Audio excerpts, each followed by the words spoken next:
அலையாலே ஒன்றாயினைவோம் என்றே எழுவோம் இன்னை தொட. இது VIT 90.8 வேலூரில் நாங்கதாவே. VIT 90.8.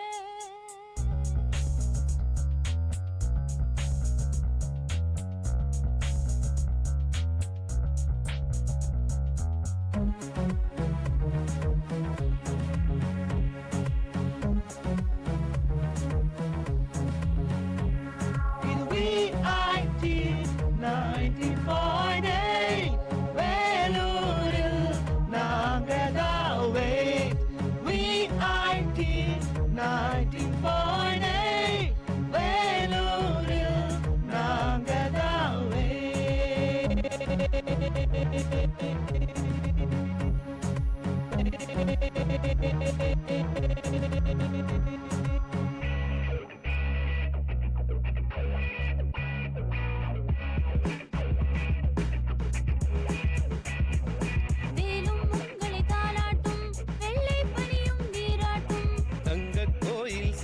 கோட்டை ஊரும் உலகும் பாராட்டும். கல்வி சாலைகள் ஏராளம், கனரக ஆலைகள் தாராளம்.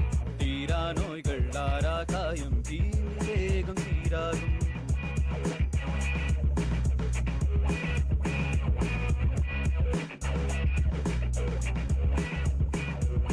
வேலும் உங்களை தாளாட்டும், வெள்ளை பனியும் நீராட்டும். தங்க கோயில் சிங்க கோட்டை ஊரும் உலகும் பாராட்டும்.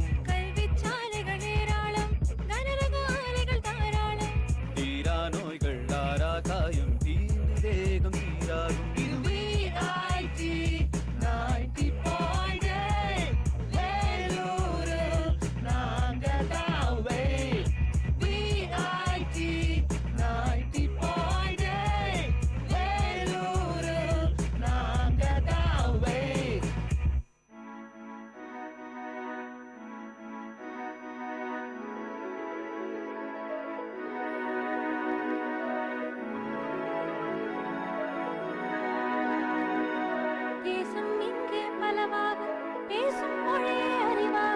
ஜாதி மதங்கள் எல்லா உலகம் VIT-யால் உருவாகும்.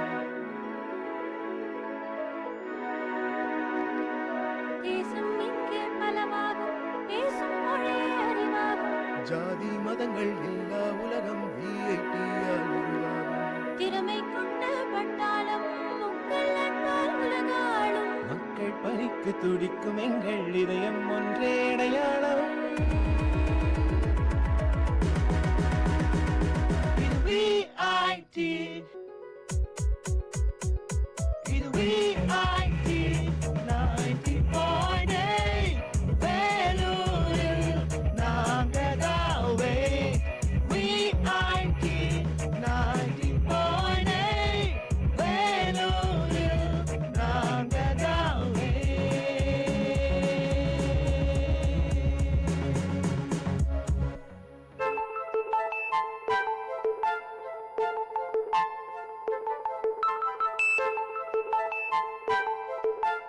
வணக்கம் நேயர்களே, இது VIT பண்பலை 90.8 VIT பல்கலைக்கழகத்தின் சமுதாய வானொலியின் மகிழ்ச்சி நிறைந்த அறிவு சார்ந்த நிகழ்ச்சிகளின் இன்றைய ஒளிபரப்பிற்கு உங்களை அன்புடன் வரவேற்கின்றோம்.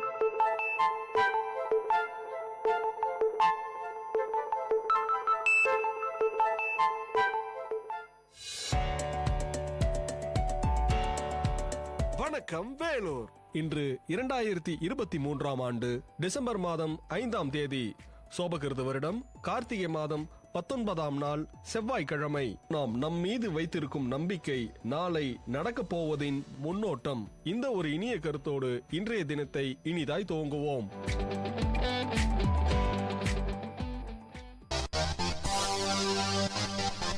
உங்கள் VIT பண்பலை 90.8 அன்று இன்று வரலாற்று பதிவுகளிலிருந்து சில துளிகள். டிசம்பர் 5 1893ஆம் ஆண்டு மின்சாரத்தில் இயங்கும் தானுந்து அறிமுகமானது. டிசம்பர் 5 1896 ஆண்டு சென்னை கன்னிமேரா பொது நூலகம் திறக்கப்பட்டது. டிசம்பர் 5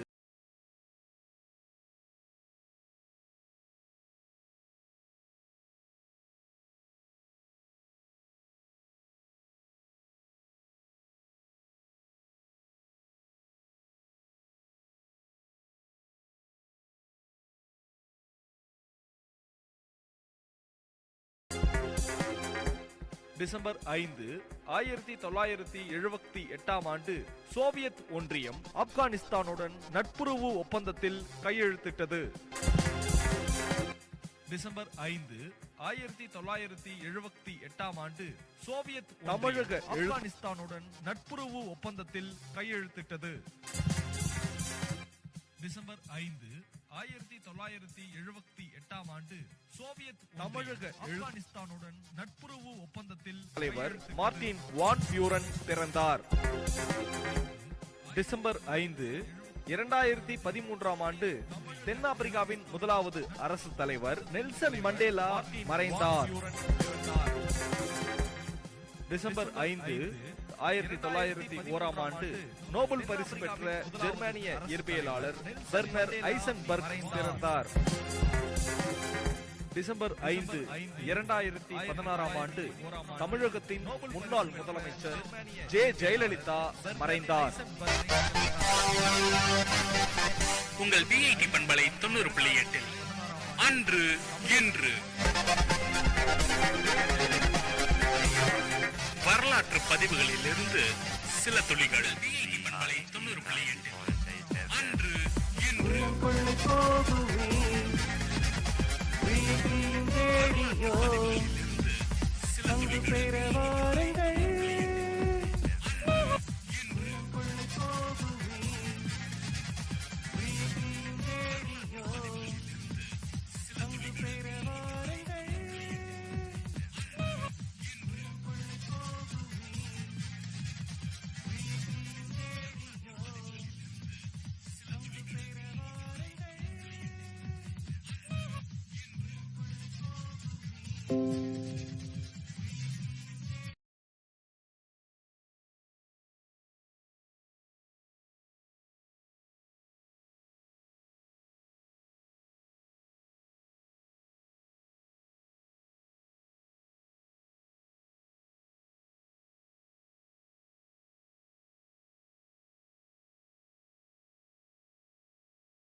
ஒரு குடும்பமாகிவிட்டது என்றால் அது மிகையாகாது. ஓரிடத்தில் பேசுவதையோ பாடுவதையோ என்றால் வானின் வழியாகாது. கதிர்களின் வாயிலாக ஒளியாக மற்றொரு இடத்தில் கேட்கச் செய்தல் வானொலியாகும். வானொலி நிலையத்தில் ஒலி அலைகள் கேட்கச் செய்தல் வானொலியாகும். வானொலி நிலையத்தில் வழியாக பரவுகின்றன. நம் வானொலி பெட்டியிலுள்ள ரிசீவர் என்று ஆங்கிலத்தில் அழைக்கப்படும் ஒளி வங்கிகள் அந்த மின் அலைகளை மீண்டும் ஒளியாக மாற்றி நாம் கேட்குமாறு செய்கின்றன. வானொலியினால் நாம் அடையும் பயன்கள் ஏராளம். வானொலியினால் உலகெங்கும் நடக்கும் நிகழ்வுகளை உடனுக்குடன் அறிந்து கொள்ளலாம். காலநிலையை அறிந்து கொள்ளலாம். விளம்பரங்களை தரலாம், பெறலாம். படித்தவர் முதல் பாமரர் வரை பயன்படுத்தும் ஒரு அரிய சாதனம் வானொலி. கல்வி, வேளாண்மை, அறிவியல், சமூக பயன்பாடு, இலக்கியம் என வானொலி பெரிய பயன்பாடாக அமைகிறது. கற்றிலனாயினும் கேட்க என்ற தமிழ் வரிகளுக்கு இலக்கணமாய் இருப்பது இந்த வானொலி. அறிவியல் வளர்ச்சியின் ஒரு வரப்பிரசாதம் இந்த வானொலி என்பது சாலச் சிறந்தது. செல்வத்துள் செல்வம் செவிச்செல்வம், அச்செல்வம் செல்வத்துள் எல்லாம் தலை என்னும் நான்மறை கூறும் மொழிக்கேற்ப செவிச்செல்வத்தை அளிப்பது வானொலி. குறிப்பாக விஐடியின் சமுதாய வானொலி பண்பலை 90.8 ஆனது பயன்மிக்க இலக்கிய, அறிவியல், கல்வி செய்திகளையும் அள்ளித் தருகிறது. கேட்டு பயனடையுங்கள். வானொலி உங்களுக்கு தேனொலியாக அமையும் என்பது இன்றைய தினத்தின் திறவுகோள்.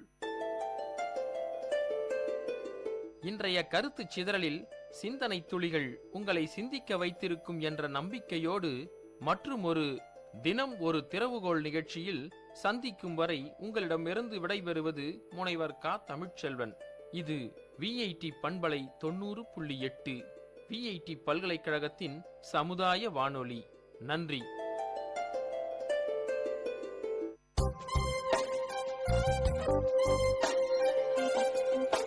மண் வாசனை உங்கள் விஐடி பண்பலை 90.8 வேளாண்மை சார்ந்த தொழில்நுட்பம், பசுமை படரும் விவசாய தொழில்கள், பண்ணை முறைகள் என மானுடம் காக்கும் உழவு சார்ந்த நிகழ்ச்சி. இன்றைய மண் வாசனை நிகழ்ச்சியில நம்ம பட்டுப்பூச்சி வளர்ப்பு அதனுடைய பயன்பாடுகளை பற்றிய விஷயங்களை தான் நம்ம தெரிஞ்சுக்க போறோம். வேலூர் மாவட்டத்தின் பட்டு வளர்ச்சித்துறை உதவி ஆய்வாளர் சுப்பிரமணியன் சார் நம்ம தெரிஞ்சுக்க போறோம். வேலூர் மாவட்டத்தின் பட்டு வளர்ச்சித்துறை உதவி ஆய்வாளர் சுப்பிரமணியன் சார் நம்ம தெரிஞ்சுக்க போறோம். வேலூர் மாவட்டத்தின் பட்டு வளர்ச்சித்துறை உதவி ஆய்வாளர் சுப்பிரமணியன் சார் நம்ம தெரிஞ்சுக்க போறோம். வேலூர் மாவட்டத்தின் பட்டு வளர்ச்சித்துறை உதவி ஆய்வாளர் சுப்பிரமணியன் சார் நம்ம தெரிஞ்சுக்க போறோம். வேலூர் மாவட்டத்தின் பட்டு வளர்ச்சித்துறை உதவி ஆய்வாளர் சுப்பிரமணியன் சார். லெவல் 1 செட்டுக்கு வந்து 82,500 ரூபாயும், லெவல் 2க்கு வந்து 87,500 ரூபாயும், லெவல் 3 67,500 ரூபாயும் மானியமாக வழங்கப்படுகிறது. அது தவிர விவசாயிகளுக்கு வந்து 1 ஏக்கர் மல்பரி நடவு செய்தால் ஆண்டு பலன் அவருடைய செலவு போக கிட்டத்தட்ட 2 lakhs வருமானமாக கிடைக்கிறது. மற்றும் வந்து விவசாயிகளுக்கு வந்து நியூ டெக்னாலஜி படி இளம்புழு வளர்ப்பு மையமாக இளம்புழு வளர்த்து 100 முட்டை அளவுக்கு இளம்புழு வளர்ப்பு டிரான்ஸ்போர்ட்டிங் சார்ஜாக 500 ரூபாய் வழங்கப்படுகிறது. இது எல்லாமே வந்து விவசாயிகளுடைய பலனுக்காக தான் இத்துறை செயல்பட்டு வருகிறது. விவசாயம் மற்ற பயிர்களை விட மல்பரி வளர்ப்பு செய்து புழு வளர்ப்பு செய்தால் அதிகப்படியான லாபம் மேற்கொள்ளலாம். இப்ப இருக்கிற சூழ்நிலையில எந்த மாதிரியான பட்டுகள் வந்து விவசாயிகள் மத்தியில இன்ட்ரெஸ்ட் எடுத்து வளர்க்கப்படுதுங்க? பட்டு வளர்க்கறதுக்கு எவ்வளவு நில அளவுகள் தேவைப்படுதுங்க ஐயா? 1 ஏக்கர் அளவு தேவைப்படுங்க. 1 ஏக்கர் V1 மல்பரி ரகம் நல்ல சிறந்த ரகம். இந்த பட்டுன்னு சொன்ன உடனே எல்லாருக்குமே ரொம்ப இன்ட்ரெஸ்டிங்கான ஒரு விஷயம். சுப காரியங்கள் அனைத்திலுமே பட்டு பயன்பாடுகள் அதிகமா இருக்கு. இன்னைக்கு இருக்கிற சூழ்நிலையில் நம்ம இந்திய பொருளாதாரங்கள்ல பட்டு வந்து எந்த அளவுல வந்து மக்கள் பயன்பாடுகள்ல இருந்துட்டு வருது? பட்டு வந்து சுப காரியங்களுக்கு நிறைய பயன்படுத்துறாங்க. பட்டு இல்லாத விசேஷமே இல்லைங்க. பட்டு இருந்தா ஒரு சின்ன ஒரு கிரகப்பிரவேசம், மேரேஜ், ரிசப்ஷனா கூட பட்டு சேரீ அதிகமாக விரும்புகிறாங்க. அதனால வந்து பட்டுக்கு வந்து நம்ம நாடு முதலிடம் கொடுக்கிறது. தமிழ்நாடு ரொம்ப முதலிடம் கொடுக்குறது. மக்களும் வந்து பட்டை நிறைய விரும்பி, அதாவதுங்க ஐயா, குறிப்பா நீங்க பட்டு வந்து பட்டு சேலைகள் ஆகட்டும், பட்டு வேட்டிகள் ஆகட்டும், அதை நம்ம உடுத்திக்கிறோம், பட்டு துண்டுகள் மேலே எடுத்து போட்டுக்கிறோம். ஆனா அந்த பட்டு ஆடைகள் வந்து எப்படி வருது அப்படின்னு கேட்டா நிறைய பேருக்கு அதனுடைய முகப்பு வந்து தெரியல அப்படின்னு கூட சொல்லலாம். சோ இந்த அடிப்படை சிறிய விளக்கம் கொடுக்க முடியுங்களா? அந்த பட்டு ஆடை வந்து எப்படி தயாரிக்கப்படுது அப்படின்னு சொல்லிட்டு. பட்டு வந்து முதல் வந்து விவசாயத்தில் வந்து மல்பரி செடி நடவு செய்யணும். நடவு செய்த பிறகு அரசாங்கத்தில் வந்து முட்டை தயாரிக்கிறாங்க. அதாவது கலப்பின முட்டை, சிபி முட்டை, சிஆர்சி அயலின முட்டை. இதன் மூலியமாக புழு வளர்ப்பு செய்து அந்த புழு கூட்டிலிருந்து தான் நூல் ரீலிங்காக நூல் எடுத்து நூல் மூலமா அதை முறுக்கேற்றுதல், ட்விஸ்டிங் செய்து சேரையாக போகிறது. 1 ஏக்கர்ல வந்து மல்பரி பட்டு நடவு செய்வதன் மூலமா ஒரு விவசாயிக்கு ஆண்டுக்கு எவ்வளவு வருமானம் கிடைக்கும்? 1 ஏக்கர் விவசாயம் மல்பரி நடவு செய்து விவசாயம் செய்தால் ஆண்டு ஒன்றுக்கு கிட்டத்தட்ட செலவு போக 1 லட்சம் ரூபாய்க்கு ஆண்டு 1.5 லட்சம் செலவு போக ஆண்டு ஒன்றுக்கு கிடைக்கலாம். இந்த பட்டுகளை பொறுத்தவரை பட்டு விவசாயத்தை ஊக்குவிக்கும் வகையில் அரசு வந்து மக்களுக்கு எந்த மாதிரியான மானிய வகைகள் கொடுக்குது? உற்பத்தியில் ஆகட்டும், அதனுடைய சந்தைப்படுத்துதல் ஆகட்டும், இந்த மாதிரியான விஷயங்கள்ல. அது பட்டு வளர்ப்பு பொறுத்தளவுல வந்து மானியம் வந்து நடவு மானியமாக வழங்கப்படுகிறது. நடவு மானியம் 10,500 ரூபாய். அதை வந்து புழு வளர்ப்பு மனை கட்டுவதற்கு 82,500 ரூபாய் வழங்கப்படுகிறது. தளவாடம், அதாவது புழு வளர்ப்பு ஸ்டாண்ட் அமைத்தல் தளவாடம் 52,000 ரூபாய் மானியமாக வழங்கப்படுகிறது. சொட்டு நீர் பாசனத்துக்கு ஏக்கருக்கு 30,000 ரூபாய் மானியமாக வழங்கப்படுகிறது. இது எல்லாமே விவசாயிகளுக்கு வந்து அரசாங்கத்தில் மானியமாக வழங்கப்படுகிறது. இன்னும் வந்து அரசாங்கத்தில் இன்னும் பெரிய சலுகைகள் கிடைக்கும் என எதிர்பார்த்து கொண்டிருக்கிறோம். நீங்க பல ஆண்டுகள் இந்த பட்டு சார்ந்த துறையில பணியாற்றுவதன் மூலமா உங்ககிட்ட இந்த கேள்வியை கேட்கிறேன். இன்னைக்கு இருக்கிற சூழ்நிலை இந்த பட்டு வளர்ப்பை மேலும் விவசாயிகளுக்கு ஊக்குவிக்கணும்னா எந்த மாதிரியான உதவிகள் செஞ்சா விவசாயிகள் இன்ட்ரெஸ்ட் எடுத்து இந்த பட்டு வளர்ப்பு செய்வாங்கன்னு நீங்க நினைக்கிறீங்க ஐயா? உங்களுடைய சொந்த கணிப்பை சொல்லலாம். என்னுடைய சொந்த கணிப்பு விவசாயத்துல பட்டு வளர்ப்புக்கு ஒரு விவசாயி எந்த அளவுக்கு ஆர்வமா செய்யறாரோ அந்த அளவுக்கு பட்டு விவசாயத்துல நல்ல மற்ற பயிர்களை விட வருமானம் இருக்கு. விவசாயினுடைய கவனம் முக்கியமாக தேவை. அவர் கடுமையா உழைப்பு இருந்தால் தோட்டத்தில் இலை அதிகமா வளர்ச்சி இருக்கணும். அதுக்கு வேண்டிய தொழு உரங்க அதிகமா இடணும். இட்டு தோட்டத்தை நல்ல முறையில் வளர்ப்பு செய்து அவருடைய கண்காணிப்பு அதிகமாக இருக்கணும். இருந்தால் விவசாயத்துல நல்ல வருமானம் கிடைக்கும். அவருக்கு மற்ற பயிர்களை விட மல்பரியில நல்ல வருமானம் இருக்கு. என்னுடைய 36 வருஷம் சர்வீஸ்ல மல்பரியை விட மற்ற பயிரில் எந்த பயிரிலுமே வருமானம் அதிகம் கிடையாது. மல்பரியில தான் அதிகமான வருமானமே. நிறைய விவசாயிகள் இதை கொண்டு நல்லா பிள்ளைங்கள்லாம் நல்லா படிக்க வச்சிருக்காங்க. இன்ஜினியர் லெவல்ல படிக்க வச்சிருக்காங்க. இந்த பட்டு தொழிலே விவசாயம் செய்து நல்ல வருமானம் எடுத்து டாக்டர்ஸ் இன்ஜினியர் லெவல்ல படிக்க வச்சிருக்காங்க. அந்த அளவுக்கு நல்ல தொழில், இது அருமையான தொழிலுங்க. கண்டிப்பாங்க ஐயா, நல்ல முறையில சொன்னீங்க. பட்டு சார்ந்த விஷயங்கள், பட்டு எப்படி உற்பத்தி பண்றாங்க, பட்டுனால என்னென்ன நன்மைகள் இருக்கு, அது விவசாயிகளுக்கு எந்தெந்த மாதிரியான மானிய வகைகள் கொடுக்கப்படுது அப்படின்ற விஷயங்கள் நிறையவே சொன்னீங்க ஐயா. இது மக்களுக்கு பயனுள்ள வகையில் அமைந்திருக்கு. அடுத்த ஒரு மண் வாசனை நிகழ்ச்சியில மீண்டும் ஒரு விவசாயம் சார்ந்த வல்லுநருடன் உங்களை சந்திக்கும் வரை உங்களிடமிருந்து விடைபெறுவது உங்கள் கோவிந்தராஜ்.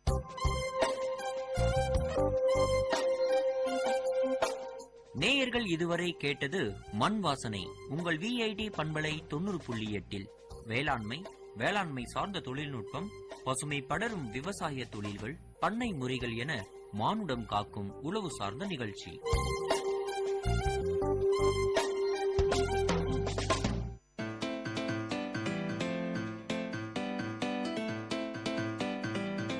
செவிச்செல்வம் VIT பண்பலையின் அறிவு களஞ்சியம். அகரம் முதல் ஆகாயம் வரை, தூரிகை முதல் தொழில்நுட்பம் வரை, அறிவுசார் தரவுகளின் பெட்டகம் செவிச்செல்வம்.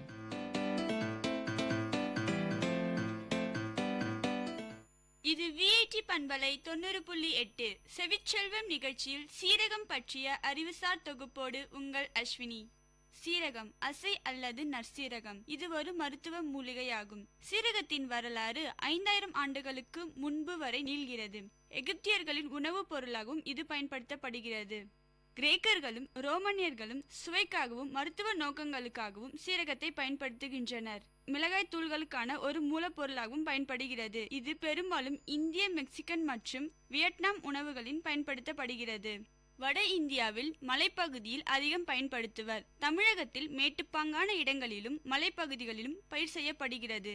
காய்ந்த விதைகளே சீரகம் எனப்படும். சீர்கூட்டல் அகம் சீரகம். சீரகம் என்பது இதற்கு மிகவும் பொருத்தமாக இருக்கும். ஏனெனில் வயிற்று பகுதியை சீரமைப்பதில் பெரும் பங்காற்றுகிறது. கார்ப்பு, இனிப்பு சுவையும் குளிர்ச்சி தன்மையும் உடையது. சீரகத்தை வாயில் போட்டு குளிர்ந்த தண்ணீரை குடித்தால் தலைச்சுற்றல், மயக்கம் நீங்கிவிடும். திராட்சை ஜூஸுடன் சீரகம் கலந்து பருகி வர இரத்த அழுத்தத்தை கட்டுப்படுத்தலாம். இது போன்ற எண்ணற்ற தன்மைகள் கொண்ட சீரகத்தின் மருத்துவ குணங்களை பார்ப்போம். அகத்திக்கீரையுடன் சீரகம், சின்ன வெங்காயம் சேர்த்து கஷாயம் சாப்பிட்டு வந்தால் மனநோய் குணமாகும். இதனை உணவில் சேர்த்து சாப்பிட்டால் நன்றாக ஜீரணமாகிவிடும். சீரகத்துடன் கொஞ்சம் வெல்லம் சேர்த்து கொட்டைப்பாக்களவு சாப்பிட்டு வந்தால் நெஞ்சு எரிச்சல் குணமாகும். சீரகத்தை எலுமிச்சை பழச்சாறு விட்டு உலர்த்தி தூளாக இடித்து ஒரு டப்பாவில் வைத்து கொள்ள வேண்டும். இதனை தினமும் 1 டீஸ்பூன் வீதம் சாப்பிட்டு மோர் குடித்து வந்தால் மார்பு வலி நீங்கும்.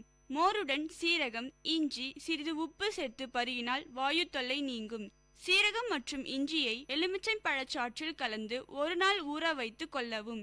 இதை தினமும் 2 வேளை வீதம் 3 நாட்கள் சாப்பிட்டு வர பித்தம் மொத்தமாக குணமாகும். சுக்கு, சீரகம், மிளகு, திப்பிலி ஆகியவற்றை பொடி செய்து தேநீர் கலந்து சாப்பிட்டால் எல்லா உடல் உள்ளுறுப்புகளையும் சீராக இயங்கச் செய்யும். உடலுக்கு குளிர்ச்சியும் தேகத்தை பளபளப்பாக வைக்கவும் ஆற்றலும் சீரகத்திற்கு உண்டு. சிறிது சீரகத்துடன் 2 வெற்றிலை, 4 நல்ல மிளகு சேர்த்து மென்று தின்று 1 டம்ளர் குளிர்ந்த நீர் பருகினால் வயிற்று வலி நீங்கும்.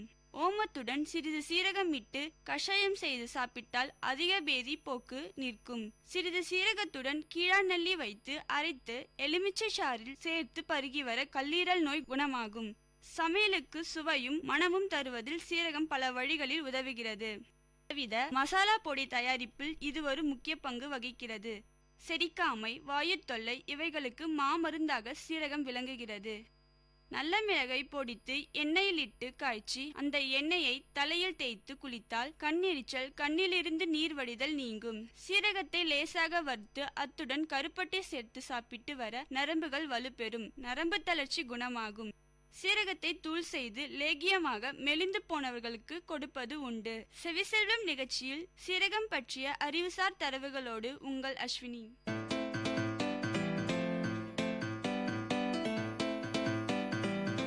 செவிச்செல்வம் VIT பண்பலையின் அறிவு களஞ்சியம்.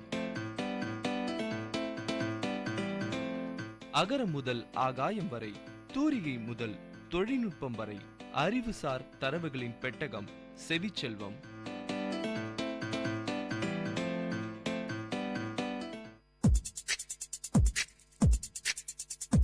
Ladies and gentlemen, guys and girls, this is Data Chunks on Vit Community Radio 90.8 FM. This program features chunks of informative data on various fields, be it computers, environment, technology, physics, or any field. Data Chunks has it all. Hello VIT, I'm Sudeep from MTech ST, and I'm here at Data Chunks to give out chunks of data on LED. Yes, the light emitting diode. LEDs or light emitting diodes are semiconductor devices that produces visible light when an electrical current is passed through them. LEDs are type of solid state lighting, as are the organic light emitting diodes, that is OLEDs, and light emitting polymers, that is LEPs. So, how is LED lighting different from other lighting sources such as incandescent or CFL? LED lighting differs from incandescent compact fluorescent lighting in several ways. When designed well, LED lighting can be more efficient, durable, versatile, and long-lasting. LED lighting products use light emitting diodes to produce light very efficiently. An electrical current passed through the semiconductor material illuminates the tiny light sources we call LEDs. The heat produced is absorbed into a heat sink. Common LED colors include amber, red, green, and blue. There is actually no such thing as white LED. To get white light, the kind of light we use at our homes and offices, different colors of LED are mixed and covered with phosphor material that converts the color of light. The phosphor is the yellow material which you see on some LED products. Colored LEDs are widely used as signal lights and indicator lights, like the power button on the computer. LEDs are now being incorporated into bulbs and fixtures for general lighting applications. LEDs are small and provide unique design opportunities. Some LED bulb solution may look like familiar light bulbs and some may not, but can be a better match to the performance of traditional light bulbs. Some LED light fixtures may have LEDs built in as permanent light source. LEDs are directional light sources, which means they emit light in a specific direction, unlike incandescent and compact fluorescent bulbs which emit light and heat in all directions. For this reason, LED lighting is able to use light and energy more efficiently in many applications. So let's see what incandescent bulbs does. Incandescent bulbs produces light using electricity to heat a metal filament until it becomes white hot or is set to incandescence. As a result, incandescent bulbs release 90% of their energy as heat. In a CFL, an electrical current flows between electrodes at each end of a tube containing gases. This reaction produces UV light and heat. The UV light is transformed into visible light when it strikes a phosphor coating on the inside of the bulb. LED basics. The useful life of LED lighting products is defined differently than that of other light sources, such as incandescent or CFL. This is because LEDs typically don't burn out or fail. Instead, they experience lumen depreciation. When the amount of light produced decreases, the light color appearance can shift over the time. Instead of basing the useful life of an LED product on the time it takes for 50% of large groups of lamp to burn out, as in the case of traditional sources. LED product lifetime is set based on the prediction of when the output decreases to 30%. So let's see what LEDs and heat relate to. Because LED lighting systems don't radiate heat the way an incandescent or halogen light bulb does, the heat produced from the power going into the product must be drawn away from the LEDs.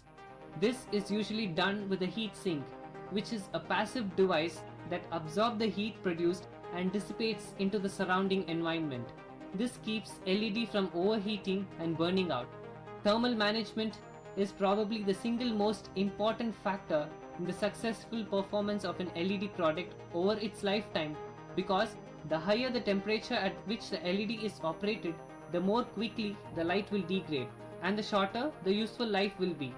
LED products use a variety of unique heat sink designs and configurations to manage heat, so they may look very different from each other. Regardless of the heat sink design, all LED products that have earned the Energy Star have been tested to ensure that they properly manage the heat so that the light output is properly maintained through the end of its rated life. You have heard about LED lighting at Data Chunks with me, Sudeep. Ladies and gentlemen, guys and girls, this is Data Chunks on Vit Community Radio 90.8 FM. See you next time with another interesting, informative chunk of data on Data Chunks.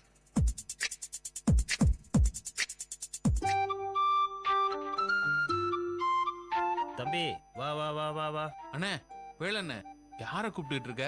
அதுவா பாலு, அதோ தெரியுது பாரு மேகம், அததான் கூப்பிடுறேன். அட அண்ணே, எனக்கு வெளியில வேலை இருக்கு. இப்ப போய் மேகத்தை கூப்பிடுறேன்ற. மேகம் வந்தா தனியா வரும், கூடவே மழையில வரும். தம்பி பாலு, நான் யாரு? வேலு. வேலூர் வேலு. நான் ஒரு வேலை செஞ்சா அதுக்கு பின்னாடி 1000 அர்த்தம் இருக்கும். அப்படி என்ன அர்த்தம்னு இருக்கும் சொல்லுங்க கேப்பா. தம்பி, மழை நம்ம நாட்டுக்கு ரொம்ப முக்கியம். ஆனா அதே நேரத்துல மழை காலத்துல நாம சில விஷயங்களை கடைபிடிக்கிறது அதை விட முக்கியம். வேலண்ண, அப்படி என்னெல்லாம் செய்யணும் சொல்லுங்க கேப்போம். தம்பி பாலு, மழை காலத்துல நான் சொல்ற விஷயங்களை முக்கியமா கடைபிடிங்க. உங்க உடல்நிலைய நல்லா வச்சுக்கலாம். மழையில நடக்க கூடாது. அப்படியே மழையில நனைஞ்சா உடனே தலையை தோட்டணும். மழையில நனையும் போது சகதியில கால்பட்டா உடனே சோப்பு போட்டு கழுவணும். வெளியே போகும்போது குடை இல்லைன்னா ரெயின் கோட் போட்டுக்கிட்டு போகணும். கண்டிப்பா மரத்துக்கு கீழே நிற்கவே கூடாது. நீங்க கார்ல இல்லைன்னா பைக்ல போகும்போது மெதுவா போகணும். ஏன்னா பக்கத்துல நடந்து போறவங்க மேல தண்ணி தெரிக்கும்ல. சொல்லிட்டேல்லண்ண, செஞ்சிருவோம். வேலூர் வேலு மழை காலத்துக்கு தயாரா இருக்காரு. நீங்க இது போல இன்னும் பல மழைக்கால தகவல்களுக்கு தொடர்ந்து கேளுங்க விஐடி பண்பலை 90.8 விஐடி பல்கலைக்கழகத்தின் சமுதாய வானொலி.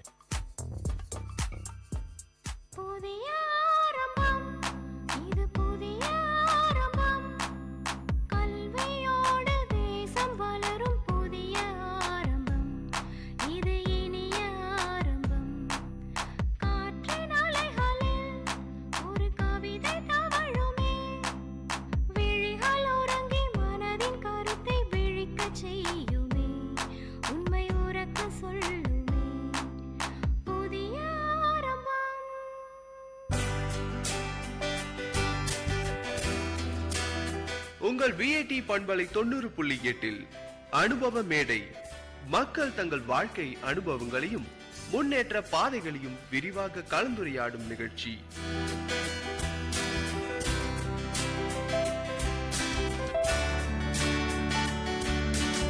வணக்கம் நேயர்களே, நீங்கள் கேட்டுக்கொண்டிருப்பது விஐடி பண்பலை 90.8 விஐடி பல்கலைக்கழகத்தின் சமுதாய வானொலி. இந்த நிகழ்ச்சி அனுபவ மேடை. வணக்கம் சார், உங்களை அறிமுகப்படுத்திக்கோங்க. வணக்கம், என் பேர் வேல்முருகன், 2 வீலர் மெக்கானிக், காங்கநல்லூர்லேருந்து பேசுகிறேன். உங்களுடைய கல்வி தகுதியை பகிர்ந்துக்கோங்க. நான் படித்து 4ஆம் கிளாஸ் படித்தேன். அதுக்கப்புறம் எனக்கு வேலை படிப்பு மேலே இன்ட்ரெஸ்ட் வரல, அதனால் 2 வீலர் மெக்கானிக் இன்ட்ரெஸ்ட் வந்து அதில் செஞ்சுருந்தேன். நீங்கள் யோசிச்சிருக்கீங்களா என்னைக்காவது நான் வந்து படிச்சிருந்தா இந்த துறைக்கு நான் போயிருப்பேன் அப்படின்ற மாதிரி? அந்த மாதிரி நான் இது வரைக்கும் யோசனை பண்ணல. எனக்கு பிடிச்ச வேலை நான் செய்வேன். அது கூட படிப்பு இன்னும் வீட்டில் சொல்லியிருந்தா இருந்தாங்க. நம்மளுக்கு படிப்பு வரல, அதனால நான் 2 வீலர் மெக்கானிக் வேலைக்கு வந்துட்டேன். அதோட நீங்கள் எங்கே முதல்ல இந்த 2 வீலர் மெக்கானிக் தொழிலில் எங்கே நீங்கள் முதல்ல கற்றுக்கிட்டீங்க? அந்த அனுபவத்தை பகிர்ந்துக்கோங்க. நான் முதல்ல வந்து கேவிபத்தில் சந்தமேட்டில் கற்றுக்கினேன். சந்தமேட்டில் சொந்தக்காரையாக தான் மாமா, அங்கே தான் கற்றுக்கிந்தேன். அங்கே ஒரு 10 வருஷம் செஞ்சுருந்தேன். அதுக்கப்புறம் கொஞ்சம் கொஞ்சமாக வேலை கற்றுக்கின்னு நல்லா வேலை திறமையாக கற்றுக்கின்னு அதுக்கப்புறம் நான் வேலூர் வந்து சத்தவச்சேரியில் வேலை செஞ்சுன்னுக்கிறேன். நீங்கள் முதல்ல வந்து நீங்கள் மெக்கானிக் வேலைக்குன்னு போயிருப்பீங்க. அங்கே உங்களுக்கு என்ன மாதிரியான வேலைகள் முதல்ல தந்தாங்க உங்களுக்கு? ஃபஸ்ட்டு காலையில் போய் நான் 8-7 மணிக்கெலாம் போயிட்டு கடைலாம் பெருகிட்டு ஓனர் வந்துமே கடை தந்துட்டு டூல்ஸ்லாம் அடிக்கிட்டு அதுக்கப்புறம் அவங்க கேட்குற டூல்ஸ் எடுத்து கொடுத்துன்னு வேலை வண்டி தொடக்க சொல்லுவாங்க. அதுலேருந்து அதுக்கப்புறமா தான் நம்ம அந்த ஒரு பார்த்து அதுக்கப்புறம் 2-3 வருஷம் போட்டு கற்றுக்கின்னு அதுக்கப்புறம் திறமா 10 வருஷம் கற்றுக்கின்னு அப்புறமா வெளியே வந்தேன். இப்போ நீங்கள் சொன்னீங்க போனோடனே வந்து வண்டியெல்லாம் துடைக்க சொல்லிட்டு கொஞ்சம் கொஞ்சமாக தான் வேலை கற்றுக்கிட்டோம் அப்படின்ட்டு. இந்த மெக்கானிக் துறையில் எடுத்தோடனே வந்து ஒரு சர்வீஸ் ஒருத்தர் பண்ணணும் அப்படின்னா எதெல்லாம் முதல்ல கற்றுக்கணும்? முதல்ல சர்வீஸ் பண்ணுறதுனா வண்டி துவைச்சிட்டா கூட நல்லா சர்வீஸ் மாதிரி தான் தெரியும். அதுலேங்கிற ஃபால்ட் என்ன அட்டன் பண்ணணும். சர்வீஸ்னா பண்ணிட்டா க்ளீன் ஆகிடுது. அது வண்டியில் என்ன ஃபால்ட் இருக்குது நம்மளுக்கு தெரியணும். அப்போ தான் அது சர்வீஸ்னா எல்லாமே தான் சர்வீஸ் பண்ணலாம். அது என்ன ஃபால்ட்டுன்னு பார்த்து சர்வீஸ் பண்ணுறதா சர்வீஸ். இப்போ நீங்கள் சொன்னீங்க ஃபால்ட்டுனா வந்து முதல்ல வந்து நம்ம சரி பண்ணணும் அப்படின்ட்டு. இப்போ புதுசாக யாராவது ஒருத்தர் வந்து ரோட்டில் வண்டி எடுத்துகிட்டு வருவாங்க. வந்து திடீர்னு வண்டி ஸ்டார்ட் ஆகலைங்க அப்படின்னு சொல்லுவாங்க. அப்படி ஸ்டார்ட் ஆகலை அப்படின்னு சொன்னால் நீங்கள் முதல்ல என்னென்னலாம் செக் பண்ணுவீங்க? முதல்ல ஸ்டார்ட் ஆகலாம் பெட்ரோல் இருக்கான்னு பார்க்கணும். அதுக்கப்புறம் கார்பெட்டில் பெட்ரோல் இறங்கினா பார்க்கணும். அதுக்கப்புறமா தான் என்ன ஃபால்ட்டுன்னு தெரியும். கரண்ட் எல்லாம் பார்த்து தான் ஸ்டார்ட் ஆகுதான்னு செக் பண்ண முடியும் ஃபர்ஸ்ட்டில். அதுக்கப்புறம் எத்ததுமே அப்படியே பார்க்க முடியும். என்ன முதல்ல ஃபால்ட்டுக்கு தான் அது பார்த்தா தான் தெரியும். முதல்ல ஸ்பார்க் ப்ளக் வரும், அது பார்த்தா அது ஸ்டார்ட் ஆகிடும். அது மாதிரி ஸ்பார்க் ப்ளக்லாம் வந்து பார்த்து தான் நீங்கள் வந்து ஸ்டார்ட் ஆகுதா அப்படின்றத வந்து தெரிஞ்சுப்பீங்க. நார்மலாக இப்போ உங்ககிட்ட வந்து ஒரு வண்டி எடுத்துகிட்டு வந்து சர்வீஸ் விட்றாங்க, ஒரு 2 வீலர் சர்வீஸ் அப்படின்ட்டு. இந்த சர்வீஸில் என்னென்னலாம் பண்ணுவீங்க நீங்கள்? சர்வீஸில் வந்து நம்ம 2 வீல் வாட்டர் சர்வீஸ் பண்ணால் 2 வீல் க்ளீன் பண்ணணும், கார்பெட் பார்க்கணும், ஏர் கூலர் பார்க்கணும். அதுக்கப்புறம் என்ன ஸ்பேர்ஸ் போதும் அது மாற்றணும். அது தானே ஆயில் முக்கியமாக மாற்றணும் ஒரு சர்வீஸ். 2 வீலர் சர்வீஸ்னால் வந்து நீங்கள் முதல்ல இதெல்லாம் வந்து பண்ணுவோம் அப்படின்ற மாதிரி வந்து சொல்லியிருக்கீங்க. இன்ஜினில் நிறைய விதமான இன்ஜின்கள் இருக்குது. இந்த 2 ஸ்ட்ரோக்குன்னு வாங்க, 4 ஸ்ட்ரோக்குன்னு வாங்க. இந்த இன்ஜினுக்கு உண்டான வேறுபாடுகள் என்ன? எப்படி நீங்கள் வந்து அதை வந்து சர்வீஸ் பண்ணுவீங்க? அது வந்து ஒரு கம்பெனி இன்ஜின் வந்து ஒரு பார்ட்ஸ் கொடுப்போம். அந்த ஸ்பாட்ஸ் பார்த்து அது மாடல் வரும், அதாவது பார்ட் நம்பர் வரும், ஒரு சைஸ் வரும். அது அந்த சைஸ் போன பேர் அந்த பொருள் எது போய்தோ அது எதுவுமே காமிச்சு அந்த பேர் சொன்னால் தான் அந்த ஸ்பாட்ஸ் வெளியே கொடுப்பாங்க. அது வரைக்கும் யாருக்குன்னு தெரியாது. அதே மாதிரி பற்ற வேலையும் இருக்கு. அது என்ன நம்ம இன்ஜின் வேலை உள்ளன்னு சொன்னா அது இல்லை, அதுவும் க்ளீன் பண்ணி போகிற வேலையும் இருக்கு. அது கைட்டினா தான் தெரியும், நம்ம அப்படியே சொல்ல முடியாது. அப்படியே பார்த்தீங்கன்னா போய் இது ஃபால்ட்டுனா நம்ம சொல்ல முடியாது, தவிர மிச்ச பேர் கைட்டி பார்த்து தான் எதுவுமே செய்ய முடியும். அப்படியே செய்ய முடியாது. அதெல்லாம் ஒரு கம்பெனிக்கு ஒரு மாடல். இப்போ டிவிஎஸ் கம்பெனி வேறு மாடல், அதே ஹோண்டா கம்பெனி வேறு, யமாகா கம்பெனி வேறு, இப்போ புல்லட் கம்பெனி வருது அது வேறு. அது மாதிரி அது தனித்தனியாக ஸ்கோர்ஸ் அதுக்குன்னு கொடுப்பாங்க. எத்ததுமே இது பண்ணி அதே மாதிரி நம்ம வேலை கற்றுக்குறவங்க இந்த மாதிரி திரும்ப 5 வருஷம் இருக்கிறவங்க அது ஞாபகம் வச்சுன்னு இருப்பாங்க. இந்த ஃபால்ட்டு இந்த வண்டி இது வரும் இப்படி போகணும் அவங்களுக்கு தெரியாது. அது கரெக்டாக அவங்க அந்த நினைப்பு பார்த்து சரி இது வரும்பா அப்படின்னு அவங்களுக்கு தெரியும். புதுசாக வரவங்க ஐடிஐ இது முடிச்சுட்டு போகிறாங்கல்ல, அதுக்கு ட்ரைனிங் கொடுப்பாங்க. அதுக்கு ட்ரைனிங் ஒரு 2-3 வருஷம் அவங்களுக்கு கற்றுக்கணும். அதுக்கப்புறம் அவங்க போய் இது பண்ணாதான் அது செய்ய முடியும். அப்படியெல்லாம் எத்ததுமே இது பண்ண முடியும்.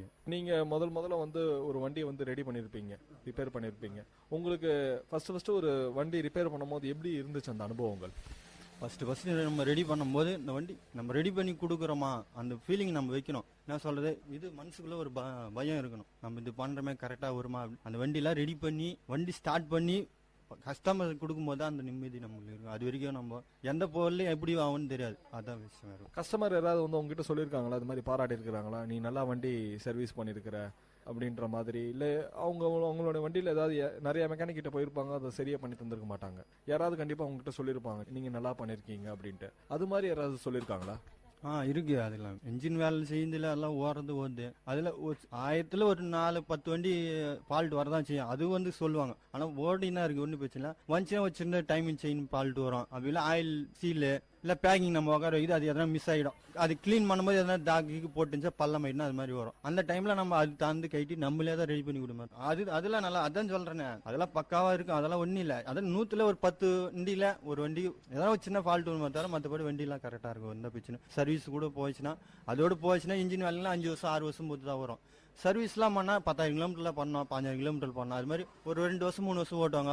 மிச்சம் லாங்கில் போறவங்க உடனே கூட ஒரு 3 மாசம் 4 மாசம் பண்ணிக்குவாங்க. அது மாதிரி கிளீனா இருக்கும். அதெல்லாம் ஒன்று. இப்போ வண்டி சர்வீஸ் பண்றோம் அப்படின்னா எல்லாருக்கும் சில நாட்கள் வச்சிருப்பாங்க. இத்தனை கிலோமீட்டர் ஓடுச்சுன்னா வந்து வண்டி சர்வீஸ் பண்ணணும் அப்படின்ற மாதிரி. எத்தனாயிரம் கிலோமீட்டர் ஓடினா ஒரு வண்டி சர்வீஸ் பண்ணணும், எத்தனாயிரம் கிலோமீட்டர் ஓடினா ஒரு இன்ஜின் ஆயில் மாற்றணும், அதை பற்றி சொல்லுங்க. கரெக்டாக வண்டி வந்து 2500 கிலோமீட்டர் எல்லா வண்டிக்குமே 2 வீலர் மொத்தமே 2500 கிலோமீட்டர் ஓட்டினா ஆயில் மாற்றணும். அப்போதான் அந்த ஆயில் திக்னஸ் கம்மியாக இருக்கும், திக்னஸும் இருக்கும், வண்டி நாய்ஸும் இருக்கும். அதிகமாக ஓட்டினா ஆயில் செம்மல் வந்துடும், அப்படியே ஆயில் லெவல் கம்மியாகிடும்.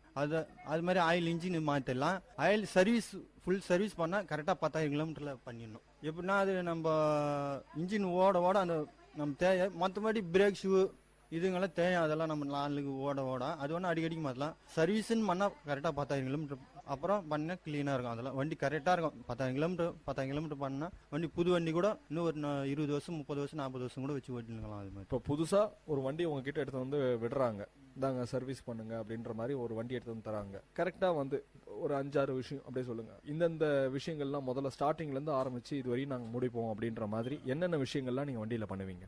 பெட்ரோல் அவங்க நார்மல் போட்டுறாங்க, கரெக்டாக ஆயில் செக் பண்ணணும். 3 கிலோமீட்டர் ஆயில் செக் பண்ணணும். அதே மாதிரி செயின் லூஸ் ஆனால் செயின் டைட் பண்ணணும். அதுக்கப்புறம் பிரேக் மேக்ஸிமம் லூஸ் ஆனால் உடனே டைட் பண்ணணும். இல்லை அப்படியே இருந்து ஓட்டினே இருந்தாங்கன்னா செயின் கட் ஆகிடும், ஃபர்ஸ்ட் ப்ராப்ளம். ரெண்டாவது ஆயில் இல்லாமல் 2000 கிலோமீட்டருக்கு மேலே போயிடுச்சுன்னா ஆயில் சுத்தமாக கலைச்சுன்னா இன்ஜின் சீஸ் ஆகிடும், ரெண்டாவது ஃபால்ட்டு.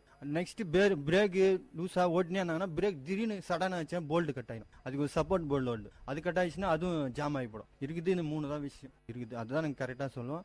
மற்றபடி கஸ்டமர் அந்த இது பண்ண புதுசாகிறவங்களுக்கு தான் ரெகுலராக ஓட்டுறவங்க ஆயில் ஃபர்ஸ்ட் பார்க்கணும், அதுக்கப்புறம் செயின் பிரேக் அது வரைக்கும் செக் பண்ணாங்கன்னா கரெக்டாக இருக்கும். அதெல்லாம் வண்டி இப்போ 2500 கிலோமீட்டருக்கு ஒரு தடவை வந்து வண்டி சர்வீஸ் பண்ணணும் அப்படின்ற மாதிரி சொன்னீங்க. எங்கேயாவது வந்து ஒரு லாங் எடுத்துகிட்டு போகிறாங்க, அந்த லாங் எடுத்துகிட்டு போகும்போது நடுவில் இடைப்பட்ட அந்த காலத்தில் வந்து சும்மா இதெல்லாம் வந்து செக் பண்ணிக்கணும், எதுக்கும் ரெகுலராக செக் பண்ணணும்னா என்னென்னலாம் பண்ணலாம்? லாங் போகும்போது அதான் ஃபர்ஸ்ட் நான் சொன்ன ஆயில் செக் பண்ணணும். மீடியம் அதுதான் வண்டிங்களை பொறுத்த வரைக்கும் ஆயில் முதல் செக் பண்ணோம். அதுக்கப்புறம் செயின் பிரேக் செக் பண்ணிட்டு அது பாட்டு மாமூலாக போகலாம். மற்றபடி வேறு வண்டி ஒரு வண்டி இங்கே காயிலாம் வீக் ஆகிட்டு மயிலாம் என்ஜின் போனால் காயில் போயிடுச்சுன்னா காயில் மாற்ற வேண்டி தான். 3 விஷயம் இது கரெக்டாக பண்ணணும். ஆயில் செயின் பிரேக் செக் பண்ணால் அது லாங்கில் எந்த பிரச்சனையும் வராது, போயின்னே இருக்கும். அது அதே மாதிரி லாங் போகும்போது ஒரு 2 ஹவர் 3 ஹவர் ஒரு டைம்ல வண்டி ஒரு 10 நிமிஷம் 1/4 ஹவர் நின்று ஆட விடணும். ஓவர் போயினா தான் இன்ஜின் ஓவர் ஹீட் ஆகிடும். அப்போ ஆயில் 2 காலி வந்து கஷ்டம். ஒரு 5 ஹவர் 6 ஹவர் போகிறோமா, ஒரு 2 ஹவர் போகிறோமா, ஒரு 5 நிமிஷம் 10 நிமிஷம் உக்காஞ்சி போகணும். ஒரு மணி நேரம் இருந்தால் கூட வண்டி ஒரு கூலிங் கம்மியாயிடும். அப்படியே அந்த இன்ஜின் வந்து அலுமினியம் இதுதான், அதனால எவ்வளோ கூலிங் வருமோ அவ்வளோக்கு நிற்க வச்சா ஓவர் கூலிங் ஆகிடும். அதுக்கப்புறம் தானா இது ஆகிடும். இப்போ ஒரு புதுசாக ஒரு வண்டி ஒன்று எடுக்கிறாங்க, அந்த வண்டி இத்தனை 1000 கிலோமீட்டர் வரையும் ஓட்டினா நல்லாயிருக்கும், சர்வீஸ்லாம் பண்ணி இத்தனை 1000 கிலோமீட்டர் வரையும் ஓட்டினா அந்த வண்டி நல்லாயிருக்கும் அப்படின்ற மாதிரி ஒரு வண்டியை எத்தனை 1000 கிலோமீட்டர் வரையும் ஒருத்தர் வந்து அதை வச்சு மெயின்டைன் பண்ண முடியும்? அதான் சார் நான் சொல்கிற மாதிரி நீங்கள் சொல்கிறீங்க 30,000 கிலோமீட்ரு 50,000 கிலோமீட்டர் வச்சுக்கலாம். வண்டிக்கு முதல்ல இன்ஜின் ஆயில் தான் தேவை. இன்ஜின் ஆயில் கரெக்டாக இருந்துச்சுன்னா எத்தனை கிலோமீட்டர் நம்ம வச்சு ஓட்டலாம். அதே மாதிரி செயின் பிரேக் அட்ஜஸ்ட் பண்ணின்னு நம்ம அப்பயே ஃபால்ட் ஆச்சா மெக்கானிக் சீட்டு போனோமா ஒரு 10 நிமிஷம் வேலை செஞ்சு எடுத்து போயிட்டா ஒன்றும் இல்லை. இருக்கு நம்ம ஓட்டினே இருந்தால் என்ன ஆகுது, இன்னும் 2 தேய தான் செய்யும், இன்னும் 2 ஃபால்ட் வரதான் செய்யும். அதான் விஷயம். அதே மாதிரி இன்ஜின் ஆயில் கரெக்டாக 2000 கிலோமீட்டர் மாற்றிட்டா ஒன்றும் பிரச்சனை இல்லை. அப்படி மாற்றாம ஓட்டினே இருந்தாதான் ஆயில் ட்ரையாக ஹீட் ஆவோ இன்ஜின் அப்படி தீது. நம்ம கூட கை வச்சுனே இருந்தால் நம்ம எப்படி ஆகும் அது மாதிரி தான் வண்டி கூட அந்த கிலோமீட்டர் அளவுக்கு ஆயில் மாற்றினாதான் கரெக்டாக வண்டி ஓடும். இல்லையா வண்டி அப்படி தீஞ்ச மாதிரி வந்து வரும், அதுக்கே நம்மளுக்கே வாசனை வரும், ஓவர் இன்ஜின் ஹீட் ஆகும், அன்னைக்கு காலில் வைக்க முடியாது, ஆனால் வரும். அந்த டைம்ல போய் செக் பண்ணா ஆயில் இருக்குது சுத்தமாக. திடீர்னு நம்ம ஆயில் ஊற்றணும் வச்சுக்கா, ஏற்கனவே அது எதனா சவுண்ட் நின்றுருக்கோம், நம்ம அந்த ஆயில் ஊற்றுமோ புகை தள்ளும், அப்படின்னா போர் போயிடும். அதுதான் விஷயம், வேற ஒன்றும் இல்லை. நம்ம வச்சுங்கிற பொறுத்து தான் எதுவுமே வண்டிங்க. அதே மாதிரி ஆயில் முக்கியம், ஆயில் தான் செக் பண்ணணும். நீங்கள் நல்லா சொன்னீங்க, இது மாதிரி ஆயில் செக் பண்ணி ஓட்டினா தான் வண்டி கரெக்டாக இருக்கும் அப்படின்ற மாதிரி. எங்கள் கடைக்கு வந்தால் இதெல்லாம் நாங்கள் பண்ணுவோம் அப்படின்ற மாதிரி. இப்போ உங்கள் கடைக்கு வந்தாங்கன்னா சர்வீஸ் பண்ணுவீங்க, வேற என்னென்னலாம் பண்ணுவீங்க வண்டியை? இல்லை சார், முதல்ல வண்டி வந்தால் வாட்டர் சர்வீஸ் பண்ணிடுவோம். மொத்தம் பார்ட்ஸ் மொத்தம் கைட்டு முதல் க்ளீனாக வாட்டர் சர்வீஸ் பண்ணிட்டோம். வாட்டர் சர்வீஸ் பண்ணி வந்ததுமே 2 வீல் பிரேக் மொத்தம் கைட்டிடுவோம். அதே மாதிரி ஸ்பைட் 2 வீல் கைட்டிடுவோம். ஃப்ரண்ட் போருக்குள்ளே பால்ஸ் வரும், அது போயிட்டு தான் மாற்றிடுவோம். போருக்கு ஆயில் வரும், ஃப்ரண்ட் ஆக்ஷன் வரும், அந்த ஆயில் மாற்றுவோம். மற்றபடி வேறு என்ன சாபான்னு போதோ அதே மாதிரி பேக்கில் அதே மாதிரி கைட்டு மாற்றுவோம். அதே மாதிரி இன்ஜினுக்குள்ளே என்ன போதோ அது மாற்றுவோம். இல்லை மேலே கார்பரேட்டர் யார் க்ளீன் பண்ணி மாட்டோம். அதான் ஒரு சர்வீஸ் ஃபுல் பண்ணுறதுனா அதான் ஒன்று. மற்றபடி இன்ஜின் ஆயில் கன்ஃபார்மாக மாற்றுவோம். போயிடுனா இல்லை இடையில மாற்றிட்டு நான் வந்துட்டு இது வரைக்கும் பண்ணாங்கன்னா அது வரைக்கும் நாங்கள் இன்ஜின் ஆயில் விட்டு மிச்சர்லாம் பார்த்துருவோம். அது செக் பண்ணுவோம், ஆயில் மாற்றிக்கிறாங்க இல்லைன்னு. அது ஓகேனாங்கன்னா அப்படியே அவ்வளோ வண்டி டெலிவரி பண்ணி. இப்போ இன்ஜின் ஆயில் நீங்கள் மாற்றுறேன்னு சொன்னீங்க. இப்போ இன்ஜின் ஆயில் மாற்றிட்டு ஏற்கனவே வேஸ்ட் ஆகிற ஆயில் நீங்கள் என்ன பண்ணுவீங்க? இப்போ சில பேர் வந்து பார்த்தீங்க அப்படின்னா ஏற்கனவே இன்ஜின் ஆயில் இருந்துச்சுன்னா அதுலேயே கூட ஊற்றிடுவீங்களா, இல்லை அந்த ஆயில் ஃபுல்லாக எடுத்துகிட்டு தான் ஊற்றுவீங்களா? அது எப்படின்னா நாங்கள் செய்கிற இது வரைக்கும் ஆயில் மாத்திரம் மொத்த ஆயில் ட்ரைவ் பண்ணிவிடுவோம். அதுக்குன்னு ட்ரே வச்சு அந்த போல்டு கைட்டி மொத்த ஆயில் ட்ரைவ் பண்ணிட்டு 2 பக்கம் சாசி அது அடியில் கொஞ்சம் எங்கள் மூலையில் நின்று இருக்கும். 2 பாங்கு சாய்ஸ் எடுத்துட்டு அதுக்கப்புறம் ஒரு 5 நிமிஷம் அப்படியே நிக்க வச்சு இது பண்ணிட்டு திரும்பி போல்ட் போட்டு டைட் பண்ணிட்டு ஆயில் ஊற்றி அதுக்கப்புறம் ஒரு 5 நிமிஷம் வண்டி ஓட விட்டு தான் வண்டியை நாங்கள் டெலிவரி பண்ணோம். ஏன்னா மொத்த ஆயில் ட்ரை ஆயிடுது, வண்டி இஞ்சி மேலே ஏறணும், அதுக்கு ஒரு 5 நிமிஷம் ஓட விடணும். அப்படியே ரேஸ் பண்ணிட்டா வண்டி சீஸ் ஆகிடும். அதுதான் விஷயம், வேற ஒன்றும் இல்லை. ஆயிலாம் அப்படியெல்லாம் ஊற்றுறாங்கன்னா அது எப்படி நான் புகை தள்ளுக்கு பாருங்க வண்டிங்க, அதனால ஆயில் சீக்கிரம் காலியாகும். அதனால அப்படியே லெவல் பார்த்து அப்படியே அந்த டாப் அப் வர அளவுக்கு செக் பண்ணி அப்படியே ஓட்டிக்குவாங்க. தவிர மற்றபடி இன்ஜின் ஆயில் எல்லா மெக்கானிக்குமே அப்படி தான் செய்வாங்க, மொத்த கீழே இறக்கிட்டு தான் செய்வாங்க. மற்றபடி இந்த போர் கீர் போயிட்டுனா அதனால வேஸ்ட் ஆகிடுது இல்லை ஆயில் 1 லிட்டர். அதனால பாய் ஆயில் அது எடுத்து வச்சுக்கிங்க ஆயில் ஊற்றி ஓடலாம், அவ்வளோதான் விஷயம், வேறு ஒன்றும் இல்லை. இப்போ செயினுக்கு வந்து நிறைய இடத்துல வந்து நான் பார்த்துருக்கிறேன், நான் ஒரு ஸ்ப்ரே மாதிரி அடிக்கிறாங்க, செயின் ஸ்ப்ரே அடிக்கிறாங்க. இந்த செயின் ஸ்ப்ரே போடுறது பெஸ்ட்டா இல்லை ஆயில் போடுறது பெஸ்ட்டா? செயின் ஸ்ப்ரேனா இப்போ வந்து ஓரிங் டைப் மாதிரி வந்து பெரிய பைக்கெல்லாம் இந்த பல்சரு எப்செட்லாம் அந்த மாதிரி வண்டிக்கு தான் இந்த செயின் ஸ்ப்ரே போடணும். நம்ம இந்த மாதிரி சாதாரண வண்டிலாம் ஆயில் போட்டாவே சரியா போடும், அதெல்லாம் ஒன்றும் பிரச்சனை. ஆயில் கிரீஸ் போடலாம், எல்லா வண்டியுமே போடலாம். செயின் ஸ்ப்ரேனா அந்த ஓரிங் இருக்கிறதுனால அப்படிக்குது, அதுனா கொஞ்சம் தாங்கும். இதெல்லாம் கொஞ்சம் ஓட கொஞ்சம் ட்ரை ஆடும், அவ்வளோதான் விஷயம், வேறு ஒன்றும் இல்லை. மற்றபடி அந்த ஓரிங்க்கு வரைக்கும் தான் அந்த செயின் ஸ்ப்ரே. இந்த வண்டிங்கெல்லாம் ஒன்றும் பிரச்சனை இல்லை, கரெக்டாக இருக்கும். அதெல்லாம் ஒன்று ஆக தேவை ஆயில் கிரீஸ், இது 2 தவிர வேற எதுவும் போடக்கூடாது. ஆயில் வந்து வண்டியிலேருந்து எடுக்கிறோம் அப்படின்ற மாதிரி வந்து சொல்லியிருக்கிறீங்க. இப்போ அந்த வண்டியிலேருந்து எடுக்கிறீங்களே, இந்த ஆயில் எதுக்கெல்லாம் பயன்படுத்துவீங்க?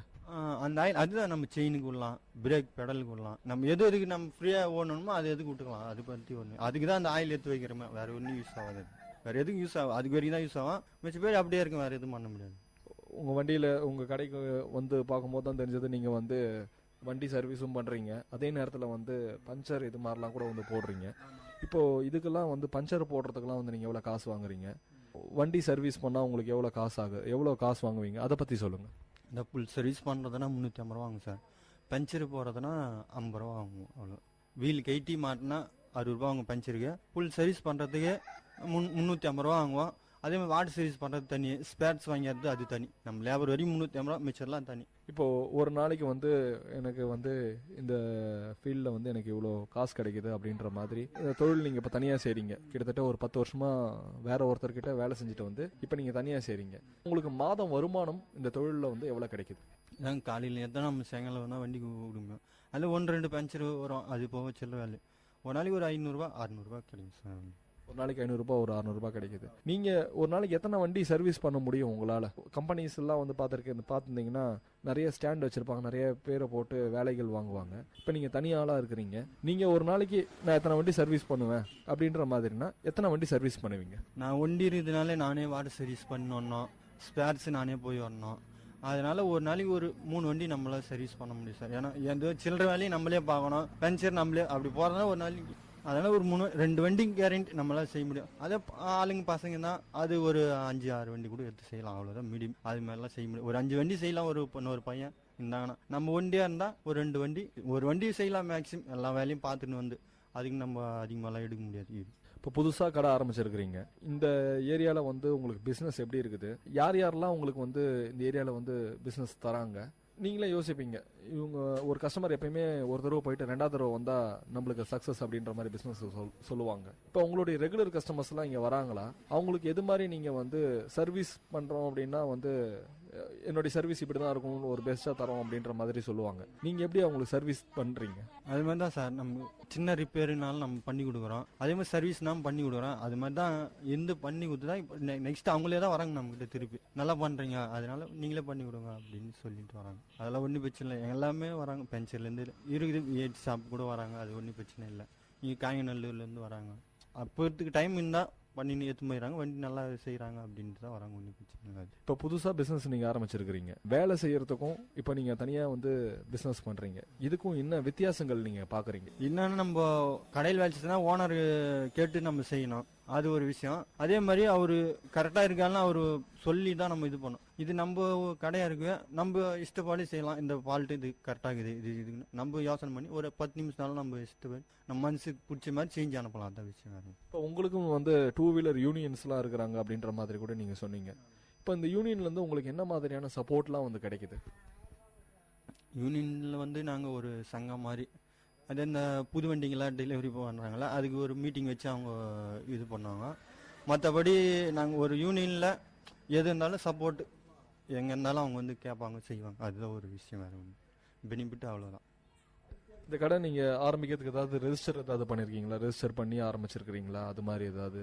அது மாதிரிலாம் இல்லை. நம்ம டூல்ஸ் எல்லாம் நம்ம ஸ்பேர் நம்ம தேவையானது வாங்கி வச்சு நம்ம கடை ஓப்பன் பண்ணலாம். அதே நம்ம போய் சேரனாலும் சேரலாம், யூனியனில் இல்லை வேணா இருக்கலாம்னு இருக்கலாம். அது நம்ம இஷ்டம் தான். நம்ம சேர்ந்து அவங்க ஒரு கார்டு கொடுப்பாங்க.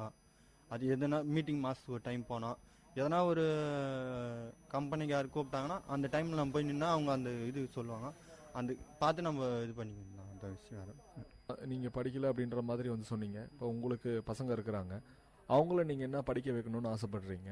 இன்னமா வரணும்னு ஆசைப்படுறீங்க? படிக்கும் போது அவங்க தான் படிக்க வைக்கிறோம், அவங்க தான் இஷ்டப்படணும். நம்ம எப்படி சொல்கிறது, என்ன மட்டும் படிக்க வைக்கணும் தான் ஆசைப்பட்டாங்க நம்மளுக்கு வழியாக ஃபீல்டு. அது மாதிரி பசங்க என்ன நினைக்கிறாங்களோ அது மாதிரி படிக்க வைக்க வேண்டியதான். நம்ம ஆசைப்படி ஒன்றும் இல்லை, அவங்க என்ன இஷ்டப்படுறாங்களோ அதை படிக்க வேண்டியதான், அவ்வளோதான் விஷயம். இப்போ உழைப்பால் வந்து 10 வருஷமாக வெளியில் வேலை செஞ்சுட்டு நீங்களே வந்து சொந்தமாக கடையும் போட்டிருக்கிறீங்க. அந்த உழைப்பை நம்பி தான் வந்து நீங்கள் எல்லாம் செஞ்சுருக்கிறீங்க. உழைக்கிறவங்களுக்கு நீங்கள் என்ன சொல்ல விரும்புகிறீங்க? கஷ்டப்படுறவங்களுக்கு என்றைக்குமே அவங்களுக்கே தெரியும், கஷ்டப்படுறவங்களுக்கு என்றைக்குமே ஆண்டவன் கை கொடுப்பான். அதுதான் ஒரே ஒரு விஷயம் நான் சொல்கிறேன். உக்காஞ்சி சாப்பிட்றவங்க எப்படியோ கஷ்டப்படுறவங்களுக்கு ஆண்டவன் அந்த கை கொடுப்பான், அவ்வளோதான் நம்மளுக்கு. கண்டிப்பாக நீங்களும் உங்களுடைய வாழ்க்கையில் முன்னேறுவீங்க. விஐடி கம்யூனிட்டி ரேடியோ சார்பாக நாங்கள் நன்றியை தெரிவிச்சுக்கிறோம். நன்றி. இவ்வளோ நேரம் நம்மக்கிட்ட 2 வீலர் மெக்கானிக் வேல்முருகன் அவர்கள் நம்மக்கிட்ட நிறைய விஷயங்களை 2 வீலர் சார்ந்த நிறைய கேள்விகள் கேட்டோம், அதை பற்றி நம்மக்கிட்ட பகிர்ந்துக்கிட்டாங்க. மீண்டும் ஒரு அனுபவ மேடை நிகழ்ச்சியில் உங்களை சந்திக்கும் வரை உங்களிடமிருந்து விடைபெறுவது நான் சரவண கார்த்திக். நீங்கள் கேட்டுக்கொண்டிருப்பது விஐடி பண்பலை 90.8 விஐடி பல்கலைக்கழகத்தின் சமுதாய வானொலி.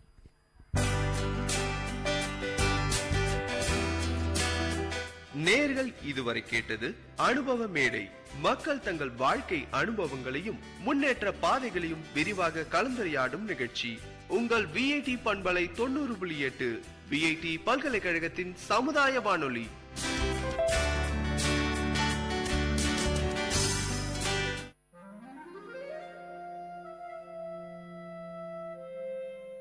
It's story time. In VIT Community Radio 90.8, you are going to listen to a short story written and narrated by Professor Pranesh Kumar, VIT University. Title of the story: The Changes of Time. Time, the fastest and cruelest magician, did not spare her. I gazed at her for a long time. Mashing beetle leaf, preparing pan, she did not notice me. With great seriousness and much care, she opened a small box lying beside her. From it, she took a polythene bag and carefully unwinded it, took out a pinch of tobacco and crushed it along with other ingredients. 70% of her hair has lost its color. My curiosity about her grew more and more.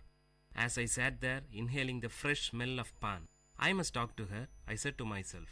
I got up and found a suitable place beside her. She smiled at me with her toothless gums, while her hands were busy rearranging the contents in the pan box. The skin of her arm seemed coarse like the epidermis of an old tamarind tree. She herself was like an old tree that had witnessed many springs and summers. Dressed in a white saree and without a blouse, she looked like a typical old woman from South Tamil Nadu. Each time she moved her head, her heavy pampadums, these are nothing but ornaments meant for the ear, moved to and fro rhythmically. She must not have felt the unease, used as she was to those 2 pampadums from her early teens. They were huge pieces of gold ornament, different shapes, cubes, circles, triangles, and horseshoes closely packed with the usual wax stuffing. She could often be seen seated on the veranda of that old house with tiled roof. Nobody knew her name. People called her member's wife, since her husband became a panchayat member. Being the senior most person in the area, people from the surrounding area called her great grandma in respect. She lived with her younger son's family. We both gazed at each other until I broke the ice by asking her about the tattoo on her arms. She had tattooed the picture of a peacock across her biceps. The peacock had lost its vigor as the skin that supported it has withered. For a fraction of a second flashed across my mind the modern tattoos that movie artists and DJs have on them. I asked her the intention behind her tattooing and why a peacock. She opened her mouth carefully, holding her head upwards so that the pan from her mouth did not spill. Son, while we live, we earn many things and lose many things. But we can never take anything to the grave except this tattoo. She stressed that none could snatch it away from her. Saying this, she carefully spat out the pan juice. I was taken aback by the philosophical attitude she had for a simple tattoo. Her immediate and sharp answer was impressive, but her reply to my next question was only a stale smile. It was about her age.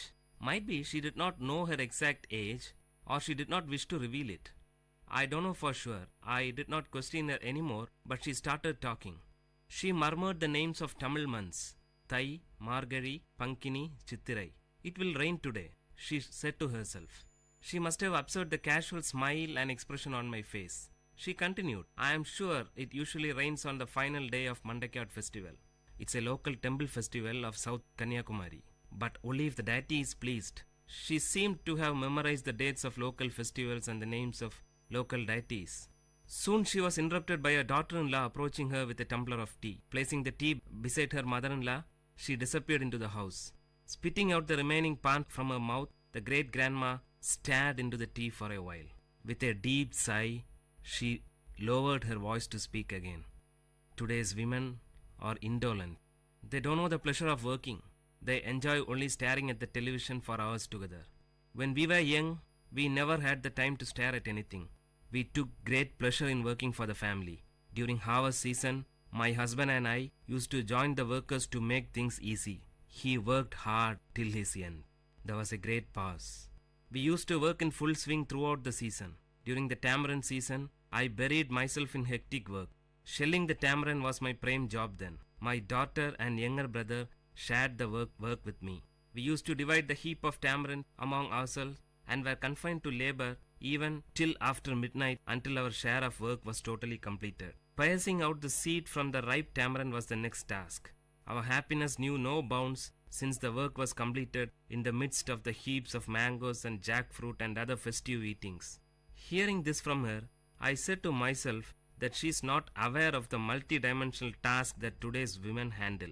So much for the joys of an uncluttered childhood, she continued. Apart from all this, I had the regular task of preparing palm jaggery from palm juice. Early in the morning before dawn, palm tree climbers would collect palm juice from the small pots tied to the treetop. Those climbers would howl and shriek from the treetop to convey the message that their work was done. As soon as he received the signal, my younger brother would run to collect the juice and bring it home. It would be brought ice cold. I boiled it using dried leaves and finally prepared palm jaggery. During the peak season, we might even get 30 cakes a day. That was our prime source of income. Now all those things have become a matter of past. She sighed nostalgically. When great-grandma narrated these mundane events, I could visualize them in my mind. I said to myself, she is grieving over a lost culture.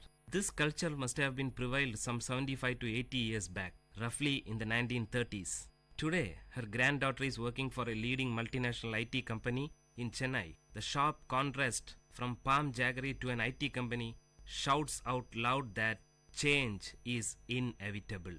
Before she could continue, someone called out to me from behind. It was my friend for whom I had been waiting. We usually played cricket with a few others in a large ground behind the great-grandma's house.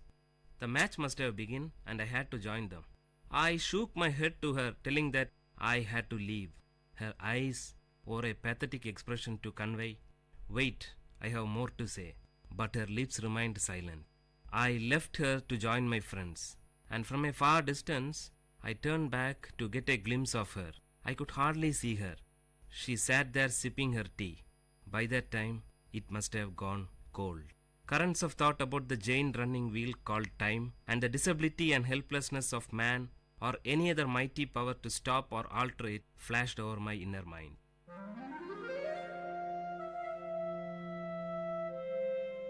Dear listeners, you had listened to a short story written and narrated by Professor Pranesh Kumar, VIT University, in VIT Community Radio 90.8.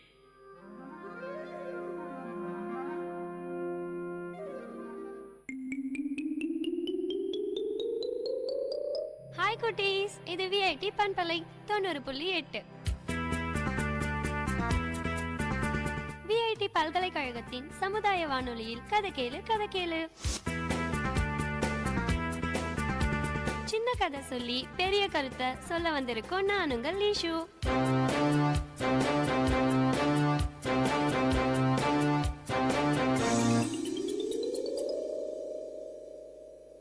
இடத்துல ஒரு பெரிய ஈச்ச மரம்.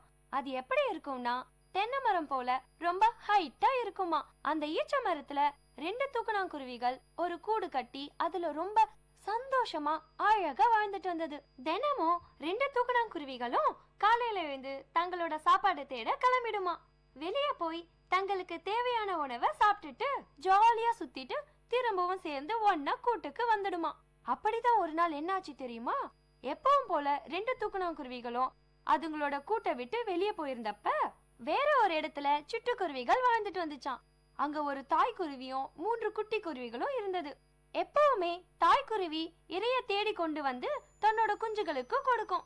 அந்த 3 குஞ்சுகள்ல கடைசி குருவி மட்டும் அதுக்கு கொடுக்கற சாப்பாடு மட்டும் இல்லாம தன்னோட அண்ணன் குருவி கிட்ட இருக்கிற சாப்பாட்டையும் சேர்த்து சாப்பிடுமா. இப்படியே அது செஞ்சதால ஒரு நாள் மத்த 2 குருவிகளுக்கும் கோபம் வந்து அந்த குருவிய வெளியே அனுப்பிடுச்சுங்க. வெளியே வந்த குருவிக்கு தங்க இடம் இல்லாம போச்சு. குருவிகள் எப்பவுமே ரொம்ப உயரமா பறக்கும். அந்த குருவி தன்னை வெளியே அனுப்பிட்டாங்கன்ற கோவத்தோட பறந்து வந்துட்டு இருந்துச்சு. அப்போ அது வர வழியில தூக்கணாங்குருவி கூட பாத்துச்சான். 2 தூக்கணாங்குருவிகளும் வெளியே போயிருந்த நேரமா பார்த்து அந்த சிட்டுக்குருவி தூக்கணாங்குருவி கூட்டுக்குள்ள நுழைஞ்சிடுச்சு. கொஞ்ச நேரத்துக்கு அப்புறம் 2 தூக்கணாங்குருவிகளும் தன்னோட கூட்டுக்கிட்ட வந்ததும் ஒரு தூக்கணாங்குருவி பறந்து வந்து கூட்டுக்குள்ள தலைய நுழைச்சது. கூட்டுல சிட்டுக்குருவி இருப்பத பார்த்துட்டு, குருவி அக்கா, எங்க வீட்டுல நுழைஞ்சு எங்களுக்கு இடம் இல்லாம பண்ணிட்டீங்களே, தயவு செஞ்சு வெளியே போயிடுங்கன்னு கெஞ்சி கேட்டது.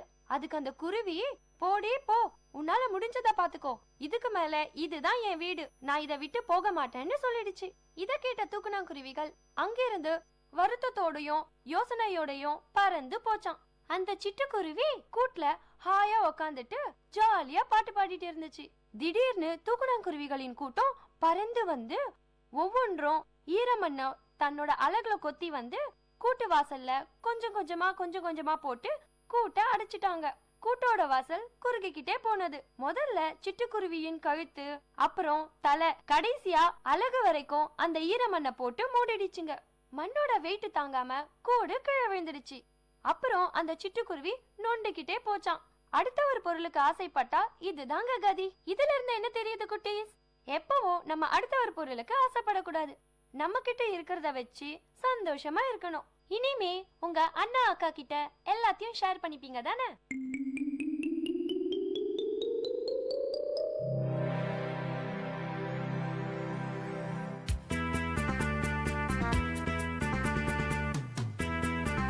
இதே மாதிரி இன்னொரு கதையோடையும் கருத்தோடையும் அடுத்த கதை கேளு நிகழ்ச்சியில சந்திப்போம்.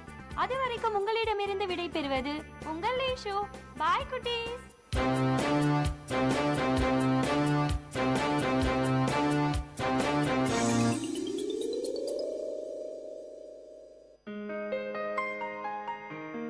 அப்பா, ஒவ்வொரு நாளும் தொடங்கும் போது நமக்கு மட்டும்தான் இப்படி நடக்குதா?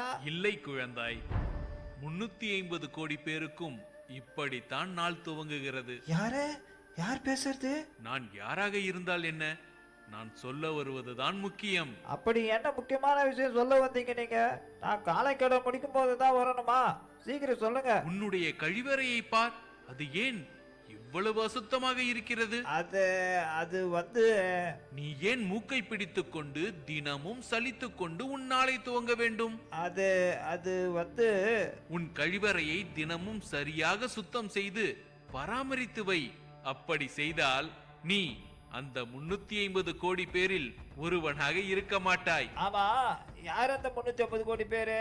அந்த 350 கோடி பேரும் இந்த உலகில் சுகாதாரமான கழிவறை வசதி இல்லாதவர்கள். இப்போது சொல், உன்னிடம் கழிவறை உள்ளது, ஆனால் சுகாதாரம்? இப்ப சொல்லிட்டீங்கல்ல, இதோ சுத்தம் பண்ணிடுறேன். இந்த உலகில் 3இல் ஒருவருக்கு சுகாதாரமான கழிவறை வசதி இல்லை என்று ஐக்கிய நாடுகள் கணக்கெடுப்பு கூறுகிறது. நம் வீட்டில் இருக்கும் கழிவறை சுகாதாரமாக உள்ளதா என நாம் கவனித்து சுத்தம் செய்வோம். சமுதாய நலன் கருதி வெளியிடுவோர் VIT பண்பலை 90.8.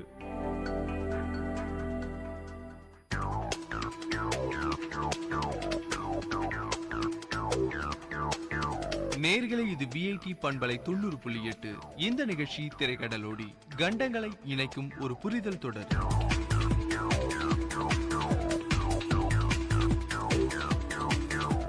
ஹலோ ஃப்ரெண்ட்ஸ், நம்ம எல்லாருக்கும் நம்ம நாட்டு மேல நிறைய பாசமும் மரியாதையும் இருக்கும். நம்ம நாட்டை பற்றின பெருமையும் நாம இந்த நாட்டை சார்ந்தவங்கன்னு சொல்றதுல ஒரு கம்பீரமும் கர்வமும் கூட இருக்கும். அப்பேற்பட்ட ஒரு நாட்டுப்பற்று உணர்ச்சியோட ஓட்டோ வான் பிஸ்மார்க் என்கிறவர் தன் நாட்டை பற்றி என்ன சொல்றாருன்னா, பயத்தின் குரல் என் நாட்டு மக்களின் மனதில் எதிரொலிப்பதே இல்லைன்னு சொல்றாரு. அப்படி அவர் பெருமையா புகழற நாடு எந்த நாடுன்னு தெரிஞ்சுக்க ஆவலா இருக்குல்ல? ஆமா, அல்மானியா, ஜெர்மானியா என பல பெயர் இருந்தாலும் ஜெர்மானியர்களால் டச்லாந்து என பாசமாக அழைக்கப்படும் ஜெர்மனி தான் அந்த நாடு. அப்பேற்பட்ட ஜெர்மனி நாட்டை தான் நாம இன்னைக்கு சுத்தி பார்க்க போறோம்.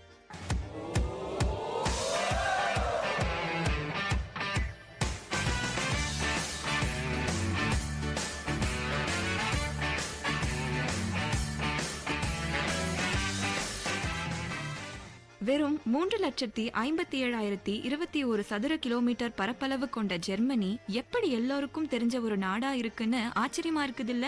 அதனால முதல்ல ஜெர்மனி பத்தின ஒரு சின்ன பிளாஷ்பேக்க பார்க்கலாம். கிமு 750களில், அதாவது நார்டிக் பிரான்ஸ் காலம் எனப்படும் காலத்தில், ஜெர்மானிக் என்னும் இனத்தை சார்ந்த மக்கள் ஸ்காண்டினேவியாவின் தென்பகுதியிலிருந்து வடக்கு ஜெர்மனி வரைக்குமான தங்கள் பகுதியை விரிவாக்கிக்கிட்டே வந்தாங்க. பிறகு அகஸ்டஸ் என்னும் ரோம பேரரசின் காலத்தில் ரோமர்கள் தங்கள் நாட்டை கைப்பற்ற விடாம அவர்களை தடுத்து நிறுத்தி தங்கள் வீரத்தை உலகுக்கு காண்பிச்ச ஜெர்மானியர்கள் கொஞ்சம் கொஞ்சமா தங்கள் எல்லையை விரிவாக்கி தற்போதைய ஜெர்மனியை உருவாக்கினார்கள். கிபி 800ஆம் ஆண்டு பிராங்கிஷ் அரசரான சார்ல் மாக்னின் ஜெர்மனியில் கெரோலிங்கியன் பரம்பரை உருவாகுச்சு. பிறகு பல குறுநிலங்களாகவும் பல மன்னர்களாகவும் சேர்ந்தும் பிரிந்தும் வந்த ஜெர்மனி 1315லும் 1348களிலிருந்து 1350ஆம் ஆண்டு வரையில் நடந்த பஞ்சத்தினாலும் அப்போது தாக்கிய பிளேக் நோயாலும் பல இழப்புகளை சந்திச்சது.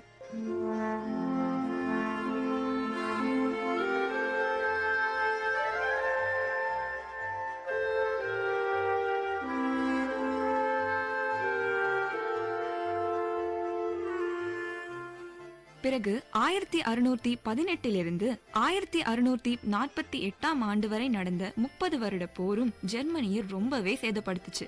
இதன் பிறகு 1800களில சிறு பகுதிகளா ஜெர்மனி பிரிக்கப்பட்டு பின்னர் ஹாப்ஸ்பர்க் மற்றும் ப்ரூஷிய ராஜ்யம் என்னும் இரு ராஜவம்சத்தினரால் ஆளப்பட்டது. அதன் பின்னர் அரசர் 1ஆம் வில்லியன் காலத்தில்தான் ஓட்டோ வான் பிஸ்மார்க் அவரின் உதவியோடு ஜெர்மனி ஒன்றிணைக்கப்பட்டது. பிறகு என்ன, ஜெர்மனியின் முன்னேற்றத்திற்கு எல்லை இல்லாம உலக நாடுகள்ல சிறந்த ஒன்றா அது அதிகாரத்திலும் செல்வத்திலும் வளர்ந்து வந்தது. ஆனா உலகத்துல நடக்கக்கூடாத ஒரு விஷயமான முதலாம் உலக போர் 1914ஆம் ஆண்டு நடந்த போது ஜெர்மனியும் அதுல கலந்து கொண்டது. இப்போரில் பெருந்தோல்வி கண்ட ஜெர்மனி மிகவும் கொடிய பொருளாதார நிலைக்கு தள்ளப்பட்டது. அதனுடைய பல சர்வதேச காலனிகளும் அதனிடமிருந்து பறிக்கப்பட்டது. ஆனா அதற்கு பிறகு ஒரு குறுகிய காலத்திற்கு ஜெர்மனி ஒரு குடியரசு நாடாவே இருந்து வந்தது. அப்பதாங்க ஹிட்லரும் நாசிசமும் ஜெர்மனியில வந்தாங்க. கூடவே 2ஆம் உலக போரும் வந்தது. இந்த போரின் முடிவும் ஜெர்மனிக்கு சாதகமில்லாமல் போனது. 2ஆம் உலக போரின் முடிவில் மீண்டும் ஜெர்மனி இரு நாடுகளா பிரிக்கப்பட்டது. ஒன்று கம்யூனிச நாடான கிழக்கு ஜெர்மனியாகவும் இன்னொன்று மேற்கு ஜெர்மனியாகவும் பிரிக்கப்பட்டது. இவற்றை பிரிக்கும் வகையில் 1961இல் ஜெர்மனியின் தலைநகரமான பெர்லினில் ஒரு சுவர் எழுப்பப்பட்டது. அதற்கு பெர்லின் சுவர் என்றும் பெயரிடப்பட்டது. பிறகு பல வருடங்கள் கழித்து 1990ஆம் ஆண்டு அக்டோபர் 8வது நாள் ஜெர்மனி மீண்டும் ஒன்று சேர்ந்தது. இப்பொழுது உலகின் சிறந்த நாடுகள்ல ஒன்னா பெரும் வளர்ச்சி அடைந்து வருகிறது ஜெர்மனி. அப்படா, ஜெர்மனியின் வரலாற்றுல தான் எத்தனை போர்கள், எத்தனை சோதனைகள், அவை எல்லாவற்றையும் தாண்டி இன்று உலகத்துல ஒரு சிறந்த கம்பீரமான நாடா விளங்குகிறது ஜெர்மனி. அதனால இப்போ எந்த பயமும் இல்லாம ஜெர்மனியை சுத்தி பார்க்க வரலாற்றோடு பிணைந்திருக்கும் அதன் நகரங்கள் வழியா முற்காலத்திற்கே பயணம் சென்று அதன் அழகை ரசிக்கலாம். அதனால தாங்க யுனெஸ்கோ ஜெர்மனில மட்டும் மொத்தம் 37 இடங்களை வேர்ல்ட் ஹெரிடேஜ் பிளேசஸா அறிவிச்சிருக்கு.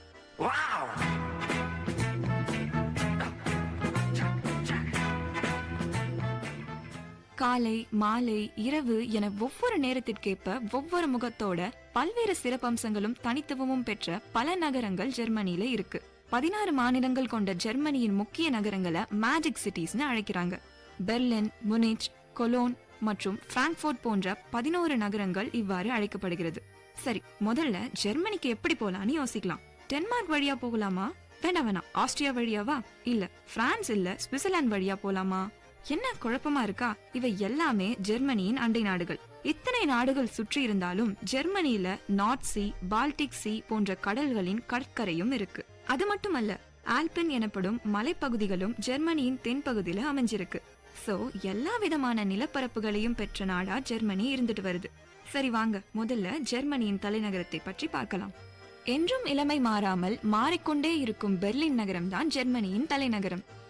ஜெர்மனியின் மிகப்பெரிய நகரமான பெர்லின் 1701 இரண்டாம் உலக போர் வரைக்கும் ஜெர்மனியின் தலைநகரமா இருந்திருக்கு. பிறகு கிழக்கு மேற்கு என பிரிக்கப்பட்டு மீண்டும் ஜெர்மனி ஒன்றிணைந்த போது இந்த நகரமும் தன்னுடைய பழைய நிலைக்கு திரும்பியது. பெர்லினின் கட்டிடங்கள் அதன் வரலாற்றை பிரதிபலிக்கும் வகையில அமைஞ்சிருக்கு. அரசர்கள் காலத்திலும் வெய்மர் காலத்திலும் நாசிகளின் காலத்திலும் ஜெர்மனி பிரிக்கப்பட்டு பின்னர் ஒன்று சேர்ந்த காலத்திலும் பெர்லினில் பல கட்டிடங்கள் எழுப்பப்பட்டன. இவை எல்லாம் இன்னும் காலத்தில் அழியா சின்னங்களாக அழகா காட்சியளிக்குது.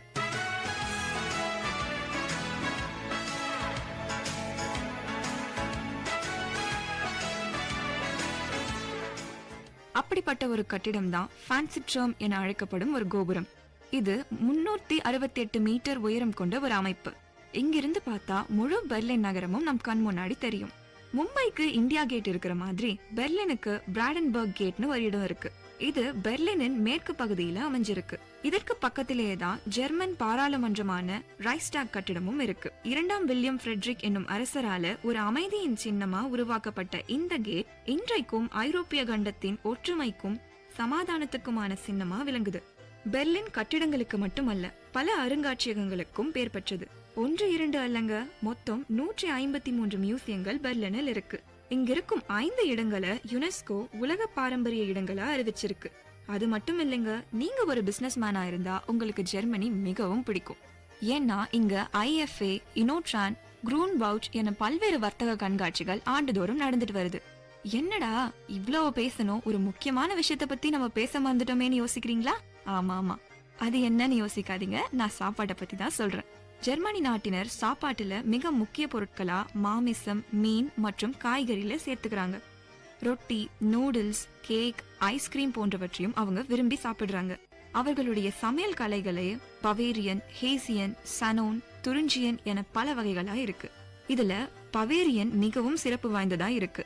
இந்த பவேரிய மாநிலத்தின் முக்கிய நகரான முனிச் மாநகரத்தை தான் நம்ம அடுத்ததா பார்க்க போறோம். இசார் நதிக்கரையில பெர்லினுக்கு பின்புறமா முனிச் உங்களை நேசிக்கிறது என்கிற குறிக்கோளோட அமைந்திருக்கும் நகரம் தான் முனிச்.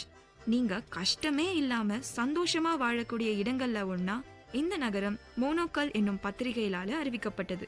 முனிச்சின் உள்பகுதியில பல பழமை வாய்ந்த கோட்டைகளும் தேவாலயங்களும் வரலாற்றை நம் கண் முன்னாடி நிறுத்தி காண்பிக்குது. இந்த வரலாற்று பொக்கிஷங்கள் பலவற்றையும் இந்நகரத்தார் புதுப்பித்து இன்னும் அழகாக காட்சியளிக்க வச்சிருக்காங்க. இதனாலேயே ஆண்டுதோறும் பல சுற்றுலா பயணிகள் ஜெர்மனியை சுத்தி பார்க்க வராங்க. முனிச் நகரத்தில் உலகத்தரம் வாய்ந்த விளையாட்டு மைதானங்கள் நிறைய இருக்கு.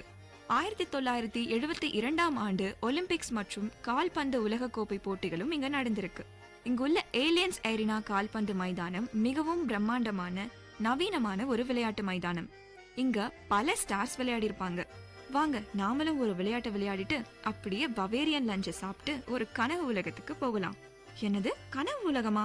தூங்க போறோமான்னு யோசிக்கிறீங்களா? இல்லங்க, நம்ம கனவு உலகத்துக்கே கூட்டிட்டு போகக்கூடிய ஒரு அழகான அரண்மனையை பத்தி சொல்ல போறேன். நியூ ஸ்பெயின்ஸ்டெயின் என்னும் இந்த அரண்மனை தான் குழந்தைகளை கவரும் டிஸ்னி உலகத்தின் லோகோவா பயன்படுத்தப்படுது. 1861ஆம் ஆண்டிலிருந்து 1892ஆம் ஆண்டு வரை ஒரு மலைக்குன்றின் மேல கட்டப்பட்ட இந்த அரண்மனையை பார்க்கவே வருஷத்திற்கு 1.3 மில்லியன் மக்கள் வராங்க. லூட்விங் என்னும் மன்னரால கட்டப்பட்ட இந்த அரண்மனை மிகவும் கலைநயம் மிக்கது.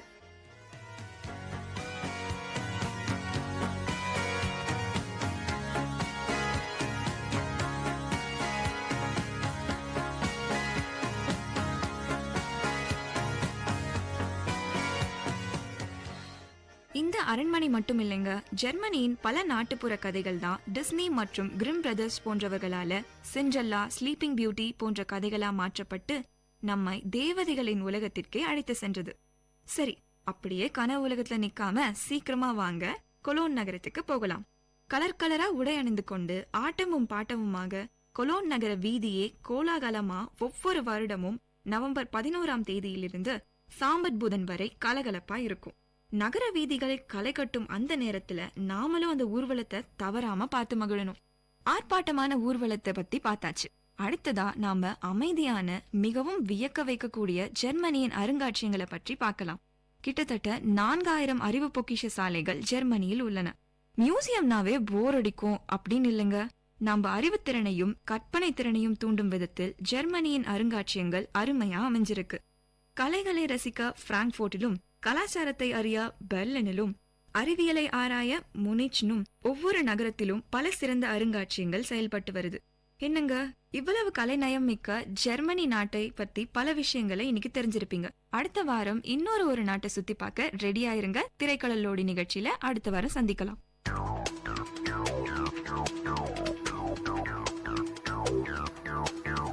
நேயர்கள் இதுவரை கேட்டது திரைக்கடலோடி, கண்டங்களை இணைக்கும் ஒரு புரிதல் தொடர்.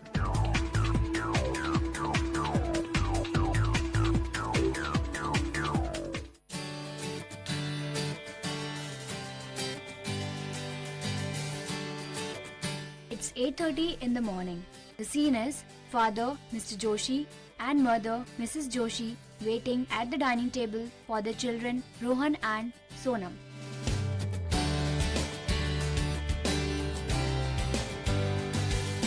Rohan is busy on his laptop and Sonam is busy texting on her mobile. Sonam, Rohan, beta, we are waiting for you. Coming, Dad. Just a second, Dad. Sonam studies in 11th standard and she's new to Facebook and has instantly become addicted to it. Rohan is a college boy and he is into ethical hacking, but his parents are unaware of it. Sonam and Rohan arrive at the dining table. Stop texting and have your breakfast. You are getting late for school. Okay, fine, Dad. Okay, I'm done with breakfast. I'm leaving for college now. Okay, Sonam, come. Let me drop you to school.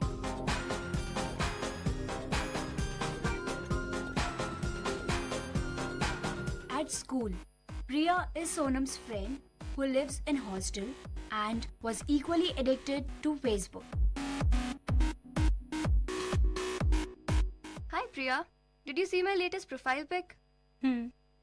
What happened? You look tensed. A week before, I accepted a friend request from a random guy. He looked quite good. He always asked me to be online, so I spent most of my time chatting with him and I enjoyed it. Eventually, I gave him my number. How can you do that? You gave him your number just after weeks chatting? Yeah, I know it was a stupid thing to do. Okay, fine. What happened next? So now he started texting me day in and day out. But slowly, the texts that used to please me started irritating me. They turned vulgar. I stopped replying and even blocked him on Facebook.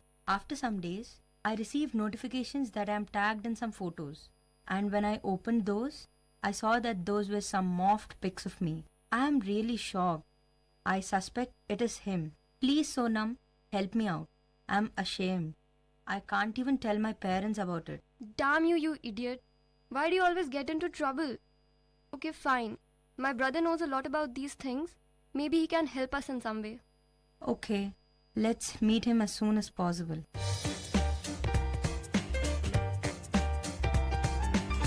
Meanwhile, in Mr. Joshi's office, Let me go through my inbox. You received a cash prize of $60,000. To avail the prize, kindly deposit $1,000 in below mentioned bank details. Wow, how lucky I am. since Mr. Joshi is in a financial crisis and in a dire need for money, he instantly transfers the money as required. After an hour, he receives another email. We received your cash, but we are facing some issues with the foreign exchange department. You need to pay $500 more as processing fee. And Mr. Joshi commits the same mistake again. After an hour, he receives another email claiming successful transfer of cash in his account. He calls his bank. Good evening. Welcome to Indian Bank. How may I help you? Hello, I rang up to inquire about my account balance. My account number is 3164668. Has any money been deposited recently? Please wait for a moment. Sorry, But there hasn't been any recent deposits in your account, but only withdrawal. Can you please check it again? Yes, sir. I'm quite sure. Thank you.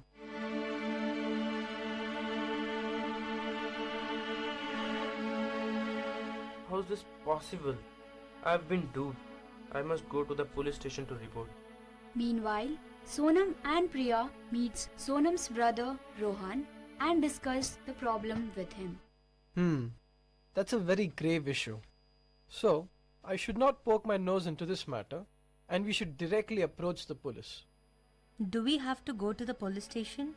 Because it's really embarrassing. There's nothing to be ashamed of. Anybody can be a victim of this kind of cybercrime.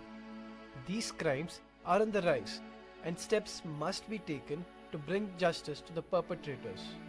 Okay, if you say so. Meanwhile, at the police station, the father is already present in the police station.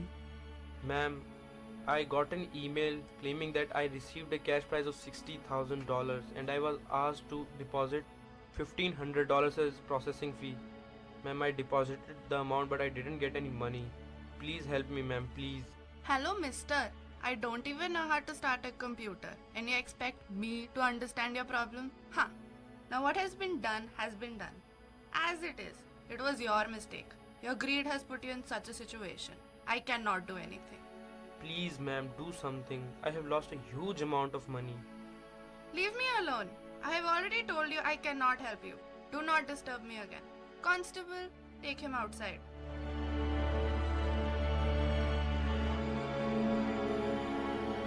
Mr. Joshi is very disheartened at the kind of treatment at the hands of the police.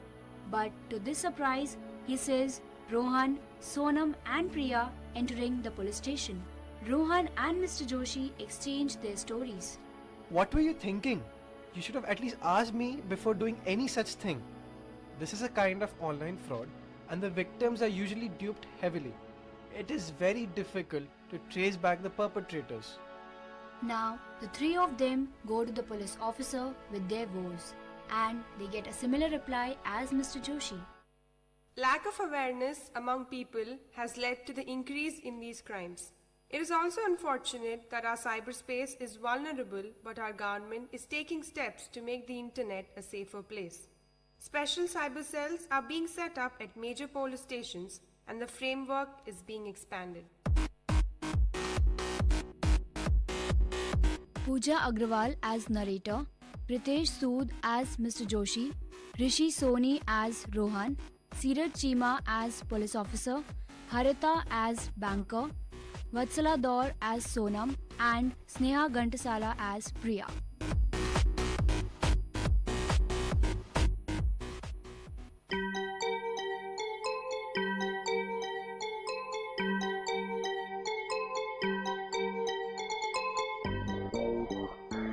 வணக்கம், நமஸ்தே, நமஸ்கார், சலாம் and வந்தனம். நீங்கள் கேட்டுக்கொண்டிருப்பது VIT பண்பலை 90.8. இது VIT பல்கலைக்கழகத்தின் சமுதாய வானொலி. உங்க எல்லோரையும் புதுமை பெண்கள் நிகழ்ச்சிக்கு வரவேற்கிறேன். நான் உங்க அட்டானா. இந்த நிகழ்ச்சியில எவ்வளோ கடினமான சூழ்நிலையும் தனக்குன்னு ஒரு பாதையை அமைச்சுக்கிட்டு அதுல அவங்க பயணத்தை தொடர்ந்து அதுல வெற்றியும் அடைந்த பெண்களை பத்தி தான் நான் உங்களுக்கு சொல்ல போறேன்.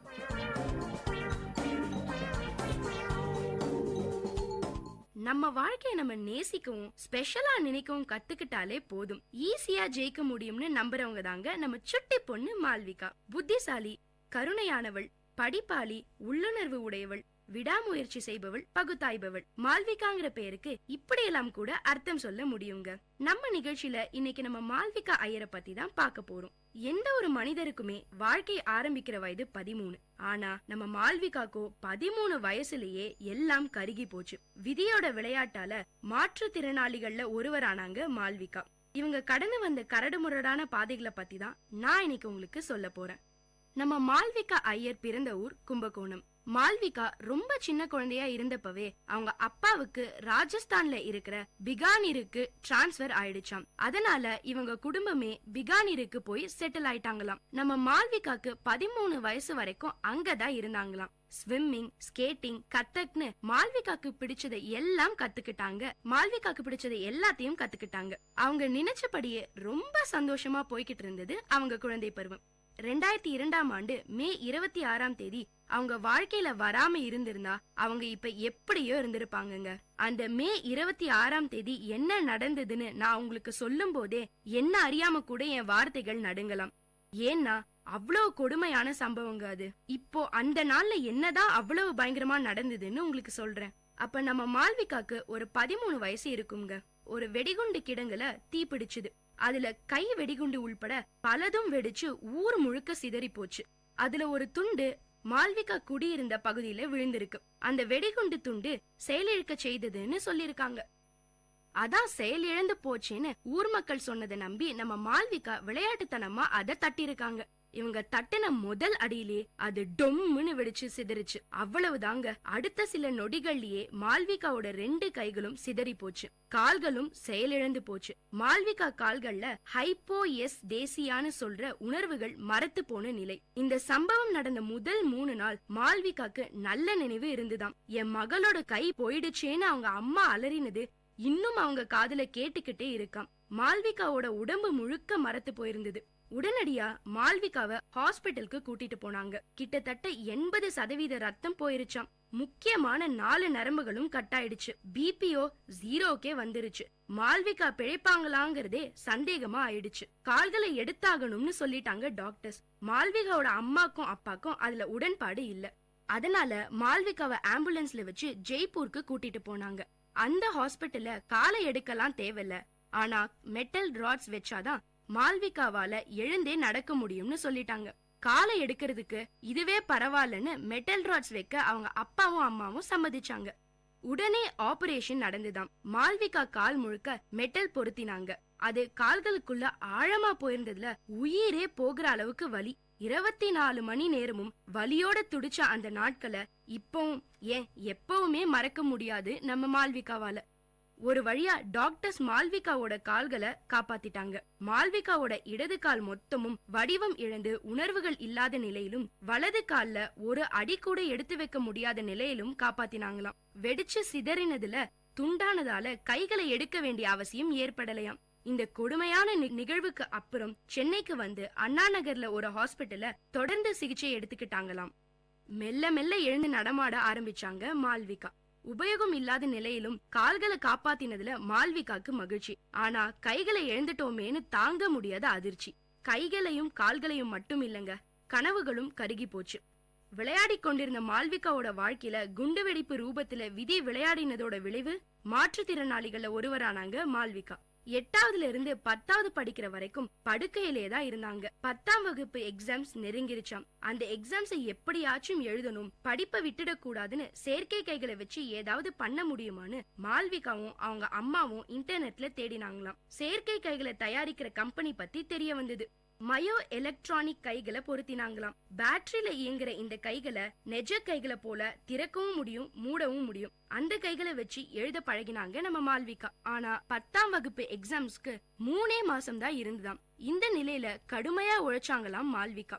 எந்த நேரமும் படிப்பு படிப்பு படிப்புன்னு அதுலயே கவனமா இருந்தாங்களாம்.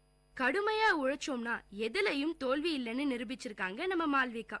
ஆமாங்க, அவங்க பட்ட எல்லா கஷ்டங்களுக்கும் நல்ல ரிசல்ட் கிடைச்சது. பிரைவேட் கேண்டிடேட்ல நம்ம மால்விகா தான் டாப்பர். இது மட்டும் இல்லாம 2 சப்ஜெக்ட்ல 100க்கு 100 வாங்கியிருக்காங்க. ஆனா நம்மள எடுத்துக்கோங்க, கையும் காலும் நல்லா இருக்கிற நிலைமையில கூட உழைக்க மாட்டேங்கிறோம். ஸ்கூல்ல பிரஷர் பண்றாங்க, வீட்டுல பிரஷர் பண்றாங்க, அதனால படிக்க பிடிக்கலன்னு வெறுப்ப வளர்த்துக்கிறோம். ஒரு வருஷம் ஃபுல்லா அதே பாடங்களை தான் படிக்கிறோம், ஆனா முழு கவனிப்போட படிக்கிறது இல்ல. நம்ம மால்விகாவோ 3 மாசம் தான் படிச்சாங்க, ஆனா முழு கவனிப்பும் படிப்புல மட்டும் தான் இருந்தது. சரி, இப்போ மால்விகா வாழ்க்கையில அதுக்கப்புறம் என்ன நடந்ததுன்னு தெரிஞ்சுக்கலாம்.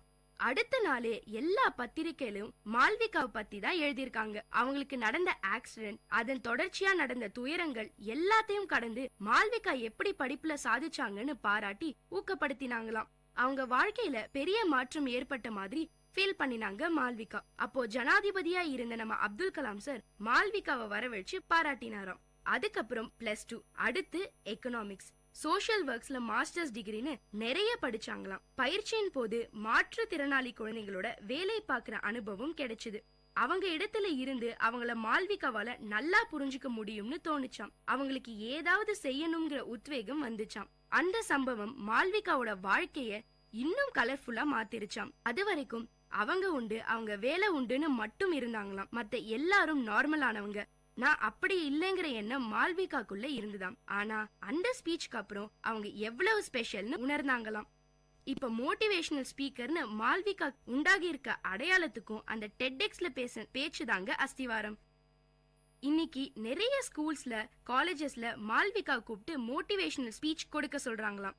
போன வருஷம் பெங்களூர்ல நடந்த இந்தியா இன்க்ளூஷன் சம்மிட்ல பேச கூப்பிட்டாங்க. நிறைய சாதனை செய்த மாற்றுத்திறனாளிகள் பலரை அவங்க அங்க சந்திச்சிருக்காங்க. இந்த சம்பவங்கள் எல்லாம் மால்விகாவோட குறைபாட்டை எதிர்க்கிற மனப்பான்மையை கொடுத்தது. எபிலிட்டி ஃபவுண்டேஷனும் நிஃப்டும் இணைந்து நடத்தின ஒரு ரேம்ப் வாக்ல கலந்துகிட்டாங்க. நிஃப்ட சேர்ந்த ஸ்டூடெண்ட்ஸ் மால்விகாக்காக 2 கவுன் டிசைன் பண்ணி கொடுத்தாங்களாம். அவங்க செயற்கை கைகளை நுழைக்கிற மாதிரி ஸ்பெஷலா டிசைன் பண்ணின அந்த ட்ரெஸ்ஸ போட்டுக்கிட்டு மால்விகா ரொம்ப சந்தோஷமா ரேம்ப் வாக் பண்ணினாங்க. ரொம்ப அருமையான அனுபவமா இருந்துதாம் அது மால்விகாக்கு. மாற்றுத்திறனாளிகளுக்கான ஆக்சசிபிள் க்ளோத்திங் பத்தி யோசிக்கவும் பேசவும் வச்ச சம்பவமா அமைஞ்சுது. சமூக விழிப்புணர்வு பிரச்சாரங்கள் தொடர்பான பல நிகழ்ச்சிகள்ல கலந்துக்கிறாங்க மால்விகா. பெங்களூர்ல நடந்த மாரத்தான் நிகழ்ச்சியில டான்ஸ் பண்ணினாங்களாம். அடிப்படையில டான்சரான மால்விகாவால முன்ன மாதிரி ஆட முடியலனாலும் ஓரளவுக்கு நல்லாவே ஆடினாங்களாம். சமுதாயத்துல மாற்றுத்திறனாளிகளோட மனநிலை எப்படி இருக்கு, சமுதாயம் அவங்கள எப்படி பாக்குதுங்கறத பத்தி PhD பண்ணிக்கிட்டு இருக்காங்க.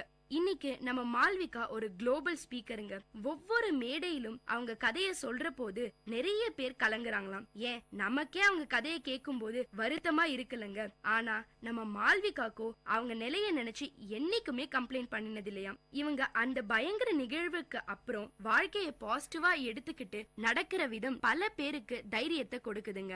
மால்விகாவோட சிகிச்சைகள் முழுமையா முடியலையாம். ஆக்சிடென்ட் நடந்து முதல் நாள் எமர்ஜென்சி ஆபரேஷன்ல ஆரம்பிச்சது. இது வரைக்கும் மால்விகாக்கு 20க்கும் மேலான ஆபரேஷன் செஞ்சிருக்காங்க. வெடிச்சு சிதறின குண்டுல ஒரு சின்ன துண்டு இன்னும் அவங்க உடம்புக்குள்ள இருக்காமாம். ஆனா அதை எடுக்க முடியலையாம். கால்கள்ல பிளேடு பொருத்தினப்ப அந்த குண்டு துண்டோட உராஞ்சதுல அவங்களுக்கு 2 வாட்டி பிரச்சனை ஆயிருக்கு. இப்போ அவங்களுக்கான ட்ரீட்மெண்ட் போயிட்டு தான் இருக்காம். அதுக்கு முடியவே இல்லையாங்க. இவ்வளவு சம்பவங்களுக்கு பிறகும் மால்விகா அவங்க வாழ்க்கையை நேசிக்க காரணம் அவங்க அம்மா ஹேமமாலினி தாங்க. மால்விகா கூடவே நிழல் மாதிரி இருக்காங்க. பிரச்சனைங்க வரும் போகும், ஆனா மனசு விட்டு போச்சுன்னா வாழறதே கஷ்டம்னு சொல்லி சொல்லி வளர்த்தாங்களாம். அந்த வார்த்தைகள் தான் மால்விகாவோட ஊக்கம் இருந்தாம். அதனாலதான் மால்விகாவை யாருமே எப்பவுமே சோகமா பார்த்தது இல்லையாம். வழியில துடிச்ச போது கூட சிரிச்சுக்கிட்டே எல்லாத்தையும் எதிர்கொண்டாங்க மால்விகா.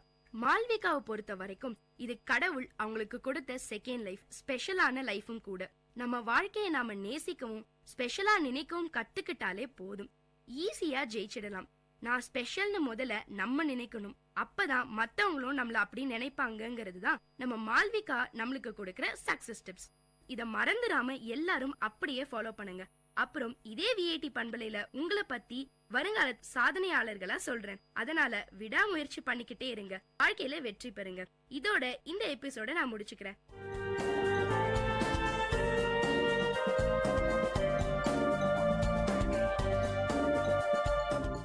இந்த நிகழ்ச்சி உங்க எல்லாருக்கும் ஒரு பெரிய உற்சாகத்தை தந்திருக்கும்னு நம்புறேன். இதே மாதிரி பல விஷயங்களை தெரிஞ்சுக்கணுமா? அப்போ விஐடி பண்பலை 90.8 கேட்டுக்கிட்டே இருங்க.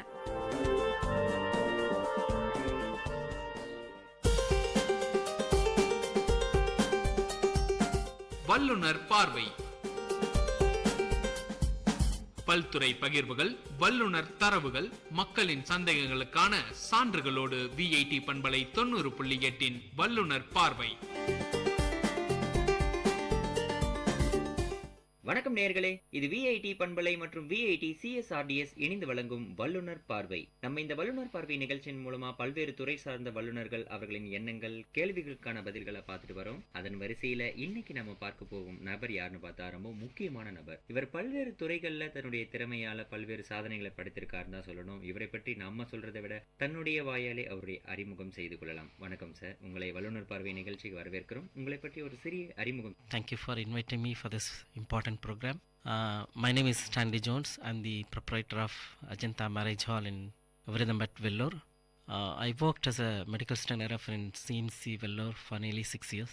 And then I went to abroad. I worked as a quality management coordinator in the Ministry of Health in Saudi Arabia. I worked there more than 22 years with multinational people. I'm very happy that my thoughts also are being shared in this important program. கண்டிப்பாக sir, உங்களை போன்ற ஒரு சிறந்த நபரை வரவேற்று interview பண்ணுறதுல எங்களுக்கும் பெருமை சார்ந்த விஷயம். நகரமயமாதலை பற்றின தகவல்கள் தான் இன்றைக்கி நேயர்களுக்கு தெரிவிக்க போகிறோம். இன்றைய சூழ்நிலையில் வந்து பார்த்திங்கன்னா வெள்ளூர், அதாவது வேலூர் மாவட்டம் பொறுத்தவரையில் பல்வேறு விதமான சூழ்நிலைகளில் வளர்ச்சி பாதையில் போய்கிட்டு இருக்கிற ஒரு மாநகராட்சின்னு தான் சொல்லணும். அதாவது 2009 அப்புறமா மாநகராட்சி ஆனதுக்கப்புறம் வெள்ளூர் வந்து ஒரு வேகமாக ஒரு வளர்ந்து வர மாநகராட்சின்னு தான் சொல்லணும். அந்த வகையில் என்னென்ன துறைகளில் இப்போதைக்கு வேலூர் மாநகராட்சி வளர்ந்துக்கிட்டு வருது, அந்த தகவலை சொல்லுங்கள். In my feeling, when compared to nearly for the past 20 years, educational விஷயத்தில் Vellur is developing a lot. அது வந்து VET has contributed much, there is no doubt in that. அது in fact we could say VET is a pride for Vellur அப்படின்னு ஒரு எங்கே பார்த்தாலும் banners கூட போட ஆரம்பிச்சிட்டாங்க. There is a truth, there is no doubt in that. இன்னும் நிறையா வந்து இப்போது for example clean India program and all has come under government of India. ஒரு நல்ல ஒரு விஷயம். அது வந்து every citizen has responsibility to contribute their part. அதுதான் என்னோட பர்சனல் ஒப்பீனியன். இதுக்கு வந்து ஒவ்வொரு சிட்டிசன் இல்லாமல் கவர்மெண்ட் செக்டார்ஸில் இருக்கிற ப்ரைவேட் செக்டார்ஸில் இருக்கிற ஒவ்வொரு NGOs workers, private workers and government workers, everybody has to contribute their part properly. அது அப்படி பண்ணாலே நம்ம வந்து நிறைய விஷயத்த நம்ம இம்ப்ரூவ்மெண்ட் பண்ண முடியும். அதே மாதிரி க்ளீன் இண்டியான்ற போது வெள்ளூரை பொறுத்தவரை பார்த்தீங்களா, க்ளீன் இண்டியா இதுவில் க்ளீன் பாலார்னு ஒரு ப்ராஜெக்டை VET எடுத்து நடத்துறது ரொம்ப ரொம்ப ஒரு சந்தோஷமான விஷயம். I could விவிட்லி remember the olden days nearly 30 years before when I was child. தண்ணி எல்லாம் ரொம்ப அது really Palar was very clean. அழகான தண்ணி வந்து ஓடிட்டுருக்கோம். சின்ன பசங்கள்லாம் போய் மீன் பிடிச்சிட்டு இருப்பாங்க, ஸ்விம் பண்ணிகிட்டு இருப்பாங்க. இதில் பிரிட்ஜில் போகும்போதே அழகான அந்த தண்ணி எல்லாம் வந்து நல்லா தெளிவாக நீரோட்டமாக இருக்கும். மீன் பிடிக்கிறதெல்லாம் கூட பார்க்கலாம். we could easily see people were enjoying.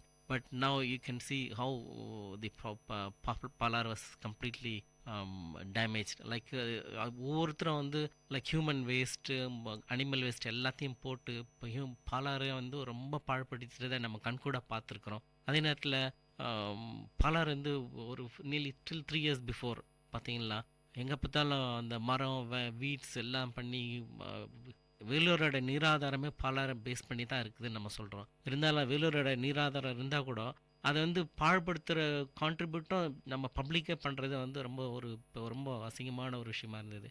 இந்த மாதிரி நேரத்தில் வந்து க்ளீன் இண்டியா அந்த ப்ராஜெக்ட் அண்டரில் VET has cleaned the Palar completely. நான் அந்த பார்க்கும்போது இப்போது இவ்வளோ 2 சைடில் பிரிட்ஜில் போகும்போது ஜனங்கள்லாம் பிரமிப்பாக பார்க்குறாங்க, ரொம்ப சந்தோஷமாக இருக்கு. ஐயோ இதுவெல்லாம் இவ்வளோ மோசமாக இருந்துச்சு, இவ்வளோ அழகாகிடுச்சு அப்படின்னு ஜனங்களாம் ரொம்ப பெருமிதமாக பஸ்ஸில் பார்க்கும்போது எல்லாம் பேசும்போது we could see I'm very proud that I'm being I could say that I'm proud to be a Vellurian. அது வந்து அப்படியெல்லாம் நம்ம ஒரு காமனாக திங்க் பண்ணுறாங்கன்னா credit goes to people like VET. First thing. Second thing நம்ம பார்த்தோம்னா க்ளீன் இண்டியா இதில் இருக்கும்போது waste management of human waste like animal waste has to be checked properly. Garbage எங்கே பார்த்தாலும் கார்பேஜ் இருக்குது. அது வந்து எவ்ரி சிட்டிசனோட ரெஸ்பான்சிபிலிட்டி. ஒவ்வொருத்தரும் வந்து நம்ம நாட்டை, நம்ம நகரத்தை, நம்மளோட சுற்றுச்சூழலை எப்படி க்ளீனாக வச்சுக்கணும் அப்படின்றத ப்ராப்பராக ஒவ்வொருத்தரும் நினச்சி பார்த்து அதுக்கு தகுந்த மாதிரி ஆக்ட் பண்ணோம். ஃபார் எக்ஸாம்பிள் நம்ம முனிசிபல் கார்பரேஷன் எடுத்துன்னா கார்பேஜ் எல்லாம் ஹியூமன் வேஸ்டெல்லாம் எடுத்துகிட்டு போயிட்டு அனிமல் வேஸ்டெல்லாம் எடுத்துகிட்டு போயிட்டு ஏரிகளில் போய் போடுறது வந்து அது மகா பெரிய ஒரு குற்றமாகவே I could take it in அஃபென்சிவே ஐ கேன் டேக் இட். அது வந்து ஒரு சிட்டியோட, ஒரு நகரத்தோட, ஒரு ஏரியாவோட நீர்வளம் பாதிக்கப்படுதுன்னா பாதிக்கப்படாமல் பார்த்துக்கணுன்னா அது காரணமே வந்து ஏரிகள் பாதுகாக்கப்படணும், ஆறுகள் பாதுகாக்கப்படணும். இப்போ வந்து ஓரளவுக்கு வேலூர் சுற்றியில் இருக்கிற அந்த மெயின் சிட்டியில் இருக்கிற பாலாறு மட்டும் இப்போ VET பாதுகாத்துட்டு இருக்குது. இட்ஸ் பெருமைக்குரிய ஒரு விஷயம். ஆனால் அதே நேரத்தில் இருக்கிற சுற்று வட்டாரத்தில் ஏரிகளெல்லாம் யார் பராமரிக்கிறது, அது ஒரு பெரிய கொஸ்டின் மார்க். நீங்கள் வந்து கிராமப்புறங்கள்லாம் போனீங்களா, சுற்று வட்டாரத்தில் இருக்கிற ஏரிகள்லாம் பார்த்தீங்கன்னா அதனோட ரொம்ப பெத்தட்டிக்கான ஒரு சுச்சுவேஷனாக இருக்குது. எல்லா அனிமல் வேஸ்ட்டும் ஹியூமன் வேஸ்ட்டும் எல்லாத்தையும் போய் பீப்புள் அது யார் போடுறான்னு தெரியாது. முனிசிபல் பீப்புளா ப்ரைவேட் பீப்புளா யார் போடுறான்னு தெரியாது. Everywhere garbages are there. Plastic is a very very very problematic one. Plastic has to be completely eradicated. அது வந்து அப்ராட்லாம் பார்த்தீங்கன்னா பிளாஸ்டிக்கை வந்து யூஸ் பண்ணுறதாவே இல்லைன்னு. there are many places there were that plastic is completely banned. That needs to be strictly monitored and implemented in Vellore. That first thing. அந்த ஏரியாலாம் போய் பார்த்தீங்கன்னா பிளாஸ்டிக் எவ்ரிவேர். நம்ம ஈவன் பாலாறில் கூட எங்கே பார்த்தாலும் பிளாஸ்டிக்காக இருந்தது. இப்போ நிறைய க்ளீன் பண்ணி ரொம்ப அழகாக இருக்கிறதுனால அது பரவாயில்ல. பட் ஏரிகள்லாம் இன்னும் வந்து க்ளீன் பண்ணாமல் பராமரிக்காமல் இருக்கிறது. இன்னொரு விஷயம், ஏரிகள்லாம் பராமரிக்காமல் இருக்கிறதுக்கு இன்னொரு பெரிய ஒரு மைனஸ் பாயிண்ட் என்னென்னா, எங்கே பார்த்தாலும் வேலை மரம்னு ஒரு மரம் புதுசாக இருக்காங்க. அது வந்து மரமெல்லாம் வந்து it's sucking all the water, ground water எல்லாம் எடுத்துகிட்டு, அதாவது நீர்வளத்தை கம்ப்ளீட்டாக பாதிக்கக்கூடிய ஒரு சூழ்நிலை வந்து இன்னைக்கு இருக்கிறது வெரி பத்தட்டிக் ஒரு ப்ராப்ளமாக இருக்குது. Government has to do something. அது every citizen has to do something. Every NGOs, private and government officials has to do something. Eradicate all the weeds, eradicate all அந்த வேலை மரம்லாம் கம்ப்ளீட்டாக எராடிகேட் பண்ணி அந்த 100 நாள் வேலை வாய்ப்பு திட்டம்னு கவர்மெண்ட் ஸ்கீம் இருக்குது. அது மூலமாக இன்னும் அவங்க ஏரிகள்லாம் தூர்வாரி அதை வந்து அந்த தண்ணியை பராமரிக்க வேண்டிய பொறுப்பு எல்லாருக்கிட்டே இருக்குது. அது வந்து that needs to be checked properly. கண்டிப்பாக சார். ஏரிகள் எந்த அளவுக்கு பாழாய் போகிருக்கு, அதாவது பாலாறு இன்னைக்கு வந்து 30 ஆண்டுகளுக்கு முன்னாடி எப்படி நீர் ஓடிய பாலாறு இன்னைக்கு வந்து பாழாயடைந்திருக்கு அப்படின்ற விஷயங்கள் நல்லாவே சொன்னீங்க. அதில் விஐடியினுடைய பங்கு எந்த அளவுக்கு இருக்குது பாலாற்று சீரமைக்கிறதுல அப்படின்ற விஷயங்கள் நல்ல தெளிவான முறையில் சொன்னீங்க சார். நகரமயமாதலை பொறுத்த வரைக்கும் மக்களுக்கு அடிப்படை தேவைகள் ரொம்ப முக்கியமான ஒன்றா இருக்குது. நகரமயமாதலை டெவலப் ஆகிட்டு போயிட்டு இருக்கும்போது பேசிக் நீட்ஸ் அங்கே இருக்கிற பீப்புளுக்கு என்னென்ன விஷயங்கள் நம்ம எடுத்துகிட்டு வரணும்? ஒரு சிட்டி நல்லா டெவலப் ஆகிட்டு வருதுன்னா ஃபஸ்ட்டு திங் வந்து ஒரு மனிதனுக்கு தேவையானது நீர்வளம், அடுத்தது வந்து ஷெல்டர், தென் ஹெல்த்து. இந்த 3 தான் இம்பார்ட்டண்ட்டாக நம்ம பார்க்கணும். நீர்வளம் வந்து நம்ம already have given you certain things. அடுத்தது வந்து ஹெல்த்துன்னு பார்க்கும்போது I would say that CMC has done a very good job. நல்லா பண்ணிகிட்ருக்குறாங்க. அது it was started by our missionary. ஒரு நியர்லி மோர் தென் 100 years அங்கே நல்லா பண்ணிகிட்ருக்காங்க. It's one of the best hospitals in Asia. Vellore VIT மாதிரியே சிஎம்சி இருக்கிறதும் வேலூருக்கு ஒரு பெருமைக்குரிய விஷயம். In fact VIT and Vellore are similarly அவங்களோட ஒரே பேரலல் லைனில் வேலூரை ரொம்ப அப்லிஃப்ட் பண்ணியிருக்கிறதுல நம்ம கண்கூட பார்க்குறோம். அதே மாதிரி கவர்மெண்ட் மெடிக்கல் காலேஜஸ் இருக்குது. கவர்மெண்ட் மெடிக்கல் காலேஜ் அங்கே இருக்கிறது ஒரு பெருமைக்குரிய விஷயம். அது இன்னும் மல்டி ஸ்பெஷாலிட்டி ஹாஸ்பிட்டல்ஸாக பண்ணலாம் ஃபியூச்சரில். அதே மாதிரி ஸ்மார்ட் சிட்டின்னு இந்தியா வேலூர் டெவலப் ஆகிருக்குது. வேலூர் டிக்ளேர் பண்ணியிருக்கிறது வந்து வேலூருக்கு வந்து பெரிய பெருமை. கண்டிப்பாக சார். ஏன்னா இன்னைக்கு இருக்கிற தொழில்நுட்ப வளர்ச்சியில் வந்து எந்த அளவுக்கு டெக்னாலஜிக்கல் டெவலப்மெண்ட் இருக்கோ அந்த அளவுக்கு தான் மக்களுடைய வளர்ச்சி இருக்குது அப்படின்றது தான் இன்றைக்கி இருக்கிற சூழ்நிலையை எடுத்துக்கணும். கடந்த 5 ஆண்டுகள், குறிப்பாக இந்த 10 ஆண்டுகளில் எந்த அளவுக்கு தொழில்நுட்பம் வளர்ந்துருக்குன்னு தான் பார்க்கணும். அதாவது விஐடி அதில் ஒரு பார்ட்டாக இருந்துகிட்டு இருக்குன்னு தான் நம்ம பண்ணணும். வெள்ளூரை பொறுத்த வரைக்கும் ஸ்மார்ட் சிட்டி ஆக்கிறதுக்கு என்னென்ன மாதிரியான வாய்ப்புகள் இருக்குது, அதை எப்படிலாம் டெவலப் பண்ணலாம் சார்? ஒரு ஸ்மார்ட் சிட்டியாக இருக்கணும்னா ஒரு சிட்டி வந்து has to have a proper infrastructure. First of all இன்ஃப்ராஸ்ட்ரக்சர்ன்றது first thing I would say transportation and traffic control. Transportation வரும்போது வேலூர் வந்து ரொம்ப பின்தங்கிய நிலைமையில தான் தச்சமே இருக்குதுன்னு சொல்லலாம். என்னோட ஒப்பீனியன், பர்சனல் ஒப்பீனியனில் இன்னும் நிறைய பண்ணலாம். ஃபார் எக்ஸாம்பிள் ஃப்ளைஓவர்ஸ் பண்ணலாம். ஸ்மார்ட் சிட்டியில் நிறைய கவர்மெண்ட் வந்து சென்ட்ரல் கவர்மெண்ட்டு இது வெள்ளூரை ஒதுக்கிருக்கு. ரொம்ப ரொம்ப சந்தோஷமான விஷயம். அதனோட ஃபண்டை இம்மிடியட்டாக அவங்க வரும்போது அதை ப்ராப்பராக இம்ப்ளிமெண்ட் பண்ணி வேலூரை பெரிய சிட்டியாக பண்ணலாம். பிகாஸ் ஒரு சிட்டி டெவலப் பண்ண இன்ஃப்ராஸ்ட்ரக்சர் வளரணும்னா இட் நீட்ஸ் மணி. அதை வந்து government is ready to give. அது ரொம்ப ஒரு இம்பார்ட்டண்ட்டான விஷயம். when somebody is giving a money, the people has to look into that. ரொம்ப கான்ஷியஸாக அதை பார்த்து எடுத்து அந்த இன்ஃப்ராஸ்ட்ரக்சருக்கு வேண்டிய ஃபண்டை வந்து ப்ராப்பராக ஒதுக்கி அதை இம்ப்ளிமெண்ட் பண்ண வேண்டிய பொறுப்பு வந்து கவர்மெண்ட் அஃபிஷியல்ஸ்கிட்ட இருக்குது. ஃபார் எக்ஸாம்பிள் ஒரு சிட்டி டெவலப் பண்ணணும்னு சொல்லும்போது டிரான்ஸ்போர்ட்டேஷன் வரும்போது flyovers for example maybe it is very important one. சிஎம்சிக்கு எதிரில் இன்றைக்கி போனீங்கன்னா பயங்கர க்ரௌடு. பேஷண்ட்ஸ் எல்லாம் நார்த் இந்தியன் பேஷண்ட்ஸும் சவுத் இந்தியன் பேஷண்ட்ஸும் அலைக்கழிஞ்சு எங்கே போகிறதுன்னு ஒரு மாதிரி இடம் தெரியாமல் அவர்கிட்ட ஒரு ரோடை க்ராஸ் பண்ண முடியாமல் ரொம்ப கஷ்டப்பட்டதை நம்ம பார்க்குறோம். அதனால் சிஎம்சிக்கு எதிரில் ஒரு ஃப்ளைஓவர்ஸ், அதே மாதிரி எம்பி சாரதி மேன்ஷனுக்கு எதிரில் ஒரு ஃப்ளைஓவர்ஸ் இது மாதிரி பண்ணி கொஞ்சம் இது பண்ணாக்கா இன்ஃப்ராஸ்ட்ரக்சர் ஃபெசிலிட்டி நல்லாயிருக்கும். டிரான்ஸ்போர்ட்டேஷன் வந்து இம்ப்ரூவ் ஆகும். அதே மாதிரி modernisation of bus stand and வந்து it's another important issue in this place. நம்ம நல்ல பஸ் ஸ்டாண்ட் இருக்குது, பட் வந்து அது மாடர்னைசேஷனாக இல்லை. ரொம்ப இன்டர்நேஷ்னல் ஸ்டாண்டர்டு டெஃபரெண்ட்டாக இல்லைன்னு தான் சொல்லணும். தமிழ் இருக்கிற சூழ்நிலை அது மாடர்னாக பண்ணலாம். இருக்கிற ஃபண்டெல்லாம் வந்து ஒதுக்கி மாடர்னாக பண்ணலாம். பஸ் ஸ்டாண்ட் அதை ஸ்ப்ளிட் பண்ணலாம். there are so many ways. For example பெங்களூர்லேருந்து வைக்கிற NH 46 வந்துடுறது அங்கே ஒரு பஸ் ஸ்டாண்ட், அங்கே இருக்க ஒரு 10 கிலோமீட்டர்ஸ் தூரத்துலேயே அங்கே ஒரு சின்ன பஸ் ஸ்டாண்ட் போட்டு அந்த பஸ் ஸ்டாண்ட் அங்கேயே வச்சு அந்த பஸ் எல்லாம் அங்கேயே திருப்பி அனுப்பிச்சிட்டு inside the city no outside like lorries and buses cannot come அப்படின்னு ஒரு இது இருக்குது. அதேமாதிரி சென்னையிலேருந்து வரதெல்லாம் லைக் பெருமுகை ஆர் சப்தாச்சேரி அங்கேயே ஒரு பஸ் ஸ்டாண்ட் மாதிரி பண்ணி they can be stopped there and so only town buses can come into the city. அந்த மாதிரி ஒரு வழி பண்ணலாம், அது ஒரு வழி இருக்குது. ஸோ கண்டிப்பாக அதாவது ஸ்மால் பஸ்ஸஸ், சிட்டி பஸ்ஸஸ் அந்த மாதிரியான விஷயங்கள் கொண்டு வந்தால் நல்லாயிருக்கும். நீங்கள் சொல்கிற மாதிரி டிரான்ஸ்போர்ட்டேஷனில் வேலூர் சிட்டி வந்து ரொம்ப இம்பார்ட்டன்ட் தான். ஏன்னா மிகப்பெரிய NH46 இருக்குது, காட்பாடி ஜங்ஷன் இருக்குது, இந்தியாவுக்கு எங்கே வேணாலும் ரயில்வே உள்ள அந்தளவுக்கு ஃபெசிலிட்டிஸ் போயிட்டு வர அளவுக்கான விஷயங்கள் இருக்குது. நீங்கள் சொல்கிற மாதிரி ரொம்ப ஒரு மல்டிலிங்குவல் பிளேசஸாக தான் வேலூர் இருந்துக்கிட்டு இருக்கு. நம்ம நிறைய விஷயங்கள் சொன்னீங்க, டிரான்ஸ்போர்ட்டேஷன் சொன்னீங்க. எஜுகேஷனை பொறுத்த வரைக்கும் எந்தெந்த மாதிரியான டெவலப்மெண்ட் வேலூர் சிட்டியில் கொண்டு வர வேண்டியது இருக்குது? எஜுகேஷ்னல் பார்க்கும்போது engineering college VIT is there already, ஒரு அழகான காலேஜ் இருக்குது. They are doing an excellent job. அதே மாதிரி some other colleges also like medical college, paramedicals and medical colleges also can come up. நல்ல ஒரு இன்ஃப்ராஸ்ட்ரக்சரோட ஒரு பேராமெடிக்கல்ஸ் இன்றைக்கி வந்து India needs nearly lakhs of paramedical man power. அது வந்து that CMC is not the only one who's giving. ரொம்ப குறைவான மேன் பவர் தான் இவங்க தே ஆர் ப்ரொடியூசிங். நல்ல ஒரு இன்ஃப்ராஸ்ட்ரக்சரில் நிறைய பேராமெடிக்கல் குரூப்பை இவங்க வளர்க்கலாம். அது வந்து இன்னொரு பாயிண்ட் இருக்குது. Apart from engineers, paramedicals has to be developed, paramedical man power has to be developed. அது வந்து they can contribute for the upliftment. ஒரு நாட்டோட வளர்ச்சிக்கு பேராமெடிக்கலும் இன்ஜினியர்ஸ் போலவே டாக்டர்ஸ் போல பேராமெடிக்கலும் அவங்க கான்ட்ரிபியூட் பண்ணுறதுக்கு சான்ஸ் இருக்குது. அதில் அவங்க அந்த மேன் பவரை வந்து கொஞ்சம் கான்சன்ட்ரேட் பண்ணி அதையும் கொஞ்சம் வளர்க்கலாம். For example Vellore medical college, government medical காலேஜில் பேராமெடிக்கல்ஸ் இருக்கிற மாதிரி எனக்கு சரியாக தெரியல. ஒன்லி நர்சிங் மாத்திரம் தான் இருக்குது. அது மாதிரி CMC, அப்பார்ட் ஃப்ரம் CMC வெள்ளூரில் ஒரு நல்ல பேராமெடிக்கல் காலேஜ் கூட லைக் வெள்ளூர் கவர்மெண்ட் மெடிக்கல் காலேஜோட அட்டாச் பண்ணியிருந்தால் அதோட நல்லாயிருக்கும். படிக்காத இவங்க for example ITI polytechnics can be developed more. நீங்கள் ஹையர் லெவலில் இன்ஜினியரிங் இருக்குது, அதே மாதிரி லோயர் லெவலில் ஃபார் எக்ஸாம்பிள் SSLC ஃபெயில் ஆனவங்க, பாஸ் பண்ணவங்களுக்கெல்லாம் வந்து நிறைய ITIs or polytechnics colleges can be brought. நிறைய காலேஜஸ் கொண்டு வரலாம் எஜுகேஷனில் இது பண்ணும்போது. அதுமாதிரி கிராமத் லெவலில் இது high schools has to be checked properly. அது வந்து கிராமத்தில் நிறைய ஹை ஸ்கூல் வந்து கிராமத்து ஜனங்க வந்து நியர்லி தே ஆர் ட்ராவலிங் இந்த இப்போ இருக்கிற சூழ்நிலைக்கு they are travelling minimum 5 kilometres.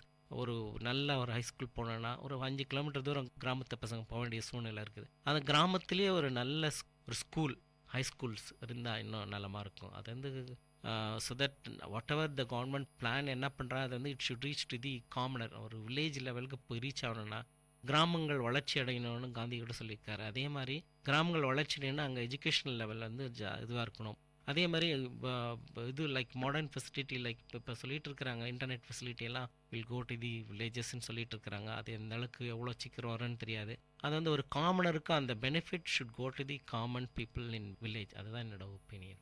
அதாவது 10வது ஃபெயில் ஆனவங்க கூட எந்த மாதிரியான விஷயங்கள் போகணும், அவங்களுக்கான பேசிக் நீட்ஸ் எல்லாம் என்னென்ன விஷயங்கள்ன்றது அப்சர்வ் பண்ணி வச்சுருக்கீங்கன்னு தான் நான் இதுலேருந்து எடுத்துக்கணும். இப்போ நிறைய விஷயங்கள் சொல்லியிருந்தீங்க டிரான்ஸ்போர்ட்டேஷனுக்கு அப்புறமா இந்த ITI அப்புறம் பாலிடெக்னிக் பற்றி பேசினதுனால இன்றைக்கி வெள்ளூரை பொறுத்த வரைக்கும் வெள்ளூர் சிட்டியை தவிர்த்து வெள்ளூர் சிட்டி கார்பரேஷனுக்குள்ளார 60 வார்டுகள் இருக்குது. அதுவும் இல்லாமல் வேலூர் மாவட்டத்தை பொறுத்தவரைக்கும் 10க்கும் மேற்பட்ட சட்டமன்ற தொகுதிகள், 3க்கும் மேற்பட்ட பாராளுமன்ற தொகுதிகள் இருக்குது. இதுக்கு உட்பட்ட தொழிற்சாலைகள் எந்த மாதிரியான வளர்ச்சிகள் கொண்டு வர வேண்டியது இருக்குது வேலூர் மாவட்டத்தை பொறுத்தவரையிலும்? It is a very sad issue. வேலூரில் ஒரு ஃபேக்ட்ரின்னு இது வரைக்கும் சரியாக இல்லை. அது வந்து சிப்காட் இதில் இருக்குது. அது கூட பெரிய லெவல்லலாம் கிடையாது கம்பேர்ட் டு சென்னை என்றெல்லாம்.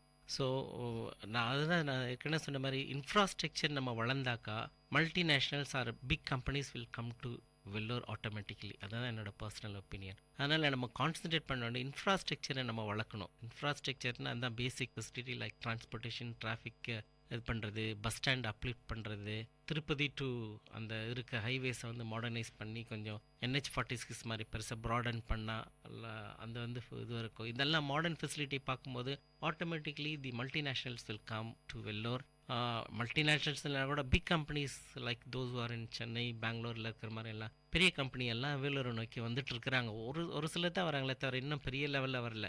கம்பெனிஸ் வந்து நம்ம எம்ப்ளாய்மெண்ட் வளர்க்கணும்னா கம்பெனிஸ் இருக்கணும் டெஃபினட்டாக. அது வந்து it is a very sad in Vellore வந்து அது இட் இஸ் லேக்கிங். அதனால் வெள்ளூர் ஜனங்கள்லாம் வந்து ஒரு நல்ல வேலை தேடி போனால் நீங்கள் காட்பாடியில் போய் ரயில்வே ஸ்டேஷனில் பார்த்தீங்களா 3 மணிலேருந்து காலையில் 8 மணி வரைக்கும் every train is jam packed with all the workers. எல்லாம் சென்னை நோக்கி பறந்துட்டு இருக்கிறாங்க. எல்லாம் அவங்களுக்கு லைக் ஹரி ஜாபில் காலையில் போயிட்டு பண்ணிவிட்டு மறுபடியும் ஈவினிங்கில் அதே மாதிரி வந்துட்டு இருக்காங்க. அது மாதிரி அந்த டெய்லி ஷட்டிலர்ஸை வந்து குறைக்கலாம். வேலூர்லேயே அவங்களுக்கு எம்ப்ளாய்மெண்ட் கிடைச்சா why should they go to Chennai or Bangalore? அதனால் வேலூருக்கு எம்ப்ளாய்மெண்ட்டை வளர்க்கணுன்னா நிறைய கம்பெனிஸ் வர வேண்டிய அவசியம் இருக்குது.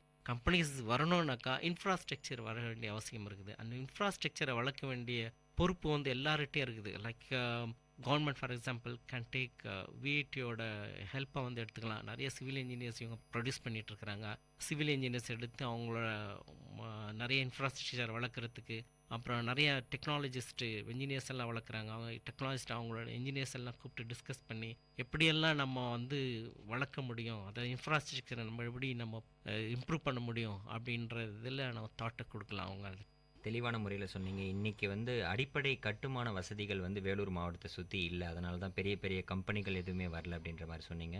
இதை ஏற்படுத்தினாவே வந்து படித்த மாணவர்கள் எல்லாம் வெளியில் போயிட்டு வேலை பார்க்கணும் அப்படின்ற அவசியம் இல்லைன்ற விஷயங்கள் நல்லாவே சொன்னீங்க சார். இதை தவிர்த்து இன்றைக்கி விவசாயம், ஏன்னா வேலூர் சிட்டின்றது வந்து கிட்டத்தட்ட பார்த்திங்கன்னா இந்த பக்கம் 3 கிலோமீட்டர் அந்த பக்கம் 3 கிலோமீட்டரில் முடிஞ்சிடும். வில்லேஜஸை சார்ந்து தான் வேலூர் மாவட்டம் இருந்துக்கிட்டு இருக்குது.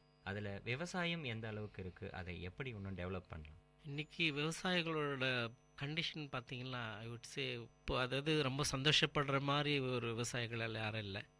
வாட் எவர் அந்த இன்னைக்கு உழவர் சந்தையெல்லாம் போய் பார்த்தீங்கன்னா அவங்க விவசாயிகளோட நிலைமை வந்து இன்னும் இந்த 20 இயர்ஸ் 25 இயர்ஸ் பிஃபோர் எப்படி இருந்தாங்களோ அவரோட வாழ்க்கை முறையெல்லாம் அப்படியே தான் இருக்கிற மாதிரி நான் ஃபீல் பண்ணிகிட்ருக்கிறேன். வாட் எவர் அவங்களோட ப்ரொடக்ஷன் எல்லாமே அவங்க ஓனத்தை கூட அவங்க என்ன இன்வெஸ்ட் பண்ணுறாங்களோ அதுக்கான வருமானம் வந்து அவங்களுக்கு வர்ற மாதிரி எனக்கு இப்போ தெரியல. ரொம்ப குறைவான இதில் இருக்குது. அது வந்து அவங்க இப்போ கவர்மெண்ட் இஸ் டூயிங் சம்திங், அவங்களுக்கு விவசாயிகளோட இது அப்லிஃப்ட் பண்ண வாழ்க்கை முறை அப்லிஃப்ட் பண்ணுற நிறைய இது கொண்டு வராங்க. அது இன்னும் கொஞ்சம் ப்ராப்பராக பண்ணலாம் என்னோட பர்சனல் ஒப்பீனியன். அது வந்து நீட் டு சி. இன்றைக்கி விவசாயம் வளரணும்னா ஃபார் எக்ஸாம்பிள் நான் as I told you before நீராதாரம் வளரணும். நீராதாரம் வரணும்னா பலர் வந்து already VIT is doing something and it's appreciable one. அதே மாதிரி ஏரிகளை வந்து நம்ம ப்ரிசர்வ் பண்ணாலே நீராதாரம் வளரும். நீராதாரம் வளர்ந்தால் தான் விவசாயிகளோட வாழ்க்கை முறை வந்து அப்லிஃப்ட் ஆகிறதுக்கு சான்ஸ் இருக்குது. அப்புறம் நிறைய கவர்மெண்ட்டு மானியமெல்லாம் கொடுத்துட்டு வராங்க. அது வந்து it should reach to the public. அது ஜனங்களுக்கு நிறைய விவசாயிகளுக்கு தெரியவே இல்லை. அவங்களோட பவர் ஒன்றும் தெரியல. அவங்களுக்கு இருக்கிற பெனிஃபிட்ஸ் என்னென்ன கவர்மெண்ட் கொடுக்குறாங்கன்றத ஒரு காமன் பீப்புளுக்கு வந்து தெரியாமே இருக்கிறத நான் பார்க்குறேன். இப்போ இன்றைக்கி உழவர் சந்தையில் இருக்கிற போய் பார்த்தீங்களா விவசாயிகள்லாம் பார்த்தீங்களா வெரி ரொம்ப பெத்தட்டிக் கண்டிஷனில் தான் வராங்க. அவங்களுக்கு வந்து அவங்களோட இது வந்து அவங்களுக்கு தெரியல. அவங்க கவர்மெண்ட் வந்து இவ்வளோ ஃபெசிலிட்டி கொடுக்குறாங்க, அதை வந்து எப்படி அவங்க வாங்கணும் அப்படின்ற முறைமைகளை வந்து somebody has to teach. some social workers has to go to the each and every village. அவங்களோட டிஸ்கஸ் பண்ணணும். அவங்க டிஸ்கஸ் பண்ணி உங்களோட திறமைகளை உங்களை வெளிக்கொண்டு வரணும்னா உங்களுக்கு வேண்டிய பெனிஃபிட்ஸ் உங்களுக்கு வரணும்னா இதெல்லாம் ஃபெசிலிட்டி கவர்மெண்ட் இருக்குது, அதை வந்து நீங்கள் யூட்டிலைஸ் பண்ணிங்க அப்படின்னு சொல்லலாம். ரூரலில் ஃபார் எக்ஸாம்பிள் ரூரலில் இருக்க banks they can do something. ஒவ்வொரு வில்லேஜஸ்லையும் பேங்க் இருந்தால், ரூரல் பேங்க் இருந்தால் இன்னும் அது ஒரு another வே. அவங்க வாழ்க்கை முறையை அப்லிஃப்ட் பண்ண ரூரல் பேங்க்ஸ் வந்து இருக்கிறத ஐ வுட் அக்செப்ட். கண்டிப்பாக அரசு சார்பில் எத்தனையோ மானியங்கள் தெரிவித்தாலும் அது வந்து அவங்களுக்கு புரிதல் இல்லை அப்படின்ற விஷயங்கள் தெளிவாக சொல்லிட்டு இருக்கீங்க சார். நிகழ்ச்சியில் ஒரு சிறிய இடைவேளைக்கு பிறகு மீண்டும் சந்தித்து பேசலாம் சார். நேர்களே, நீங்கள் கேட்டுக்கொண்டிருப்பது வல்லுநர் பார்வை. உள்ளம் கொள்ளை போகுமே விஐடியின் ரேடியோ, பங்கு பெற வாருங்கள். நிகழ்ச்சிகள் ஆயிரம், தீரன்களின் சங்கமம், திறமைகள் வெளிப்படும். விஐடியின் ரேடியோ, உங்கள் ரேடியோ.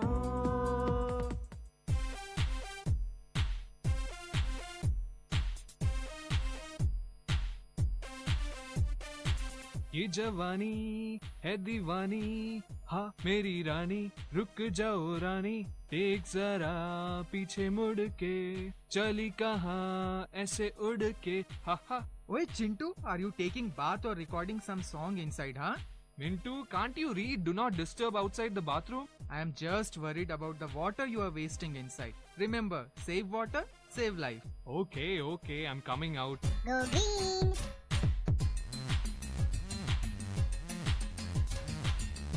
வணக்கம் நேயர்களே, இது விஐடி பண்பலை மற்றும் விஐடி சிஎஸ்ஆர்டிஎஸ் இணைந்து வழங்கும் வல்லுநர் பார்வை. வல்லுநர் பார்வையில் இன்றைய நிகழ்ச்சியில் ஸ்டான்லி ஜோன்ஸ் சார் தான் நம்ம கூட பேசிட்டு இருக்காரு. இவரை பற்றி சொல்லணும்னா நிறைய விஷயங்கள், மல்டி பர்சனாலிட்டி அப்படின்னு தான் சொல்லணும். அவரை பற்றின அறிமுகம் நம்ம முன்னாடியே நிறைய விஷயங்கள் பார்த்தோம். இப்போ வந்து வெள்ளூர் சிட்டி டெவலப்மெண்ட் விஷயங்கள், அதாவது நகரமயமாதலில் என்னென்ன விஷயங்கள், சாதக பாதக சூழ்நிலைகள் பற்றி தான் இவ்வளோ நேரம் நம்ம பேசிகிட்டு இருக்கோம். சரி, இப்போ பாப்புலேஷன் டெவலப் ஆக ஆக ஆக பொல்யூஷன் ஒரு பக்கம் அதிகரிச்சுக்கிட்டு தான் இருக்குது. இதனால் பல்வேறு விதமான நோய்களுக்கு வந்து நம்ம ஆளாகிட்டு தான் இருக்கோம். ஸ்மார்ட் சிட்டி டெவலப்மெண்ட் சொன்னீங்க, அதுக்கப்புறமா டிராஃபிக், இந்த மாதிரியான அவேர்னஸ்லாம் நிறைய விஷயங்கள் சொல்லிட்டு, அப்பார்ட் ஃப்ரம் தட் இந்த பொல்யூஷன் கண்ட்ரோல் எப்படி வெள்ளூர் சிட்டியில் கண்ட்ரோல் பண்ணுறது? ஒரு நகரத்தை பொல்யூட் பண்ணுறது வெஹிக்கிள்ஸ் மாத்திரம் இல்லை, ஒரு ஒவ்வொரு ஹியூமனும் அதை கான்ட்ரிபியூட் பண்ணுறாங்க. First as I told you before, ஒவ்வொரு ஹியூமன் பீயிங்கும் தன்னோட சூழ்நிலையை தன்னோட சுற்றில இருக்கிற இடத்த க்ளீனாக வச்சுக்கினாலே அவன் வந்து பொல்யூஷன் வந்து கம்ப்ளீட்டாக கட்டுப்படுத்த முடியும். எராடிகேஷன் ஆஃப் அந்த மரத்தை வெட்டுற இது வந்து ஷுட் பி கம்ப்ளீட்லி பேண்ட். ஒருத்தர் வந்து ஒரு மரம் வெட்டணுன்னா they should get proper permission from the government. தாசில்தார்கிட்ட அது மாதிரி விஓ கிட்ட போய் பெர்மிஷன் வாங்கின அப்புறம் தான் மரத்தை வெட்டணும் அப்படின்ற ஒரு ரூல் இருந்தேன்னா, ரொம்ப ஸ்ட்ரிக்ட் ரிஜிட் ரூல் இருந்தால் நல்லாவே இருக்கணும்னு என்னோட பர்சனல் ஒப்பீனியன் நான் சொல்லுவேன். நான் அதே மாதிரி traffic as I told you before, நம்ம வெள்ளூர் சுற்றிலும் இருக்கிற பஸ்ஸை வந்து அங்கங்கே நிப்பாட்டிட்டு வெள்ளூருக்குள்ளே வந்து குறைவான ரெஸ்ட்ரிக்டிங் ஆஃப் தி வெஹிக்கிள்ஸ் அப்படி பண்ணால் பொல்யூஷன் வந்து கண்ட்ரோல் ஆகும்ன்ற என்னோட ஒப்பீனியன். அதே மாதிரி க்ளீன் இந்தியா இது சிஸ்டத்தில் இருக்கிற அந்த கார்பேஜ் எல்லாம் ப்ராப்பராக, வேஸ்ட் மேனேஜ்மெண்ட் எல்லாம் ப்ராப்பராக பண்ணால் அது one of the another thing we can see. For example, இருக்கிற அப்ராட்லாம் பார்த்தீங்களா, வேஸ்ட் மேனேஜ்மெண்ட், அந்த ஹியூமன் வேஸ்ட்டும் அனிமல் வேஸ்ட்டும் வந்து ஒரு நகரத்துக்கு வெளியில் கம்ப்ளீட்லாம் இருந்து அது they are converting in to the energy ப்ரொடக்ஷனாக கன்வெர்ட் பண்ணுறாங்க. அதை வந்து that technology they can get it from, they can get experts from VIT engineers also. அது வந்து ஒரு கவர்மெண்ட்டும் லைக் WHO அது மாதிரி எல்லாம் நிறையா இது வேர்ல்டு ஆர்கனைசேஷனோட கம்பேர் பண்ணி டெக்னாலஜி வாங்கி இந்த வேஸ்ட்டு இது மெட்டீரியலை எப்படி உங்கள் எனர்ஜி ப்ரொடக்ஷனை கன்வெர்ட் பண்ண முடியும், அதுக்கான வழிமுறைகளை ஆராய்ஞ்சு அதை வந்து இம்ப்ளிமெண்ட் பண்ணணும். இம்பார்ட்டண்ட் திங்காக நான் ரொம்ப அடிக்கடி இன்சிஸ்ட் பண்ணுறது, இந்த வேஸ்ட்டு, ஹியூமன் வேஸ்ட்டும் அனிமல் வேஸ்ட்டும் தயவு செஞ்சு எந்த ஒரு ஹியூமன் பீயிங்கும் ஏரியில் போய் கொண்டு போடுறது, ஆற்றுல கொண்டு போய் போடுறது, இந்த பழக்கத்தை கம்ப்ளீட்டாக they should stop it immediately. அதை பண்ணாலே நமக்கு வந்து பாப்புலேஷனுக்கு வந்து அந்த பொல்யூஷன் கண்ட்ரோல் வந்து ஓரளவுக்கு கட்டுப்படுத்த முடியுன்றது தான் என்னோட ஒப்பீனியன். அது வந்து அந்த வேஸ்ட் மேனேஜ்மெண்ட்டை ப்ராப்பராக, அந்த வேஸ்ட் மெட்டீரியலை ப்ராப்பராக மேனேஜ் பண்ணுங்க, ப்ராப்பராக ஹேண்டில் பண்ணுங்க. Don't put in to the அந்த நீர்வளத்தை பாதிக்கிற மாதிரி ஏன் போடுறீங்க, அதுதான் பண்ணக்கூடாது. அதை பண்ணாமல் வெளியே எடுத்து கொண்டு போயிட்டு அந்த வேஸ்ட் மெட்டீரியலை எனர்ஜி ப்ரொடக்ஷனை கன்வெர்ட் பண்ணணும் அப்படின்னு தான் என்னோட இம்பார்ட்டன்ட் இதுவாக நான் பேசுகிறேன். கண்டிப்பாக சரி. ஏன்னா ஒரு சிட்டி டெவலப்மெண்ட்டை பொறுத்த வரைக்கும் பொல்யூஷன் கண்ட்ரோல்ன்றது ரொம்ப முக்கியமான ஒரு விஷயம். ஏன்னா பொல்யூஷனால பல்வேறு நோய்கள் வருதுன்றதை முன்னாடி நம்ம சொன்னோம். அந்தளவுக்கு பொல்யூஷன் கண்ட்ரோல் எப்படி பண்ணணும், முக்கியமாக ரீசைக்கிள் பண்ணணுன்ற விஷயங்கள் நீங்கள் சொன்னீங்க, அதுலேருந்து எடுத்துக்கலாம் சார். இப்போ வெள்ளூர் சிட்டி டெவலப்மெண்ட்டை பொறுத்த வரைக்கும் இன்னைக்கு நம்ம சொன்னோம் முன்னாடியே ரயில்வே ஸ்டேஷன்ஸ் இருக்குது, மிகப்பெரிய ஜங்ஷன் இருக்குது, அதுக்கப்புறம் NHS இருக்குது. இதில் நிறைய சூழ்நிலைகள், கட்டுமான வசதிகள் இல்லாதனால நிறைய கம்பெனிஸ் இங்கே வந்து ஒன்றும் லான்ச் பண்ணல அப்படின்ற விஷயங்கள் நீங்கள் சொன்னீங்க. அப்பார்ட் ஃப்ரம் தட் நிறைய பேர் படிச்சுட்டு ஒவ்வொரு வருஷமும் லேக்ஸ் ஆஃப் ஸ்டூடெண்ட்ஸ் வெளியே வந்துக்கிட்டு தான் இருக்காங்க. அவங்களுக்கெல்லாம் அவங்க ஒரு எம்ப்ளாயாக இல்லாமல் ஒரு என்டர்பிரனராக மாறுறதுக்கான வாய்ப்புகள் எதில் இருக்குது? அவங்க ஒரு வேளை என்டர்பிரனராக மாறணும்னா எதுலாம் என்டர்பிரனர் ஆனாங்கன்னா அவங்களுக்கு ஒரு நல்ல growth இருக்கும்னு நீங்கள் நினைக்கிறீங்க? Yeah, it's a very good issue.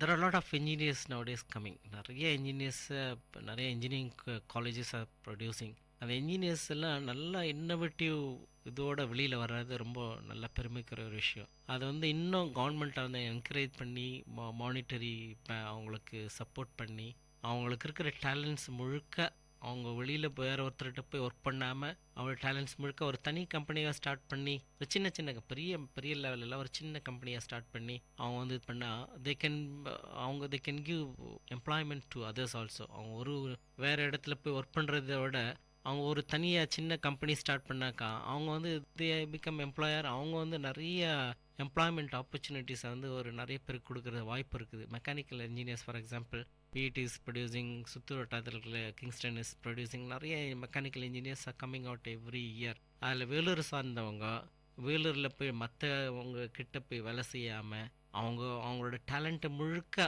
Concentrate பண்ணி கவர்மெண்ட்டோட மானிட்டரி பெனிஃபிட்டை வாங்கி நிறைய லோன்ஸ் எல்லாம் வந்து ஈஸிலி அவைலபிளாக இருக்கணும். அதே நேரத்தில் அந்த லோன்ஸ் எல்லாம் வாங்கி ஒரு தனியாக கம்பெனி ஆரம்பித்து ஒரு எம்ப்ளாய்மெண்ட்டை நிறைய ப்ரொடியூஸ் பண்ணலாம். அது ஒன் ஆஃப் தி திங்ஸ். அப்போ as I told you, school drop அவுட்ஸ்க்கெல்லாம் வந்து அது ஒரு பெரிய சப்போர்ட்டாக இருக்கும். ஃபார் எக்ஸாம்பிள் 6ஆம் கிளாஸ் 8ஆம் கிளாஸ் படித்தவங்கலாம் எங்கே போகிறாங்க? அவங்கெல்லாம் வேலை வெட்டி இல்லாமல் விவசாயம் பண்ணிட்டு விவசாயம் கூட சரியாக பண்ண முடியாமல் பண்ண தெரியாமல் தன்னோட லைஃப்பை வேஸ்ட் பண்ணிட்டு இருக்கிறத பார்க்குறோம். அப்படிப்பட்ட ஆளுங்களுக்கு வேலை வாய்ப்பு கொடுக்கணுன்ற மாதிரி ஒரு mechanical engineer can become a entrepreneur. ஒரு நல்ல ஒரு சின்ன சின்ன கம்பெனி ஆரம்பிக்கலாம். ஆரம்பிச்சு அவங்க நிறைய வேலை.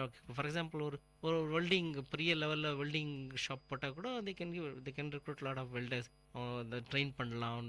8ஆம் கிளாஸ் பாஸ் ஆன ஃபைனலில் கொண்டு வந்து வெல்டிங் கற்றுக் கொடுத்து அவங்கள தன்னோட கம்பெனியில் வச்சுருந்து நிறையா இப்போ எங்கே பார்த்தாலும் வீடுங்கள்லாம் கட்டுறாங்க. அந்த வீடுங்க கட்டுறதுக்கு வேண்டிய அந்த இது ஜன்னல் இதெல்லாம் பண்ணுறதுக்கெல்லாம் இது மாதிரி சின்ன சின்ன இதுவெல்லாம் they can do their own. இது அதாவது இன்னோவேட்டிவாக they can think. அதுதான் சொல்ல வரேன். இன்ஜினியர்ஸ் வந்து மற்றவங்க இடத்துல ஒர்க் பண்ணுறத விட தானாக இண்டிவிஜுவலாக இன்னோவேட்டிவாக திங்க் பண்ணி அவங்களோட கம்ப்ளீட் டேலண்ட்டும் வெளியில் கொண்டு வந்து ஒரு தனி கம்பெனி ஆரம்பிக்கலாம் அப்படின்றது தான் என்னோட ஒப்பீனியன். கண்டிப்பாக உங்களுக்குள்ளார இருக்கிற திறமையை அது நீங்களாக ஊக்குவிச்சு தங்களுக்கு ஏற்ப ஒரு சுயமான ஒரு தொழில் உருவாக்கணும் அப்படின்ற விஷயங்கள் நல்லா தெளிவான முறையில் சொன்னீங்க. இது மக்களுக்கு ரொம்ப யூஸ்ஃபுல்லான விஷயங்களாக இருக்கும் சார். இந்த அரை மணி நேரத்தில் வேலூரை பொறுத்த வரைக்கும் வேலூர் சிட்டி டெவலப்மெண்ட் விஷயங்கள் நல்லாவே சொன்னீங்க. அதிலும் குறிப்பாக க்ளீன் இந்தியா, அதில் விஐடியினுடைய பார்ட் என்னவா இருக்குது, நம்மளுடைய பார்ட் என்னவா இருக்கணும் அப்படின்ற விஷயங்கள் சொன்னீங்க.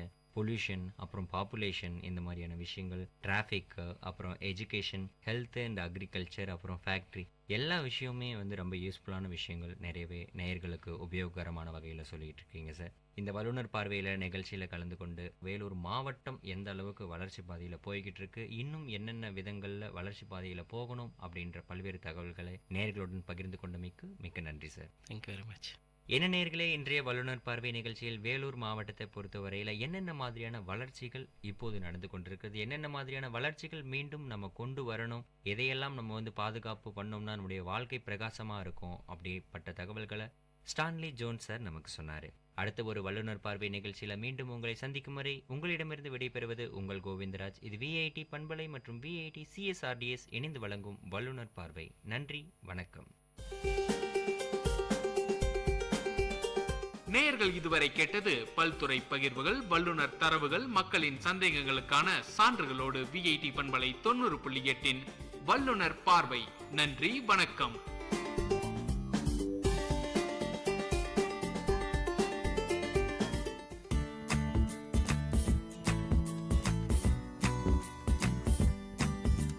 இன்னைக்கு என்னோட பிறந்த நாள். உங்களுக்கெல்லாம் ஒரு இனிப்பான கதையை சொல்லி கொண்டாடலான்னு இருக்கேன். பல வருஷங்களுக்கு முன்னாடி ஒரு மழை காலத்துல ஒரு அம்மா தன்னோட குழந்தைய பெத்தெடுத்தாங்க. அந்த குழந்தை ரொம்ப அழகா இருந்தது. அந்த அம்மா மயக்கத்துல இருந்தப்போ டாக்டர் அவங்களுக்கு ரத்தம் கிடைக்கலன்னா இறந்துடுவாங்கன்னு சொல்லிட்டாங்க. அந்த குழந்தையோட அப்பா எங்கெங்கேயோ தேடி பார்த்தாரு, ரத்தம் கிடைக்கல. அவர் திரும்ப ஆஸ்பத்திரிக்கு வரத்துக்குள்ள யாருன்னே தெரியாத ஒருத்தர் அந்த அம்மாவுக்கு ரத்தம் கொடுத்திருந்தாரு. அவங்க உயிரை காப்பாத்தி இருந்தாரு.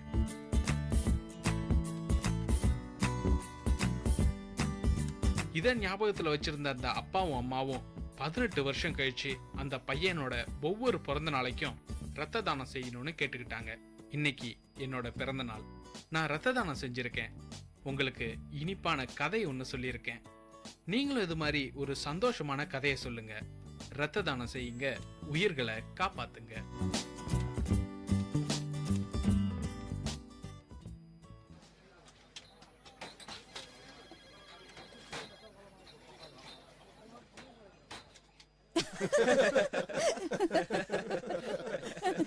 என்ன கேண்டீன் அண்ணா, இன்னைக்கு டீல இஞ்சி வாசனையே இல்லையே. ஐயா, இஞ்சி ரேட்டு அதிகமா இருக்கு. ஆனா நீங்க அதிக காசு கொடுத்து டீயை வாங்க மாட்டீங்க.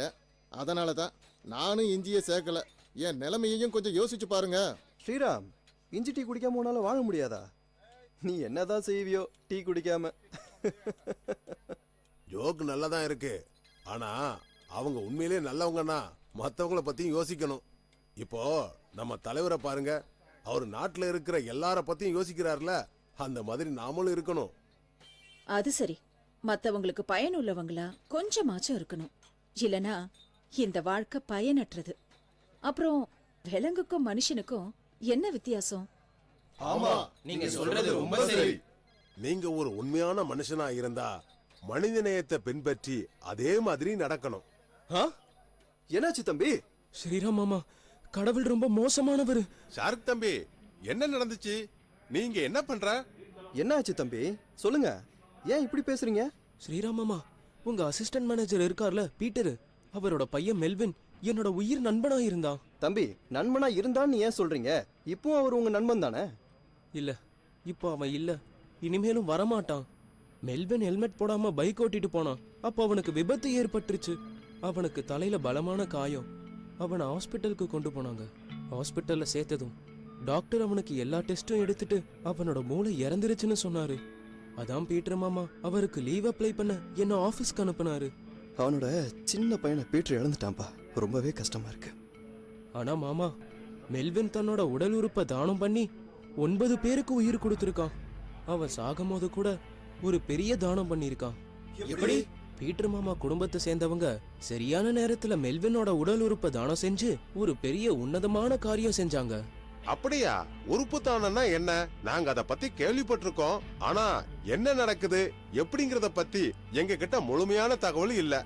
இதோ உங்க பாஸ் வராரு, அவர்கிட்டயே கேளுங்க. ஏன்னா அவர்தான் உறுப்பு தானம் செய்ய பீட்டர் மாமாக்கு அறிவுறுத்தினாரு.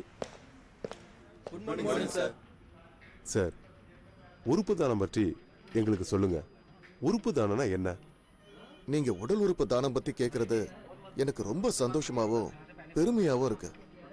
இறந்த பிறகு நாம உடல் உறுப்பு தானம் செஞ்சு பிறருடைய வாழ்க்கையை காப்பாத்தலாம். அதோட ஒரு நபரோட வெவ்வேறு உறுப்புகள் மூலமா நீங்க 9 பேருக்கு வாழ்க்கை கொடுக்கலாம். 9 பேருக்கு வாழ்க்கையா? ஆமா, உடல் உறுப்பு தானங்கிறது மெல்வின் மாதிரியான ஒருத்தருடைய மூளைச்சாவு அடைஞ்சதுக்கு அப்புறம் தான் நடக்குது. உடல் உறுப்பு சேதமடைஞ்சு மாற்று அறுவை சிகிச்சை தேவைப்படுறவங்க இங்க நிறைய பேர் இருக்காங்க. இவங்களுக்கு உடல் உறுப்பு தேவை. அப்பதான் இவங்க உயிரோட வாழ முடியும். அதோட மூளை இறந்ததுக்கு அப்புறம் தான் உறுப்பு தானம் செய்ய முடியும்.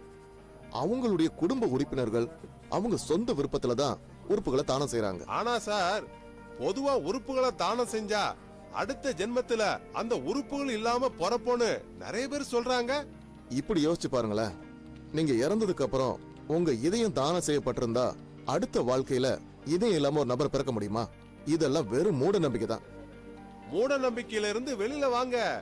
ஜீவா, நீங்க உங்க இதயத்தை எத்தனை பேருக்கு கொடுத்திருக்கீங்கன்னு எனக்கு நல்லா தெரியும். நல்ல காமெடி. ஆனா சார், உடல் உறுப்பு தானம் நம்ம சாஸ்திர சம்பிரதாயத்துக்கு எதிரானது இல்லையா? மரணத்துக்கு அப்புறம் கடைசி காரியங்கள் செய்யறது நம்ம வழக்கம் இல்லையா? அதெல்லாம் எப்போ செய்ய? நம்மோட வேதங்கள் சொல்லி இருக்கிற மாதிரி கஷ்டப்படுறவங்களுக்கு உதவி செய்யறதும் மத்தவங்களுக்கு சேவை செய்யறதும் தான் உண்மையான பக்தி. அதோட உடல் தானம் செய்பவருடைய உடல் தானத்துக்கு அப்புறமா அது சிதைக்கப்படுறது இல்ல, உடல் ரொம்ப மரியாதையோட திருப்பி தரப்படுது. ரொம்ப சரியா சொன்னீங்க. ஒருத்தர் வாழும்போது நிறைய சேவைகள் செய்யலாம். ஆனா இறந்த பிறகும் நிறைய பேரை வாழ வைக்கிறவன் தான் உண்மையான மனுஷன். இந்த ஒரு உன்னதமான காரணத்துக்காகத்தான் உடல் உறுப்பு தானம் பத்தி நம்ம எல்லாருமே சிந்திக்கணும். முதலாளி சார், நான் என் உடல் உறுப்புகளை தானம் செய்ய விரும்பினா அதுக்கு நான் என்ன செய்யணும்? உண்மையிலேயே நீங்க ஒரு முக்கியமான கேள்வி கேட்டிருக்கீங்க. இது ரொம்ப சரியான ஒரு யோசனை. உடல் உறுப்பு தான சேவைக்காக மோகன் ஃபவுண்டேஷன் நிறைய வேலைகளை செஞ்சிருக்காங்க. அவங்கள நாம தொடர்பு கொண்டா உடல் உறுப்பு தானம் பத்தி எல்லா விஷயங்களையும் தெரிஞ்சுக்க முடியும். இந்த எண், அதாவது 180010371000. இது புனித சேவைக்காக 24 மணி நேரமும் இயங்குது. இங்க நீங்க எல்லா தகவலையும் பெற முடியும்.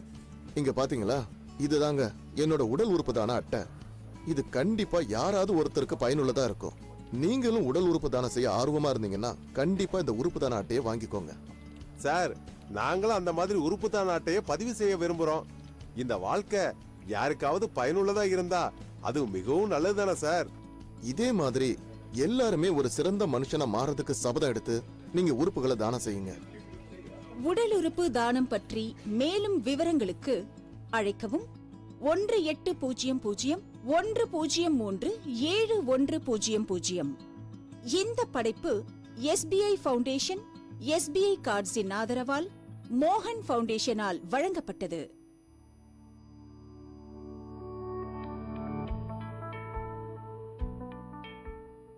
வணக்கம் நேர்களே, நீங்கள் கேட்டுக்கொண்டிருப்பது விஐடி பண்பலை 90.8 விஐடி பல்கலைக்கழகத்தின் சமுதாய வானொலி. இந்த நிகழ்ச்சி மருத்துவ நேரம் நிகழ்ச்சியில இன்னைக்கு நம்ம கூட வாய் விட்டு சிரித்தால் நோய் விட்டு போகும்னு சொல்லுவாங்க. நம்ம சிரிக்கிறதுக்கு பற்கள் ஒரு முக்கியமான ஒரு காரணம்.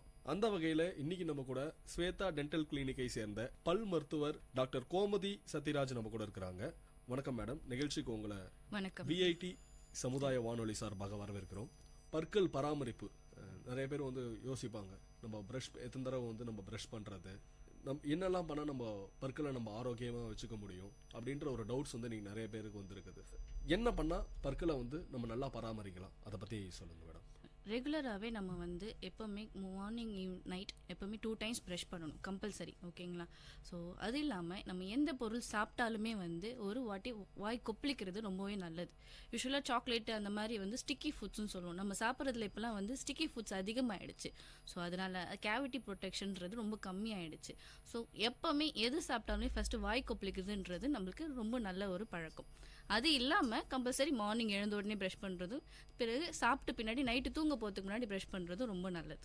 எதுக்காகனா நம்ம நைட் ஏன் ப்ரஷ் பண்ணுறோம்னா, நம்ம வந்து நைட் ஃபுல்லாக அப்படியே வாய் மெயின்டைன் இருக்கும். ஸோ நம்ம சாப்பிட்ட உடனே மைக்ரோ ஆர்கனிசம்ஸ் அப்படியே நம்ம பல்லில் ஒட்டிட்டு இருக்கும். ஸோ அது என்ன ஆகும், அப்படியே வந்து ஜெர்ம்ஸ் அட்டாக் ஆகும்போது தான் உங்களுக்கு அந்த கேவிட்டி சொத்தப்பல் வருதுன்றது அது அப்படி தான் ஃபார்ம் ஆகும். ஸோ இந்த ப்ராசஸ் நம்ம வந்து ஸ்டாப் பண்ணிட்டோம் ஃபர்ஸ்ட்லேருந்தே அப்படின்னா மேலும் வந்து பல் சொத்தை வராமல் தடுக்கலாம். பற்கள் பராமரிப்பை பற்றி சொன்னீங்க. இது மாதிரி வந்து 2 தடவை கண்டிப்பாக வந்து பற்களை விளக்கணும் நம்ம அப்படின்ற மாதிரி. இப்போ நிறைய பேர் வந்து இந்த ஜூசஸ் இந்த மாதிரி எல்லா ஐட்டம்ஸ்லாம் கூட வந்து சாப்பிட்றாங்க. சாப்பிட்டு வந்து அந்த நேரத்தில் கூட ஒரு வாய் கொப்பளிக்காமல் இருக்கிறாங்க. என்வி சாப்பிட்டு நிறைய பேர் வந்து பற்கல்ல போயிட்டு அது போய் மாட்டிக்குது, அது போய் எடுக்க முடியாது கூட இருக்கிறாங்க, அதை கூட அப்படியே விடுறாங்க. அதன் காரணமாக கூட வந்து பற்கல்ல நிறையா கண்டிப்பா. அதாவது என்னன்னா, நம்ம ஸ்டிக்கி ஃபுட்ஸ்ன்றது மட்டும் சொல்லலை நான். பல்லுக்குள்ள எது நீங்க சாப்பிட்ட பொருள் எது மாட்டினாலுமே அது வந்து இப்போ ஒரு சாப்பாட்டு பொருள் நம்ம வைக்கிறோம் வெளியில அப்படின்னா அது வந்து மறுநாள் என்ன ஆயிடும், அது கெட்டு போயிடுதுன்னு சொல்றோம். அந்த கெட்டு போன பொருள் இப்போ நம்ம வாயில இருந்தாலும் அது வந்து அதே பொருள் தான். என்ன ஸோ அந்த பொருள் வாயில நிற்கும் போது என்ன ஆகும், ஆட்டோமேட்டிக்காக அது வாய்க்குள்ள கெட்டு போகும். அது வந்து மறுநாள் வந்து அது ஒரு மைக்ரோ ஆர்கனிசமாக தான் இருக்கும். ஸோ அந்த மைக்ரோ ஆர்கனிசம் நம்ம வாய்க்குள்ள ஆட்டோமேட்டிக்காக டெவலப் ஆகுது. அது என்ன ஆகும், அது டெவலப் ஆகி கேவிட்டி வர ஸ்டார்ட் ஆகும். ஸோ அதனால எது மாட்டினாலுமே உடனே ப்ரஷ் பண்ணுறதோ இல்லை பல் எடுக்கிறதோ, யூஸ்வலாக பல்ல ஏதாவது மாட்டிக்கிச்சு அப்படின்னா டென்டல் ஃப்ளாஸ்ன்னு சொல்லுவோம். அந்த ஒரு த்ரெட் மாதிரி இருக்கும். அது வந்து நம்ம மாட்டின பொருளை எடுக்கிறதுக்காக நம்ம டூத் பிக்லாம் யூஸ் பண்ணாமல் இந்த ஃப்ளாஸ்ன்ற மெத்தட் நம்ம யூஸ் பண்ணால் எல்லாருக்குமே ஈஸியாகவும் இருக்கும், அந்த டைம் ஹேண்டியாகவும் இருக்கும். அது வந்து ரொம்ப டிஸ்டர்ப் பண்ணுற இது கிடையாது. இது டூத் பிக் யூஸ் பண்ணிங்கன்னா உங்களுக்கு சந்து வர அதிகமாகும். மாட்டுது, நம்ம டூத் பிக்கை யூஸ் பண்ணுறோம் போது அந்த கேப் வந்து இன்க்ரீஸ் ஆகும். இது ஃப்ளாஸில் ஆகாது. ஸோ இந்த மாதிரி ஃப்ளாஸ் யூஸ் பண்ணி சாப்பாட்டு பொருள் மாட்டுறதை எடுத்துடலாம். ப்ரஷ்ல போகலன்னா டென்டல் ஃப்ளாஸ் த்ரெட் மாதிரி இருக்கும். பல்லுக்குன்னு அந்த நடுவில் மாற்ற பொருள் எடுக்கிறதுக்காக இருக்கிற ஒரு டென்டலில் வந்து ஒரு பொருள் இன்ஸ்ட்ருமெண்ட் மாதிரி. அது வந்து ஃப்ளாஸ் த்ரெட்னா கடைகளில் எல்லா மெடிக்கல்ஸ்லையுமே கிடைக்கும். ஒரு நூல் மாதிரி இருக்கும். கையில் மாட்டிட்டு 2 விரல் இந்த 2 எட்ஜில் மாட்டிட்டு இப்படி வாயில் ஒவ்வொரு பல்லுக்கு நடுவில் விட்டு எடுக்கிற மாதிரி இருக்கும். நல்லா சொன்னீங்க மேடம். ஏன்னா இன்னைக்கு நிறைய பேர் வந்து டூத் பிக்ஸ் தான் வந்து யூஸ் பண்ணிட்டு இருக்கிறாங்க. அதை பயன்படுத்துறதுக்கு பதிலாக வந்து டென்டல் ஃப்ளாஸ், இந்த டென்டல் ஃப்ளாஸ் பயன்படுத்தினா இன்னும் நல்லா இருக்கும் அப்படின்ற மாதிரி நீங்க சொல்லியிருக்கீங்க மேடம். இன்னைக்கு நிறைய பேருக்கு வந்து சின்ன குழந்தைகள் வந்து பெரியவங்க வர வந்து அவங்களுக்கு இருக்க பிரச்சனை வந்து சொத்தைப்பல் பிரச்சனை தான். பெரியவங்களுக்கு சொத்தைப்பல் இது மாதிரி வந்து சாப்பிட்டா உடனே வந்து ஏதாவது சாப்பிட்றதுனால வருது அப்படின்ற மாதிரிலாம் சொல்றீங்க. இந்த சின்ன பசங்களுக்கே வந்து பற்கள் வந்து சொத்தையாயிடுது, எதனால ஆகுது, அதோடைய காரணங்கள் என்ன? சின்ன பசங்க பெரியவங்கன்னு கிடையாது. யூஸ்வலாக பல் சொத்தை வர்றதுக்கு காரணம் ஒன்று தான். ஓகேங்களா? மைக்ரோ ஆர்கனிசம் அட்டாக் ஆகி அந்த இடத்துல ஆசிட் அட்டாக்னு சொல்லுவோம். அதோட மைக்ரோ ஆர்கனிசம் கொஞ்சமாக ஆசிட் டெலிவரி பண்ணும்போது ஸோ அதில் வந்து நிறைய மைக்ரோ ஆர்கனிசம் நேம்ஸ் இருக்குது. அது சொல்லி டீட்டெயிலாக தெரியாது எல்லாருக்குமே. சரிங்களா? ஸோ எல்லாமே சின்ன குழந்தைங்களா இருந்தாலும் சரி பெரியவங்களா இருந்தாலும் சரி ஒரே ப்ராசஸ் தான். கேவிட்டி வர்றது ஒரே ப்ராசஸ் தான். இதில் என்னென்னா குழந்தைங்களுக்கு, அதாவது பால் குடிக்கிற குழந்தைங்க, பாட்டில் ஃபீடிங் குழந்தைங்கன்னு சொல்லுவோம் பார்த்தீங்கன்னா, அவங்களுக்குலாம் வந்து பார்த்தீங்கன்னா நிறைய பேருக்கு இந்த முன்பல்லில் வந்து சின்னதாக பக்கத்தில் வந்து கேவிட்டி இருக்கும். அது வந்து பாட்டில் ஃபீட் பண்ணும்போது சக்கரை போட்டு கொடுக்கும். நைட்டெல்லாம் அந்த குழந்தை அப்படியே குடிக்கும். அந்த குடிச்சிட்டு நம்ம என்ன பண்ணுவோம், அவங்க மதர் வந்து வாய் துடைக்காம விட்டாலோ இந்த மாதிரி பண்ணும்போது அந்த கேவிட்டி வந்து ரேம்பண்ட் கேரிஸ் இல்லைன்னா ஏர்லி சைல்டுஹுட் கேரிஸ்ன்னு சொல்லுவோம். ஸோ அது வந்து பக்கத்தில் வந்துடும். அதெல்லாம் இந்த மாதிரி ஓவர் சுகர் கண்டென்ட்டோட மில்க் நம்ம கொடுக்கும்போது, ஸோ நம்ம ரெகுலராக ஒரு குழந்தைக்கு அது குடிச்சு முடிச்சோடனே தண்ணி கொடுத்து வாய் துடைக்கிறது இந்த மாதிரி பண்ணால் நம்ம அவாய்ட் பண்ணிக்கலாம். ரொம்ப நல்லா சொன்னீங்க. இந்த மாதிரி குழந்தைங்களுக்கு வந்து பால் வந்து ஃபீட் பண்ணும்போது இது மாதிரி சர்க்கரைகள் போட்டு உடனே அதை வந்து நம்ம வாய் கழுவிட்டு அதுக்கப்புறம் தான் வந்து நம்ம படுக்க வச்சு தூங்க வைக்கணும் அப்படின்ற மாதிரி நீங்க சொல்லிருக்கீங்க. இதன் மூலமா சொத்தை பல்லுல இருந்து கொஞ்சம் விடுபடலாம். இது வந்து பால் குடிக்கிற குழந்தைங்களுக்கு. மற்றபடி மற்ற எல்லாத்துக்குமே பசங்களுக்கு யூஸ்வலாக நம்ம சின்ன வயசுலேருந்து ப்ரஷிங் ஹேபிட் 2 times ப்ராக்டிஸ் பண்ணிட்டோம்னா ஸோ அந்த கேவிட்டி வராமல் தடுக்கலாம், சொத்தப்பல் வராமல் தடுக்கலாம். மேடம், சொத்தப்பல் வராத இருக்கிறத பத்தி நல்லா சொன்னீங்க. இன்னைக்கு எல்லாருமே வந்து பல் கட்டுறாங்க, கிளிப் போட்டு வந்து பல் கட்டுறாங்க. கிளிப்பு போடாம இப்போ பல் எப்படி சீரமைக்கிறது? சரி, கிளிப்பு போட்டா எந்த மாதிரி கிளிப் அவங்க யூஸ் பண்ணலாம்? ஓகே, அதாவது பல் சீரமைத்தல்ன்றது வந்து நம்ம அந்த 13 வயசுல வந்து யூஸ்வலா வந்து பெர்மனன்ட் டீத் மோஸ்ட்லி வந்து வளர்ந்துரும். ஸோ அந்த வந்து பால் பல் எல்லாமே விழுந்து பர்மனன்ட் டீத் வர வயசு. ஸோ 13 வயசு கம்ப்ளீட் ஆன குழந்தைங்கள்லேருந்து பெரியவங்க வந்து நம்ம கிளிப் போடக்கூடிய வயசு இது. ஓகேங்களா? ஸோ அந்த கிளிப் எதுக்காக போடுறோம் அப்படின்னா, வளர்ற பல்லு வந்து ஒழுங்காக வளராம, பொசிஷனில் இல்லாமல், முன்ன பின்ன வரிசை இல்லாமல், முக அழகை கெடுக்கிற மாதிரி பல்லுங்கள் நிறைய வளரும். ஸோ ஒரு சிலருக்கு எல்லாருக்குமே பர்ஃபெக்டாக இருக்கும்னு சொல்ல முடியாது. ஒரு சிலர் கண்டிப்பாக முன்ன பின்ன இருக்கும். அதை கரெக்ட் பண்ணி, அதை பொசிஷன் பண்ணி அலைன்மெண்ட்டுக்கு கொண்டு வர்றது தான் வந்து நம்ம பல் சீரமைத்தல் அப்படின்னு சொல்றோம். ஆர்த்தோடான்டிக் ட்ரீட்மெண்ட் அது பேர். ஸோ அந்த வந்து நம்ம வெரைட்டிஸ் இருக்கு. செராமிக் பிராக்கெட்ஸ் இருக்கு, மெட்டாலிக் பிராக்கெட்ஸ் இருக்கு. ஸோ அது வந்து பார்க்க எப்படி நம்மளுக்கு எது ப்ரிஃபர் பண்றோமோ, யூஸ்வலாக ரெண்டுத்தோட எஃபெக்டும் ஒன்று தான். ஸோ அதை நம்ம போட்டோம்னா நல்லா இருக்கும். அதாவது முக சீரமைத்தல் கரெக்டாக வந்துடும். பொசிஷன் எல்லா பல்லுக்கும் முன்ன பின்ன இல்லாமல் அழகா இருக்கும். இந்த பல்லு கட்டுறதுலே வந்து 2 வகையான கட்டுதல் இருக்குது அப்படின்ற மாதிரி வந்து நான் கேள்விப்பட்டிருக்கிறேன். வெளி பக்கமா கட்டுறாங்க, உள் பக்கமா பல்லு கட்டுறாங்க. இந்த எது பண்ணா நல்ல ஒரு எஃபெக்டிவா இருக்கும்? வெளி பக்கமா பல்லு கட்டுறது எஃபெக்டிவா இருக்குங்களா, இல்ல உள் பக்கமா பல்லு கட்டுறது எஃபெக்டிவா இருக்குமா? ஆக்சுவலி ரெண்டுமே எஃபெக்டிவ் தான். இதுல என்னன்னா, வெளியில எதுக்காக பல்லு கட்டுறது இல்லாம உள்ள கட்டுறாங்கன்னா, நிறைய பேருக்கு வெளில பார்த்தா அசிங்கமா இருக்குன்னு ஃபீல் பண்ணுவாங்க. ஸோ வெளியில் பார்த்தா எனக்கு கிளிப் போட்டிருக்குது ஒரு மாதிரி இருக்கும், பார்த்தாங்கன்னா மற்றவங்களுக்கு தெரியும். ஒரு சிலங்க அதுவும் இல்லாமல் வந்து இப்போ எஸ்பெஷலி லேடிஸ் எடுத்துக்கிட்டிங்கன்னா, அலைன்ஸ் பார்க்குற ஸ்டேஜில் தான் மோஸ்ட்லி நிறைய பேர் வந்து ஃபிக்ஸ் பண்ணுவாங்க, எனக்கு வந்து பல்லு சரி பண்ணணும். அந்த டைமில் என்ன பண்ணுவாங்கன்னா, இப்போ எனக்கு வீட்டில் மாப்பிள்ளை வீட்டு வந்துட்டாங்க, பார்த்துட்டு இருக்காங்க, எனக்கு இருக்கிறது தெரியக்கூடாது. ஸோ அந்த டைமில் என்ன பண்ணுவாங்க, எனக்கு உள் சைடே போட்டுருங்க, வெளியில் தெரிய வேண்டாம். அந்த மாதிரி வந்து நிறைய பேர் ப்ரிஃபர் பண்ணுவாங்க. எதுக்காகனா வெளியில் தெரியாமல் இருக்கணுன்றதுக்காக தான். மற்றபடி ரெண்டுத்தோட எஃபெக்டும் ஒன்று தான். இப்போ பல்லு கட்டுறதை பற்றி சொன்னீங்க மேடம். இப்போ இந்த பல் கட்டுறது அதுக்கோடைய பிகினிங் ஸ்டேஜ் வச்சுருப்பாங்க, அதுக்கப்புறம் ஒரு எண்டிங் ஸ்டேஜ். இப்போ எத்தனை வருடங்கள் பல் கட்டினா நம்மளுடைய முகம் சீரமையும்? கரெக்டாக குறைஞ்சபட்சம் 6 மாதத்துலேருந்து 1.5 வருஷம் வரைக்கும் ஆகும். புரியுதுங்களா? மைல்டு சேஞ்சஸ் வந்து உங்களுக்கு 6 மாதத்துல தெரிய ஆரம்பிச்சிடும். ஸோ ட்ரீட்மெண்ட் கம்ப்ளீட் ஆகிறதுக்கு வந்து கம்பல்சரி 1 இயர் 1.5 இயர்ஸ் ஆகும்.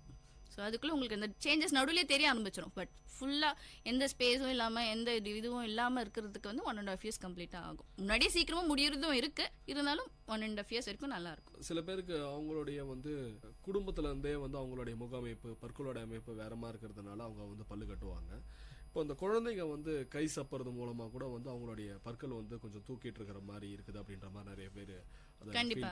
அது வந்து என்னன்னா, குழந்தைங்க சின்ன வயசுல இருக்கும்போதே நம்ம வந்து யூஸ்வலா வந்து கை சப்புற பழக்கத்தை நிறுத்தணும். வீட்டில் இருக்கவங்க நம்ம தான் பார்த்து நிறுத்தணும்.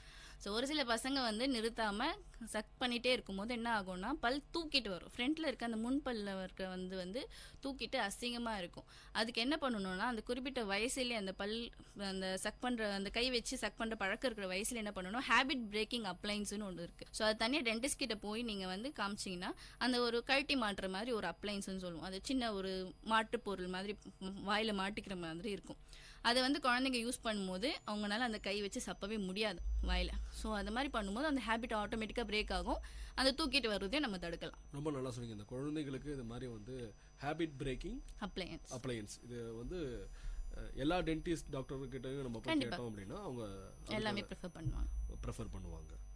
பற்கள் பற்றி நம்ம இன்னைக்கு இவ்வளோ விஷயங்கள் பேசிகிட்டு இருக்கும்போது, கடவாப்பல் எல்லாருக்குமே அந்த கடவாப்பல் வந்துருச்சுன்னா வந்து வலிக்கும் அப்படின்ற மாதிரி ரொம்ப ஒரு பயம் இருக்கும். ஒரு 25 வயசுலாம் வந்துருச்சுன்னா அந்த பயத்தோடயவே இருப்பாங்க. கடவாப்பல் முளைச்சிருச்சா உடனே வலி வரும் அப்படின்ற மாதிரி. இந்த கடவாப்பல்ல பத்தி கொஞ்சம் சொல்லுங்க. எதனால கடவாப்பல் வந்தா வலிக்குது? ஆக்சுவலி என்ன பாத்தீங்கன்னா, கடவாப்பல்ன்றது கடைசி பல், நம்மளுக்கு வர இருக்கிற கடைசி பல். அது பேர் வந்து நிறைய பேர் என்ன சொல்லுவாங்க, விஸ்டம் டீத் அப்படின்னு சொல்லுவாங்க, ஞானப்பல் அப்படின்வாங்க தமிழ்ல. ஸோ அது வந்து இந்த பெரிய ஒரு வயசானவங்க என்ன சொல்லுவாங்க, அந்த பல் வந்தனா ஒரு அறிவுபூர்வமான அந்த இது வந்து வந்துடும், அந்த ஸ்டேஜ் மெச்சூரிட்டி ஸ்டேஜ் வந்துடும் அப்படின்ற மாதிரி சொல்லுவாங்க. பட் ஆக்சுவலி என்னன்னா, நம்ம வாயில வந்து மொத்தம் 32 பல் இருக்கணும். அதாவது நம்ம வந்து குவாட்ரண்ட், நம்ம பல்ல வந்து மேல் தாடை கீழ் தாடைன்னு பிரிப்போம். அந்த மேல் தாடையிலே வந்து சென்டர் டிவிஷன் மாதிரி பண்ணி ரைட் சைடில் 8 பல்லு, லெஃப்ட் சைடில் 8 பல்லுன்ற மாதிரி பிரிப்போம். ஸோ அது மேலே கீழே கடைசியில் இருக்க அந்த 8வது பல்லு வர்றது தான் வந்து விஸ்டம் டீத் அப்படின்னு சொல்லுவோம், கடவா பல் அப்படின்ற. அந்த பல் யூஸ்வலாக வெளியில் வரும்போது என்னன்னா, நார்மலாக வராமல் கொஞ்சம் பெயின் கொடுத்து வரும். நிறைய இப்போ இருக்கிற இதுக்கு வந்து பெயின் கொடுத்து வரும் அப்படின்னு. எதனால் அப்படின்னா, அது வந்து உள்ளர வந்து போனுக்குள்ளே அது லாக் ஆகிருக்கும். வெளியில் வரத்துக்கான ஸ்பேஸ் இல்லை.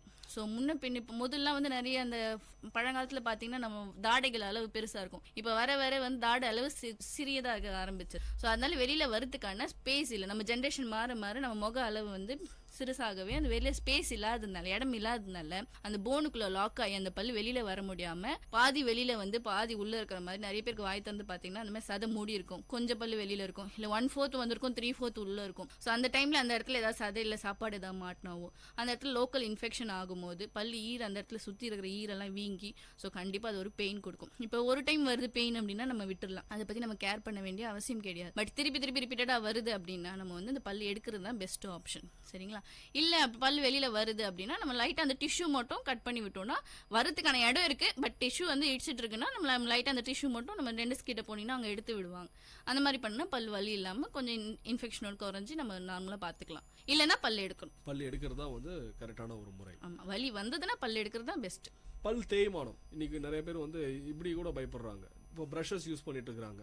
இந்த ப்ரஷஸ்லேயே வந்து பார்த்தீங்க அப்படின்னா நீங்கள் நிறையா வகைகள் வச்சுருக்குறாங்க. கடைகளில் போனால் கூட வந்து ஹார்ட் ப்ரஷஸ் அப்படின்றாங்க, சாஃப்ட் ப்ரஷஸ் அப்படின்றாங்க. ஏதாவது வேற ஏதாவது ப்ரஷ் மாற்றி போட்டு நம்மளுக்கு வந்து பற்களுடைய தேய்மானம் வந்துடுமோ அப்படின்ற மாதிரி நிறைய பேர் யோசிக்கிறாங்க. இப்போ என்ன மாதிரியான ப்ரஷஸ் நம்ம யூஸ் பண்ணலாம், பற்கள் தேய்மானம் ஆகாமல் இருக்கிறதுக்கு நம்ம என்ன பண்ணலாம், அதை பற்றி சொல்லுங்க. ஓகே, யூஸ்வலாக ப்ரஷிங் எடுத்திங்கனாவே நிறைய பேர் மணிக்கணக்காக வளர்க்குறத பார்த்துருப்பீங்க. அந்த மாதிரி வளர்க்கக்கூடாது. ப்ரஷிங் வந்து ஒரு 2 to 5 மினிட்ஸ்க்குள்ளே பண்ணுற ஒரு ப்ரொசீஜர். மேக்ஸிமம் 2 to 3 மினிட்ஸ் பண்ணலாம் தாராளமாக. ஒரு சிலர்லாம் பார்த்தீங்கன்னா ரொம்ப போட்டு தேய்ன்னு தேய்ப்பாங்க பல்லு ஆட்டோமேட்டிக்காக. அதாவது எல்லா பொருளுமே நம்ம வந்து கொஞ்சம் வந்து தேயக்கூடிய பொருள் தான். நம்மளுக்கு பல்லு வந்து வயசாக ஆக தேயும். பட் ஒரு சிலர் பார்த்தீங்கன்னா ப்ரஷ் பண்ணியே தேஞ்சிருக்கும். அதாவது சைட்லலாம் வந்து ஒரு சிலர் ப்ரஷ் பண்ணுறது என்ன ஆகும்னா கட் மாதிரி ஆகும். சைடில் சென்டரில் நம்ம மேல் பகுதியில் இல்லாமல் சைடில் வரும். அது வந்து ப்ரஷ் பண்ணுறதுனால மட்டும்தான் அது வருமே தவிர வேறு எந்த காரணமும் கிடையாது. அது எதனாலன்னா ரொம்ப ஹார்ட் ப்ரஷிங் இருக்கிறதுனால வரும். அந்த போர்ஷனில் வந்து சர்விக்கல் அப்ரேஷன் அப்படின்னு சொல்லுவோம் அது பேர். ஸோ இந்த பல்லோட சென்டர் பகுதியில் சைடில் வந்து கட்ட ஒரு மாதிரி பள்ளம் தெரியும். ஓகேங்களா? அது எதனால இந்த ப்ரஷ் பண்ணுறதுனால. ஸோ எப்போவுமே சாஃப்ட் ப்ரஷ் வாங்கி யூஸ் பண்ணுங்க. ஒரு ப்ரஷ் ஹார்ட் ஆயிடுச்சுன்னா உங்களுக்கே தெரியும், அந்த யூஸ் பண்ணிட்டு இருக்கும்போது அந்த ப்ரஷோட கன்சிஸ்டன்சி வந்து நார்மலாக இருக்கிறது ரொம்ப ஹார்டாக இருக்கும். ஸோ அந்த மாதிரி சேஞ்ச் ஆச்சுன்னா யூஸ்வலாக சேஞ்ச் பண்ணிவிடுங்க. மேக்ஸிமம் ஒரு 2 monthsல brush every 2 months to 2 to 3 months ப்ரஷ்ஷை சேஞ்ச் பண்ணுறது ரொம்ப நல்லது. ப்ரஷஸ் வந்து இந்த டைமில் வந்து சேஞ்ச் பண்ணுறது நல்லது அப்படின்ற மாதிரி வந்து சொல்லுங்க. வாய் கொப்பளிக்கிறதுக்கு சில பேர்லாம் வந்து ரொம்ப சூடான தண்ணி போட்டு வாய் கொப்பளிப்பாங்க. இதை பற்றி என்ன எப்படி நம்ம வாய் கொப்பளிக்கிறது, அதை பற்றி சொல்லுங்கள். ஓகே, வாய் கொப்பளிக்கிறதுன்றது வந்து நம்ம வந்து யூஸ்வலாக எது சாப்பிட்டாலுமே வாய் கொப்பளிக்கிறது ஃபர்ஸ்ட் ப்ரொசீஜர். ஓகேங்களா? இல்லை ஒரு சிலருக்கு வந்து பார்த்தீங்கன்னா ஏதாவது ஒரு சிலருக்கு ஒரு மாதிரி ஈரெல்லாம் ஒரு மாதிரி வீங்கின மாதிரி இருக்குது, ஒரு மாதிரி ஈரெல்லாம் ஒரு மாதிரி பெயின் லைட் இதுவாக இருக்குது அப்படின்னு அந்த டைமில் வந்து சால்ட் வாட்டர் காங்கிலிங் ரொம்ப நல்லது. யூஸ்வலாகவே சால்ட் வாட்டர் காங்கிலிங் வந்து இன்ஃபெக்ஷன் ஏதாவது இருந்தால் அதை ரெடியூஸ் பண்ணும். ஸோ ரொம்ப சூடாக இருக்கவே கூடாது. கம்பல்சரி டென்டலில் சூடாக எதுவுமே பண்ணாதீங்க. ஏதாவது மிதமான சூடு அப்படின்னா சில்லுன்னு கூட நீங்கள் சால்ட் வாட்டரில் போட்டு காகல் பண்ணலாம். சால்ட் வாட்டர் காகலிங் இஸ் குட், அது வந்து நல்லது. மற்றபடி அப்படி இல்லையா மவுத் வாஷ் வாங்கி யூஸ் பண்ணலாம். கடையில் பல பிராண்டட் மவுத் வாஷஸ் விற்குது. ஸோ மவுத் வாஷ் வந்து வாயில் துர்நாற்றம் வந்தாலும் அந்த மாதிரி டைமில் வந்து நீங்கள் அந்த மவுத் வாஷை யூஸ் பண்ணலாம். புரியுதுங்களா? 2 weeks 2 வாரத்து இடைவெளியில் தான் நம்ம யூஸ் பண்ணணும். அதிகமாக கண்டினியூஸாக யூஸ் பண்ணக்கூடாது. திருப்பி நம்மளுக்கு ஏதாவது வாய் பிரச்சனை இல்லை வாயில் ஏதாவது ஏதாவது இதுவாக இருக்க மாதிரி தோணுச்சுன்னா திருப்பி யூஸ் பண்ணலாம். கண்டினியூஸ் யூஸ் வேண்டாம். இன்னைக்கு நிறைய பேர் வந்து ஸ்மோக்கிங் ஹேபிட்ஸ் அவங்களுக்கு நிறையா இருக்குது. அதுக்கப்புறம் வந்து ட்ரிங்கிங் ஹேபிட்ஸ் இதுவும் வந்து நிறையா இருக்குது. அதில் மெயினாக வந்து பாதிக்கப்படுறது வந்து பற்கள் தான். இது மாதிரி ஸ்மோக்கிங் ஹேபிட்ஸ் அண்ட் ட்ரிங்கிங் ஹேபிட்ஸில் இருக்கவங்க அதுலேருந்து வெளியில் வந்திருப்பாங்க. அதுக்கப்புறமும் நம்ம பல்ல வந்து நம்ம மெயின்டைன் பண்ணணும் அப்படின்ற மாதிரி நினைப்பாங்க. இவங்களுக்கு வந்து நீங்கள் ஒரு டாக்டராக நீங்கள் என்ன சொல்ல விரும்புகிறீங்க? ஆக்சுவலி ஃபர்ஸ்ட் ஆஃப் ஆல் ஸ்மோக்கிங்கிறதே ஒரு பேட் ஹேபிட் நம்மளுக்கு எல்லாருக்குமே தெரியும். அது தெரிஞ்சும் பண்ணுறவங்க தான் நிறைய பேர் இருக்காங்க. இப்போ இருந்தாலுமே வந்து எல்லாருக்கிட்டையும் சொல்கிற ஒரே விஷயம் குவிட் ஸ்மோக்கிங். ஸோ கண்டிப்பாக ஸ்மோக்கிங் தான் ஸ்டாப் பண்ணுங்க. ஏன்னா அதனால் வர விளைவுகள் எல்லாருக்குமே தெரியும். ஒவ்வொரு சின்ன விஷயத்துல குழந்தைங்கள்லேருந்து எல்லாருக்குமே தெரியுது. ஸோ ஸ்டாப் பண்ணிவிடுங்க. ஸ்டாப் பண்ணிவிட்டு என்ன பண்ணணும் அப்படின்னா அந்த கரைங்கள்லேருந்து ஸ்மோக்கிங்னால அதிகமாக வரும். ஸோ டென்டல் கிளீனிங் ஸ்கேலிங் சொல்லும். அதை வந்து நீங்கள் போய் டென்டிஸ்ட் நீங்கள் நார்மலாக நீங்கள் ப்ரஷ் பண்ணாலும் அந்த ஸ்டெயின்ஸ் அவ்வளோ போவே போகாது. ஸோ கண்டிப்பாக 6 months ஒன்ஸ் எல்லாருமே ஒரு டென்டிஸ்ட் கிட்ட போய் அவங்க பல் எப்படி இருக்குன்றதை செக் பண்ணிட்டு ஒரு ஜென்ரல் கிளீனிங் பண்ணுறது எப்பவுமே ஒரு நல்ல விஷயம். நம்ம பேசிட்டு இருக்கும்போது நீங்கள் சொன்னீங்க சொத்தை பல் வராம இருக்கிறதுக்கு என்னெல்லாம் பண்ணலாம் அப்படின்ற மாதிரி நீங்க நிறைய விஷயங்கள் சொன்னீங்க. வாய் கொப்பளிக்கிறது பண்ணலாம், சாப்பிட்ட உடனே வந்து எல்லாருமே வந்து அவங்களுடைய மவுத்தை கிளீனா வச்சுக்கிறது, இதை பத்தி எல்லாம் நிறைய விஷயங்கள் சொன்னீங்க. சரி, பல் சொத்தையாயிடுச்சு, அதுக்கப்புறம் அவங்க என்ன பண்ணலாம்?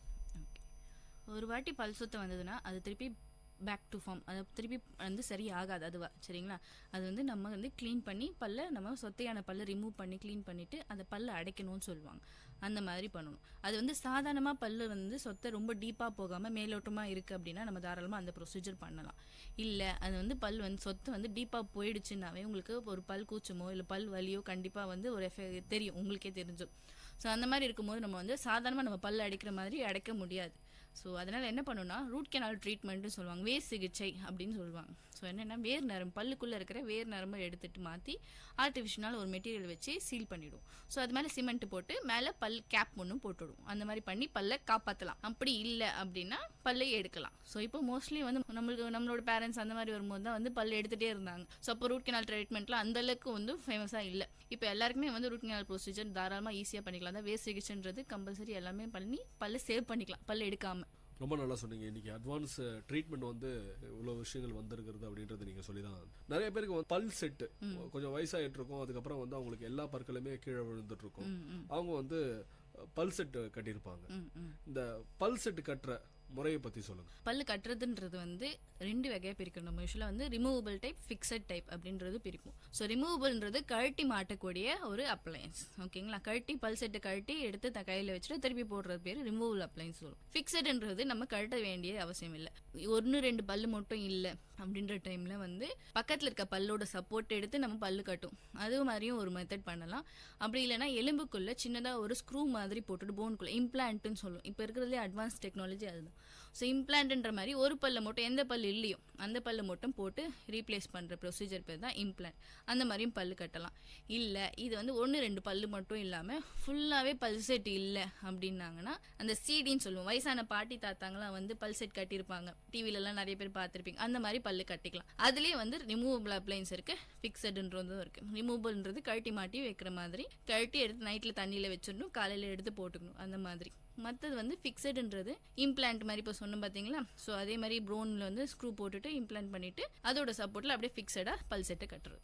ஆக்சிடென்ட் ஆகும் போதெல்லாம் கூட வந்து பார்த்தீங்க அப்படின்னா கீழே விழுந்து சில பேருக்கு பல்லு உடஞ்சிரும். ஆக்சிடென்ட்ஸில் கூட சில பேருக்கு, நிறைய பேருக்கு வந்து பல்லு போயிடும். இவங்களுக்கு என்ன மாதிரியான ட்ரீட்மெண்ட் நீங்கள் தரீங்க? ஆக்சுவலி வெறும் லைட்டாக பல்லு உடஞ்சிருக்கு, வெறும் பல்லு வந்து சிப் ஆஃப் மட்டும், நுனி மட்டும் உடஞ்சிருக்கு அப்படின்னா நம்ம வெறும் கேப் மாதிரி போட்டால் மட்டும் பல்லு என்எஃப், இல்லை எதுவும் பிரச்சனை இல்லை. இல்லை கொஞ்சம் டீப்பாக உடஞ்சிருக்கு, இல்லை ஃபுல்லாக பல்லோட வேர்க்கும் உடஞ்சிருக்கு அப்படின்னா, டீப்பாக உடஞ்சிருக்கு அப்படின்னா நம்ம வந்து க்ளீன் பண்ணி ரூட் கெனால் மாதிரி பண்ணி கேப் போட்டுடணும். இல்லை அப்படின்னா பல்ல ஃபுல்லாகவே எடுத்துட்டு பல்ல கட்டிக்கலாம். இந்த மாதிரி ப்ரொசீஜர் நிறைய பண்ணலாம். இல்லை லைட்டாக மட்டும் தான், சின்ன அந்த நுனி மட்டும் தான் உடஞ்சிருக்குன்னா நம்ம ஃபில்லிங் மாதிரி பண்ணி கூட சிம்பிளாக ஃபினிஷ் பண்ணிக்கலாம். இப்போ ஒரே ஒரு பல்லு விழுந்துருச்சு, இந்த இடத்துல சில பேருக்கு முன்னாடியோ இல்லை கீழ் பல்லோ ஏதாவது ஒன்று விழுந்துருச்சு, அந்த இடத்துல கூட நம்ம ஒரே ஒரு பல் மட்டும் கூட நம்ம தாராளமாக பண்ணிக்கலாம். இந்த இந்த ஃபிக்ஸட் மெத்தடில் வந்து இம்ப்ளான்ட் மாதிரி பண்ணிக்கலாம். இல்லை பக்கத்தில் இருக்க பல் சப்போர்ட் எடுத்து தாராளமாக பல்லு கட்டிக்கலாம்.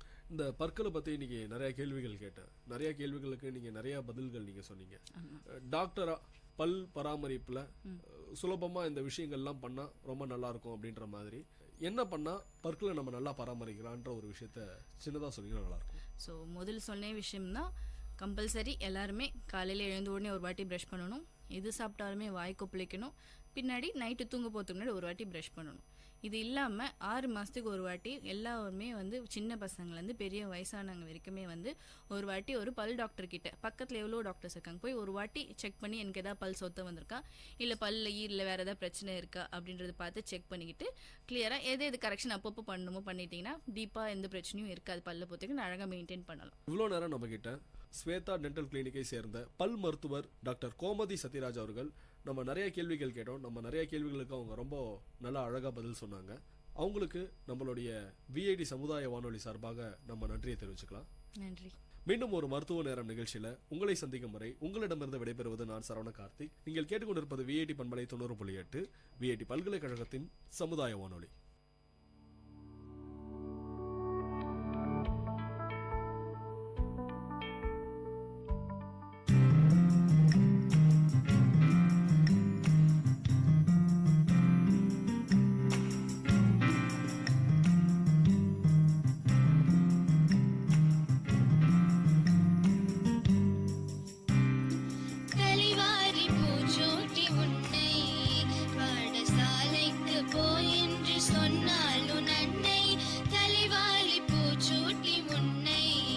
பாடசாலைக்கு போய் என்று சொன்னால்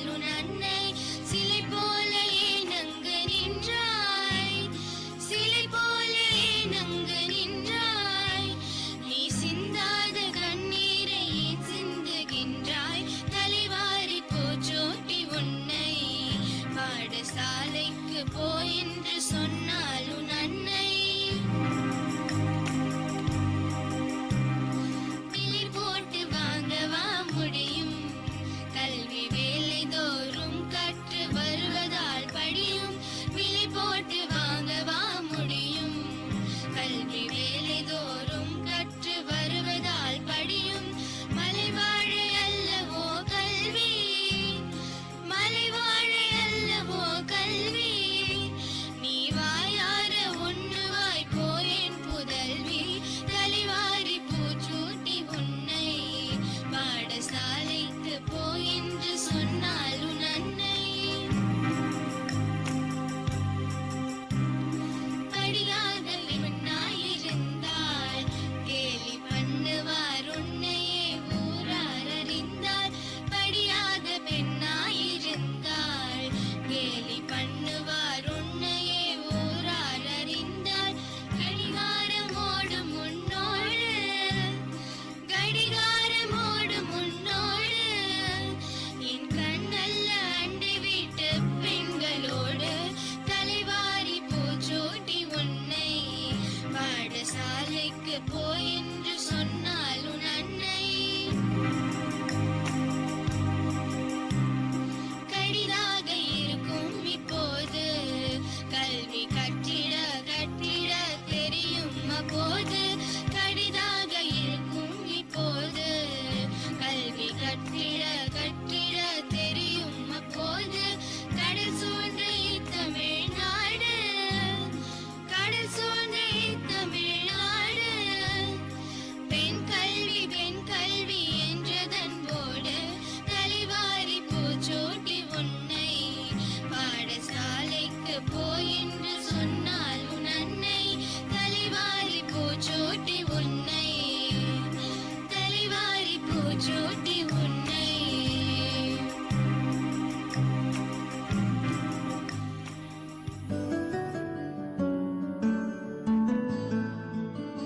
இதுவரை நீங்கள் கேட்டது லட்சுமி கார்டன் மெட்ரிக் மேல்நிலைப் பள்ளி மாணவிகள் சாருமதி, மான்யா, மயூரி, கீர்த்தவர்ஷினி வழங்கிய தமிழ் பாடல்.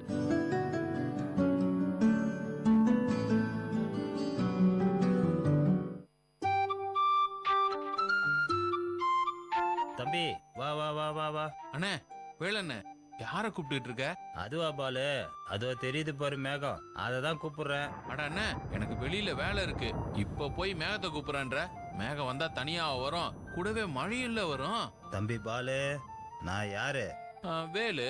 வேலூர் வேலு. நான் ஒரு வேலை செஞ்சா அதுக்கு பின்னாடி 1000 அர்த்தம் இருக்கும். அப்படி என்ன அர்த்தம்னு இருக்கும் சொல்லுங்க கேப்பா.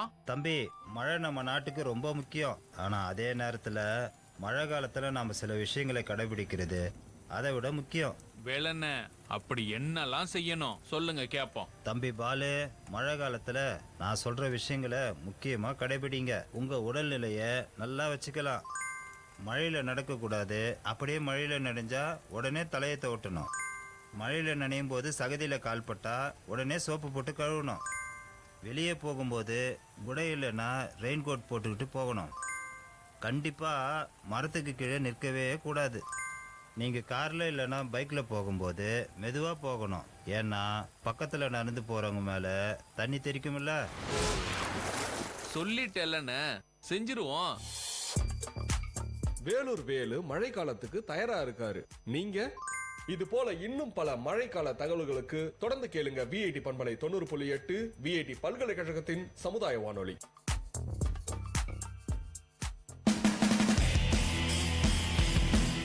உங்கள் விஐடி பண்பலை 90.8 வழங்கும் கருத்துக்களம். மக்கள் கருத்துக்கள் அரங்கேறும் ஒளித்தளம். உங்கள் குரல்களில் ஒருங்கிணையும் கருத்துக்களம். விஐடி பல்கலைக்கழகத்தின் சமுதாய வானொலியில். வணக்கம் நேர்களே, இது விஐடி பண்பலை 90.8. இது உங்க நிகழ்ச்சி கருத்துக்களம். தொகுத்து வழங்கிட்டு இருக்கிறது சாந்தினி. குழந்தைகளின் வாழ்க்கைக்கு அவசியமானது கல்வி. ஆனா எத்தனையோ குழந்தைகளுக்கு இது எட்டாத கனவாகவே இருக்கு. இதை பத்தி தான் நம்ம மக்களிடம் கருத்துக்களை கேட்க போறோம். வாங்க நிகழ்ச்சிக்கு போலாம்.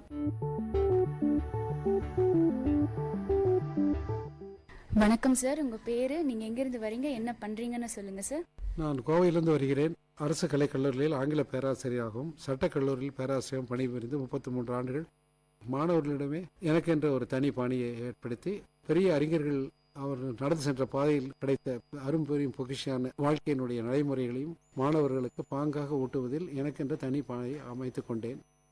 இன்றைய சூழ்நிலையில் குழந்தைங்களோட படிப்பு பாதையிலே நின்று போகுது இல்லையா, அதை பத்தின உங்க கருத்து என்ன சார்? அது அறியாமை, குறிப்பாக பாதியில் நிற்பது காரணம் என்றது வறுமை என்ற காரணம் ஒன்று. மற்றொன்று கூட பிறந்தவர்களோ அல்லது உறவினர்களோ அல்லது மாணவ சமுதாயமோ இது எங்கெல்லாம் இருக்குது என்று சொல்லி தங்களால் முடிந்த சிறு உதவியை, எப்படி அணில் ராமனுக்கு தன் உடம்பையில் மணலை தருவி சிறு உதவி செய்து, அதுபோல 1000 குழந்தைகளை காப்பாற்றவில்லை என்றால் 10 மாணவிகள் சேர்ந்தோ மாணவர்கள் சேர்ந்தோ ஒரு குழந்தையை, ஏழை குழந்தைகளை படிக்க வைத்தால் அது ஒரு மெழுகுவர்த்தி இருட்டை, ஒரு மெழுகுவர்த்தி எப்படி ஒளி கொடுக்குமோ அதை போல அந்த ஒரு குழந்தை மற்ற குழந்தையை காப்பாற்றும் என்பது என்னுடைய மனதார அபிப்பிராயம். ஓகே சார், இப்படி பாதிக்கப்பட்ட குழந்தைங்களோட ஃபியூச்சர் எப்படி இருக்கும்னு நினைக்கிறீங்க? பாதிக்கப்பட்ட குழந்தைகள் வாழ்க்கையின் அனுபவங்களை முழுமையாக தெரிந்து கொள்வதால், முழுமையாக உணர்ந்து கொண்டதால், முழுமையாக அனுபவித்ததால் அவர்களுக்கு படிப்பினுடைய அருமையும் புரியும், வாழ்க்கையினுடைய பெருமையும் புரியும். இவர்கள்தான் வாழ்க்கையில் பின்னால் வழிகாட்டியாக, கலைஞர் விளக்கமாக விளங்குவார் என்பதில் சிறு சந்தேகம் இல்லை. இந்த பிரச்சனை நம்ம சமூகத்திலிருந்து ஒழிக்க நம்ம என்ன பண்ணலாம் சார்? எல்லாரும் ஒன்றுபட்டால் உண்டு வாழ்வு. ஆகவே எல்லாரும் ஒருவருடைய ஒரு மரம் தோப்பாக மாறாது, ஒரு ரோஜா கூட்டமாக மாறாது. ஒவ்வொருவருக்கும் அறிவு என்றது மட்டும் இருந்தால் பத்தாது, ஞானம் என்ற அறிவும், நாம் தான் சமுதாயம் தான் நாம் என்ற எண்ணத்திலே எல்லோரும் ஒரு காலத்தில் இதை விட்டு விலகிச் செல்ல போகின்றோம். ஆசிரியர்களாக இருந்தாலும் சரி, மாணவர்களாக இருந்தாலும் சரி, பணக்காரர் ஏழைகளாக இருந்தாலும் வாழ்க்கையினுடைய பல தரத்தில் இருப்பவர்கள் எல்லாம் தனக்கு என்று ஒரு நல்ல ஏதாவது புண்ணியம் செய்ய வேண்டும் என்றால் ஒரு எழுத்தறித்தவன் இறைவன் என்பார்கள். ஆகவே அந்த ஆசிரியர் பெருமளின் துணை கொண்டு இந்த வறுமையை ஒழிப்பது, படிப்பை நிறுத்துகின்ற மாணவர்களுக்கு உதவி செய்தால் அது முறையாக இருக்குன்னு நினைக்கின்றேன். நல்ல ஆசிரியருடைய துணையோடு இதை ஒரு இயக்கமாக எடுத்து ஆசிரியர்களும் ஒரு கூட்டமாக சேர்ந்து மாணவர்களை சேர்த்து கொண்டால் கண்டிப்பாக இந்த சாதனை செய்தால் இந்திய நாடு பெருமையாகும், இந்த தமிழ்நாடு சுபிட்சம் அடையும், தமிழ்நாடு மற்றும் ஒரு கிரீடத்தை சூடும் என்பதில் முழு நம்பிக்கை உண்டு. ஓகே சார், உங்க கருத்தை பகிர்ந்ததுக்கு ரொம்ப நன்றி சார். இங்க அடுத்த நேயர் இருக்காங்க. வணக்கம் சார், உங்க பேர் என்ன, நீங்க எங்க இருந்து வரீங்க, என்ன பண்றீங்க சார்? வணக்கம்மா, என்னுடைய பேர் முனைவர் கா. தமிழ்ச்செல்வன். விஐடி பல்கலைக்கழகத்தில் தமிழ் பேராசிரியராக பணியாற்றின்னு வரேன். வீடு விஜி ராவ் நகர்லேருந்து வரோம். சரி சார், இன்றைய கருத்துக்களம் நிகழ்ச்சியில் குழந்தைங்களோட படிப்பு பாதையே தடைப்பட்டு போகுது. இதை பற்றி தான் மக்கள்கிட்ட கருத்தெல்லாம் கேட்டுட்டு இருக்கோம். உங்களுடைய கருத்து என்ன சார்? நல்ல அருமையான கேள்வி கேட்டீங்க. இதுக்கு குடும்ப வறுமை, பெற்றோர்களுக்கு கல்வி அறிவின்மை, சமூக விழிப்புணர்வு இல்லாமை, மூட நம்பிக்கை, அன்றைய பிழைப்பு நடந்தால் போதும் என்கின்ற எண்ணம், எதிர்கால முன்னேற்ற சிந்தனையின்மை, இது போன்ற காரணங்கள் இதுக்கு முக்கியமாக சொல்லலாமா? இந்த மாதிரி பாதிக்கப்பட்ட குழந்தைங்களோட ஃபியூச்சர் எப்படி இருக்கும்னு நினைக்கிறீங்க? இதுவும் ரொம்ப முக்கியமான கேள்விதான். இதனால குடும்பம் பின்தங்கும், அவங்களுக்கும் அவங்களை பின்தொடர்ந்து இருக்கிற சமுதாயத்துக்கும் கல்வி வாய்ப்பு கிடைக்காமல் போகலாம், சமூகத்தில் அவங்க நல்ல நிலையை அடைய முடியாது, அடிமை வாழ்க்கையை மேற்கொள்வாங்க, தாழ்வு மனப்பான்மை பெருகும், தீய செயல்களுக்கு வழிவகுக்கும், அவர்களுடைய சந்ததிகள் இருண்ட நிலை அடையும், ஏன் தீவிரவாத செயலில் கூட இறங்க நேரிடும், ஒரு சிறிய வட்டத்துக்குள்ள அவங்களுடைய வாழ்க்கை முடங்கி போகிடும் என்ற அந்த ஒரு கசப்பான ஒரு விஷயம் இருக்குமா? இந்த பிரச்சனையை நம்ம சமூகத்திலிருந்து ஒழிக்க நம்ம என்ன பண்ணலாம்? இந்த மாதிரி பாதியில் நின்று போகிற அந்த மாணவர்களை, பாதியில் படிப்பு நின்று போகிறவர்களை கண்டறிந்து அவர்களுக்கு கல்வி வழங்கணும். இந்த செயல்களை ஆசிரியர்கள், சமூக ஆர்வலர்கள், ஓய்வு பெற்ற ஆசிரியர்கள் போன்றவர்களை இதில் ஈடுபடுத்தலாம். ரெண்டாவது பார்த்தீங்கன்னாக்கா, கல்வி பற்றிய விழிப்புணர்வை ஆரம்ப கல்வியிலிருந்தே மாணவர்களுக்கு வழங்கணுமா. மூன்றாவது என்னுடைய கருத்து பார்த்தீங்கன்னா, அரசாங்கம் இத்தகைய மாணவர்களை சீர்படுத்துறதுக்கு நிறைய திட்டங்களை கொண்டு வரலாம். இதில் மத்திய அரசும் மாநில அரசும் முன்னெடுக்கலாம். நாலாவது என்னுடைய கருத்து, இந்த செயலில் ஈடுபடுறதுக்கு சமூக ஆர்வலர்கள், தொண்டு நிறுவனங்கள், இவர்கள் இந்த கல்வி பாதியிலே நிற்கக்கூடிய மாணவர்களை கண்டறிந்து அவர்களை தத்தெடுத்து கல்வி வளர்க்கலாம். தத்தெடுக்கிறதுன்றது அவங்கள கூட்டிகிட்டு போய் சாப்பாடு போட்டு கல்வி தரணும்னு இல்லை, கல்வியை மட்டும் அவங்களுக்கு கொடுக்கலாம். அந்த குடும்பத்தினுடைய சூழ்நிலையை அவங்களுக்கு புரிய வச்சு அந்த மாணவர்களுக்கு கல்வி வழங்கலாம். இப்படி செய்தால் இதுக்கு உண்மையான தீர்வு கிடைக்கும். இதற்கு பொதுமக்கள், பெற்றோர், அரசாங்கம் 3 பேரும் சேர்ந்து முயற்சி எடுக்கணும். ஒரு கை தட்டினா ஓசை வராது, 2 கை தட்டினா தான் ஓசை வரும். ஊர் கூடி இழுத்தா தான் தேர். நன்றிம்மா. சார் உங்க கருத்தை தெரிவிச்சதுக்கு ரொம்ப நன்றி. நன்றிம்மா.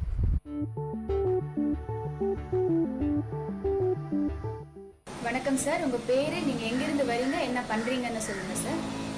என் பேர் ராஜேஷ். நாங்கள் ஐஸ்கிரீம் ஹோல்சேல் காந்தி நகரில் தான் தற்பாலி. இன்றைய கருத்துக்களம் நிகழ்ச்சியில வந்து குழந்தைங்களோட படிப்பு பாதியிலே தடைப்பட்டு போகுது அப்படின்னு சொல்லி மக்கள் கிட்ட கருத்து எல்லாம் கேட்டுட்டு இருக்கோம். உங்களுடைய கருத்து என்ன? இல்லை, மெயினாக பார்த்தீங்கன்னா ஒவ்வொருத்தருக்கும் அந்த ஃபேமிலி தான் ப்ராப்ளமாக இருக்கும். பட் என்ன சொல்யூஷன்னா இன்னைக்கு அது கவர்மெண்ட் இன்னைக்கு எல்லாம் ரெடியாக இருக்குது. சென்ட்ரலும் சரி ஸ்டேட்டும் சரி குழந்தைங்கள இன்னைக்கு ஃப்ரீயாக இன்னைக்கு அதுவே வந்து ஒரு இலவசமாக இருக்குது படிப்புக்கு அப்படின்னு. மிஞ்சி அதுக்கு மேலே ஒரு ஸ்டேஜுக்கு அவங்க வந்துட்டாங்கன்னா தாராளமாக ஏதாவது ஒரு பார்ட் டைம் ஜாப் எல்லாமே இன்னைக்கு ஹெல்ப் பண்ணுறதுக்கு ரெடியாக இருக்கிறாங்க. இப்போது ஃபண்டுன்னு மட்டும் கொடுக்கறது கிடையாது, இந்த மாதிரி அழகாக ஜாப் கொடுத்து அவங்க வந்து ஹெல்ப் பண்ணுறதுக்கு இன்றைக்கி ரெடியாக இருக்கிறாங்க. அதை வந்து ஃபுல்லாக வந்து அவங்க ஒரு யூஸ் பண்ணிக்கினாங்கன்னா அவங்க வந்து ஒரு ஃபேமிலியை வந்து நம்புறதுக்கு வாய்ப்பு இல்லை. அதாவது நம்மள டிஸ்டர்ப் பண்ணாமல் அவங்க பாட்டுன்னு அவங்க ஸ்டடீஸு அவங்க அந்த பார்ட் டைம் ஜாப் பண்ணின்னு போயினே இருக்கலாம். ஒரு குறிப்பிட்ட இதுக்கு அவங்களுக்கு அந்த ஃபண்ட் அவங்களுக்கு அது யூஸ் ஆகும்.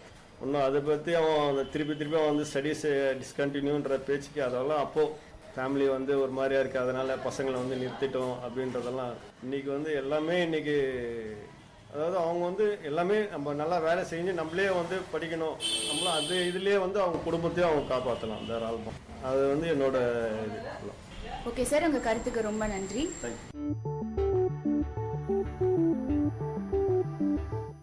இங்க நம்ம அடுத்த நேயர் இருக்காங்க. வணக்கம் சார், உங்க பேர் என்ன, நீங்க எங்கிருந்து வரீங்க, என்ன பண்றீங்கன்னு சொல்லுங்க சார். காந்தி நகர் திருநகரில் இருக்கேன்.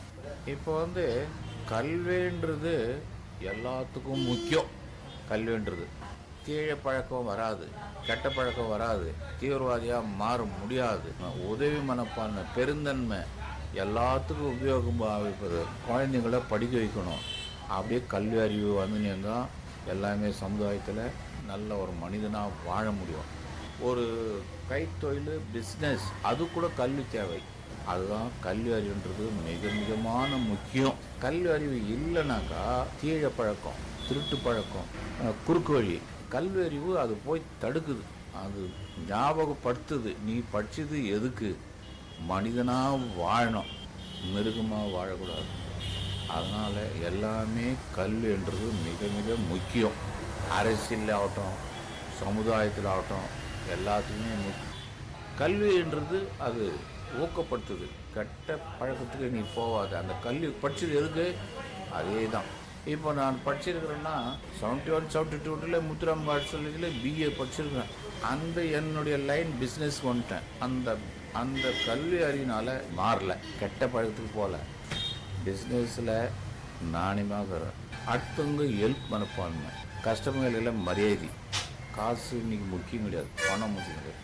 ரெஸ்பெக்ட், மரியாதை தான் முக்கியம். சின்னவங்க பெரியவங்க உதவி பண்ணணும். கெடுதல் எண்ணம் இருக்காது, இருக்கக்கூடாது. கல்வி அறிவு இல்லைன்னா மற்றமே எல்லாமே மாறுது. திருடலாமா, கொள்ளடிக்கலாமா, கெட்ட பழக்கம், பீடி, சிகரெட்டு எல்லாமே பாட்டு குடும்பம் கெட்டு போகுது.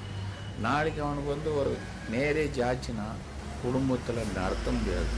குடும்பம் பட்னி, ஒய்ஃபு பட்னி, பசங்களை படிக்க வைக்க முடியாது, கெட்டு போகுது. நாம் கெட்டால் கூட எதிர்காலம் சமுதாயம் கெட்டு போகுது. அதனால் கல்வி அறிவுன்றது மிக மிக முக்கியம். ஓகே சார், உங்களுடைய கருத்துக்கு ரொம்ப நன்றி சார். வணக்கம், உங்க பேர் என்ன, நீங்க எங்க இருந்து வரீங்க, என்ன பண்றீங்கன்னு சொல்லுங்க. லதா, காட்பாடி. வீட்டில் தாங்க இருக்கோம், ஹவுஸ் ஒய்ஃப். சரிங்க. இன்றைய கருத்துக்களம் நிகழ்ச்சியில குழந்தைங்களோட படிப்பு பாதியில நின்று போது இதை பத்தின கருத்து தான் மக்களிடம் கேட்டு வந்துட்டு இருக்கோம். உங்களுடைய கருத்து என்ன? அதுக்கு நிறைய காரணங்க சொல்லலாங்க. ஒன்று, வறுமை, பெற்றோர்களிடம் பிள்ளைங்க வந்து நிறைய மறைக்கிற விஷயங்கள். நாலாவதா சொல்லணும்னா அறியாம. வறுமைன்னு சொல்லும்போது பெற்றவங்க படிச்சவங்களா இருந்தாலும் சரி, படிக்காதவங்களா இருந்தாலும் சரி, நம்ம பிள்ளைங்க நம்மளை விட நல்லா படிச்சு ஒரு நல்ல நிலைமைக்கு வரணும் அப்படின்னு நினைச்சுதான் படிக்க வைக்கிறோம். அதுல பாத்தீங்கன்னா வசதி உள்ளவங்க நல்லா படிக்க வைக்கிறாங்க. கடைசி வரையில பிள்ளைங்களும் படிச்சு ஒரு நல்ல லெவலுக்கு வராங்க. வசதி இல்லாதவங்க பிள்ளைங்களோட படிப்பை பாதியிலே நிறுத்துற சூழ்நிலை ஏற்படுது. அதுக்கு காரணம்னு சொல்லணும் அப்படின்னா, இப்ப நிறைய கூலி தொழிலாளிங்க இருக்கிறாங்க பாருங்க. முடிஞ்ச வரைக்கும் கான்வென்ட்ல படிக்க வைக்கிறாங்க. முடியாத போறது எப்ப தெரியுங்களா, பிள்ளைங்க பெரிய கிளாஸ் போகும்போது. அந்த மாதிரி சூழ்நிலையில கல்வி நிர்வாகம் என்ன பண்ணுதுன்னா அதிகமான பணத்தை கேட்கறாங்க. அந்த டைமில் கொடுக்க முடியாமல் அங்கேருந்து பிள்ளைங்கள கான்வென்ட்லேருந்து கவர்மெண்ட் ஸ்கூலுக்கு கொண்டு போய் போடுறதுனால சில பிள்ளைங்களோட மனப்பான்மை நிறைய மாறக்கூடிய வாய்ப்பு ஏற்படுது. சில பிள்ளைங்க படித்து நல்ல லெவலுக்கு வராங்க. அந்த மாறக்கூடிய பிள்ளைங்களோட மனநிலைமை என்னன்னு பார்த்தோம்னா, அங்கே இருக்கிற சூழ்நிலைன்னு சொல்லும்போது அங்கே தரமான ஆசிரியர்கள் இல்லாதது ஒன்று. ரெண்டாவது, படிக்க தேவையான வசதிகள் நிறைய இல்லாமல் இந்த மாதிரியான மன உளைச்சலுக்கு ஆளாகிறாங்க. அப்படியெல்லாம் வளரும்போது பார்க்கும்போது பிள்ளைங்களோட மன உளைச்சலுக்கு ஆளாகிறதுனால படிப்பு பாதையிலேயே தடைப்பட்டு போகிறதுக்கு நிறைய வாய்ப்புகள் இருக்குது. அடுத்தது சொல்லணும் அப்படின்னா கொடுமைன்னு சொல்லும்போது பிள்ளைங்க படிக்கிறதுக்கு ஸ்கூலுக்கு நாம அனுப்புகிறோம். அவங்க பிள்ளைங்களுக்கு படிப்பை சொல்லி கொடுக்கணுன்ற முறையில் சரியான விதம் கையாளாமல் அடித்து உதைச்சிட்டா நல்லா படிச்சிருவாங்க பிள்ளைங்க அப்படின்னு நினச்சி என்ன பண்ணுறாங்க, அடிக்கிறாங்க, உதைக்கிறாங்க, துன்புறுத்துறாங்க. அதனால சில பிள்ளைங்க மனக்கசப்பு ஏற்பட்டு படிப்பில் கொஞ்சம் கொஞ்சமாக குறையவும் ஆர்வம் குறையவும் வாய்ப்பு இருக்குது. சில பிள்ளைங்க நல்லபடியாக படிக்கிறாங்க. இதுவும் ஒரு காரணம். அடுத்தது சொல்லணும் அப்படின்னா, பெற்றோர்களிடம் பிள்ளைங்க மறைக்கிறது என்ன அப்படின்னா, நாம படிக்க வச்சுக்கிட்டே வருவாங்க, அவங்களும் படிக்கிறாங்க, நாமளும் நினைப்போம், கிட்ட இருந்து பார்க்குறோம், அது வேற விஷயம். இப்போ உள்ள காலகட்டத்தில் பிள்ளைங்க என்ன பண்ணுறாங்க, நிறைய இந்த இன்டர்நெட்டு, இமெயில், அது இதுன்னு கற்றுக்கிட்டு நமக்கே தெரியாமல் அவங்க ஒரு பாதையை வகுத்துக்கிறாங்க. நம்ம பார்க்கும்போது நம்ம கண் பார்வையில் நல்லபடியாக இருக்கிறாங்க, அவங்களுக்கே தெரியாமல் வேற விதமாக ஒன்று பண்ணிக்கிட்டு நிறைய கெடுதல்கள்லாம் பார்த்து தெரிஞ்சுக்கிட்டு அதில் படிப்பு கிட வாய்ப்பும் இருக்குது. அடுத்ததாக சொல்லணும் அப்படின்னா, அறியாமைன்றது என்ன தெரியுங்களா? அதாவது பிள்ளைங்க இப்போ நாம படிச்சாதான் ஃபியூச்சர்ல நமக்கு ஒரு நல்ல வேலை கிடைச்சு நல்ல வாழ்க்கை வாழ முடியும், செட்டில் ஆக முடியும் அப்படிங்கறத மறந்துட்டு நம்மளை ஏதோ நம்ம பெரிய படிப்பு நம்ம தலையில திணிக்கிறாங்க, இப்ப படிக்கணுமா அப்படின்ற மாதிரி ஒரு கசப்பான எண்ணங்களோட வளர்றாங்க. அது நல்ல விஷயம் இல்லைன்னு அவங்களுக்கு அது நல்லா புரிஞ்சு படிச்சாங்கன்னா பிள்ளைங்களோட படிப்பு பாதியில தடைப்படாது. இதுதான் அதனுடைய அறியாமை அப்படின்னு சொல்லலாம். இந்த மாதிரி இன்னும் நிறைய பல காரணங்கள் சொல்லிக்கிட்டு போலாங்க. இப்போதைக்கு இந்த காரணங்கள் நான் சொன்னது.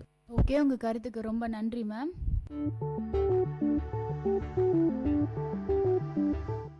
உங்கள் கருத்துக்களை பகிர்ந்ததுக்கு ரொம்ப நன்றி. இது விஐடி பண்பலை 90.8. இது உங்க நிகழ்ச்சி கருத்துக்களம். நேயர்கள் இதுவரை கேட்டது மக்கள் கருத்துக்கள் அரங்கேறிய கருத்துக்களம் உங்கள் விஐடி பண்பலை 90.8. நன்றி, வணக்கம்.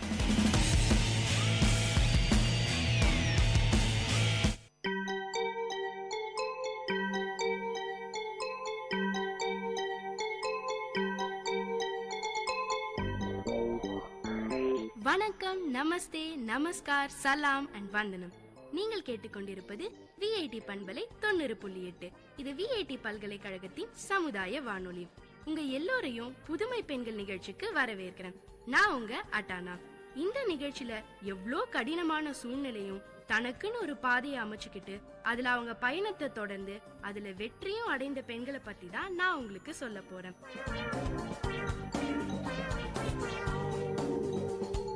மேலோட்டமா பார்க்கும்போது இன்னைக்கு இருக்கிற சூழல்ல சாஃப்ட்வேர் மற்றும் ஐடி இண்டஸ்ட்ரியில வேலை செய்யற பெண்களோட எண்ணிக்கை அதிகம் போல தெரியுது. ஏன், நம்மள சுத்தி இருக்கிற வீட்ல இருக்க பெண் பிள்ளைங்க படிச்சுட்டு என்ன பண்றாங்கன்னு கேட்டா பிஏ முடிச்சுட்டு சாஃப்ட்வேர் கம்பெனில வேலை பண்றான்னு சொல்லுவாங்க. நம்மளும் சாஃப்ட்வேர் கம்பெனின்னதும் பெரிய வேலைன்னு நினைச்சு விட்டுடுவோம். இதுக்கு உண்மையான காரணம் என்னன்னா, சாஃப்ட்வேர் கம்பெனினாலே US UK பேஸ்டு கம்பெனின்னு நம்ம எல்லாருக்குமே ஒரு தவறான யோசனை இருக்கு. அவங்க கம்பெனிஸ் கட்டியிருக்க விதம், உள்ள உருவாக்கி இருக்க ஆடம்பரமான வசதிகள், இதையெல்லாம் பார்த்து நம்ம ஆச்சரியப்படுறோம். வேலை பார்க்கிற பெண்கள் அணிந்திருக்கிற ஆடைகள், அவங்க பேசுற பாஷைன்னு எல்லாமே ஹை கிளாஸா தெரியும். அதனால இவங்க ஏதோ பெரிய போஸ்ட்ல இருக்கிற மாதிரி நம்மளா கற்பனை செஞ்சுக்கிறோம். உண்மையில பாத்தீங்கன்னா அடிப்படை நிலைகள்ல தான் பல பேர் வேலை பார்க்கறாங்க. கொஞ்சம் கொஞ்சமா முன்னேறி பல கஷ்டங்களை கடந்து மேல் நிலைகள்ல உயர் பொறுப்புக்கு போகிற பெண்களோட எண்ணிக்கை ரொம்ப குறைவுங்க. இதுக்கு குடும்பம், சமூகம்னு பல காரணங்கள் இருக்கு. இயல்பா பெண்களுக்கு குடும்பத்துல பொறுப்பு அதிகம். உயர் பொறுப்புகளுக்கு போகும்போது நிறுவனத்துக்காக அவங்க நிறைய நேரம் செலவு செய்ய வேண்டி வரும். பயணங்கள் இருக்கும். குடும்பத்துல மட்டும் இல்லாம சமூகத்திலையும் அவங்க பிரச்சனைகளை எதிர்கொள்ள வேண்டியிருக்கும். கிராமம் சார்ந்த அமைப்பு சாரா தொழில்கள்ல இருக்கிற பெண்கள்ல இருந்து ஐடி செக்டார்ல வேலை செய்யற பெண்கள் வரைக்கும் பிரச்சனையோட அடிப்படை ஒண்ணுதான். இந்த பிரச்சனைகளை எல்லாத்தையும் கடந்து திடமான மனநிலையோட நிக்கிறவங்க மட்டும்தான் மேல வர முடியுது. இந்த மாதிரி இருக்கிற நிலையில கிராமப்புற பெண்களுக்கும் வீட்டை விட்டு வெளியில வர முடியாத இல்லத்தரசிகளுக்கும் ஐடி பணியை சாத்தியமாக்கியிருக்கவங்க தான் நம்ம ரஜினி ரெட்டி மேடம். இவங்கள பத்தி தான் நான் இன்னைக்கு உங்களுக்கு சொல்ல போறேன். ரஜினி ரெட்டி மேடமோட சொந்த ஊர் ஹைதராபாத். இவங்க அப்பா வங்கி அதிகாரி, அம்மா மத்திய அரசு ஊழியரா இருந்தாங்க. திருப்பதி எஸ்வி யூனிவர்சிட்டில சிவில் இன்ஜினியரிங் முடிச்சாங்க. அதுக்கப்புறம் இந்தியன் ஸ்கூல் ஆஃப் பிசினஸ்ல MBA முடிச்சாங்க. இதுக்கப்புறம் அமெரிக்காவுல உள்ள ஹார்வர்ட் பிசினஸ் ஸ்கூல்ல அட்வான்ஸ் மேனேஜ்மெண்ட் ப்ரோக்ராமும் முடிச்சாங்க. தொடக்கத்துல எதிர்காலத்தை பத்தி எந்த திட்டமும் இல்லாம இருந்தவங்க தான். ஜாலியா காலேஜ் லைஃபை என்ஜாய் பண்ணாங்களாம். BE முடிச்ச உடனே கல்யாணம் பண்ணி வச்சுட்டாங்களாம். இவங்களுடைய கணவர் G. ராமகிருஷ்ண ரெட்டியும் பேங்கிங் செக்டார்ல தான் வேலை பார்த்துக்கிட்டு இருந்தாராம். அவரு டெல்லியில வேலை பார்த்துக்கிட்டு இருந்ததுனால இவங்களும் கல்யாணம் முடிஞ்சதும் டெல்லிக்கு போயிட்டாங்களாம். முழு நேரமும் குடும்பத்தை நிர்வாகம் பண்ண ஆரம்பிச்சுட்டாங்களாம். சில நேரங்கள்ல சும்மா ஓய்வா இருக்கும்போது ஏதாவது பிசினஸ் பண்ணலாமேன்னு தோணுமாம். அந்த சமயத்துல பல ஐடியாஸ யோசிச்சும் வைப்பாங்களாம். ஆனா அந்த ஐடியாஸ தீவிரமா முயற்சியா கையில எடுக்க கூட நேரம் இருக்காதாம். இவங்களுக்கு கல்யாணம் ஆகிறதுக்கு முன்னாடி இன்ஜினியரிங் முடிச்சுட்டு சில மாசம் மாமாவோட ஆர்கிடெக்சர் கம்பெனில வேலை செஞ்சிருந்தாங்களாம். இதுக்கப்புறம் கொஞ்ச நாள் லெக்சரரா ஈவினிங் காலேஜ்லயும் வேலை பார்த்தாங்களாம். ஆனா கல்யாணத்துக்கு அப்புறம் எல்லாமே ஸ்டாப் ஆயிடுச்சாம். குடும்பத்தை கவனிக்கிறதே முக்கியமா தெரிஞ்சுதாம். 1 வருஷம் டெல்லியில இருந்தாங்களாம். அதுக்கப்புறம் அவங்க கணவர் ராமகிருஷ்ண ரெட்டிக்கு ஸ்டாக் எக்ஸ்சேஞ்ச் பிசினஸ் பண்ணலாம்னு ஐடியா தோணுச்சாம். ஆனா அதுக்கு சரியான இடம் டெல்லி இல்லைன்னு சென்னைக்கு வந்துட்டாங்களாம். Ramakrishna Reddy stock exchange capital மார்க்கெட்னு வந்த உடனே செம்ம பிஸி ஆயிட்டாராம். வீட்டு பொறுப்புகள் இன்னும் அதிகமாச்சா ரஜினி மேடம். மதுசூதனும் ரோஷினியும் பிறந்தாங்க. குழந்தைங்க பிறந்த நேரம் அவங்களுடைய மகிழ்ச்சியா போச்சு வாழ்க்கை நம்ம ரஜினி மேடம்க்கு. நிறைய வேலைகள் இருந்தாலும் குழந்தைகளோட சந்தோஷமான தருணங்கள்ல கூட இருந்தாங்க. அவங்க வாழ்க்கையே வண்ணமா ஆயிடுச்சுன்னு சந்தோஷம் நிறைய சொன்னாங்க நம்ம ரஜினி மேடம். என்னதான் குழந்தைகளே உலகமா இருந்தாலும் சில தனிமையான நேரங்கள்ல யோசிக்கும் போது முடங்கியே இருக்கோமோன்னு தோணுமாம். ஆனா என்ன பண்றது, குழந்தைங்க குடும்பம்னு ஆன பிறகு இதுதான் முக்கியம்னு நினைச்சு அவங்களையே சமாதானப்படுத்திட்டு அடுத்து இருக்க வேலையை கவனிக்க போயிடுவாங்களாம். கொஞ்சம் கொஞ்சமா குழந்தைங்க வளர்ந்து ஸ்கூலுக்கு போக தொடங்கினாங்க.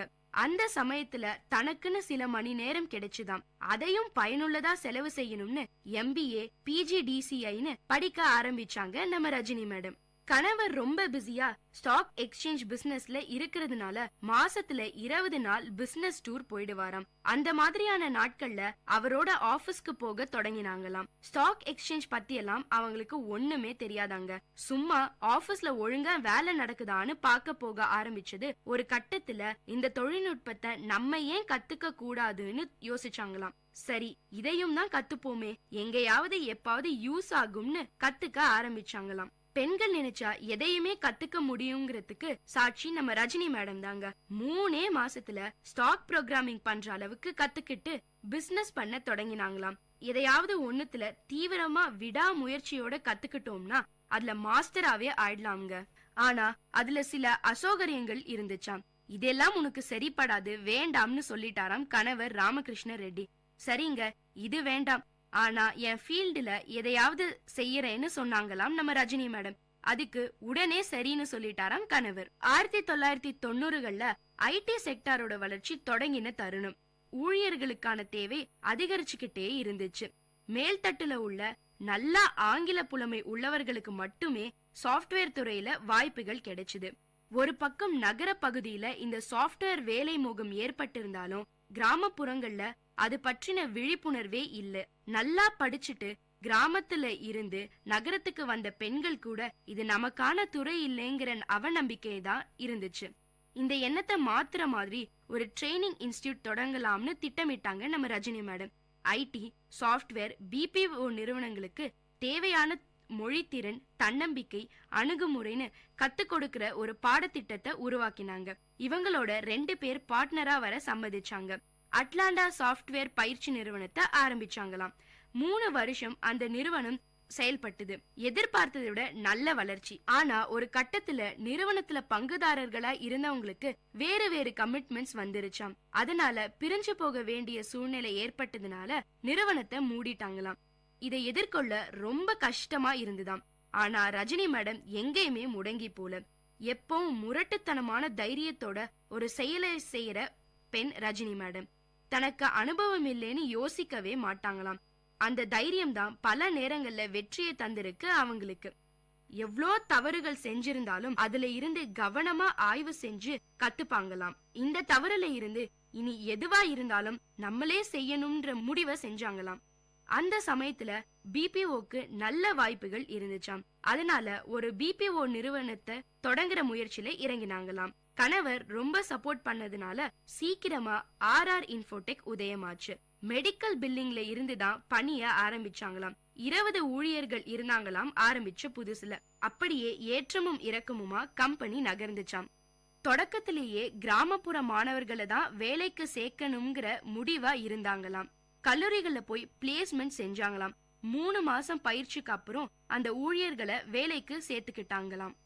அவங்களும் ஆர்வமாவும் உணர்வு பூர்வமாவும் வேலை செஞ்சாங்களாம். ஒரு கம்பெனி வலுவா வளர்ந்ததுக்கு அப்புறம் பிரச்சனைகள் கம்மி. ஆனா வளர்ந்து வர நேரத்துல தான் தலைமை பொறுப்புல இருக்கிறவங்க முழுமையான அர்ப்பணிப்போட இருக்கணும்னு சொல்றாங்க நம்ம ரஜினி மேடம். நிறுவனம் 3 வருஷம் கழிச்சு சின்னதா தள்ளாட்டம். வேலையை முடிச்சு கொடுத்த இடங்கள்ல இருந்து பில் செட்டில் ஆகல. 100கணக்கான ஊழியர்களுக்கு சம்பளம் கொடுக்க வேண்டி இருந்ததுனால அவங்க கணவர்கிட்ட இருந்து வாங்கி கொடுத்தாங்களாம். இது இப்படியே போனா சரி வராதுன்னு நேரடியா மார்க்கெட்டிங் களத்துல ரஜினி மேடமே இறங்கினாங்களாம். எந்த முன் அனுபவமும் இல்லனாலும் UK US கிளம்பி போய் கிளைண்ட்ஸ பார்த்து பிசினஸ் பேசினாங்களாம். என்னதான் அது அதீத நம்பிக்கையா இருந்தாலும் நல்ல ரிசல்ட் கிடைச்சுதாம். ரொம்ப சீக்கிரமே கம்பெனி நல்ல வளர்ச்சி பாதைக்கு போச்சாம். நிறுவனத்தை பிராண்ட் வேல்யூக்கு கொண்டு வர வேண்டிய நிர்பந்தம் வந்ததுனால எக்ஸம்ப்ளர் வேர்ல்டு வைட்னு பேரை மாத்தினாங்க. இப்போ இந்தியாவுல ஸ்டாண்டர்ட் வேல்யூ உள்ள ஒரு நிறுவனமா வளர்ந்திருக்கு. 400 ஊழியர்கள் வேலை செய்யறாங்க. இப்போ அமெரிக்கா யூரோப்ல இருந்து 50க்கும் மேலான நிறுவனங்களுக்கு வேலை செய்யறாங்க. இந்தியாவிலேயே 3 இடங்கள்ல பிரான்ச்சும் இருக்கு. எக்ஸம்ப்ளர் வேர்ல்டு வைட்ல என்னெல்லாம் செய்யறாங்கன்னு பாத்தீங்கன்னா, நிறுவனங்களின் செயல்பாட்டுக்கு உதவுற தகவலா தொகுப்புகளா உருவாக்குறாங்களாம். சட்டவியல் கோப்புகளை குறியீடுகளுக்கு ஏத்த மாதிரி வகைப்படுத்தி தராங்க. தொழில்நுட்ப உதவிகள் செய்யறாங்க. பப்ளிஷிங் பணியை செய்யறாங்க. கல்வி நிறுவனங்களுக்கான ஆன்லைன் பணிகளையும் செஞ்சு தராங்க. ஒரு காலத்துல MCA BE படிச்சவங்களுக்கு மட்டுமே சாஃப்ட்வேர் வேலைன்னு இருந்த நிலையை மாத்திருக்காங்க நம்ம ரஜினி மேடம். இவங்க நிறுவனத்துல 10ஆம் வகுப்பு படிச்சவங்களுக்கு கூட வேலை செய்யறாங்களாம். திறமை மட்டும்தான் தகுதி எக்ஸம்ப்ளர் வேர்ல்டு வைட்ல வேலை செய்ய, மத்த எல்லாமே பயிற்சியில கிடைச்சிடும்னு சொல்றாங்க நம்ம ரஜினி மேடம். இதுல என்ன ஒரு ஆச்சரியம்னா, வேலை செய்யறவங்கள 50% பெண்கள் தானாங்க. பெண்கள் அவங்களுக்கு தேவையான நேரத்தை எடுத்துக்கலாமா. வீட்டுல இருந்து கூட பெண்கள் வேலை செய்யற வாய்ப்பையும் வழங்குறாங்க. ஒரு கம்ப்யூட்டரும் இன்டர்நெட் கனெக்ஷன் வசதியும் இங்கிலீஷ்ல பேச தெரிஞ்சா போதுமாம். காப்பி எடிட்டிங் வேலைகளை வீட்டுல இருந்தபடியே செய்யலாமா. மாசம் 25,000க்கும் மேல சம்பாதிக்க முடியும்னு சொல்றாங்க. இந்த மாதிரி பல பேர் வேலை செய்யறாங்க எக்ஸம்ப்ளர் வேர்ல்டு வைட்ல. Rajini madam exemplar world wide company மட்டும் நடத்தலங்க, எம்பவரிங் விமென் இன் இன்ஃபர்மேஷன் டெக்னாலஜின்னு ஒரு அமைப்பையும் நடத்திட்டு வராங்க. இந்த அமைப்புல இந்தியாவில இருக்க சாஃப்ட்வேர் BPO நிறுவனங்களின் தலைமை பொறுப்புல இருக்கிற பெண்கள், நிறுவனங்கள், மாணவர்கள்னு பல பேர் உறுப்பினரா இருக்காங்க. சரி, இந்த அமைப்பு மூலியமா என்ன செய்யறாங்கன்னு பாத்தீங்கன்னா, இந்த துறையில வேலை செய்யற பெண்களோட பிரச்சனைகளை அலசுவது, அதுக்கு தீர்வு கண்டுபிடிப்பது, சட்ட உதவிகள் செய்வது, பொருளாதாரத்தை திட்டமிடுதல்ல உதவுவது, அடுத்த கட்ட நிலைக்கு வேலையில எப்படி முன்னேறுவது அப்படின்னு இந்த அமைப்புல சொல்றாங்களாம். இதுவரைக்கும் இந்த அமைப்பு 70க்கும் அதிகமான கருத்தரங்கள் நடத்திருக்காங்க. பெண்கள் சமாளிக்கிற பிரச்சனைகள், அதுல இருந்து எப்படிலாம் மீண்டு வரலாம்னு பல இடங்கள்ல நடத்திருக்காங்களாம். ஒவ்வொரு வருஷமும் ஏராளமான மாணவர்கள் இந்த கல்லூரிகள்ல சேர்றாங்க. ஆனா பெரும்பாலான கல்லூரிகள்ல வெறும் தியரியாதான் மாணவர்களை தயாரிக்கிறாங்க. இது தொழில்நுட்பத்துல பெரிய பின்னடைவை உருவாக்கும். அதனாலதான் சமீப காலமா பல பேர் BEO இல்ல BTechஓ முடிச்சிருந்தாலும் வேலை கிடைக்கல. நல்ல ஊழியர்களுக்கான தேவை இருந்துகிட்டே தான் இருக்கு. நம்மளோட இந்த பாடத்திட்டம் ரொம்பவே பின்தங்கி இருக்கு. நிறைய கல்லூரிகள்ல நல்ல ஆசிரியர்கள் இல்ல. இன்ஜினியரிங் அண்ட் டெக்னாலஜில நல்ல எதிர்காலம் இந்திய நாட்டுக்கு இருக்கு. அதுக்கு தகுந்த மாதிரி திறனுள்ள பட்டதாரிகளை உருவாக்கணும். அதுலயும் கிராமம் நகரம்ங்கிற வேறுபாடு இல்லாம எல்லோரையும் ஒன்னா முன்னுக்கு கொண்டு வரணும். அதுக்கான பெரிய செயல் திட்டங்கள் உருவாக்கிக்கிட்டு இருக்காங்களாம். அது நல்லபடியா செயல்படுத்தினா நிச்சயமா ஒரு பெரிய உயரத்துக்கு இந்தியாவை கொண்டு வர முடியும்னு நம்பிக்கையோட சொன்னாங்க ரஜினி. கிராமப்புற பெண்களும் வீட்டை விட்டு வெளியில வர முடியாத இல்லத்தரசிகளுக்கும் ஐடி வேலையை சாத்தியமாக்கியிருக்க நம்ம ரஜினி ரெட்டி மேடம்க்கு என்னோட பெரிய நன்றி. இதே மாதிரி இன்னும் பல பெண்கள் வாழ்க்கையில முன்னுக்கு கொண்டு வர அவங்க எடுக்கிற எல்லா முயற்சியும் வெற்றியடைய நம்மளோட வாழ்த்துக்கள். என்ன நேயர்களே, ரஜினி ரெட்டியோட வாழ்க்கை பயணம் உங்க எல்லாருக்கும் நம்பிக்கையும் தைரியத்தையும் கொடுத்திருக்கும்னு நம்புறேன்.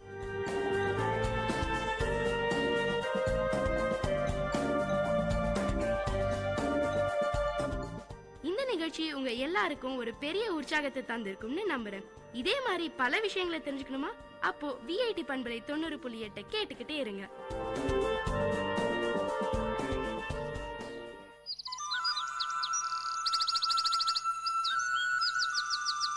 விஐடி பண்பலை 90.8 கவிதை கேளுங்கள்.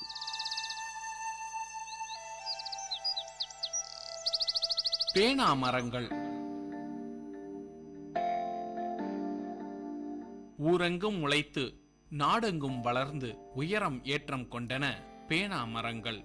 பேனா மரங்களை நட்டு வளர்த்தவர்களும் நன்னீர் விட்டு தழைவித்தவர்களும் அகரமறியாமல் அயர்ந்து உறங்கிவிட்டனர். பேனா மரங்களை நட்டு வளர்த்தவர்களும் நன்னீர் விட்டு தழைவித்தவர்களும் அகரமறியாமல் அயர்ந்து உறங்கிவிட்டனர். பேனா மரங்களின் கனிகள் அறிவு எனும் ஆடை உடுத்தி அந்திம காலத்தில் ஒளி தந்து இனித்தன.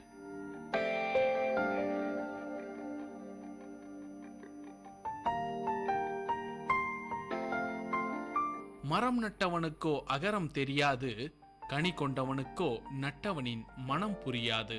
பிழைப்பு தேடி கனிகள் திரட்டியவன் வாழ்க்கை படிக்கட்டில் வேகமாய் ஏற நட்டவன் இன்னும் நன்னீர் ஊற்றினான்.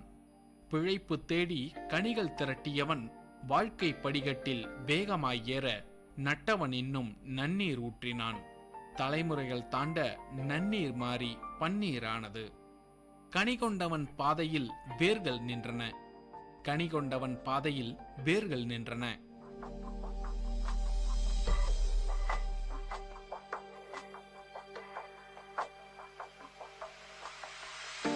இரண்டாம் தலைமுறை கனி கொண்டான், இன்னும் நட்டான் பல மரங்களை. இரண்டாம் தலைமுறை கனி கொண்டான், இன்னும் நட்டான் பல பேனா மரங்களை. நடக்கும் வழிகளிலும் பேனா மரங்கள், உழும் நிலம் எங்கும் பேனா மரங்கள். பாறையிலும் பல்கி பெருகின பேனா மரங்கள். பாரபட்சமின்றி பாரெங்கும் பேனா மரங்கள். உரமிட்டு ஊன்றி நட்டு கனி தின்னும் காலம் கடக்க பழுத்து தொங்கும் பேனா மரக்கனிகள். உரமிட்டு ஊன்றி நட்டு கனி தின்னும் காலம் கடக்க பழுத்து தொங்கும் பேனா மரக்கனிகள்.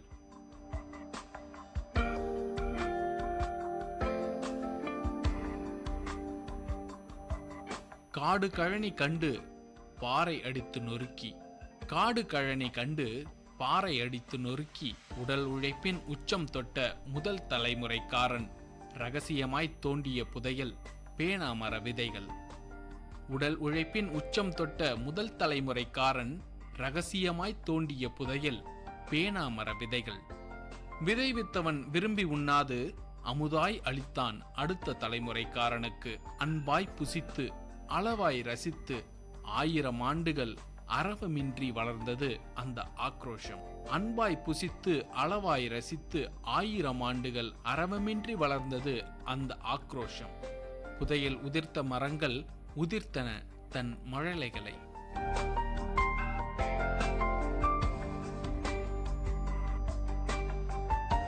மூன்றாம் தலைமுறைக்காரன் முளைக்கையில் முளைத்தது ஆக்ரோஷத்தின் ஆடம்பரம். சொகுசாய் நின்றான், நடந்தான். கால்கள் வலிக்க பேனா மரக் கனிகள் கொண்டு எந்திரங்கள் செய்வித்தான். மூன்றாம் தலைமுறைக்காரன் முளைக்கையில் முளைத்தது ஆக்ரோஷத்தின் ஆடம்பரம். சொகுசாய் நின்றான், நடந்தான். சொகுசாய் நின்றான், நடந்தான். கால்கள் வலிக்க பேனா மரக் கனிகள் கொண்டு எந்திரங்கள் செய்வித்தான். முதல் தலைமுறையின் உழைப்பு எனும் உண்மையை பொய்வித்தான், பொய்ப்பித்தான். முதல் தலைமுறையின் உழைப்பு எனும் உண்மையை பொய்வித்தான், பொய்ப்பித்தான்.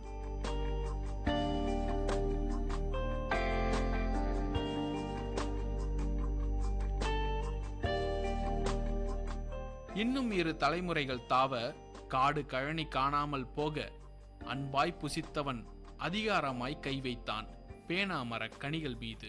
இன்னும் 2 தலைமுறைகள் தாவ காடு கழனி காணாமல் போக அன்பாய் புசித்தவன் அதிகாரமாய் கை வைத்தான் பேனாமரக் கனிகள் மீது. பேனாமரக் கனிகள் கோபம் கொள்ள காலம் வெகு தூரமில்லை, புதையல் பெட்டியில் விதைகள் மீதமில்லை.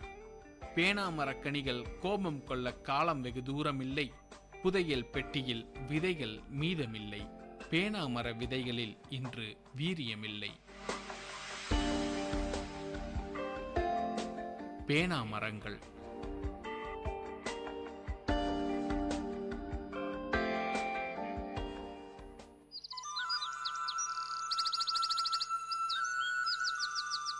நேயர்கள் கேட்டது விஐடி பண்பலை 90.8 கவிதை கேளுங்கள்.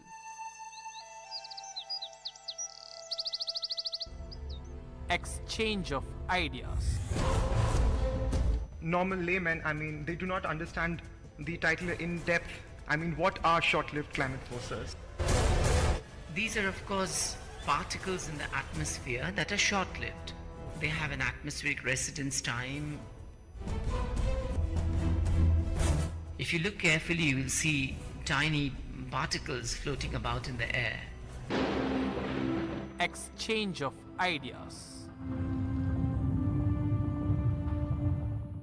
Hi, my name is Akash Goenka. I'm from the School of Mechanical and Building Sciences, and I would like to welcome you to our program called Exchange of Ideas. And to exchange his ideas, we have with us today Professor Satyajit Ghosh, also from the School of Mechanical and Building Sciences, and he will now speak with you. Thanks to Vit Community Radio, the team working to support this massive university. So I'm very pleased to be here. I'm a senior professor at the School of Mechanical and Building Sciences, and I'm also affiliated with the University of Leeds, United Kingdom. I would also like to introduce to you my friend Rushit. I'm Rushit Shah. Even I'm a student of the School of Mechanical and Building Sciences, and I'm in my 4th year. Today's theme is Short-Lived Climate Forces Over Indian Cities. The title is rather catchy, isn't it, Akash? Most certainly, sir. Normal laymen, they do not understand the title in depth. What are short-lived climate forces? As I always mention in a class, that the English gives the answer away. So we are talking about short-lived. I'll elaborate on the short-lived bit. These are, of course, particles in the atmosphere that are short-lived. They have an atmospheric residence time spanning up to hours to days and maximum up to a week, and they profoundly modulate the climate, particularly the local climate. Sir, but then there is a point that I would like to, just as a matter of clarification. If these particles that we're talking about, which are essentially short-lived, but they are very tiny particles, and since they are very light, very ephemeral, and because of this reason, they tend to remain longer in the atmosphere. So again, there is a paradox over here.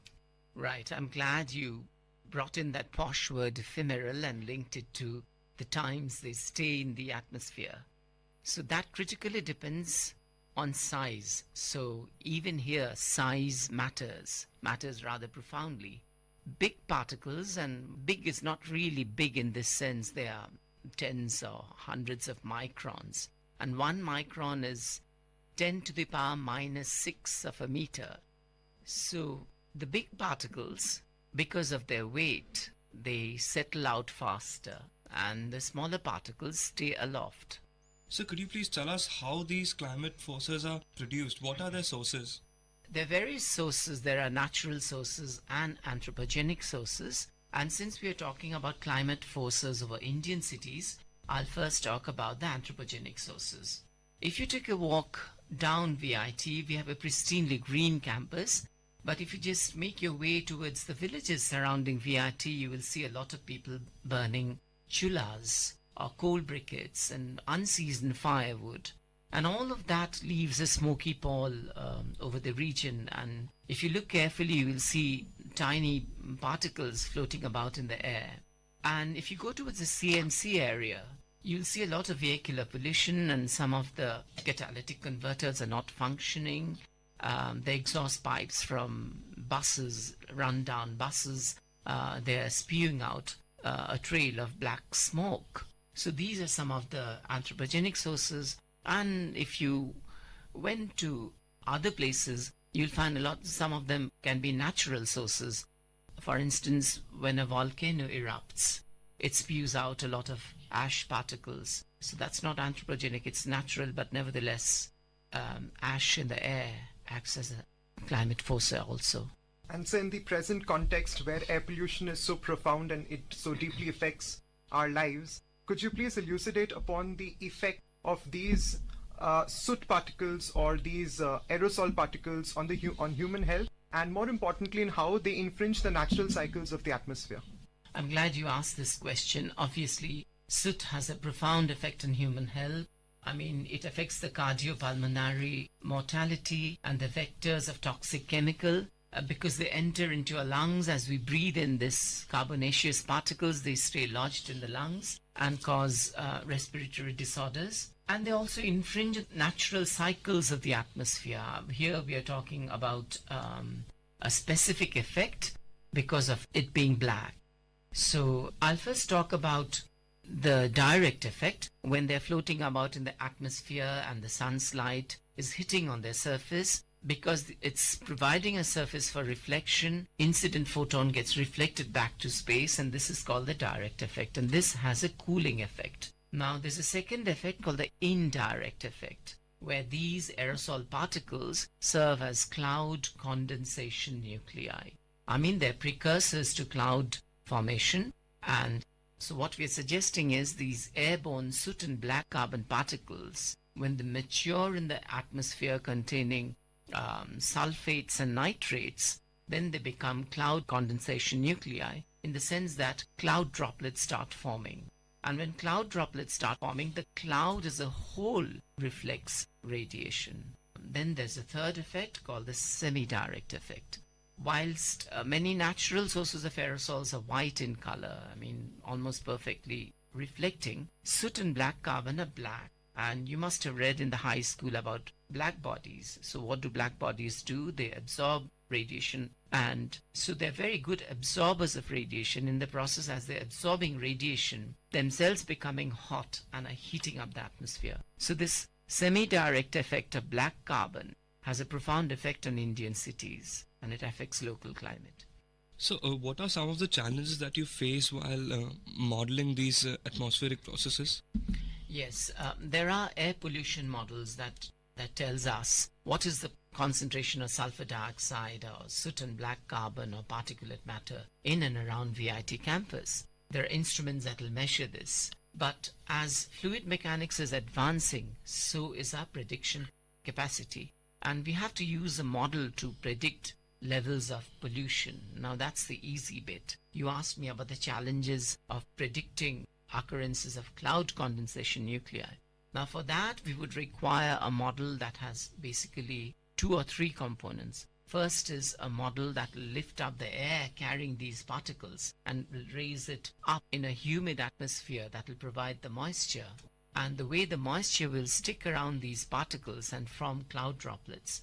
And the last bit is whether these cloud droplets are grouping together to fall on our head as rain. So the challenges are, even until 10 years ago, people believed that if you increase the number of aerosol particles, you concomitantly increase the number of cloud droplets. Now that's only true if you have one aerosol type or at best 2 aerosol types, like you have natural sea salt or just sulfate aerosol. It's easy to predict the cloud droplet number concentrations. But in a city like Vellore or in Calcutta or Mumbai, you have 4 or 5 different kinds of aerosols and have competing effects on each other. So the prediction of these cloud droplet numbers becomes a big challenge. So the main modeling challenge is to predict the number concentration of cloud droplets right. So one question related to modeling here. So given the computing capacity that we have available today, so is it still that big a challenge? And if not, then how efficient is this model that you talk about in predicting the number of water droplets? I'm so glad you asked this question, Rushit. Very pleased to answer that. You're talking of our numerical literacy and our computing resources. It is true, as these have advanced, so have our predictive capacities. But when we wish to just give pollution forecasts, I would say we have enough. But when we are talking of climate, we are talking of very large scales. thousands of kilometers, at least even on a subcontinental scale.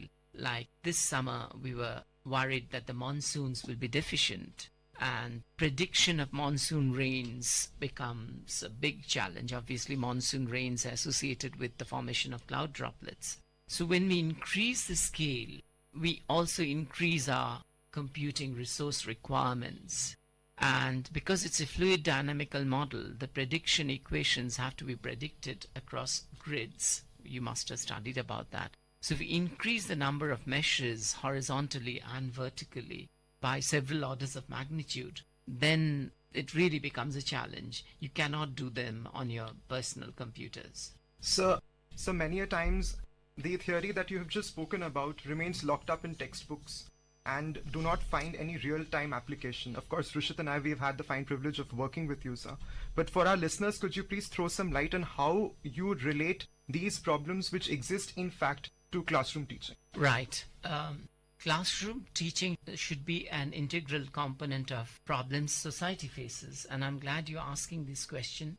And remember, VIT is primarily an engineering institution, so we have very clever engineers right on our doorstep with very clever ideas. So what is locked up in textbooks can be manufactured in the laboratories and articulated in the laboratories with very fine solutions. One example is, we talked about smoking chullas. So can we improve the design of a chulla? Because poverty is not going to go away straight away. So can we design sustainable kitchens to contain soot and black carbon?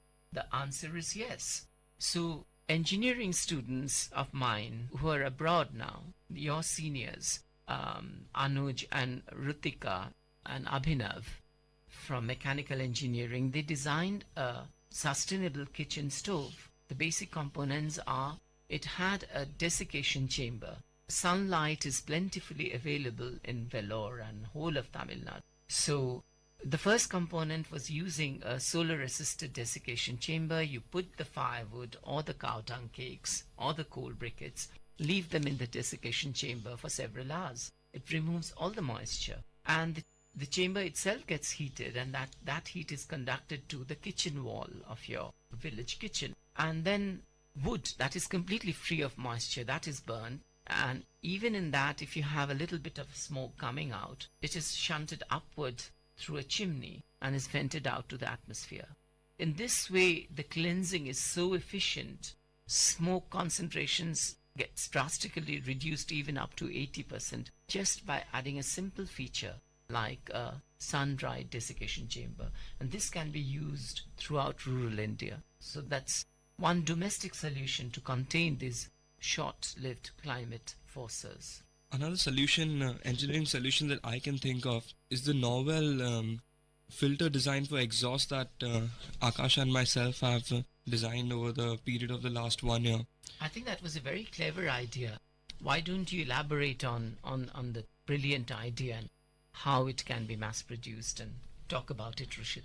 The thing is that while we are taking care of the environment, we also need to take care of our automobiles to a certain extent. Now the thing is that today diesel particulate filters that are available for auto rickshaws and for all automobiles are quite efficient. They're located, a cylindrical component that is located inside the exhaust pipe of any automobile. But even though they're highly efficient, sometimes over 90%, the problem is that once they get clogged with the soot and the other particulate matter, they might build up a back pressure towards the engine side, and that might damage the car and even the filter for that matter. It might even blow your car's engine, which is a huge loss. We came up with this novel design wherein fluid flow within the exhaust pipe was altered in such a way that it enabled us to design a smaller filter, which even if clogged, allowed the exhaust gas to flow very smoothly around the filter without damaging the vehicles. So can you elaborate on the mechanical engineering design aspect of your filter, the new filter? Basically, where the solution to this problem originated was the shear stress that was exerted by the inner lining of the wall of the exhaust wall on the fluid was altered, and simulations were conducted using high-end CFD softwares. So what is the contraption that you're suggesting, and where would you place that? All right. So what basically happens when you increase the shear stress on the inner lining of the exhaust is that the particles, the small particles that you just spoke about, so the short-lived climatic forces that are there, the soot and the black carbon, their flow gets constricted to a smaller diameter within the exhaust pipe. Hence, this enables us to design a smaller filter. We need a smaller cylindrical filter through which the particles will flow and get trapped. It does not occupy, the filter no more occupies the entire diameter of the exhaust pipe. So what material would that be made of?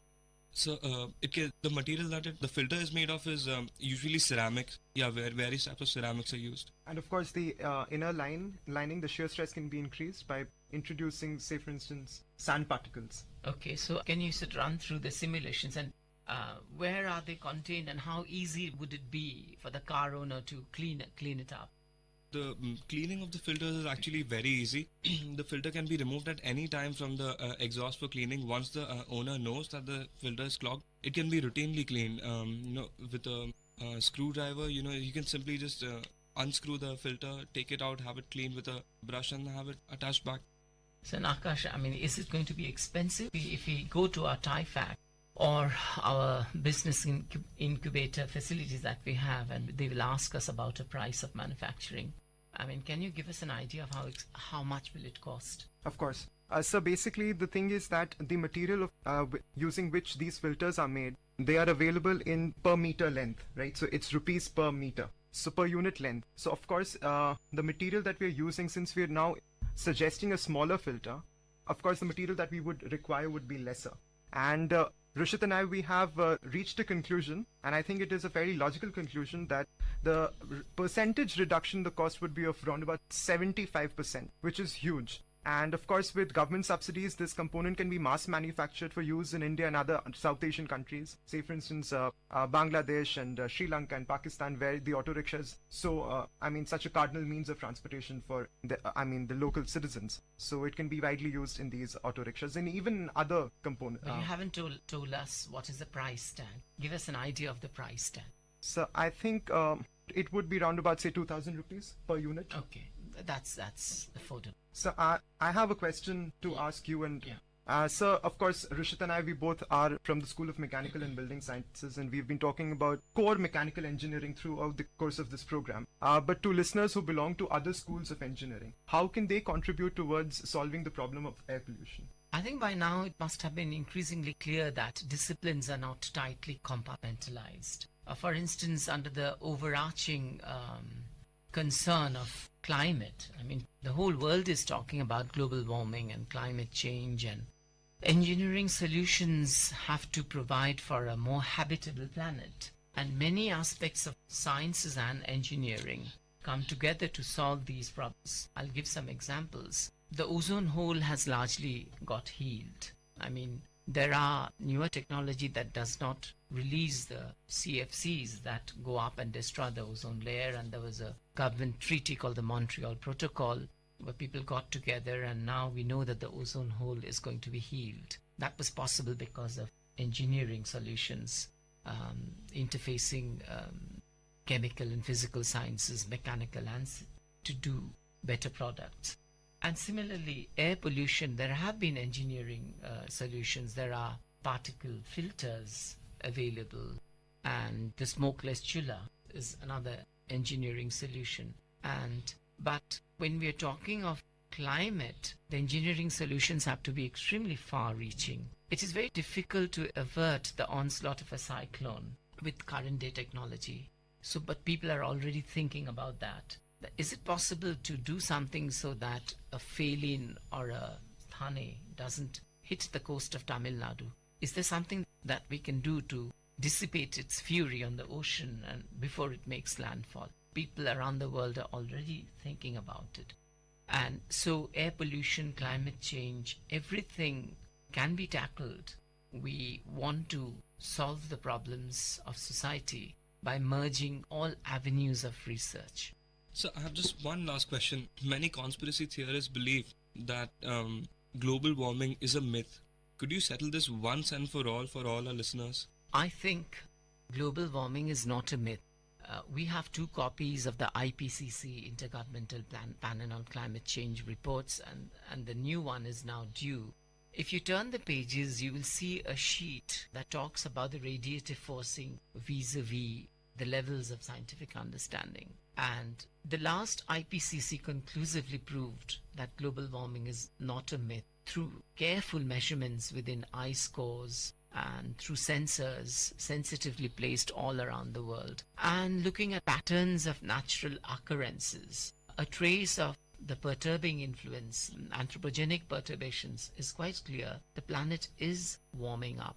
And scientifically, it's very easy to understand. And if you're releasing more black-bodied particles, which are hovering about in the atmosphere for a longer and longer time, they will absorb radiation. And also the greenhouse effect will increase. So I was talking about the level of uncertainty. Now, so far as aerosols are concerned, the levels of uncertainty are among the highest. We do not even know the sign of its response. Sometimes they can cause a cooling and sometimes they can cause a warming, suggesting much more research. But there's absolutely no room for doubt in the latest version of the IPCC report. So, bringing in the context of relating to absolutely diametrically opposite disciplines of study, that is art and history and literature, and everyday engineering that we are studying, which is so desiccated of, as Shakespeare would have put it, the milk of human kindness. But you again are very popular for bridging this wide gap, and that is with the Ratnagiri project and the ongoing project, which is of course the Saraswati project, the river Saraswati. Sir, could you make any citations in popular literature where they speak about the onslaught of air pollution on the human mind and body? I mean, I would think of Rabindranath Tagore's quotations called The Question. So a child is questioning that people who have poisoned your air and destroyed the planet, have you really forgiven that person? So lots of poets have talked about cruelty to the planet. I mean, we've had very eloquent poetry addressing this issue. Modern Indian poets are talking about this. Then you're talking of bridging aesthetics. I would consider film as a very potent aesthetic medium. If you look at Al Gore's An Inconvenient Truth, all of you must see this. It brings out in very telling details the consequences of global warming. And it's a very aesthetically produced films. So I think more and more radio programs like the way we are having one now, films, if awareness is brought about aesthetically, I think then we can find solutions. Thank you, sir. Thank you. Exchange of ideas. This is VIT Community Radio 90.8.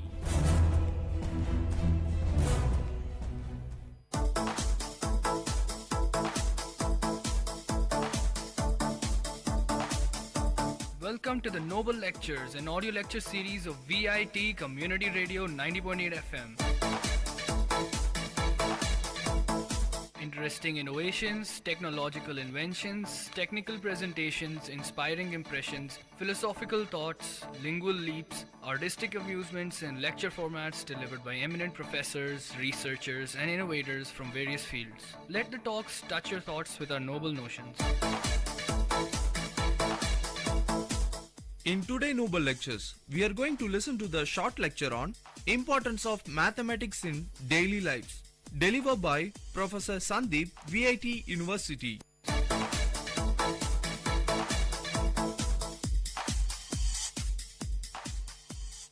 I'm Dr. Sandeep from Department of Mathematics, VIT University, Vellore. Today I would like to share my views on importance of mathematics in daily life.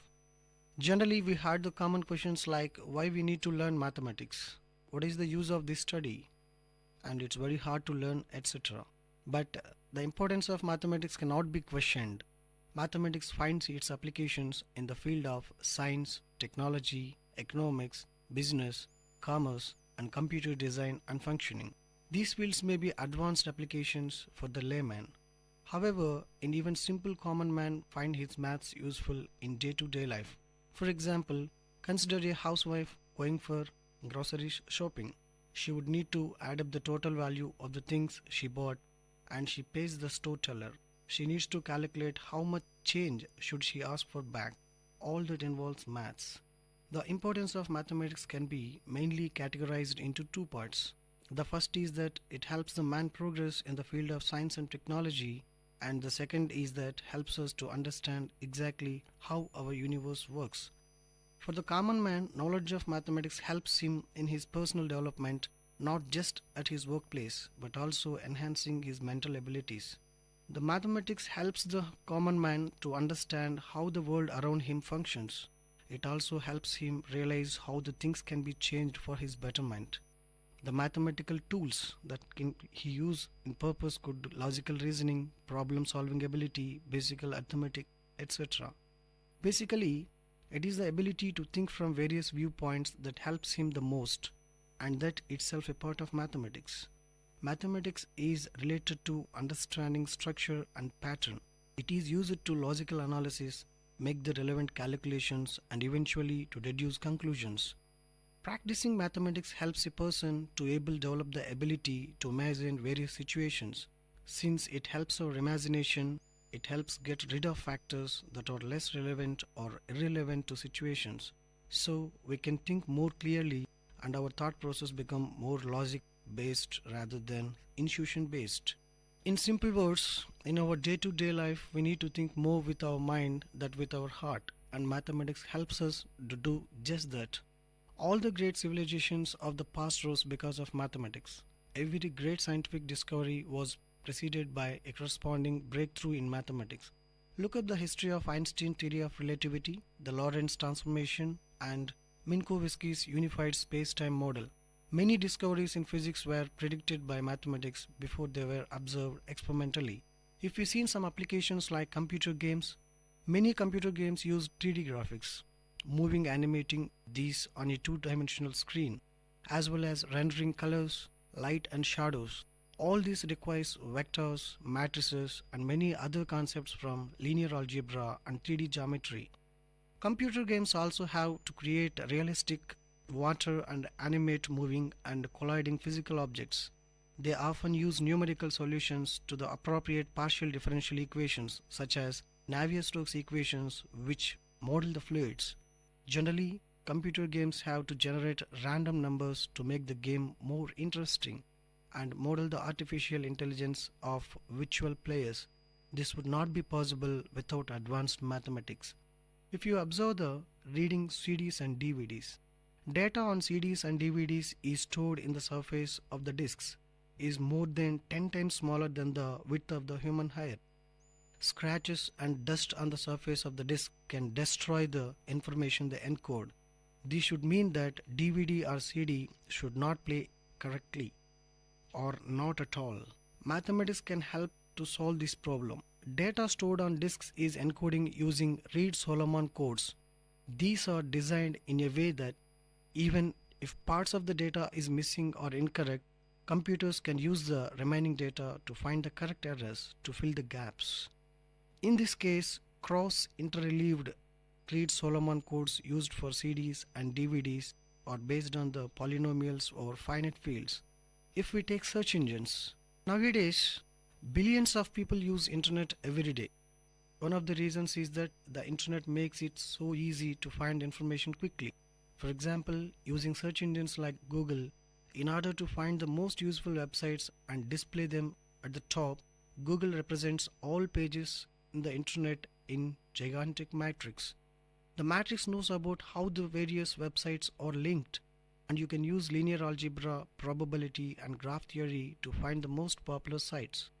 Google uses mathematics for many other of its services also. Finding direction in maps, spam detection in Gmail, voice recognition in Android, text recognition when scanning books, compressing YouTube videos, detecting faces in images, or translating text also. If you take robotics, like groups can be used to find the most efficient way to maneuver a robotic arm. Coming to satellite navigation. To determine any location on Earth, satellite navigation system like GPS use signals from satellites.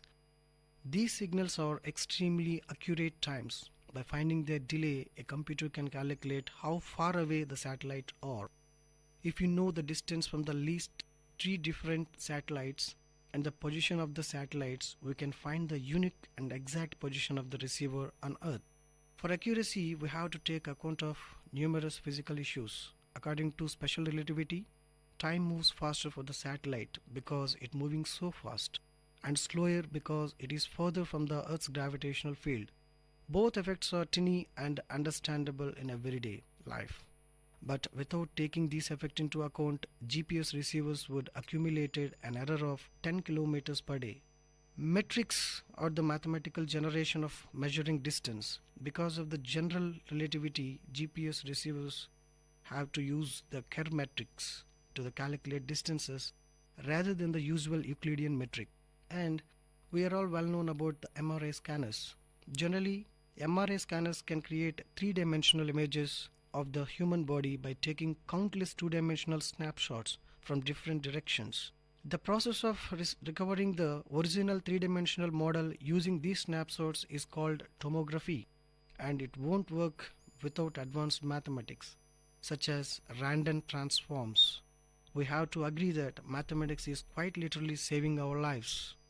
Coming to finance and banking, in financial mathematics, traders can buy or sell stocks in a company.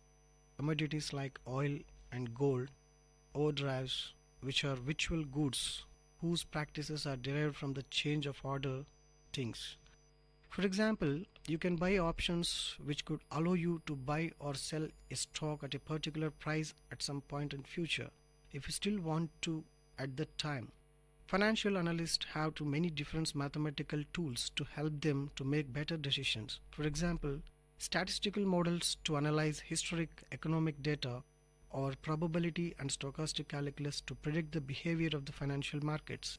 Particularly famous is the Black-Scholes equation, a partial differential equation used to find the correct value of derivatives. Unfortunately, mathematics is often used unwisely in finance. If you're coming to predicting the weather is fantastically complex system with billions of molecules interacting. This makes predicting the weather an incredibly difficult task, even using the expensive works of weather stations, satellites, and the world's largest supercomputers.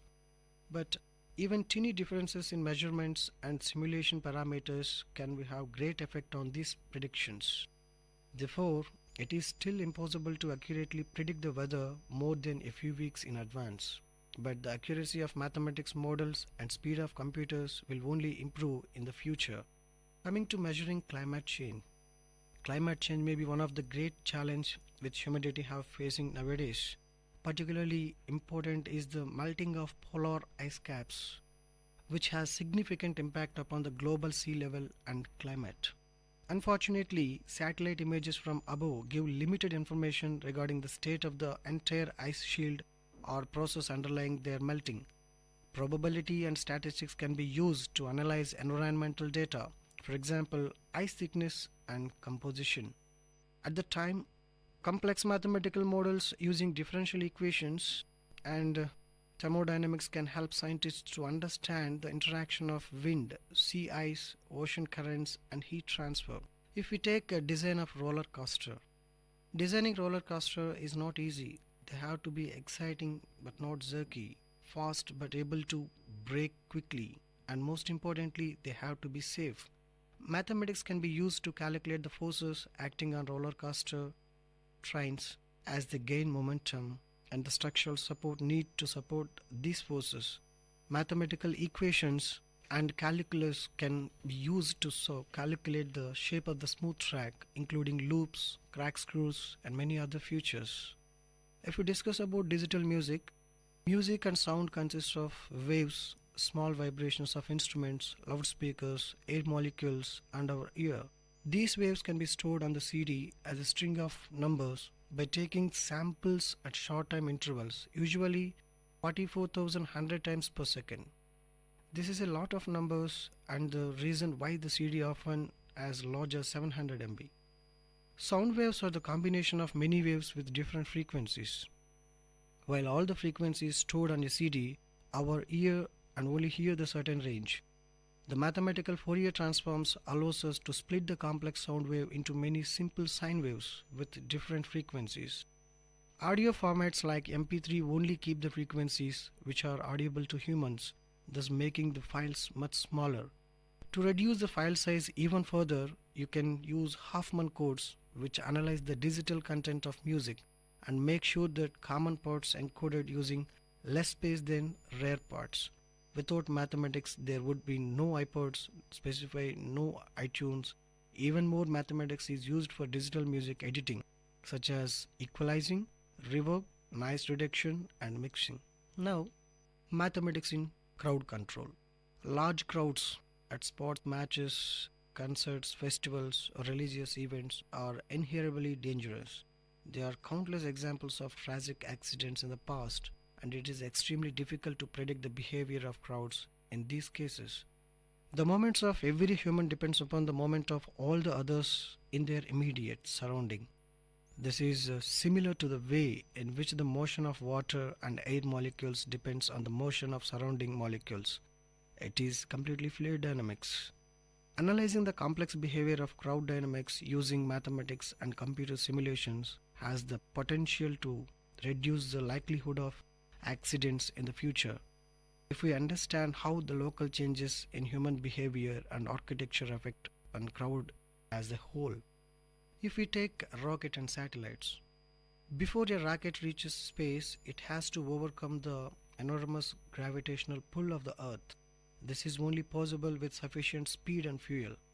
More fuel makes the rocket heavier and harder to accelerate, but the weight of the fuel also decreases during the flight. These and many other factors have to be taken into account when designing the rocket and modeling their flight path. It's not rocket science, it's mathematics. In space, the motion of rockets and satellites is still governed by gravity.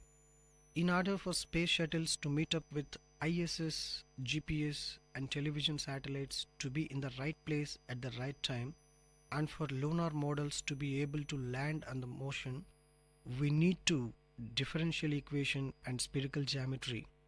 Once a rocket or satellite is launched, scientists on Earth have to communicate with it. But the long distance means that received signals contain noise, many small errors, which makes data unreliable or even unusable. Mathematics presents various clever algorithms to encode data in a way that you can detect, even correct, a certain amount of these errors after transmission. Now, mathematics in crime prediction. If you have seen the TV series Numbers, you will remember many ways in which mathematics was used by the FBI. And while most of these examples were made up, mathematics does the real applications when mapping, predicting, and preventing crime. For example, the behavior of burglar could be modeled as a random walk, thus allowing for more effective police patrols. Mathematics can also work with LAPAD to understand the development and dynamics of crime hotspots. Using probability, statistics, and swarm dynamics, they found that there are two kinds of hotspots which react very differently on police investigation. If we take transport networks, every day there are around 50,000 commercial airline flights. All planes, all luggage, every crew, and all passengers have to be at the right place at the right time. And planes need to be served and refueled. Most importantly, planes cannot crash when arriving at any of the busy airports. This is incredibly complex logistic challenge, impossible without mathematics and operation research. In addition, airlines want to save money by creating a more effective network in which planes take the best possible routes and which planes are never idle, empty, or out of service. This can be done by using algorithms from graph theory. Similar challenges arise when scheduling trains, business, mail delivery, or emergency services. Now, maths in military and defense. In addition to providing the framework for designing new technologies and weapons or solutions to logistical problems like transportation of soldiers, weapons, and food, mathematical models can be used to develop and simulate complex military stages. These simulations might involve game theory, statistics, or probability. In recent years, cyber warfare has become incredibly important for counterintelligence, industrial epigons, terrorism, sabotage. Organizations like NSA, CGHQ develop and attempts to break secret codes, cryptography, and Enigma are very useful in these fields. Mass in Internet and phones. Both Internet and phones lines from gigantic network which allows users to exchange data, whether websites or calls. All users are connected by the countless links which have a certain capacity. When you make a phone call or request, a website or network operators have to find a way to connect sender and receiver without exceeding the capacity of any individual to link. Without the mathematics of queuing theory, it would be impossible to guarantee a reliable service. Mathematical models using Poisson process all but guarantee that you will hear a dial tone when making a phone call. Routing internet connections is much more difficult. Requests arrive at an unpredictable rate and have to more variable duration. This lead to the development of packet switching. All the data is split into small packets which are transmitted independently. This makes the network more efficient and robust. But occasionally routers becomes overloaded with too many packets and the connection fails. Some believes that mathematics fractals can help to create much more reliable internet service in the future. Coming to public key cryptography.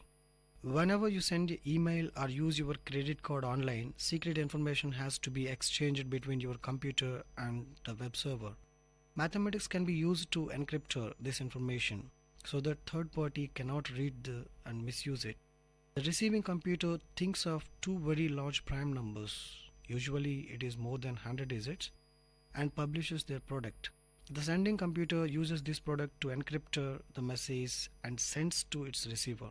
However, to go backwards and decrypt the message, you not only need to know the product but also original primes. It is extremely hard to factorize numbers of the size, which means that to read the message you must already know the original primes and only receiving computer does it. This process is called RSA.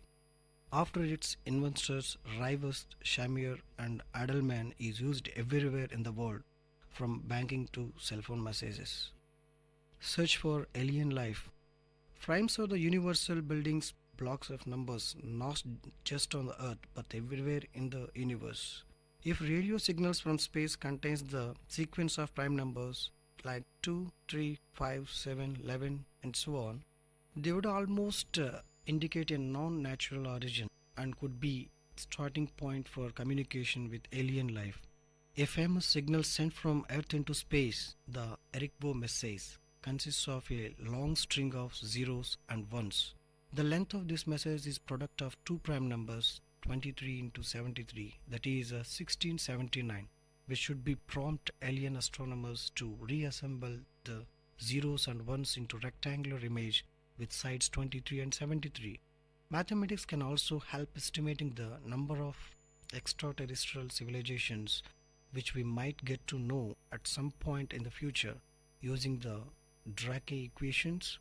By considering and estimating many different factors, you can calculate there could be between 1,000 and 10 million planets in our Milky Way which are inhabited by intelligent life. Taking cosmology. This may be not actual real life application, but mathematics is used in almost every kind of scientific research. One example is cosmology, where mathematical equation can model the evaluation of the universe from the Big Bang until today and even predict what will happen in the universe in the future. Our universe is expanding at a rapid speed and the rate of expansion follows the Friedman equations which can be deduced from Einstein field of equations of gravitation. The fate of the universe depends upon the amount of matter in the universe, and astronomical observations suggest the existence of dark matter and dark energy. Mathematicians also use supercomputers to model the universe very shortly after Big Bang. These applications of mathematics may not seem useful today, but they can almost certainly be used in technology at most some point in the future. Now, these are very few applications we discussed now. Till we have many to discuss, I'll meet you again with more applications in future. Thank you. You are listening to the Noble Lectures, an audio lecture series of VIT Community Radio, innovative talks from intellectuals.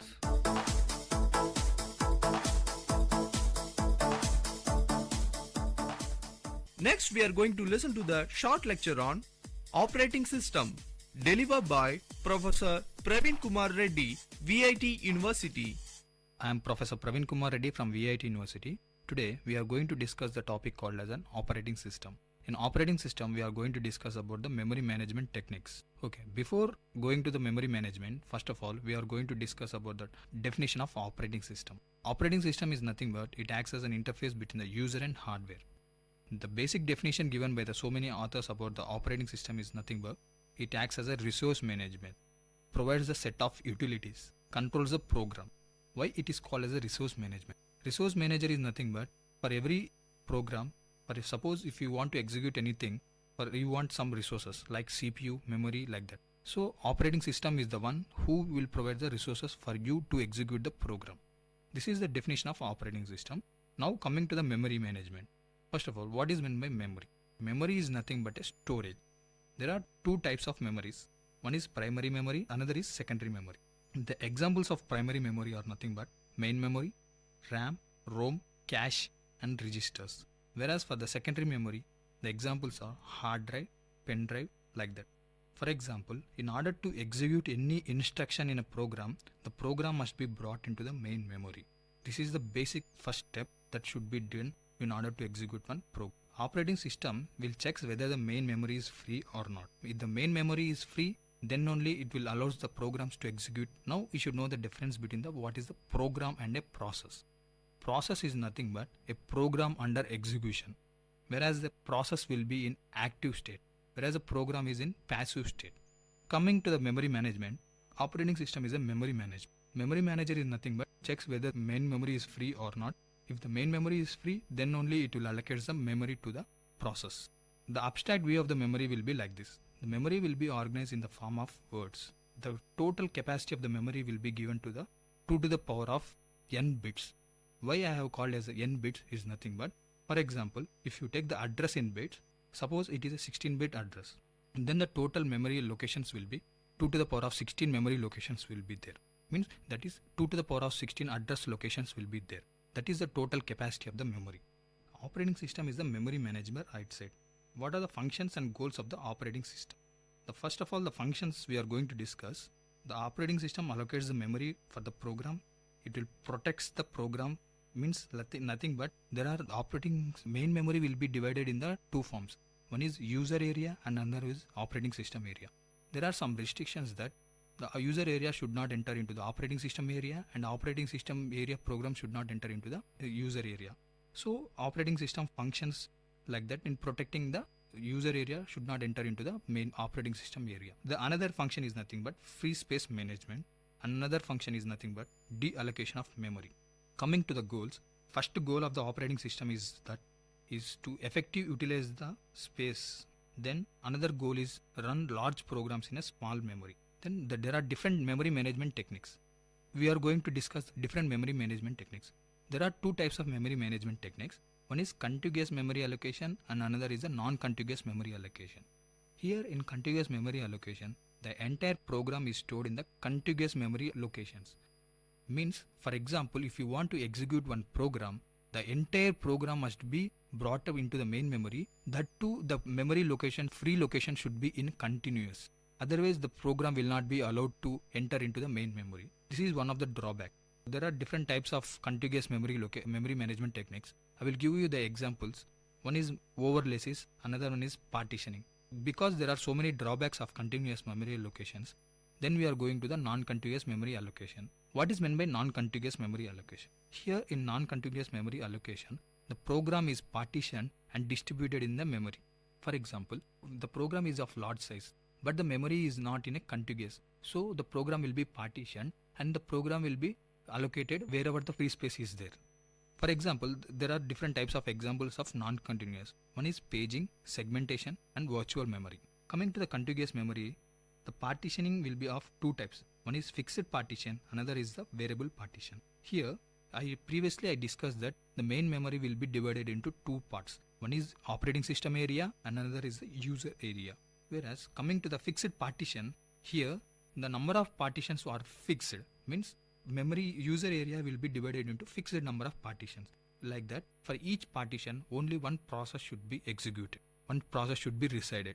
The operating system will provide the securities in such a way that the user program should not enter into the operating system program. Coming to the partition allocation policies, for each partition there are some partition allocation policies, like that which partition should be allocated to which process. Like that, there are some examples. First is nothing but first fit. First fit is nothing but allocate the process in the first big free space. For example, if you take that, suppose you are having some memory which is divided into operating system area and user area. For example, the first partition is of size 50 KB, second partition is of size 120 KB, third partition is of suppose size 200 KB. Now the request of 120 KB came, then the operating system will allocate, for using the first fit means check the first partition, it is of 50, so it is not enough, so it will come to the next partition. It is of 100, it is also not suitable, then it will come to the 200, so it will allocate the 200 for this partition. Coming to the best fit is nothing but allocates the smallest big enough free partition. Here suppose if you take the request of size 90 KB, first it will check 50 KB is not free, is not big, it will go to the next, then it will check the 100 is enough or not, so the 100 KB is enough for to execute 90 KB, so it will allocate that 100 KB. This is nothing but best fit. Coming to the worst fit, it allocates the largest big free partition. So there are so many drawbacks of this fixed partition. What are the drawbacks is nothing but here loss of memory will be more. There are two types of loss of wastage of memory. One is internal fragmentation and external fragmentation. What is meant by internal fragmentation? Internal fragmentation is nothing but suppose one program is allocated to one area, one partition. If suppose one partition is of size 50 KB, the program size is of 40 KB. So the remaining 10 KB will not be allocated to other partitions, because we have mentioned here in partition, for one partition only one program should be there. So this is one of the drawback. Here internal fragmentation is more when compared to the external fragmentation. What is meant by external fragmentation? External fragmentation is nothing but having sufficient memory but not able to execute. For example, if you take the partition of size 50 KB, 100 KB and 150 KB. Suppose 50 KB and 150 KB is free. Now total free space is of 200 KB. A program of size 130 KB came, but you are not able to execute because the memory is not in contiguous manner. So the drawback is nothing but here having sufficient memory, but I am not able to execute. This is one of the drawback of external fragmentation. This is nothing but external fragmentation. So in order to overcome all this one, some another techniques called came, nothing but non-contiguous memory allocation. The architecture of non-contiguous memory allocation will be like this. First of all, the CPU will be there. The CPU will generate the logical address. Then it will maps to the memory management unit will be there. From the memory management unit, it will goes to the physical address. From the physical address, it defines to the physical address space. There are some techniques are there for non-contiguous memory allocation like paging, segmentation and virtual memory. Come to the paging concept, how it is reduced some of the drawbacks of contiguous memory allocations we are going to see. The main purpose of paging is nothing but to overcome the external fragmentation. The architecture of non-continuous memory allocations will be of like this. First of all, the CPU will be there. Then it will goes to the memory management unit. This memory management unit is nothing but some paging techniques will be applied here. From memory management unit, we will get some physical address. With the help of the physical address, we are going to find the particular physical address location. Then we are going to execute the program. Now coming to the paging concept. Before going to the paging concept, you must know how to organize the logical address space and physical address space. The logical address space is divided into equal size pages, whereas the page size is given in the power of 2. The number of pages can be found out by logical address space divided by the page size. Then we can find the how many number of pages are there. Suppose the logical address space is of 2 MB and the page size is of suppose 2 KB. Then we can find the number of pages are. Now we are going to organize the physical address space. The physical address space is divided into equal size frames. The frame size and the page size should be of equal. Now number of frames can be given as physical address space divided by the page size. Now I am going to explain how we are going to implement the paging concept. First of all, the CPU will be there. The CPU will generate one logical address. The logical address consists of page number and offset. Offset is nothing but the page size. we must know the page number. Page number is nothing but, suppose you are having 3 bits. Page number is of 3 bits. Means like that we are having 8 pages. With the help of the page number, suppose there are 8 pages. Logical address generated by the CPU of page number is of 3. Then it will goes to the page table. There in the page table it consists of number of pages, and in pages the particular frame will be there. Now as we have mentioned that page number is of 3, then it will go to the page table of page number 3. What is there in the page number of 3? It will retrieve the particular frame. Suppose in page number 3 frame 2 is there. Then with the help of it will retrieve the frame, particular frame 2, and the physical address will be formed. The physical address consists of frame number and offset. The frame number is nothing but what we have retrieved in the page table. Then with the help of that one, we will going to form the physical address. We can improve the performance of the paging concept by introducing the transaction look ahead buffer. Is nothing but introduce some caching concepts. Nothing but instead of searching the entire main memory, we will search in the smallest cache memory. But the performance will be depends upon the TLB hit and TLB miss. If the TLB hit is good, then the performance is very good. If suppose the pages are not found in the cache memory, then it will leads to performance will be reduced very drastically. So it all depends upon the performance of TLB hit and TLB miss. This is the concepts of the memory management techniques. But I am giving the summary of that one. First of all, we have discussed about the operating system. Then we have discussed about the memory. What are the types of memory management techniques? Contiguous, non-contiguous. In contiguous, we have studied about partitioning. In non-continuous, we have studied about the paging. Thank you. I hope this lecture touched your thoughts with a noble notion. Tune into the Noble Lecture series of VIT Community Radio for another noble talk from eminent professors, researchers, and innovators from different fields. You are listening to VIT Community Radio 90.8 FM. Let the talks touch your thoughts with our noble notions.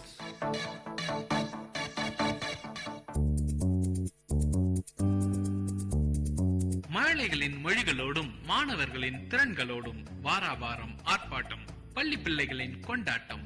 உங்கள் VIT பண்பலை 90.8 பள்ளிக்கூடம், வேலூர் நகரின் பள்ளிகளில் இருந்து மாணவர்களின் பல்சுவை நிகழ்ச்சி. இன்றைய பள்ளிக்கூடம் நிகழ்ச்சியில் நகராட்சி நடுநிலைப்பள்ளி காகிதப்பற்றை மாணவர்கள் வழங்கும் பல்சுவை நிகழ்ச்சிகளை கேட்கலாம். நிகழ்ச்சியில் அடுத்ததாக பாருக்குள்ளே நாடு என்ற பாரதியார் பாடலை பாட வருகிறார்கள் நர்மதா, ஆர்த்தி, வாசுகி, காயத்ரி. நல்ல நாடு எங்கள் பாரத நாடு.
நிகழ்ச்சியில் அடுத்ததாக அறிவியல் அரட்டை வழங்க இருக்கிறார்கள் பூஜா, நர்மதா, காயத்ரி, நந்தினி, வாசுகி.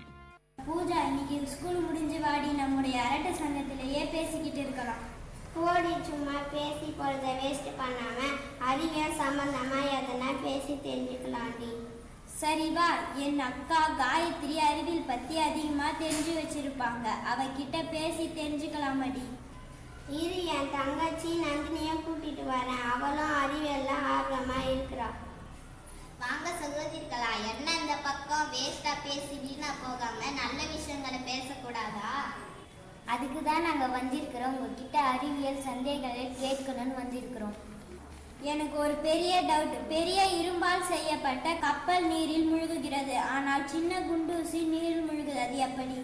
கப்பல் மிதக்கும் போது அதன் எடைக்கு சமமான நீரை வெளியேற்றுகிறது, ஆனால் குண்டூசி அப்படி செய்வதில்லை. அதனால் தான் கப்பல் மிதக்குது, குண்டூசி முழுகுது. அக்கா, எனக்கு ஒரு சந்தேகம் இருக்கு. நம்ம நகத்தை வெட்டும் போது ஏன் நமக்கு வலிக்கிறது இல்லை? இதுக்கு விட எனக்கு தெரியும். ஏன்னா நகங்கள் இரத்த குழாயுடனே குறித்த எலும்புகளோடவே இணைக்கப்படவில்லை, எனவே வலி தெரியாது. பச்சோந்தி பல நிறங்களுக்கு எப்படி மாறுது? பச்சோந்தியின் தோலின் உட்பகுதியான டெர்மிசஸ் பல்வேறு அளவில் சுருங்கி விரியக்கூடிய நிரம்பி செல்கள் குரோமோட்டோபோரஸ் நரம்பு மண்டலத்தின் உதவியால் கட்டுப்படுத்தப்படுகிறது. அக்கா, உங்களுக்கு மூளை பெருசுதான். அப்படியெல்லாம் இல்லை, எல்லோர் மூளையும் 1 கிலோ முதல் 1.5 கிலோ தான் இருக்கும். நேற்று இரவு வானில் நிலாவை சுற்றி வளையம் பார்த்தேன், அது எதனால வந்துச்சு? நிலவை சுற்றியுள்ள மேகங்களில் உள்ள நீர்த்துளிகளின் மீது நிலவின் ஒளிப்பட்டு முழுமையாக எதிரொலிப்பு அடைவதால் நமக்கு வளையம் தெரிகிறது. எனக்கு கூட நிலாவில் போய் வீடு கட்டலாம்னு ஆசை. ஆனால் அங்கு ஈர்ப்பு விசை குறைவாக இருப்பதனால் காற்று அங்கு விடுபட்டு விண்வெளிக்கு சென்றுவிடும், சுவாசிக்க முடியாது. நீ கவலைப்படாதே தீபிகா, இந்தியா செவ்வாய் கிரகத்துக்கே மங்கள்யான் என்ற விண்வெளிகலனை அனுப்பியிருக்கு. அதன் சோதனை முடிந்த பிறகு நாம் எல்லாம் செவ்வாய் கிரகத்துக்கே சென்று குடியேறலாம்.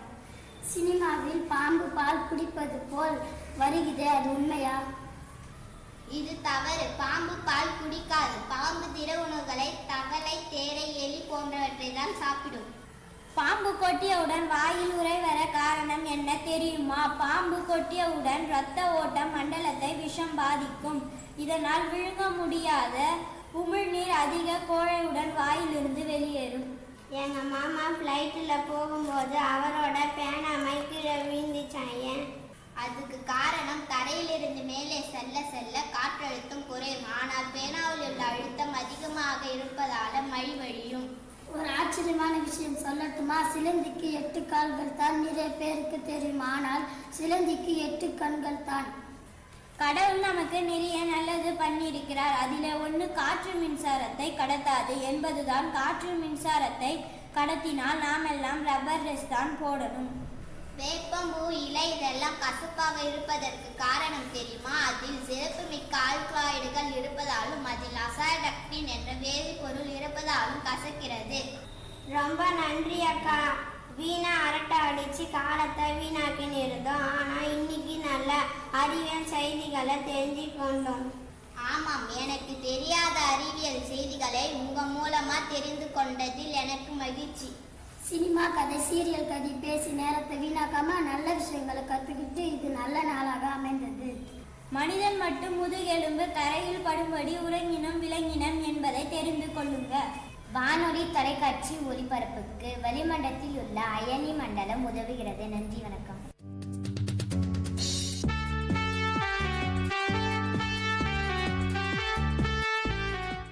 நிகழ்ச்சியில் அடுத்ததாக தாலேலோ என்ற தாலாட்டு பாடலை பாட இருக்கிறார்கள் நந்தினி, பிரீத்தி.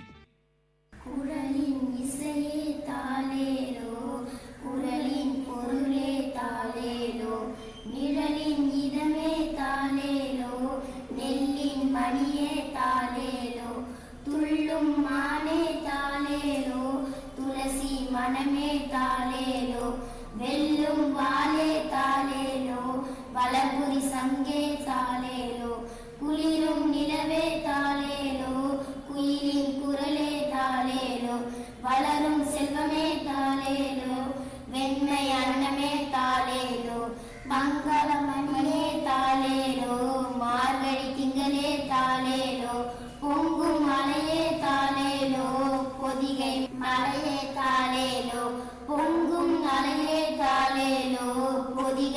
தனையே தாலேலோ தாலேலோ தாலேலோ.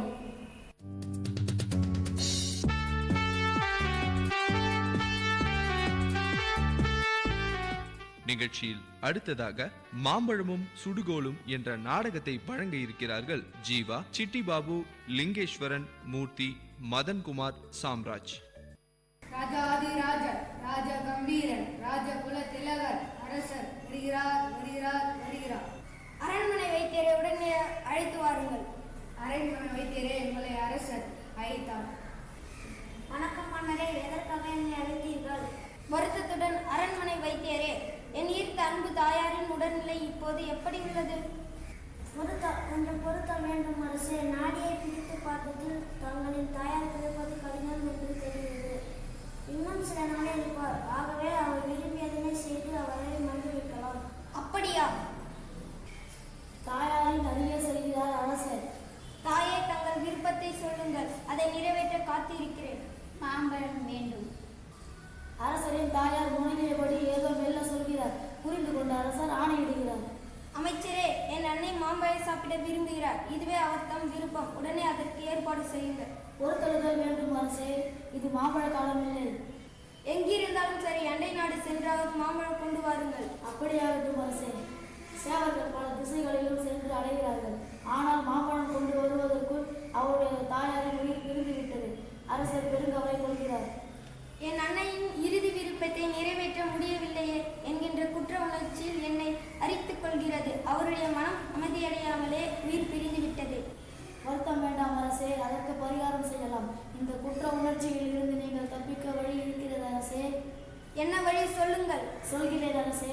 108 துறவிகளுக்கு தங்கத்தில் மாம்பழம் செய்து தானமாக கொடுத்து விருந்து வைத்தால் உங்களின் தாயாரின் மனம் அமைதியடையும். ஆகட்டும் அமைச்சரே, இது விரைவில் நடக்க ஏற்பாடு செய்யுங்கள். அப்படியாகட்டும் அரசே. பின்னர் தடபுடலான விருந்து நடக்கிறது. அனைவரும் தங்க மாம்பழங்களை அரசர் வழங்குகிறார். அந்த நேரத்தில் விகடகவி தெனாலிராமன் அங்கு வருகிறார்.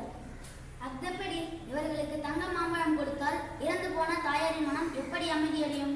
எவ்வளவு பொருள் செலவு! இது பொருத்தமற்ற செயலாகவே உள்ளது. இவர்களுக்கு நல்ல பாட புகட்டணும். நண்பர்களே, சென்ற ஆண்டு என் தாயார் இறந்தது உங்களுக்கு தெரியும்.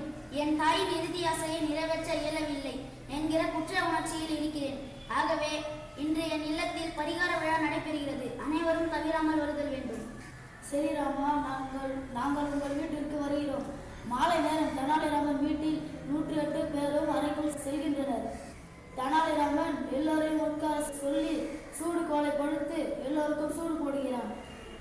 ஐயோ அம்மா, அங்க என்ன சலசலப்பு? அரசே, தெனாலிராமன் அங்கே எல்லோருக்கும் சூடு போட்டுக் கொண்டிருக்கிறான். தெனாலிராமனை அழைத்து வாருங்கள். தெனாலிராமா, உன்னை அரசர் அழைத்தார். இதோ வருகிறேன். தெனாலிராமா, ஒழுங்காக சொல். இவர் முதுகில் சூடு வைத்தாயமே, என்ன செயல் இது? ஏன் இப்படி செய்தாய்? அரசே, என் தாயார் வலிப்பு நோய் வந்து காலமானார். வைத்தியர்கள் சூட்டுக்கோலை பழுக்க காய்ச்சி சூடு போட்டால் வலிப்பு தீரும் என்றார்கள். ஆனால் சூட்டுக்கோள் சூடு ஏறுவதற்குள் என் தாயாரின் உயிர் பிரிந்து விட்டது. எனவே நான் இப்படி செய்தேன் அரசே. பொருத்தமற்ற பேச்சாக இருக்கிறது. இவர்களுக்கு சூடு போட்டால் இறந்து போன உன் தாயாரின் மனம் எப்படி அமைதியடையும்? இவர்களுக்கு எல்லாம் தங்க மாம்பழம் கொடுத்தால் தங்களின் தாயார் மனம் அமைதியடையும். அடைவதனை போலத்தான் இதுவும் அரசே. தெனாலிராமனின் கருத்து அரசரை சிந்திக்க வைத்தது. தம்முடைய தவற்றை உணர்ந்த அரசரின் முகத்தில் புன்புருவல் பூக்கிறது. மூட நம்பிக்கையை ஆராய்ந்து பார்க்காமல் நான் செய்த தவறான செயலை உன் அறிவினால் தெளிய வைத்த ராமா, உன் அறிவை மெச்சுகிறேன். நீ வாழ்க. நன்றி, வணக்கம். நேயர்கள் கேட்டுக்கொண்டிருப்பது பள்ளிக்கூடம் உங்கள் VIT பண்பலை 90.8 வேலூர் நகரின் பள்ளிகளில் இருந்து மாணவர்களின் பல்சுவை நிகழ்ச்சி.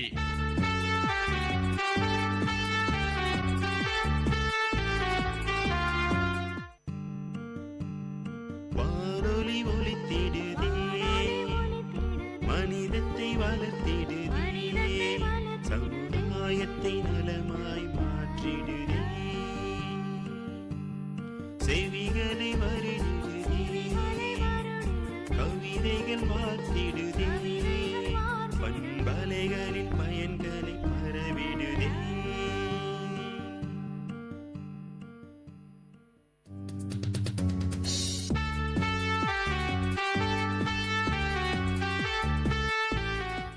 நிகழ்ச்சியில் அடுத்ததாக குளோபல் வார்மிங் என்ற ஆங்கில உரையை வழங்க இருக்கிறார்கள் Gayatri, Nandini, Vasuki.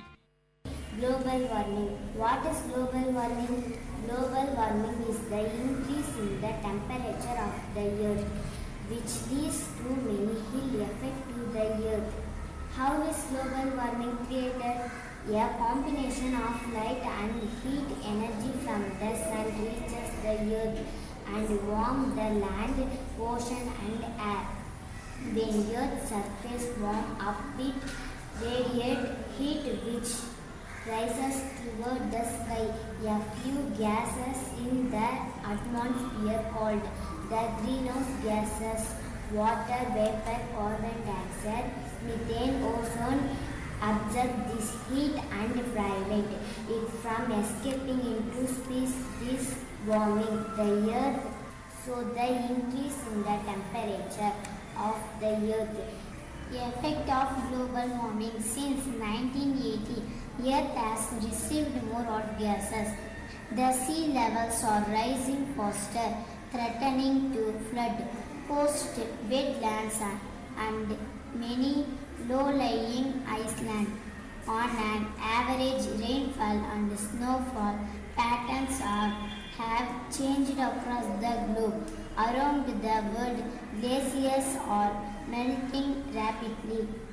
Raised temperature have also triggered the extinction of many animals and plant species. Thank you.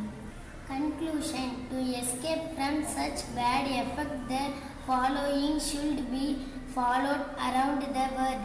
Planting of more trees, stopping the activity of deforestation, less usage of vehicles in cities, proper emission of gases from factories and industries, routine regular service of vehicles, use of bicycles instead of motorbike for less distant place, keep environment safe.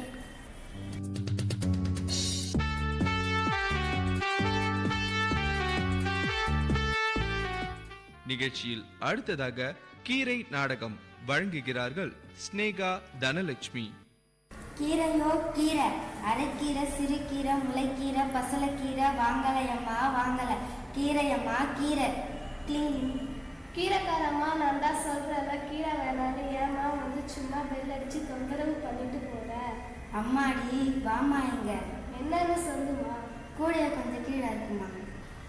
ஏம்மா நீ கீரையே வாங்க மாட்டேன்ற? அட போமா, கீரை வாங்கி செய்யறதுக்கே எனக்கு time இல்லை.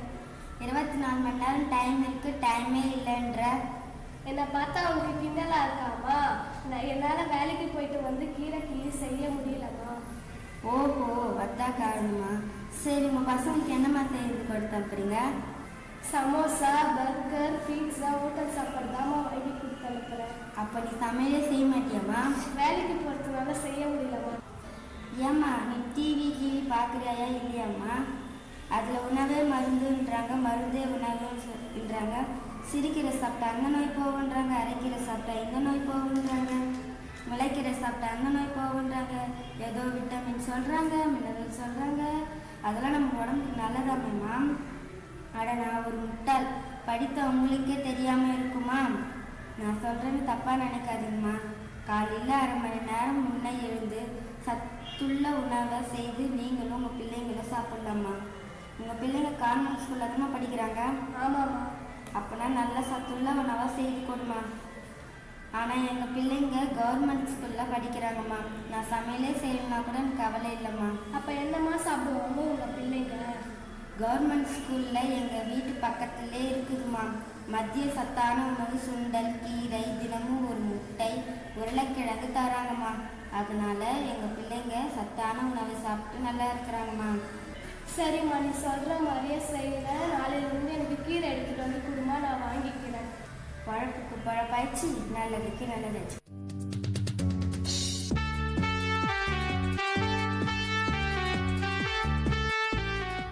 நிகழ்ச்சியில் அடுத்ததாக வினாடி வினா வழங்க இருக்கிறார்கள் ஜீவா, தனலட்சுமி. புதிர் வினாக்கள். லெட்டு போட்டு குறுக்கில் ஒரு கோடு போட்டால் அது எப்படின்னு படிப்பேன்? கட்லெட். சாம் போட்டு இப்படி பார் போட்டா அது எப்படின்னு படிப்பேன்? சாம்பார். ஜி 1 4 டீ, அது எப்படி சேர்த்து படிப்பேன்? ஒரு ஜி 4 டீ, ஒரிஜினாலிட்டி. 3 மூன்றுகள், அதை கூட்டு கழி பெரு வகு, ஆனா விட வந்து 6 வரணும். 3 3 9, 9 3 கழிச்சா 6. 3 1 3 6 10, அப்படின்னா அடுத்த நம்பர் என்ன வரும்? 15. ஒரு எண்ணெய் 1லேருந்து 9 ஒரு எண்ணெய் நினச்சிக்கோ, அது கூட ஒரு 9 கூட்டு, விடைய ரெட்டிப்பாக்கு, அது கூட ஒரு 9 கூட்டு, 3ஆல பெருக்கு, 3ஆல கழி, வந்த ஆன்சரை 6ஆல வகு, நினைச்ச எண்ணிலிருந்து அதை கழி, விட என்ன? 10. எப்படி? நான் 4 நினைச்சேன், 9ஓட கூட்டினா 13 வந்தது. 13 2 வாட்டி கூட்டிக்கினேன், கூட்டினால 26 வந்தது. 26 3ஆல கூட்டிக்கினேன், 29 வந்தது. 29 3ஆல பெருக்கிக்கினேன், பெருக்கினால 87 வந்தது. 87 3ஆல கழிச்சு 84. 84 6ஆல வகுத்தேன் 14. 14 4ஆல கழிச்சு 10. ராமானுஜர் யாரு? அவர் எங்க பிறந்தாரு? தமிழ்நாட்டில் உள்ள ஈரோட்டில் பிறந்தாரு. அறிவியலின் அரசி யாரு? அதாவது குயின். கணிதம். கணிதத்தின் அரசி எண் முறையினம். ராமானுஜரை தெரியல, ராமானுஜரோட எண் எது? 1729. ஒருவர் வந்து கடைக்கு போறாரு, மொத்தம் 70 எண்ணிக்கையுள்ள மாம்பழம் மற்றும் வாழைப்பழத்தை ரூபாய் 35 ரூபாய்க்கு வாங்குறாரு. எனில் எவ்வளவு ரூபாய்க்கு வாழைப்பழம், எவ்வளவு ரூபாய்க்கு மாம்பழம் வாங்கியிருப்பாரு? 35 70. 40 பைசா 50 வாழைப்பழம் 20 ரூபாய். 75 பைசா 20 மாம்பழம் 15 ரூபாய். அதனால 70 ரூபாய் 35 பைசா 32 ரூபாய். ஒரு தவளை வந்து கிணற்றில் விழுந்து விட்டது. அது 4 படி ஏறினா 1 அடி சறுகி விடுகிறது. ஆக அந்த தவளை 12 அடி ஏற எத்தனை தடவை ஏறும்? 4 முறை. எந்த 3 இலக்க எண்ணையும் 1001ஆல் பெருக்கினால் என்ன எண் கிடைக்கும்? அதே எண் 2 முறை வரும். சதுர வயல் ஒன்றின் நடுவில் மாடு ஒன்று கட்டப்பட்டுள்ளது, புல் மேய்ந்தது. அதே சதுர வயல் முறையில் மாடு கட்டியுள்ளனர். அதன் பின்னர் ஒவ்வொரு முறையில் 4 முறையில் கட்டி மேயிட்டிருந்தன. அந்த பசு அதிகமாக உணவை எது உண்டிருக்கும்? ஒரே அளவுதான். ராமுவிடம் அவனுடைய நண்பன் உன்னுடைய வயசு என்னன்னு கேட்கறான். என்னுடைய வயது என் அக்காவின் வயதை விட 2 வயது 6 குறைவு. என் தம்பியின் வயதை விட 2 வயது அதிகம். என் அக்காவின் வயதையும் என் தம்பியின் வயதையும் பெருக்கினால் 12. எனில் என்னுடைய வயது என்ன? 4.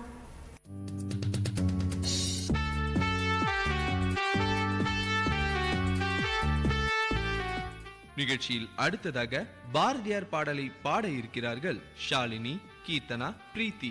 பாரத தேசம் ஆயுதம் செய்வோம், நல்ல காகிதம் செய்வோம், ஆலயவோம், கல்வி சாலைவோம், ஓதல் செய்வோம், நல்ல சாயுத செய்வோம், உண்மை செய்வோம், பல வன்மைகள் செய்வோம், குடைகள் செய்வோம், முழு படைகள் செய்வோம், கோணிகள் செய்வோம், இரும்பாடிகள் செய்வோம், நடையும் பரப்புணர் வண்டிகள் செய்வோம், நாளும் நடுங்க வரும் கப்பல் செய்வோம், காரியம் செய்வோம், நல்ல காடு வளர்ப்போம், கலை வளர்ப்போம், கொலை முறை வளர்ப்போம், ஓவியம் செய்வோம், நல்ல ஊசிகள் செய்வோம், உலக தொழில் அனைத்து முன்வந்து செய்வோம், சாதி இரண்டொழிய வேறு நெஞ்சை தமிழ் மகள் சுதி சொல்லாமிதமின்றோம், நீதி நேர்மை பிறக்குதவும் நேரைய நேரவர் திருழவர் மற்றும் மகாகவி பாரதியார். நன்றி, வணக்கம்.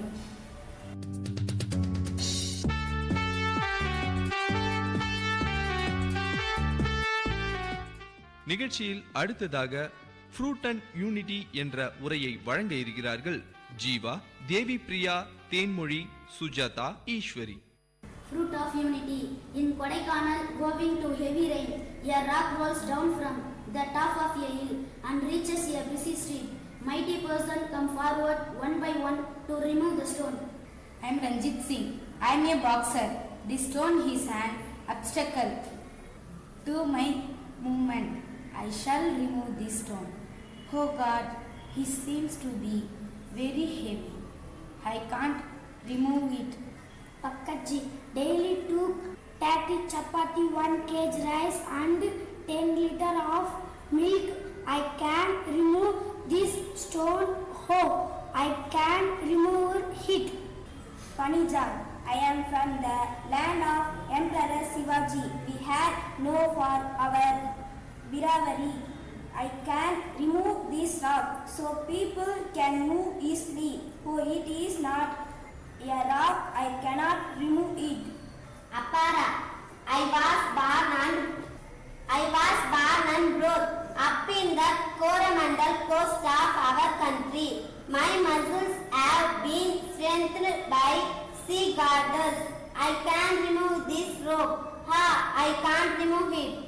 A hermit who observes the activities of these four persons come near them and starts talking to them. Hermit, you can't remove this collectively instead of doing it individually. The four persons attempt to remove the rock collectively. They are successful in their attempt. Hermit, well then, it is a lesson to us. All of us need to live in unity and cooperation to achieve one success. Four persons. Thank you, Swamiji. We understood the value of unity and cooperation. Thank you.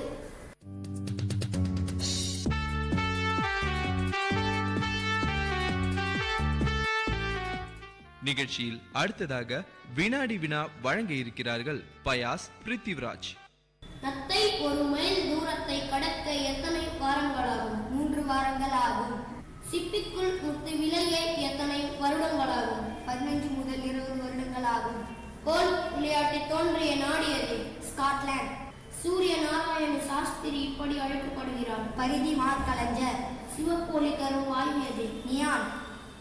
ஐந்தாண்டு திட்டத்தை முதல் அறிமுகப்படுத்திய நாடு Russia. பாகிஸ்தானில் முதல் ஜனாதிபதி யார்? முகமது அலி ஜின்னா. கால்பந்தாட்ட விளையாட்டிற்கு வழங்கப்படும் கோப்பை எது? டுராண்ட் கோப்பை. சரோஜினி நாயுடுவுக்கு கவிக்குள் என்று சூட்டியவர் யார்? ஜவஹர்லால் நேரு. சூரியனின் வெப்பநிலை அளவிடும் கருவி எது? பைரோமீட்டர்.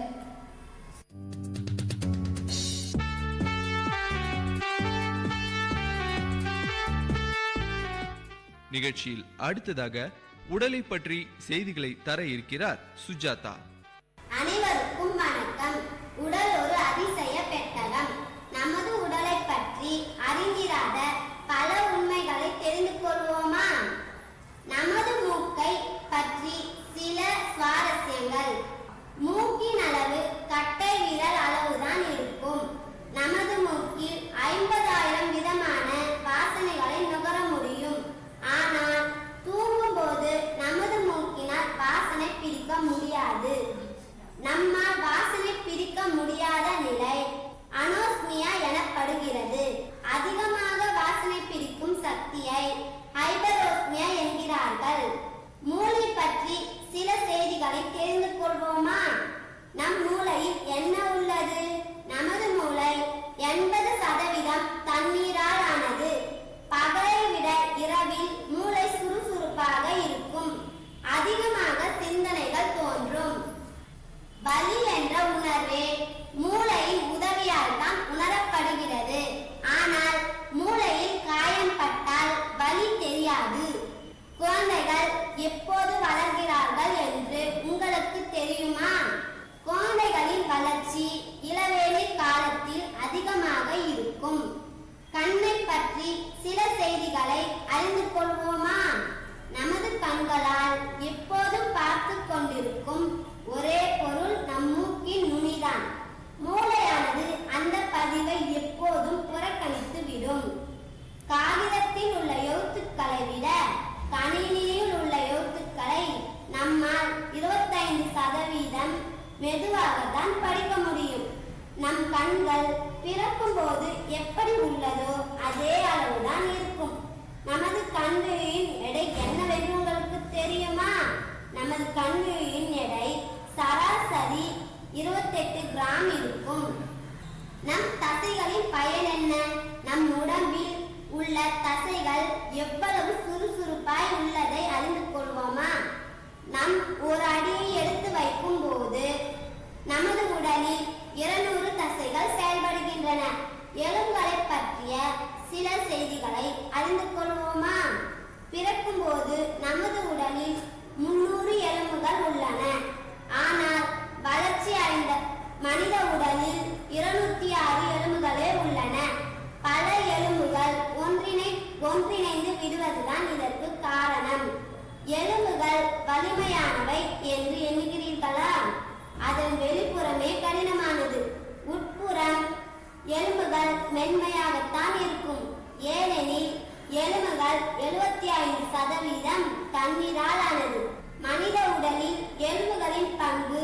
14% ஆகும். இரத்தத்தின் தன்மையை அறிந்து கொள்வோமா? நமது இரத்தம் தண்ணீரை விட 6 மடங்கு அடர்த்தியானது. பெண்களின் உடலில் 4.5 லிட்டர் ரத்தமும் ஆண்களின் உடலில் 5.6 லிட்டர் ரத்தமும் காணப்படுகிறது. நமது உடலில் உள்ள இரத்த நாளங்களை ஒன்றிணைத்தால் 60,000 மைல்கள் நீளத்திற்கு இருக்கும். நுரையீரல் பற்றி சில சுவாரஸ்யங்கள். நமது நுரையீரல் 30 கோடிக்கும் அதிகமான நுண்ணறைகளை கொண்டிருக்கிறது. இவ்வளவு குட்டியான அறைகளில் தான் நாம் சுவாசிக்கும் காற்று நிரப்பப்பட்டு இரத்தத்தில் கலக்கிறது. இந்த நுண்ணறைகளை பரப்பி வைத்தால் டென்னிஸ் ஆடுகளத்தின் அளவு விரிந்திருக்கும்.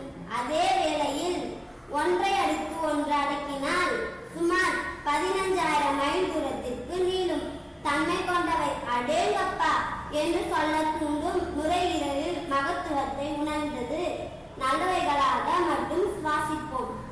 மனிதனின் வலது பக்க நுரையீரலை விட இடது பக்க நுரையீரல் சிறியது. சிறுநீரகத்தின் வேலையை தெரிந்து கொள்வோமா? சிறுநீரகம் ஒரு நிமிடத்திற்கு 1.3 லிட்டர் இரத்தத்தை சுத்திகரிக்கிறது. தினமும் 1.4 லிட்டர் சிறுநீரை வெளியேற்றுகிறது. நன்றி, வணக்கம்.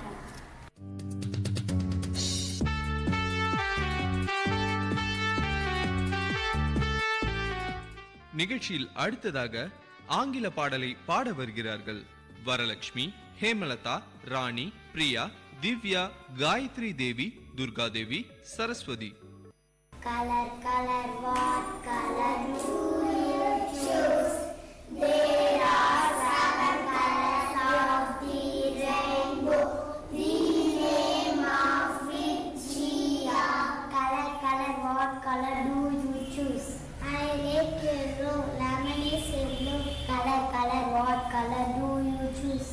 I like blue sky is blue. Color, color, what color do you choose? I like black, blue is black. Color, color, what color do you choose? I like purple, brinjal is purple. Color, color, what color do you choose? I like orange, I like orange fruit. Color, color, what color do you choose? I like red, apple is red. Color, color, what color do you choose? I like green, parrot is green. Color, color, what color do you choose? There are 7 colors of the rainbow. The name of which are. Thank you.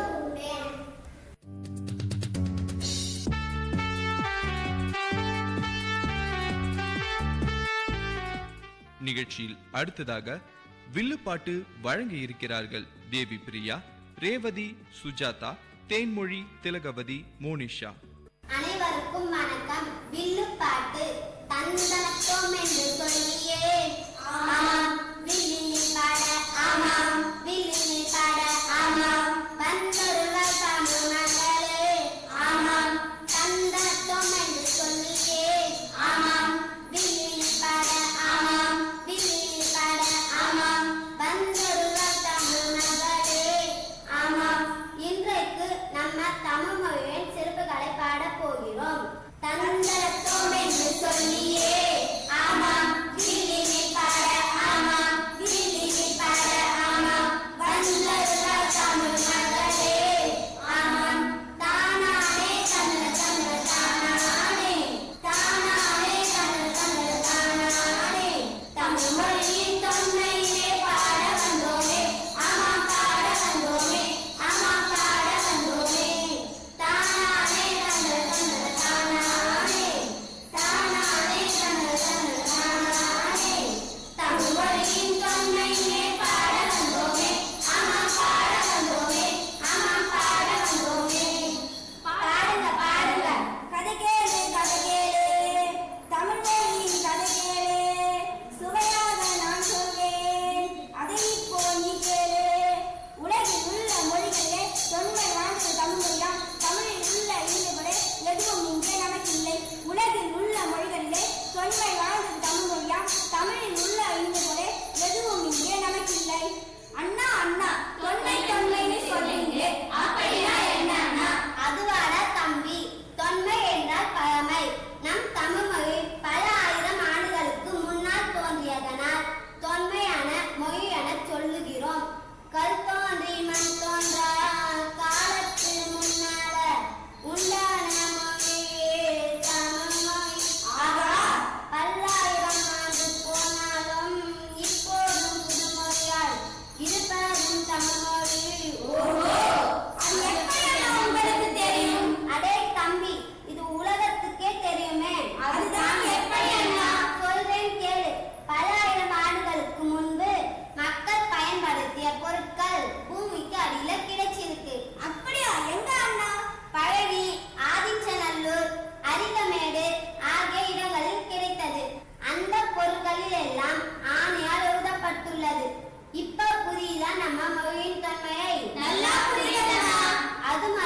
கூறாத கருத்தும் இல்லை, கூறாத தத்துவமும் இல்லை. நம் வாழ்க்கைக்கு தேவையான அத்தனை அறச்செய்திகளும் உள்ளடக்கியது. ஆகவே திருக்குறளை உலக பொதுமறை என்று கூறுகிறார். ஆக நம் தமிழ் மொழியை தொன்மை மொழியாகும். நம் முன்னோர்கள் பல நூல்களை எழுதியுள்ளனர். திரைமாலை நூற்றைம்பது இனியவை நாற்பது திருக்குறள் திருவடுகம் நாற்பது பரமொழியாசார கோவை நாற்பது சிறுபஞ்சமூலம் கரவரி நாற்பது முதுமொழி காஞ்சி ஏழாதி நிலை நாலறியா நன்மை கடிகை ஐந்தினை எழுவது ஐந்தினை ஐம்பது திரைமொழி எழுவது. அண்ணா, காரணம் இல்லாமல் நீங்கள் தமிழ் மொழி சிறப்புகளை சொல்ல மாட்டீர்களே. சரியாக சொன்னாய். இத்தனை சிறப்புகளை கொண்ட தமிழ் மொழியை செம்மொழி என அறிவித்த மகிழ்ச்சியை வெளிப்படுத்தத்தான் இந்த வில்லு பாட்டு. தமிழுக்கு அமுதென்று பேர், அந்த தமிழின்ப தமிழங்கள் உயிருக்கு நேர், உயிருக்கு நேர், தமிழுக்கு நிலவென்று பேர். இந்த தமிழங்கள் சமூகத்தின் நிலவுக்கு நீர், நிலவுக்கு நீர், தமிழங்கள் வாழ்வுக்கு நிருமித்த ஊர், நிருமித்த ஊர், தமிழுக்கு மதுவென்று பேர். இந்த தமிழங்கள் உரிமை செம்பயிருக்கு வேர், செம்பயிருக்கு வேர், தமிழுக்கு அமுதென்று பேர். அண்ணா, செம்மொழி என்பது மிகப்பெரிய பட்டமா? ஆமாம் ஆமாம். உலக மொழிகளுக்கெல்லாம் மூத்த மொழி நம் தமிழ் மொழி. திராவிட மொழிகளுக்கெல்லாம் தாய்மொழி நம் தமிழ் மொழி. இதன் பழமையும் சிறப்பையும் கருதி நடுவண் அரசு செம்மொழி என அறிவித்தது. நம் மொழிக்கும் நமக்கும் பெருமைதானே? பெருமைதான். வாழியவே பல்லாண்டு காலம் செம்மொழி என்றென்றும் வாழியவே, வாழியவே பல்லாண்டு காலம் செம்மொழி என்றென்றும் வாழியவே, வாழிய வாழிய வாழியவே, வாழிய வாழிய வாழியவே. நன்றி, வணக்கம். நேர்கள் இதுவரை கேட்டது உங்கள் விஐடி பண்பலை 90.8 பள்ளிக்கூடம் வேலூர் நகரின் பள்ளிகளில் இருந்து மாணவர்களின் பல்சுவை நிகழ்ச்சி.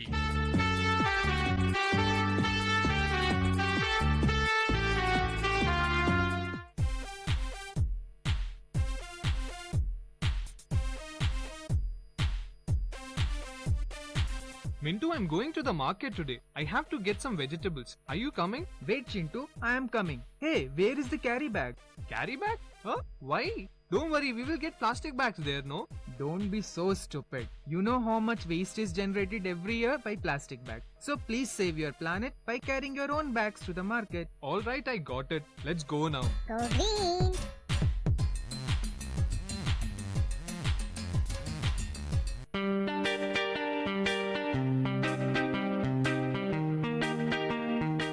Dear listeners, for the next hour, you are going to listen to the program Team Speak Time in VIT Community Radio 90.8 FM.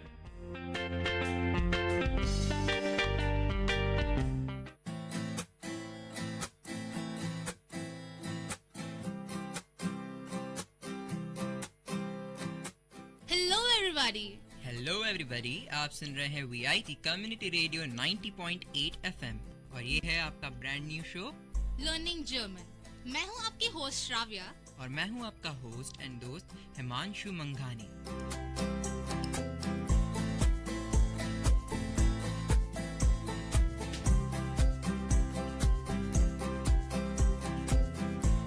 अरे यार, ये क्या हो रहा है? हम लोग यहाँ पे जर्मन सीखने आ रहे हैं और हम क्या नॉर्मल भाषा में बात कर रहे हैं। तो ठीक है, चलो मैं शुरू करती हूँ।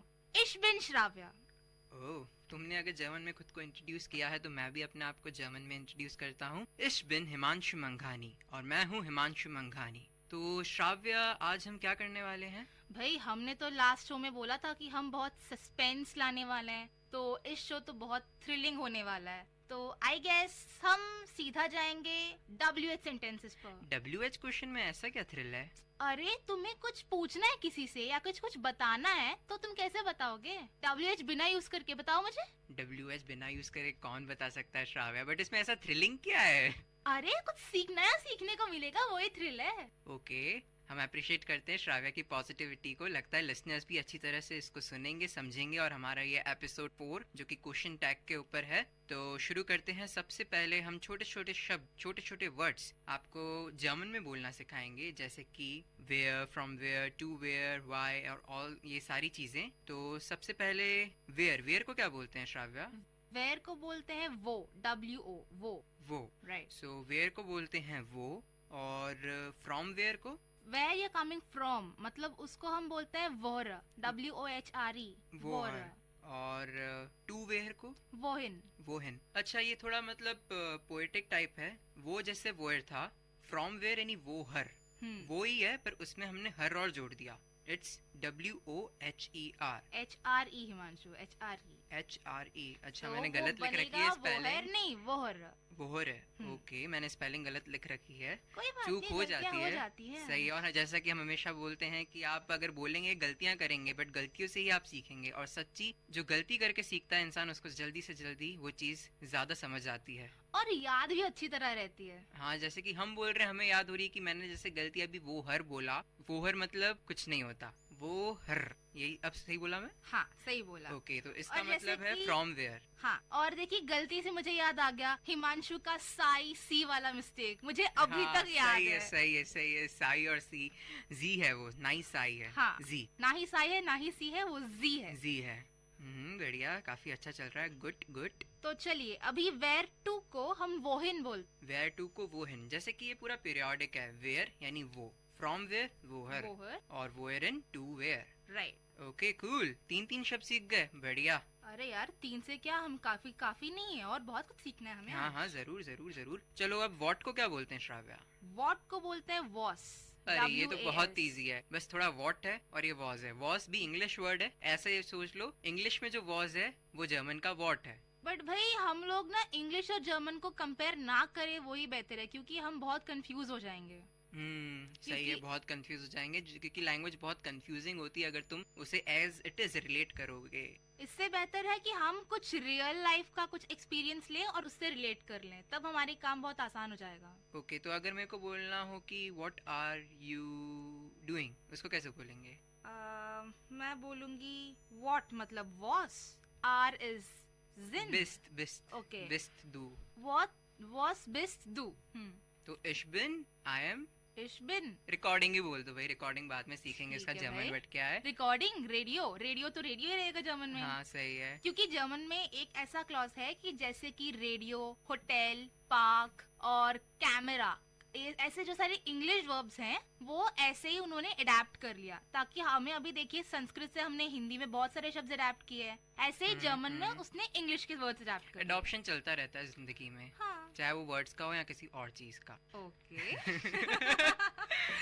ओके, तो फिर एक चलो रेडियो बताया, तो रेडियो एक न्यूट्रल वर्ड है, जैसे कि हमने हमारे पहले एपिसोड में भी बताया था कि न्यूट्रल वर्ड्स के लिए हम देर दी दास में से क्या यूज करेंगे? दास यूज करेंगे। दास। तो हमारा सबसे मेन चीज क्या है? रेडियो। तो हम इसको क्या बोलेंगे? This radio, the radio, the VIT community radio 90.8 FM। तो इसको बोलेंगे this VIT community radio 90.8 FM, जो कि आपका चहीता रेडियो स्टेशन है। ठीक है, तो चलो अभी मैं तुम्हें पूछूं कि हिमांशु वेयर आर यू, तो तुम क्या बोलोगे? Where are you. Okay, where मतलब वो, और वो बिस्ट दू। राइट, अभी जो तुमने मुझे सिखाया तुमने भी सीख लिया, अच्छा है। हाँ, सही है, एक दूसरे को ही सिखाएंगे तभी सीखेंगे और तभी समझ पाएंगे और तभी इम्प्लीमेंट कर पाएंगे। एग्जैक्टली। और अभी मैं तुम्हें पूछूं कि what are you doing?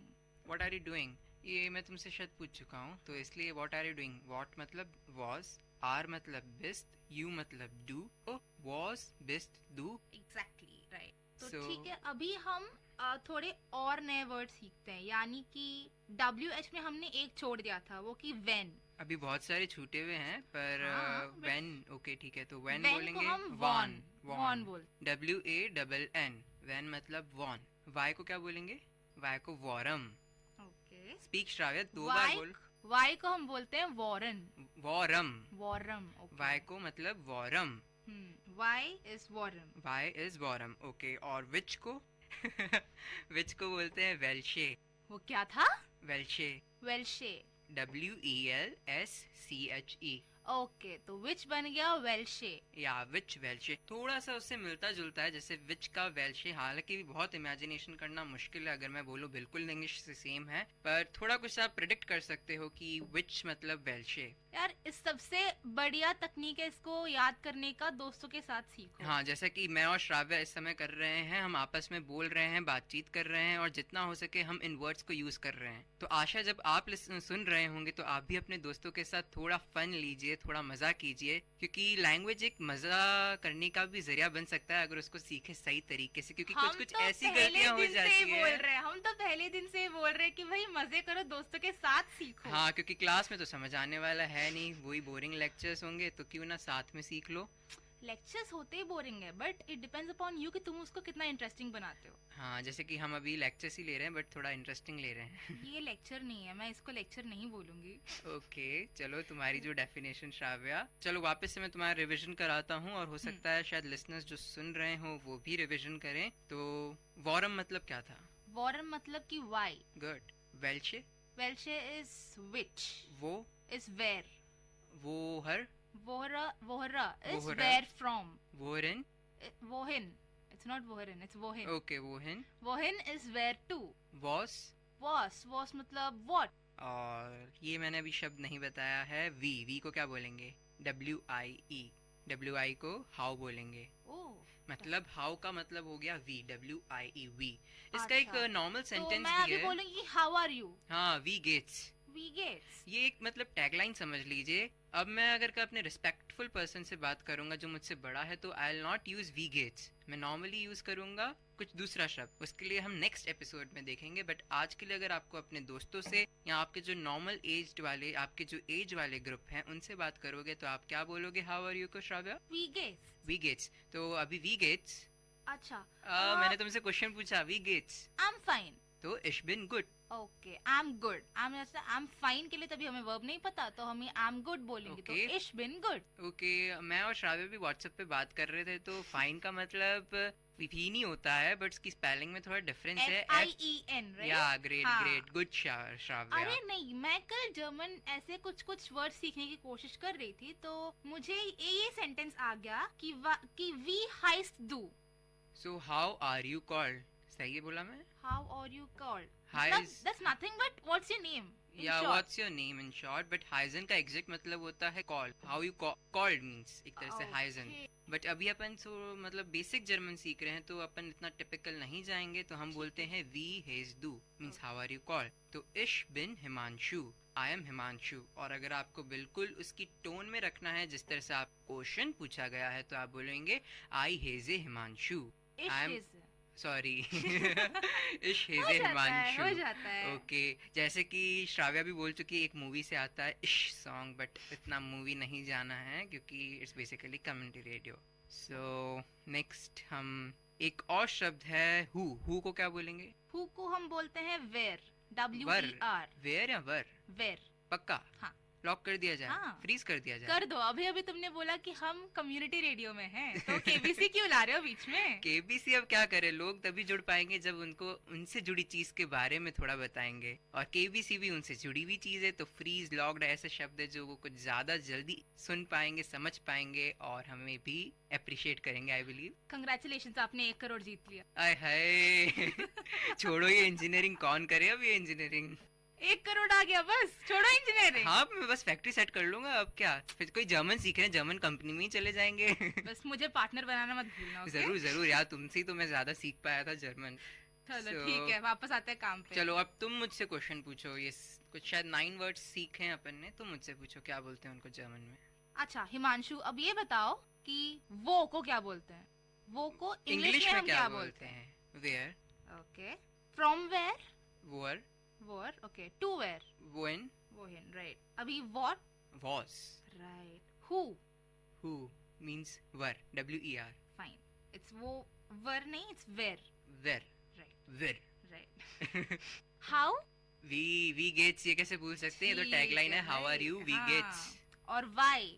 Y means वॉरम तो व्हेन होता है, वाई मैं भूल गया यार, वापस नहीं, बताओ। नहीं नहीं नहीं, वॉरम वाई ही होता है। ओके। और वॉन वेन होता है। अच्छा, तो इसको ऐसे कर सकते हैं, वैन पहले W और N है, तो वॉन में भी W और N है लास्ट में, तो इसलिए वॉन इक्वल टू वैन, और वॉरम मीन्स वाई। अब ये बोल दो कि विच का क्या है। वेल्शे। वेरी गुड, वेल्शे। ये कैसे याद रख सकते हैं इसको, वेल्शे? विच पता नहीं यार, बहुत बार देख लिया तो याद है, तुम बताओ कोई ट्रिक हो तो। ठीक है, अब तक तो कोई ट्रिक याद नहीं है, अगर कुछ याद आ जाएगा तो अगले शो में बता दूंगी। जरूर जरूर। तो चलो अब थोड़े सेंटेंस से पूछ लेते हैं, मैं तुमसे कुछ क्वेश्चन पूछता हूँ और तुम बताओ इसका इंग्लिश में क्या मीनिंग है। ठीक है, स्टार्ट करें। हाँ। वी हेस्ट डू। वी हेस्ट डू, वी का मतलब है हाउ। गेस, so it's nothing but how are you. No, तो वी हेस्ट डू, हाउ आर यू कॉल्ड। अच्छा हाँ, सॉरी भूल गई। हाउ आर यू इज वी गेस, या सो हमने यू ऐड कर दिया, तो वी हेस्ट डू, how are you called. How are you मतलब वी गेट्स, स्पेलिंग इसमें GEHTS है, पर मैंने तुम्हें बोला वी हेस्ट डू। हेस्ट मैंने यूज किया है इस केस में, यानी HEI और फिर डबल S और फिर T। अरे वो हेस्ट नहीं है, वो हाइस्ट है। ओके, तो we heist do. Okay, so it's we heist do, my bad. Your bad. और तुम मुझे अभी डांट रहे थे। मैं डांट नहीं रहा था यार, मैं तुम्हें समझा रहा था यार, डांटना अलग होता है। मुझे बहुत सुबह डांट पिटी थी। वो क्यों? पता नहीं, लेट हो गया था, टीचर ने बाहर निकाल दिया और फिर बाद में मेरे को बस हर रोज की कहानी है भाई, हर रोज की कहानी हो तो। तो वी हेज डू, इसको मैं चाहूंगा तुम जर्मन में बोलो। ओके, मतलब इसका आंसर जर्मन में बोलो। वी हाइज डू मतलब हाउ आर यू कॉल्ड। तो I am called Shravya, so my name is Shravya, तो इश बिन श्राव्या, या फिर इश हाइजे श्राव्या। इश हाइजे श्राव्या। वो वुंस डू, वो वुंस डू इज, वो मतलब where, so where are you working, क्योंकि वोन का मतलब है काम करना। नो, अर्बाइटे इज वर्क करना। हाँ, वोन्स तो मतलब स्टे, वेयर यू स्टे। हाँ भूल गई। जल्दी बताओ श्राव्या, तुम रहती कहाँ, लिसनर्स जानना चाहते हैं। इश वोना इन हैदराबाद। इश वोना इन हैदराबाद। हाँ। अभी तो तुम वेलोर में हो तो ठीक है भाई, मुझे घर जाने का मन कर रहा था, हैदराबाद बोल दिया। ओके, तो इश वोना इन हैदराबाद। हाँ। अभी मैं पूछती हूँ, रुको। चलो पूछ लो यार, तुम भी क्या याद रखोगी। वॉन कॉम्स डू, वॉन कॉम्स डू, व्हेन यू केम या when you are coming. Okay, ठीक है। तो इश कॉमे बाल्ड, बाल्ड मीन्स सून, तो आई कम सून। ओके, आई कम सून, क्योंकि अभी हम प्रेजेंट टेंस ही बात कर रहे हैं। यहाँ पे लिसनर्स को मैं 2 शब्द और बता दूं। बाल्ड का मतलब है सून, नॉट टकला, सून जल्दी आना। और स्पार्ट का मतलब है लेट। स्पार्ट का मतलब है लेट। स्पेलिंग बोलो। SPA उमलाउट T। उमलाउट क्या होता है? उमलाउट ऐसे होता है कि हम अगर जर्मन में किसी लेटर पे स्ट्रेस करना चाहते हैं तो हम उमलाउट यूज करते हैं। तो वो अभी हम आपको सुनाई में तो एक्सप्लेन नहीं कर सकते, तो आप इसको ऑनलाइन में देख सकते हैं, शायद आपकी कुछ मदद मिल जाए उमलाउट के बारे में। और जैसे कि अगर हेस्ट जो हमने बोला था उसमें डबल S को अपन उमलाउट से रिप्लेस करेंगे तो एक बीटा साइन होता है और उसके ऊपर 2 डॉट्स होते हैं, तो डबल S को रिप्लेस कर लेते हैं बीटा और डबल डॉट से जर्मन में। तो तुम चाहो तो HEI डबल ST बोलो या HEI बीटा T बोलो, इट्स द सेम थिंग। हाँ एग्जैक्टली।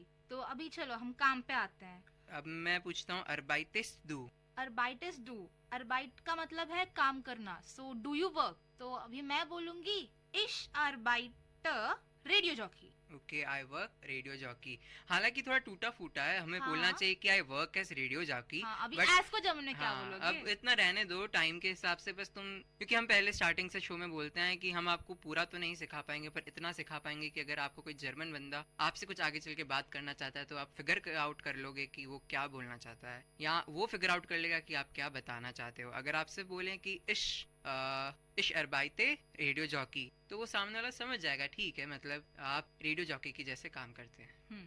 तो अभी मैं पूछूं कि वास मार्क्स डू, तो मतलब व्हाट यू डू।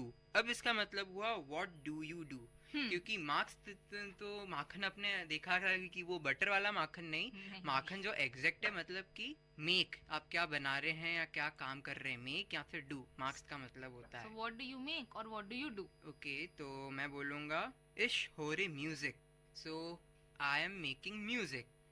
हो रे नहीं, तुमने मेरे को गलत को सही कैसे बोल दिया श्राव्या तुमने। हो रे का मतलब ये नहीं होता, हो रे का मतलब है to listen. Yeah good, I am listening to music, इश हो रे म्यूजिक। तो आगे बढ़ते हैं। तो अच्छा चलो इतने क्वेश्चन पूछ लिए तो मैं तुम श्राव्य एक पर्सनल क्वेश्चन पूछूंगा। बिस्त दू ग्लूकिश।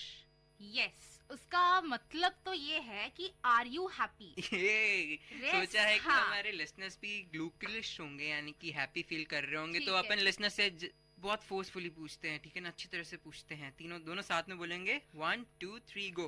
बिस्त दू ग्लूकिश। तो मैं तो यही जवाब सुना चाहती हूँ कि या इश बिन ग्लूकले। ओके, तो आई am good means yes I am good. हमने यस और नो अगर आपको आंसर बोलना हो तो यस के लिए बोलते हैं जा। जा नहीं, जा मतलब तो इसकी स्पेलिंग होती है JA, बट हम बोलते हैं या मीन्स यहाँ से गले से निकलना चाहिए। एपिग्लोटिस या। और तो या इश बिन ग्लूकिश मीन्स आई एम हैप्पी। और नो को हम बोलते हैं 9। थोड़ा ध्यान रखिए, 9 इंग्लिश में है नंबर 9 हिंदी का। नंबर 9 को बोलेंगे जर्मन में 9, पर वही अगर आपको नहीं बोलना है तो जर्मन में 9, इंग्लिश वाला 9। चलो वापस से रिवीजन करवाते हैं। वी हिस दू, इसको पहले इंग्लिश में बताओ क्या है इसका मतलब। वी हिस दू, इट्स नॉट हिस हिमांशु, तो वापस बोल रही हूँ हाइस दू। Okay, so what are you called? So इश how are you called, sorry how are you called और व्हाट आर यू कॉल्ड, तुम्हारा जवाब तो एक ही होगा कि तुम्हारा नाम क्या है। पर हम जर्मन स्पीकिंग सीख रहे हैं, यहाँ पे ट्रांसलेशन बहुत मायने रखता है। अगर तुमने बोला है वी हिस दू तो वी का मतलब यहाँ हाउ होगा। अगर तुम बोलना चाहती हो कि व्हाट आर यू कॉल्ड तो इसके लिए व्हाट के लिए यूज करेंगे वॉज, तो वॉज हिस दू, पर हम बोलेंगे वी हिस दू। मान ली हार, मैंने मान ली। इश बिन ग्लूकिश, आई एम हैप्पी। तो ठीक है, तुम्हारा जवाब मैं दे देती हूँ। इश हाइसर श्राव्या। इश हाइसर श्राव्या, डांके श्राव्या। बाइटर हिमांशु। ओके, सो वो वोंट्स डू। वो वोंट्स डू। Where do you live? Where do you stay और वेयर डू यू लिव? तो इश वोना इन हैदराबाद। ओके, वॉन कोम्स डू। When are you coming, right? और व्हेन यू कम। और व्हेन डू यू, हमने आपको पहले ही बोल दिया हम प्रेजेंट टेंस पे रह रहे हैं, तो हम प्रेजेंट या प्रेजेंट कंटिन्यू सिंपल प्रेजेंट में हम कंसीडर करेंगे एज ऑफ नाउ। तो अभी मेरा जवाब होना चाहिए इश कॉमा स्पार्ट, स्पार्ट इज लेट, या इश कॉमा बाल, बाल मतलब सून। ऐसे सुनाई देता है कि इश्क में बाल मतलब मैं कुछ बाल दूं मैं। ओ नहीं नहीं नहीं, अपनी सोच अपने पास रखो। ओके, इश्क में बाल। एक और मैं बात बताना चाहूँगा लिसनर्स को कि मैं और श्राव्या कल डिस्कस कर रहे थे, जैसे कि व्हाट्सएप जो कि बहुत चीप तरीका है, मतलब अफोर्डेबल तरीका है, तो इसलिए उसने मेरे को बोला, मैंने इसको बोला कि तुम्हें कल आना है रिकॉर्डिंग पे लिए, जो भी रिकॉर्डिंग का टाइम था हमारा, तो श्राव्या मैडम हमको बोली बिस बाल मतलब see you soon। see you soon। तो क्यों ना हम अपनी कभी भी अगर बंद करेंगे शो तो ऐसे बोलते हैं, ऐसे बोलेंगे बिस बाल लिसनर्स। हालांकि जर्मन वर्ड नहीं रहेगा पर तो भी हम बोलेंगे, ताकि आपको मेन वो 2 शब्द याद रखें जो हम आपको याद करवाना चाहते हैं। और वो कौन से शब्द हैं? बिस बाल। बिस बाल, ये भी पोएटिक है थोड़ा। see you soon। अरे जर्मन ही पूरा पोएटिक है। Every language is poetic. Ragini में घुल जाओ यार। नहीं, ऐसे भी तो सोच सकते हो, या फिर ऐसे भी सोच सकते हो, जो तुम्हें समझ में नहीं आती वो भी पोएट्री है। हाँ। जो तुम्हें समझ नहीं आती वो भी पोएट्री है। या मींस JA या। इश बिन ग्लूकिश, आई एम हैप्पी कि हम मजा कर रहे हैं। तो चलो नेक्स्ट क्वेश्चन। बिस दू ग्लूकिश। या इश बिन ग्लूकिश। वॉस मार्क्स डू। इश होरा म्यूजिक मतलब व्हाट्स मार्क डू, तुम अभी क्या कर रही हो? तो इश होरा म्यूजिक, मैं एम लिसनिंग टू म्यूजिक। अरबाइतिस डू। अरबाइतिस डू you work? You work. Okay, you work. So 9 ich arbeite nicht. Means no, I don't work. Okay, तो अब अगर आप सिर्फ no बोलते हैं तो आप बोलेंगे 9। पर अगर आप don't बोलते हैं तो nicht। हाँ, nicht का मतलब है no. It is a form of अभी हम जैसे बोलेंगे कि मैंने अभी यहीं पे एग्जांपल लिया कि डू यू वर्क, तो नो आई डोंट वर्क, तो हम डोंट के बजाय हम डोंट के प्लेस में निश्ट यूज करते हैं। ठीक है, तो बहुत अच्छी बात है। ये नॉर्मली लोग आपसे पूछेंगे अरबाइतिस डू means you work question mark, तो बोलेंगे आप इस तरह से बोलेंगे 9 इश अरबाइते निश्ट मींस आई डोंट वर्क। तो बेसिकली अब ये सेंटेंस हमने बोल दिए हैं। अगर आपको कुछ समझ नहीं आता तो लिसनर से कुछ आप और जानना चाहते हैं तो आप ऑनलाइन देख सकते हैं ये सारी चीज़ें, बट आशा करते हैं कि आपने जो अभी सीखा होगा, जो सुना होगा, उससे कुछ ना कुछ तो इतना सीखा होगा कि अगर आप ऑनलाइन जाना चाहें तो आप फिगर आउट कर सकेंगे कि हमने क्या सीखा आज। या फिर आप हमारा रिपीट टेलीकास्ट भी सुन सकते हैं। हाँ, रिपीट टेलीकास्ट भी होता है। तो पर सबसे पहले क्विक रिवीजन, 9 शब्द हमने सीखे आज। कौन से WH वाले और एक हाउ वाला, तो उसको क्या जर्मन में बोलते हैं, तो उसको 2 तरीके से हम अभी रिवीजन कराएंगे। श्राव्य पहले ऐसे करेंगे कि तुम मुझसे क्वेश्चन पूछो, मैं 2 बार उसको जर्मन में बोलूंगा और फिर मैं आपको वही शब्द जर्मन में बोलूंगा और आपको उसका हिंदी मतलब बताना है 2 बार। ठीक है। या फिर इंग्लिश में स्टार्ट करो। तो वेयर को क्या बोलते हैं? वेयर, वो। वेयर फ्रॉम, वोवर। वेयर टू, वोरन। ओके। और हु? वर। इट्स नॉट वर, इट्स वेयर। वेयर। और व्हाट? वॉज। ठीक है। व्हेन? वॉन। वॉन। व्हाई? वॉरम। हाउ? वी। हमने कुछ और छोड़ दिया। विच। हाँ, विच इज वेल्शे। वेल्शे। वेल्शे। तो अब मैं तुमसे पूछता हूँ, वेयर, वो, वोअर, वॉर, वेयर फ्रॉम, वोन, वेयर टू, वॉज, वॉट यानी क्या, वॉन, वॉन यानी कि व्हेन कब, वी, वी यानी कि हाउ कैसे, वेयर यानी कि हु कौन, वॉरम, वॉरम यानी कि वाई क्यों, वेल्शे, वेल्शे यानी कि विच कौन सा। ठीक है भाई, Ich आपको bin सिखा glücklich, I am good कि तुम्हें कुछ तो समझ आया श्राव्या। कुछ तो नहीं, बहुत कुछ समझ आया। हाँ, ये तो पक्का हो गया क्योंकि मैं इतने आंसर्स नहीं दे पाया जितने तुम आंट वॉटन कर सकी। आंट वॉटन मतलब आंसर दे सकी। Ich bin glücklich। Good good good good good. तो चलिए एक बार वापस से हो जाए, अब तो मैं सही तरह से बोल के बताऊंगा। ठीक है, तो शुरू। तुम मुझे ऐसे बोलो, तुम मुझे जर्मन में बोलो, मैं उसका इंग्लिश बोलूंगा क्योंकि जर्मन से English is very easy. Okay, तो इस बात का बताओ, वेल्शे, विच, वॉरम, व्हेन, वाई, वाई, वापस से दोहराती हूँ, वॉरम, वाई, वॉरम, वाई, वॉरम, वाई, वॉरम, why. Why are you forgetting, Himanshu? Ich bin, I am sad. sad का वो हमें नेक्स्ट क्लास में बताएंगे। तो अभी वो, where, वोहरा, from where, वोहिन, to where, वॉन, when, where, who, was, what, और क्या बच गया, और क्या बच गया, we. how we get, how are you? Right. ठीक है, आशा करते हैं कि आप सबने भी WH क्वेश्चन सीख लिए हैं।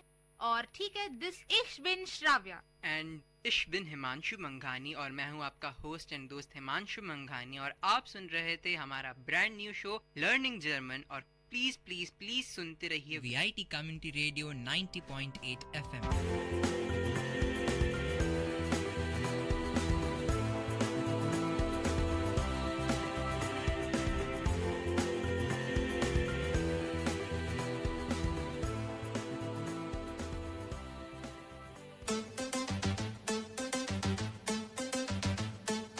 It's time to pick some words in glossary box with Miss Ahitya on VIT Community Radio 90.8.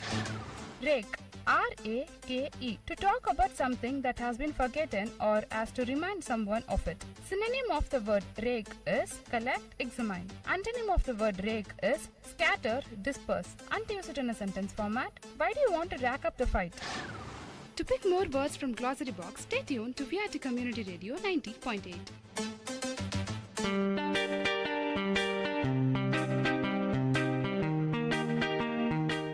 Dear listeners, you're listening to VIT Community Radio 90.8 and this program is Team Speak Time.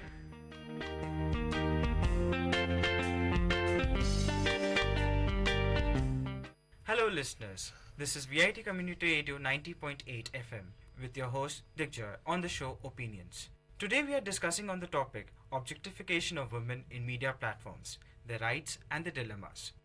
So let's have a view. What do you think, Prakhar, about it? Well, I think women should be given full right everywhere in the common scenario, whether it's media, whether it's the field of sports. They should be given the right to expose themselves to the best. What do you think, Anjali? Digjay, I would just like to add a point to what Prakhar said. I would just like to add one word. Women should be given equal rights just as the rights given to men. It should not just be like full rights. Men and women should be treated equally in every case. And that's where from the concept of feminism comes from. So basically feminism is not women's superiority over men, it's just the equal right. So why are we discussing this particular topic is that we have the equal representation from the girls as well as boys, with me and Prakhar sharing our views from the point of view of men, and Lakshya and Anjali sharing their point of view from the point of view of women. So we need to understand what this particular agenda and how it affects us in every basic way, in every detail, minute aspect. We have to analyze as we go on throughout this particular show. We'll analyze all these major points, howsoever minor they might be, so in order to solve this particular problem. Recently, the Vogue magazine came out with a video called My Choice featuring Deepika Padukone. It drew criticism, but from time being, we have been seeing such sort of empowerment missions coming into action. But exactly, are they conveying the message that we want to listen? That's important. You should see the positive aspect of the message. That was to empower the movement, that to provide with their choices. Everything about that wasn't right, and I'm not here sitting judging that video. It's just my opinion that everything displayed in that video wasn't right. We have talked about many of these aspects for many years. India being a male-dominant country, a certain thing that we still accept in the 21st century. Even right now, women fight for the basic right, and they are not considered equal in a basic middle-class family and the lower background. A rich family from a rich upper middle class and upper class financial backgrounds are sound, and they do provide women with education, so to the aspect that even if they don't have the money, they do spend it. But even in the middle class backgrounds, even in the lower class background, if they have money, they choose to spend it on the male rather than the female, because the female is not going to be the part of the family after many years. Well, I agree with you, AJ, but still I think that in the present scenario of rapid urbanization, where the technology is improving at a very fast pace, though we have reached the moon, but the basic value that we need to inculcate in ourselves is the respect for the human, the respect for the especially the feminine. But this is somewhere lacking in our society. Although if we take it on a positive note compared to how it was earlier, the empowerment has been on a rise. People have been expressing their opinions about women empowerment. They have been making people aware of all the points that we need to go through to make sure that women have equal rights. So if you look at it that way, it's actually becoming better for us right now. But still, the concept of perfect girl is the one who doesn't express her opinion. So that is something we should change. We all need to change. We have been talking about many of these aspects that, yeah, I do agree to the things are changing in the 21st century, and it is for the better than the 50 years that it was there. But we have to analyze something. On the date of independence in the 1950, the women people analyzed what was the situations of the women at that particular time. Another survey was conducted in the 1970s, in which the same thing was analyzed, that what is the status of the women in the 1970s. And it was seen that the status of the women though Indian society has progressed, the status of the women has degraded. Therefore, we had the Ministry of Women and Child come in and have actively support the rights of the women in order to their liberation and to set an equal footing as to the men. Though I analyze your particular aspect that yes, we are becoming more intelligent, we are becoming more literate, but even to this present date of 2015, we have only 71 or 72% of the population who's literate, and out of the remaining population, they still do not cater the idea of women being equal to men. Because I agree to any of your points that yeah, things are changing, but you also need to analyze the majority of the population are not part of that upper class that I was trying to raise before, but they are part of the low class and the lower middle class, and even middle class families. So how do you would like to initiate this change actually, which is going to, there should be some methods. Education is one of them, but what can be the other methods? Can you please elaborate? The issue should be discussed in public as we are doing now, because until and unless everybody doesn't know what the problem is, there cannot be a solution. Everybody needs to know. Everybody needs to accept it that women is equal to men. The male chauvinism should be decreased, and that would be done by various measures.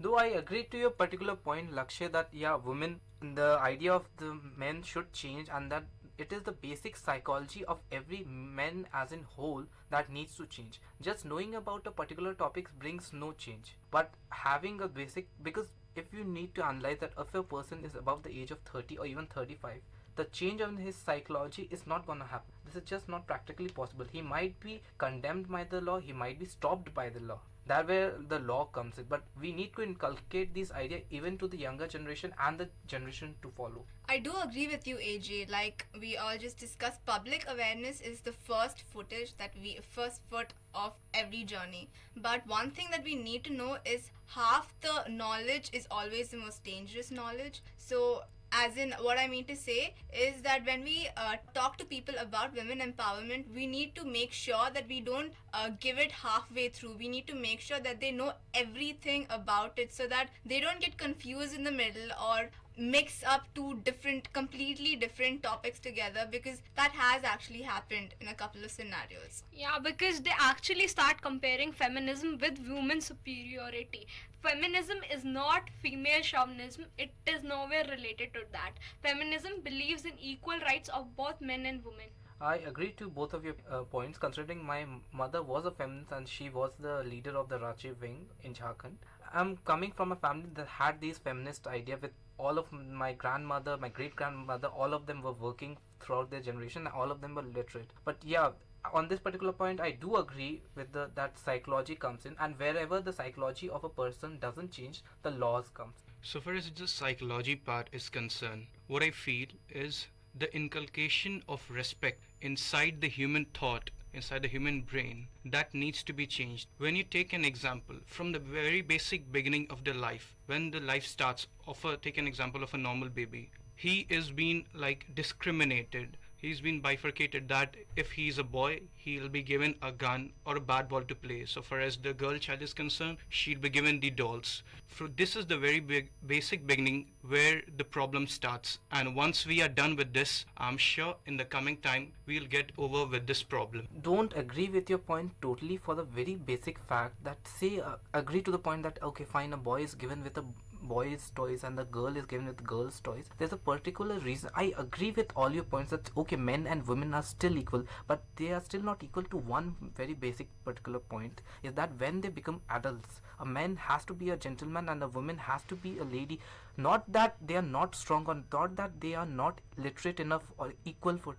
I'm just saying that a man needs to protect his woman dignity at all platforms. That is the responsibility of the man, because if a woman dignity is hurt or if a woman respect is hurt, that respect coincides with the respect of the man. A man should inculcate this feeling that yes, if she is my woman and if she is my partner for my life, I need to protect her. And on this particular note, I agree that if a man is not capable enough, the woman also supports her. This goes hand in hand, and this is when the idea of a woman being a woman-like and a guy being a guy-like comes in. Because if a guy is not strong and stern, though this is not compulsory, but at least for the majority of the population, that is more than 80%, this needs to be there. And this thing comes only because at the stage of a kid, when a kid is like 2 years small, that is when his psychology is the most domicile part, and we need to inculcate him to become certain someone. But during the duration of when he becomes a teenager, when he starts to analyze that what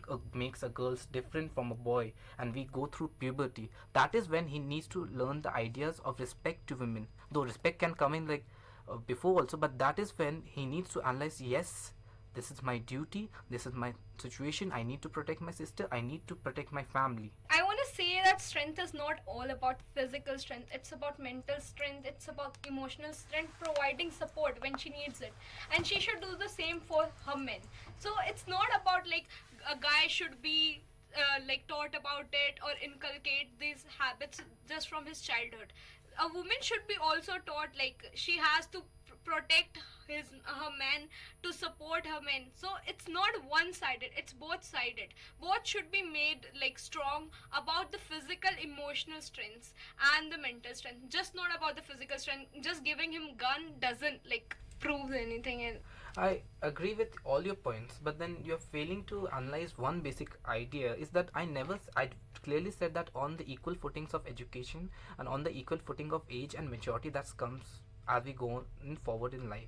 What I meant by this basic fact is, yes, a man will protect the dignity of the woman. My protection of the dignity of women was not the fact of strength, but was the fact of her social standard of what she was there in the society. A woman also provides the same to a man, because a man cannot go and fight with a woman for the sole fact man needs to respect a girl. Even if I don't know you, and even if, say for example, Lakshay, even if I'm not directly related with you, there's still a certain degree of way that I'll act with you. Even if you're a little tough on me, or even if you're a little angry on me, even if the fact you abuse me, there's still a certain way I need to keep myself. And that should be followed by both, not just you. That should be done by both male and female. And that is what I call feminism. The equality in the rights. I agree with Lakshay. I think that from when you're kids, you should make sure that the quality of respect and dignity should be inculcated in both boys and girls. I mean, yes, boys should be taught that they should behave respectfully towards girls, but the same should go for the girls as well. I never said that a girl shouldn't respect a man, but yeah, you were focusing on the point of men. But you did seem to analyze the particular aspect. That considering I'm a man, I was taught this, and I'm pretty sure that I'm doing it a very right way. I would like to say here one thing, that often it is feminism is misunderstood by the society. It is said that it is something that females only do. I would like to point out here that if a man does feminism or follow feminism, it's not at all wrong. It's not at all wrong. Lakshay, it's not wrong, it's right. You should believe in equal rights. You shouldn't believe in male chauvinism. Obviously, we should be provided with as many as rights as you are provided with. So, saying that feminism is wrong, I don't agree with it at all. It's actually the mentality of, you can say, half the people that they say that feminism is something to do with always with girls. This is not something, but it should realize that there is a platform for equality, right? That is very important over here. Exactly, that's the thing. Not many people know much about feminism. Feminism it basically means equal rights to women, but the main point is that people get confused with feminism and female chauvinism. So we need to make sure that people know the difference.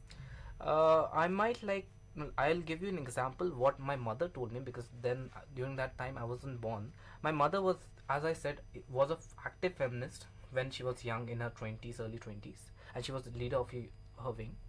She was pregnant and she delivered me as a kid. I'll tell you what female chauvinism is. These women come up to her and say that you being the leader, you being our torch bearer, you teach us what feminist is.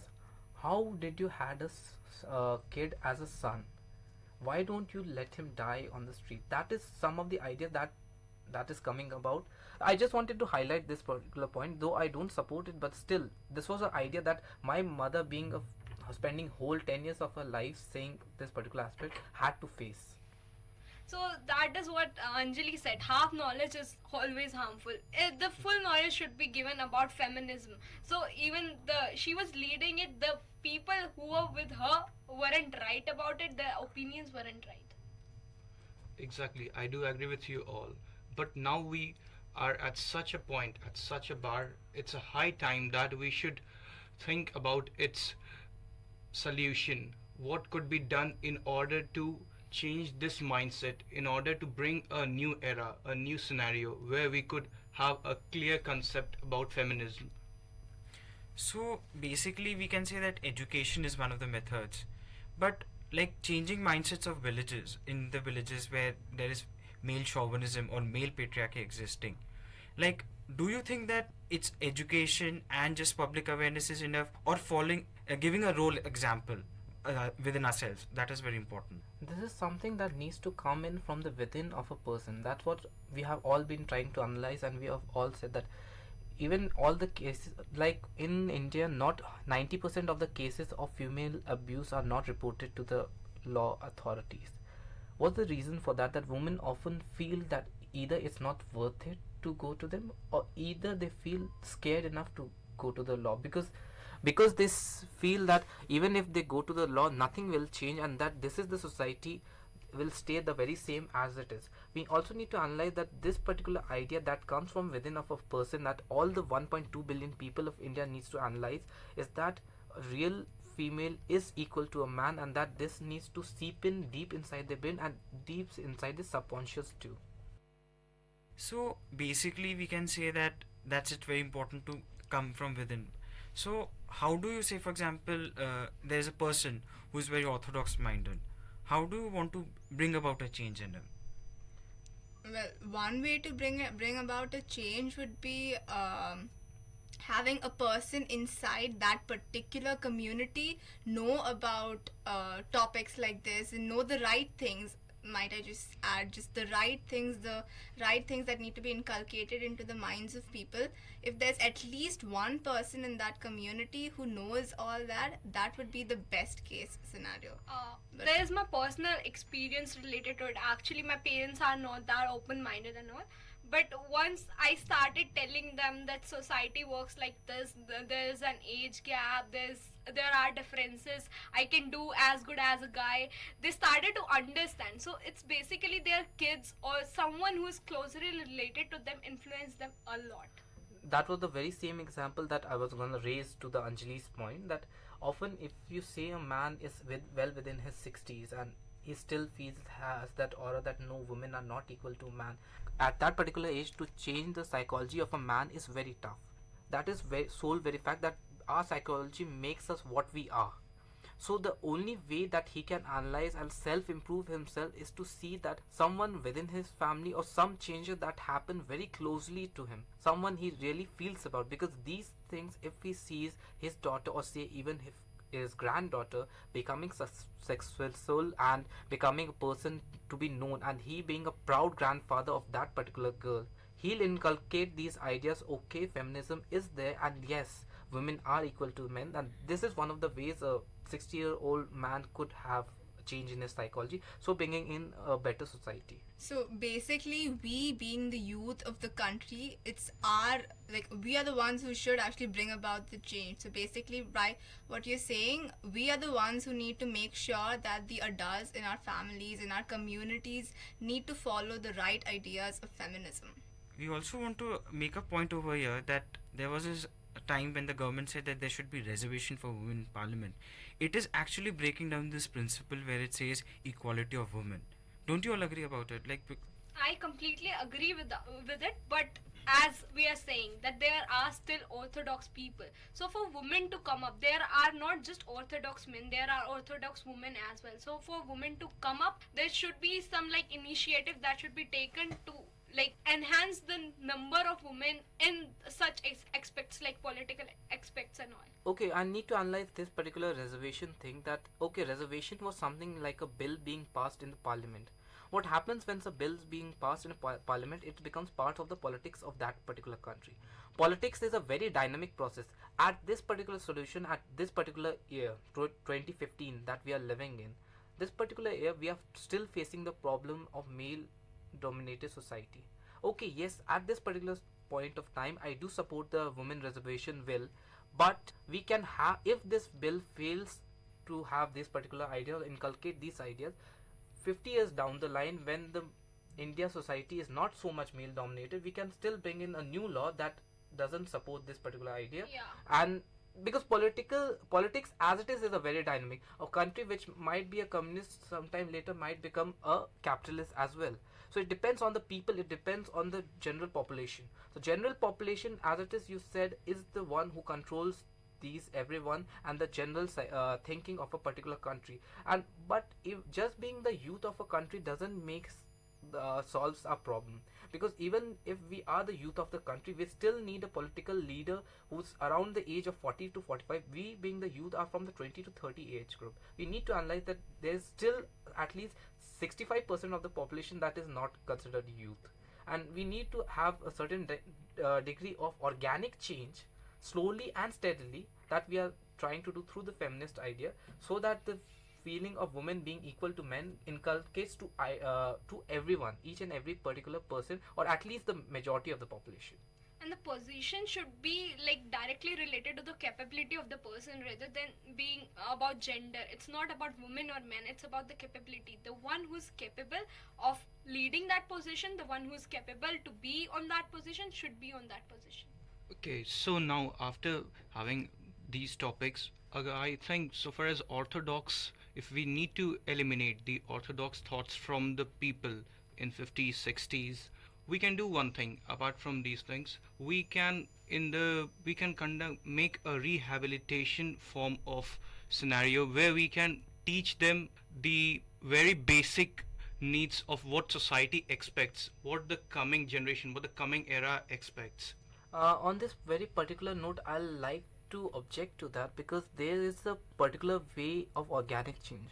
Listen, we all live in a democracy. Even if you say these particular ideas or these particular educations to the very same 50 years to 60 years of people, people only go for something given by the government if they feel it's worth it. Say the free education, say the free food, say the free supplies that and all the benefits that we get from the government.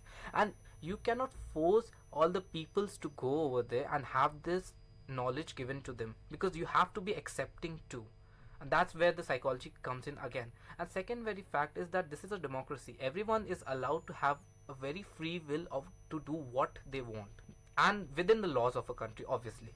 Another point I would like to add is that aside from public awareness, as in directly going and speaking to people, we could also talk about feminism through media, like movies and videos and songs. That I was thinking more on the lines of movies, because let's face it, a lot of people are influenced by scenarios and things happening in movies. So one way to inculcate these ideas into the minds of people, the right ideas into the minds of people, are by movies. From the era of 1913, movies has been something that has affected us in quite a very big way, considering big screen is directly affects us as human, and we whatever we see on the big screen is something that we tend to believe that happens in the real life. Considering the very fact that yes, these ideas could be inculcated through the movies, yes, it has affected us, considering now the new generation of say 35, under the age of 35, has started to believe in the idea of feminism. Above the age of 35, not so much still. But still, there's a very thin line when we have started to talk about media. There's a very thin line between the objectification of a woman with her choice, that's something that feminist people are trying to fight against, and the non-objectification of women. Because if a man, I start to objectify say Anjali, I don't consider me being equal, because an object can never be equal to a human.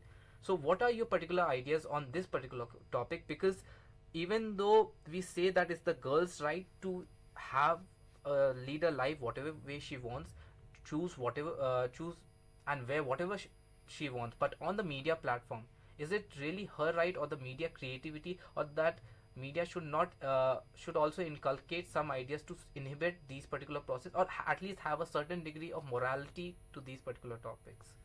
One way I think we could go about with it is by taking a survey maybe, and knowing what other women think. Like one way in which, say I was making a video on feminism, one thing I would do is go around and take surveys of all my female friends as well as male friends, so that I know their views. So it's possible that maybe when they were making other videos, it was basically the media's idea of how a feminist woman should be, but I cannot say much about that, because it's basically every person's perspective. And in my opinion, we should make sure that what we display on the screen is something which most of us agree with, and not something that just the media thinks. And choice is not just related to body or objectification of someone. It's more related to career choices she makes, the way she wants to live her life. That is more about choice, and that is what is empowerment. Letting her live her life is something she needs to know, like within the limits of the society, within the limits of morality. Again, if we go to the limits of society, today we know that there are a lot of societies which doesn't allow much freedom, whether it's male or female, but mostly in cases of female, right? So how do you think that what should be the the level of freedom that you can define over here? Can you just elaborate? Well, so far as the level of freedom is concerned, we generally consider that if one boy is in between a group of 5 to 6 girls, if they are friends, then that particular guy is stud. And if one girl is between 3 to 4 boys, then she is considered as a slut. But that concept needs to be changed, and I think that is the basic thing that's the basic line which needs to be figured out. So for example, if we take the many of the societies that are there are some levels of freedom which we may not know, right? somewhere it says that women should not go out after this time, or the girls should not go out. So how that do we is bring change there? not morality. Not going out, staying in. That is not all about morality. Morality again comes to being equal. If men can't go out, okay, fine, we'll also not go out. But if they are going out, then we should also be allowed to go out of houses after 7, after 8. Is not the point. Digjoy, on this particular aspect, I'll have to agree with Lakshay. Considering women going out is her free will, I said that independence gives us the right of free will, that what we choose and what we want to wear, and this is something that is associated with the very same thing. Unless and until it's a wartime situation, unless and until it's a civil war going on, a woman can go at the very same time a man can go. It's the duty of the government to provide the security even at 3 in the night or 7 in the morning. I would agree to you, but I was presenting a different perspective, that the society considers even morality also in different aspects over here. It's not about the society, it's about we live in a democratic country. So what morality is, it's not hurting other, it's not like hurting other in any other way. Like it's not like challenging someone else's opinions. Okay, so it's basically, choice basically means the way you live your life. Okay, so we had a very good discussion today on the topic, and I would like to conclude by saying that we discussed various agendas and we talked on how to improve. We talked that equality is guaranteed to us, definitely equality to women and men is guaranteed, but the thing is its implementation. In many places not implemented. So how to like overcome this effect? So we talked about education, we talked about public awareness platforms, we also talked about mindset of people changing and change coming from within ourselves. That's very important. And also, as Anjali pointed out rightfully, that we should know completely, like full knowledge about our rights and ideas. So this is Digjoy Samanta signing off from the show Opinions from VIT Community Radio.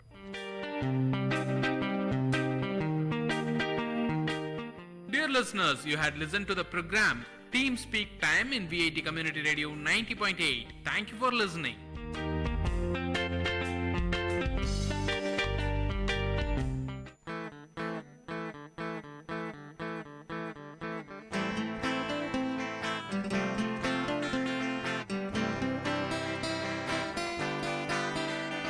உங்கள் இல்லம் நுழைந்திடும், உங்கள் செவிகளை தீண்டிடும், உங்கள் மனதினை வருடவே பண்பலையாய் மலருதே. உங்கள் இல்லம் நுழைந்திடும், உங்கள் செவிகளை தீண்டிடும், உங்கள் மனதினை வருடவே பண்பலையாய் மலருதே. VIT 90.8 வேலூரில் நாங்க தாம்பே. VIT 90.8.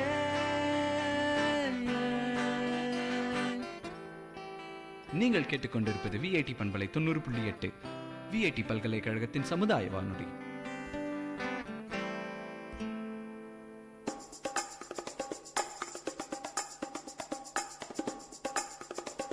காரசாரம் VIT பண்பலையின் விவாத மேடை. ஆரோக்கியமான வாதங்களுடன், அன்றாட நிகழ்வுகளின் தரவுகளுடன், மக்களின் குரல்கள் ஒன்றிணையும் கருத்துக்களம்.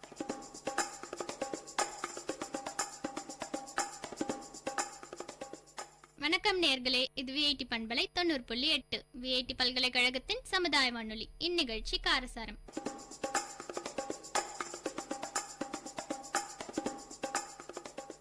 இன்னைக்கு நம்மளுக்கு கொடுத்துருக்க தலைப்பு என்னன்னு பாத்தீங்கன்னா சுற்றுச்சூழல் பாதுகாப்பு. சுற்றுச்சூழல் எப்படி பாதிப்படையுது, எதால பாதிப்படையுது, அதோட பின் விளைவுகள் என்ன அப்படின்றது தான் நம்ம இன்னைக்கு பார்க்க போறோம். இதை பத்தி பேசுறதுக்கு நான் பாண்டிலட்சுமி. நான் சிந்துஜா. நான் பானு. சுற்றுச்சூழல் இப்ப பாதிப்பு தான் அடையுது. சின்ன விஷயத்துல இருந்து பெரிய விஷயம் வரைக்கும் பாதிப்பை தான் அது ஏற்படுத்துது. எப்படின்னு பார்த்தா, இப்ப மனுஷன் உணவுப் பொருளோ இல்ல வேற ஏதாவது சாக்லேட் சாப்பிடறான் அப்படின்னா அதை சாப்பிட்ட கவரை குப்பை தொட்டியில போடுறது இல்ல, எங்க சாப்பிடறானோ அங்கே போட்டுட்டு தான் போயிடுறான். இப்ப ரோட்ல போகும்போது கண்ட இடத்துல எச்சில துப்பிட்டு போயிடுறாங்க. டோன்ட் ஸ்பிட் ஹியர் அப்படின்னு ஏதாவது போர்ட் போட்டிருந்தா கூட அதே இடத்துல தான் துப்பிட்டு போறாங்க. சுவர்ல நோட்டீஸ் ஒட்டாதீர்கள் அப்படின்னு இருந்தா கூட அங்க நோட்டீஸ் அதை ஒட்டிட்டு அவங்க போயிடுறாங்க. இது எந்த விஷயம் வரைக்கும் கொண்டு போயிருக்கு அப்படின்னா, பெரிய விஷயமான ஓசோன் லேயர்ல ஓட்ட விழுறது வரைக்கும் கொண்டு போயிருக்கு. மனுஷனால சுற்றுச்சூழல் பாதிப்பு தான் அடையுது. இதனால சுற்றுச்சூழலே சீர்கெடுது. சுற்றுச்சூழல்னால மனுஷனுக்கு இவ்ளோ பாதிப்பு ஏற்படுது அப்படின்னு சொல்றாங்க. ஆனா அதே சுற்றுச்சூழல் பாதிக்கிறதுனால நிலச்சரிவு அப்படின்ற ஒண்ணு பெரிய ஆபத்தா இருக்கு. இப்போ ஒரு கட்டடத்தை கட்டணும் அப்படின்னு சொன்னா அந்த பில்டிங்கை வந்து அங்க கட்டலாமா வேணாவா அப்படின்னு சொல்லிட்டு ஹசார்ட் மேப்பிங் மூலமா பார்க்கலாம். அதுக்கப்புறமா வந்து கவர்மெண்ட் கிட்ட இருந்து ஒரு அப்ரூவ்மெண்ட் வாங்கணும், இந்த இடத்துல கட்டலாம், இந்த இடத்துல பில்டிங் கட்டலாம் அப்படின்னு சொல்லிட்டு. இந்த மாதிரி எல்லாம் வாங்காத காரணத்தினால நிலச்சரிவு வந்து ஏற்படுது. இப்ப ஏரிகள் மேலேயும் வீடு கட்டுறாங்க, மலைகள் மேலேயும் வீடு கட்டி வசிக்கிறவங்க இருக்காங்க. இந்த ரெண்டுத்துக்கும் உள்ள வித்தியாசம் என்னன்னா, நிலச்சரிவு வந்துச்சுன்னா மலை மேல வீடு கட்டி வாழ்றவங்க அந்த மலை அப்படியே ஃபுல்லாவே அழிஞ்சிடும். இதனால வீடு கட்டுற இடமும் இருக்காது. இதே மாதிரி ஏரி மேல வீடு கட்டுறவங்கள பார்த்தோம்னா அவங்க இருந்த இடம் இருக்கும், ஆனா வீடு இருக்காது. விவசாய நிலங்கள்லாம் கூட நிறைய பாதிப்பு ஏற்படுது. இப்ப நிலச்சரிவு ஏற்படுது அப்படின்னு சொல்லியிருக்காங்க செஞ்சுச்சா. ஆனா நிலச்சரிவை விட நில மாசுன்றதுதான் ஒரு பெரிய சுற்றுச்சூழல் பாதிப்பு இருந்துட்டு இருக்கு. ஏன்னா நிலச்சரிவுங்கிறது மலைப்பிரதேசத்துல மட்டும்தான் நடக்கும். ஆனா நிலங்கிறது எல்லா இடத்துலயும் காமனா இருக்கிறதுனால நில மாசுபடுறது வந்து ரொம்ப பாதிப்பா இருக்கு. நில மாசு எப்படி ஏற்படுதுன்னா, ஆலை கழிவுகள், அந்த ஆலை கழிவுகள்ல இருந்து வர கெமிக்கல்ஸ் இதெல்லாம் நிலத்துல போய் கலந்துட்டு நிலம் ரொம்ப மாசடையுது. அப்புறம் நம்ம இப்ப பயிருக்கெல்லாம் நிறைய கெமிக்கல்ஸ், உரங்கள், பூச்சிக்கொல்லி மருந்து இப்படின்லாம் நிறைய வந்துருச்சு. இதெல்லாம் போடுறதுனால விளைநிலங்களும் ரொம்ப பாதிப்படையுது. இப்ப நிறைய பேர் பிளாஸ்டிக் யூஸ் பண்றாங்க. பிளாஸ்டிக் யூஸ் பண்ணிட்டு அது உடஞ்சு போச்சுன்னா அப்படியே கீழே போட்டுறாங்க. பிளாஸ்டிக் கவர்ஸ் யூஸ் பண்றாங்க, அதை அப்படியே கீழே தூக்கி போட்டுட்டு போயிடுறாங்க. பிளாஸ்டிக் வந்து ஒரு மக்கா குப்பை. அது வந்து நிலத்துல போடுறதுனால அது அப்படியே ஒரு லேயரா அப்படியே ஃபார்ம் ஆயிடுது. அதுக்கடுத்து அந்த இடத்துல வேற எதுவுமே வளராது அப்படின்ற நிலைமை ஆயிருது. இதால விளைநிலங்கள்லாம் ரொம்ப பாதிப்படையுது. இதை தடுக்கிறதுக்கு என்னன்னு பாத்தீங்கன்னா, ஆலையில இருந்து கழிவுகள் எல்லாத்தையும் சுத்திகரிச்சு வெளியே விடணும். அப்புறம் இயற்கை உரங்கள்லாம் யூஸ் பண்ணி பயிர் பண்ணணும். அப்புறம் பிளாஸ்டிக்ஸ்லாம் யூஸ் பண்ணாம இருந்தா இந்த நில மாசுபடுறத தடுக்கலாம். இப்ப ஃபேக்டரிஸ்ல இருந்து வெளிவர கழிவுனால நிலமாசு ஏற்படுது அப்படின்னு சொல்லிட்டு அவங்க சொன்னாங்க.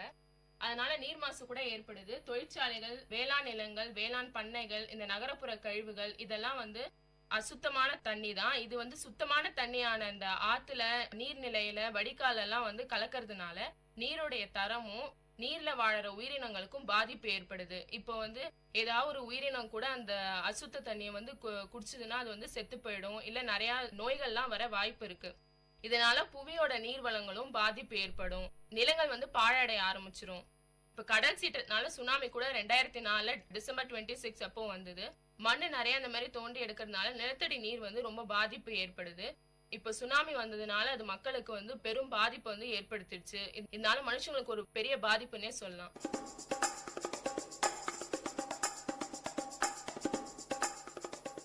தொழிற்சாலையில இருந்து வர அசுத்த தண்ணினால அவ்வளோ பாதிப்பு ஏற்படுது அப்படின்னு சொல்லிட்டு சொல்றீங்களே, ஆனா அதே ஃபேக்டரியில இருந்து சத்தம் வர்றதுனால நாய்ஸ் பொல்யூஷன், இதனால எவ்வளவோ விளைவுகள் ஏற்படுது.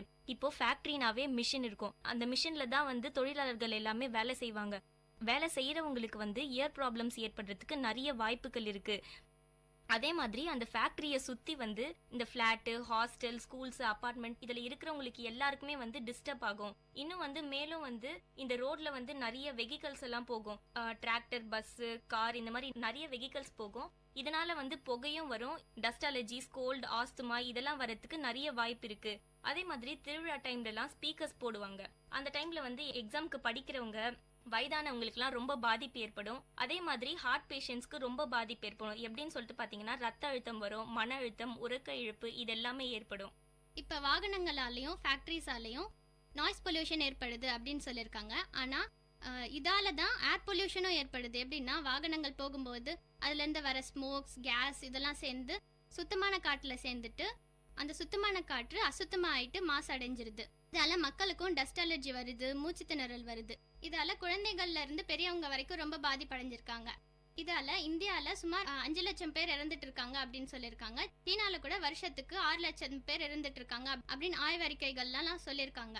இதை தடுக்கிறதுக்கு என்ன பண்ணலாம்னா, வாகனங்கள்லாம் சிக்னல்ல நிற்கும் போது அதை ஆஃப் பண்ணி வைக்கலாம். இதால மக்களுக்கு எந்த பாதிப்பும் வராது. அப்புறமா ஃபேக்டரிஸ் கூட அவுட் ஆஃப் சிட்டில வச்சா ஃபேக்டரிஸ்ல இருந்து வர ஸ்மோக் எல்லாம் கட்டுப்படுத்தினா ஏர் பொல்யூஷனை கட்டுப்படுத்தலாம். இப்போ air prevention and control of pollution act அப்படின்றத 1981ல கவர்மெண்ட் கொண்டு வந்திருக்காங்க. இந்த மாதிரி ஆக்ட்ஸ் எல்லாம் இம்ப்ளிமெண்ட் பண்ணி நம்ம பொல்யூஷனை கண்ட்ரோலுக்கு கொண்டு வரணும்.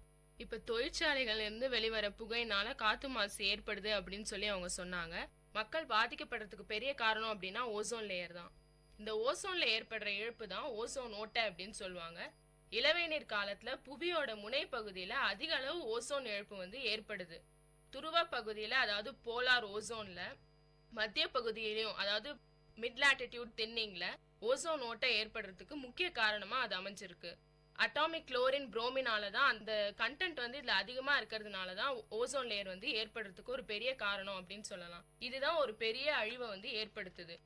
ஓசோன் மாசுனால ஏற்படுற நோய் வந்து மூச்சு நோய், இதய நோய், தொண்டை எரிச்சல், நெஞ்சு வலி, மூக்கடைப்பு இதெல்லாம் வரும்.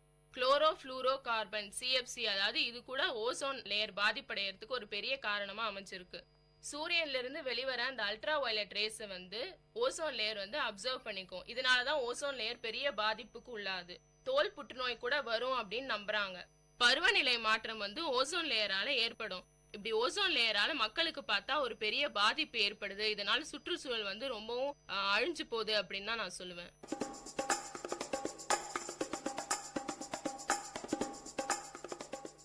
சூரியன் கிட்ட இருந்து இப்போ யூவி ரேஸ் அப்சர்வ் பண்றதுனால ஓசோன் லேயர் பாதிப்படையுது அப்படின்னு சொல்றாங்க.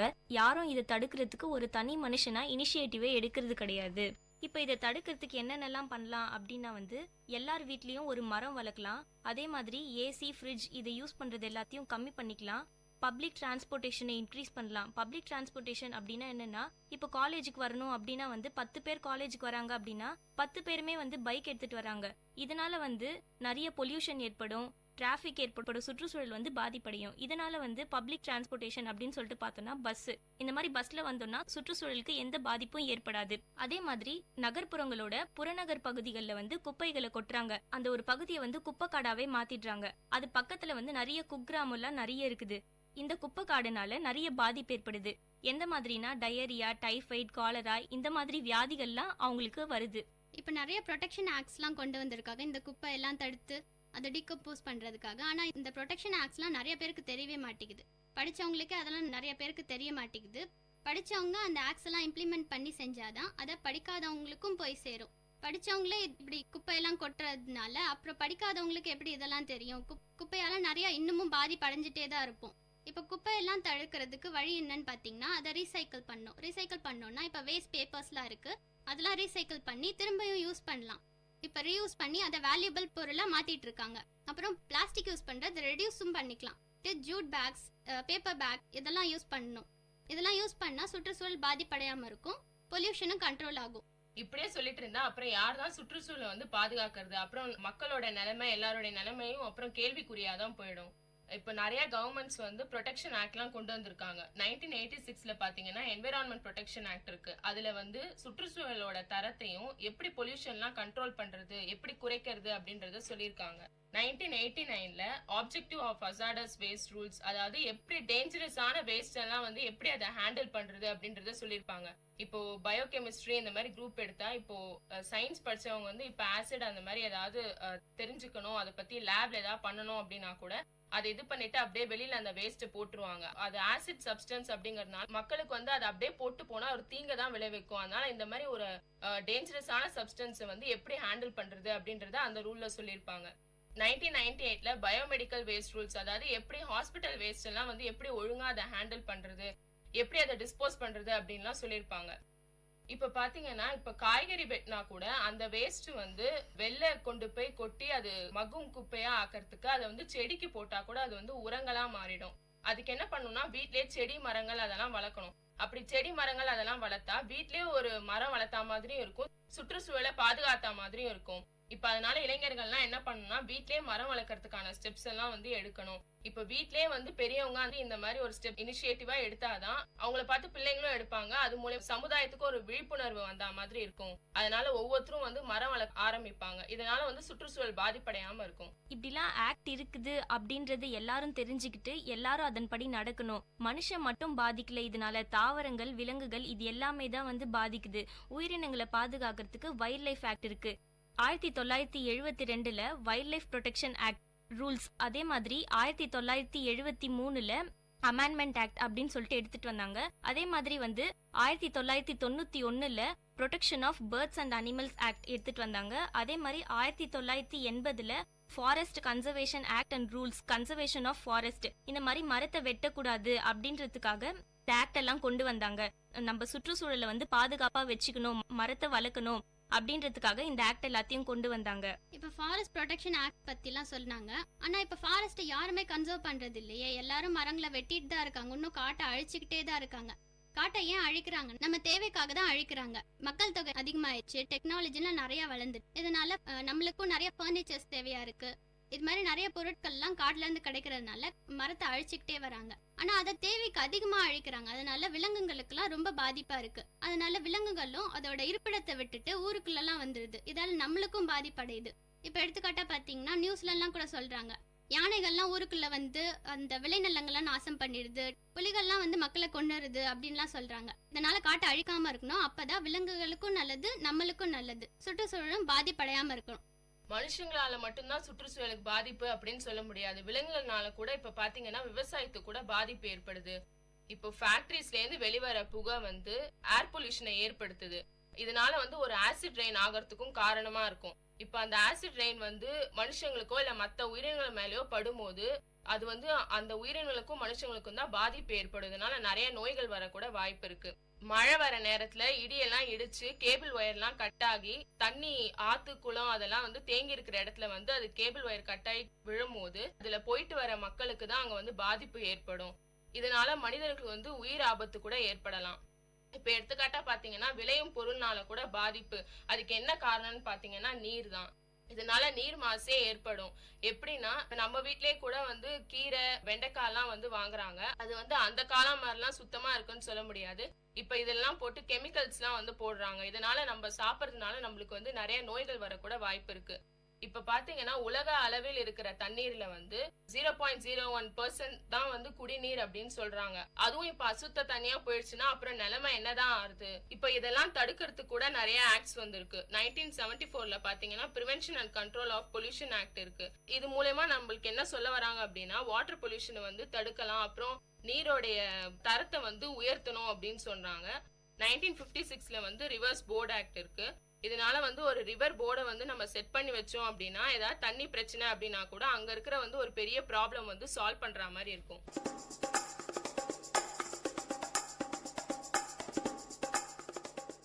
தண்ணீர் பற்றாக்குறை பத்தி அவங்க அவ்வளோ சொன்னாங்க. இந்த தண்ணியை எப்படிதான் சேகரிக்கிறது? இப்போ வந்து மழைநீர் சேகரிப்பு திட்டம் வந்து எடுத்துட்டு வந்தாங்க 2004ல. இதனால நிலத்தடி நீர் வந்து அதிகமாச்சுன்னா தண்ணீர் வந்து நிறைய கிடைக்கிறதுக்கான வாய்ப்பு இருக்குது அப்படின்னு சொல்லிட்டு எடுத்துட்டு வந்தாங்க. ஆனா இப்போ இருக்கிற காலகட்டத்துல பார்த்தோம்னா ஒரு தெருவுக்கு 10 வீடு இருந்துச்சுன்னா அதுல 8 வீட்டுல வந்து போர்வெல் போடுறாங்க. இதனால வந்து நிலம் வந்து வறட்சி ஆயிடும்.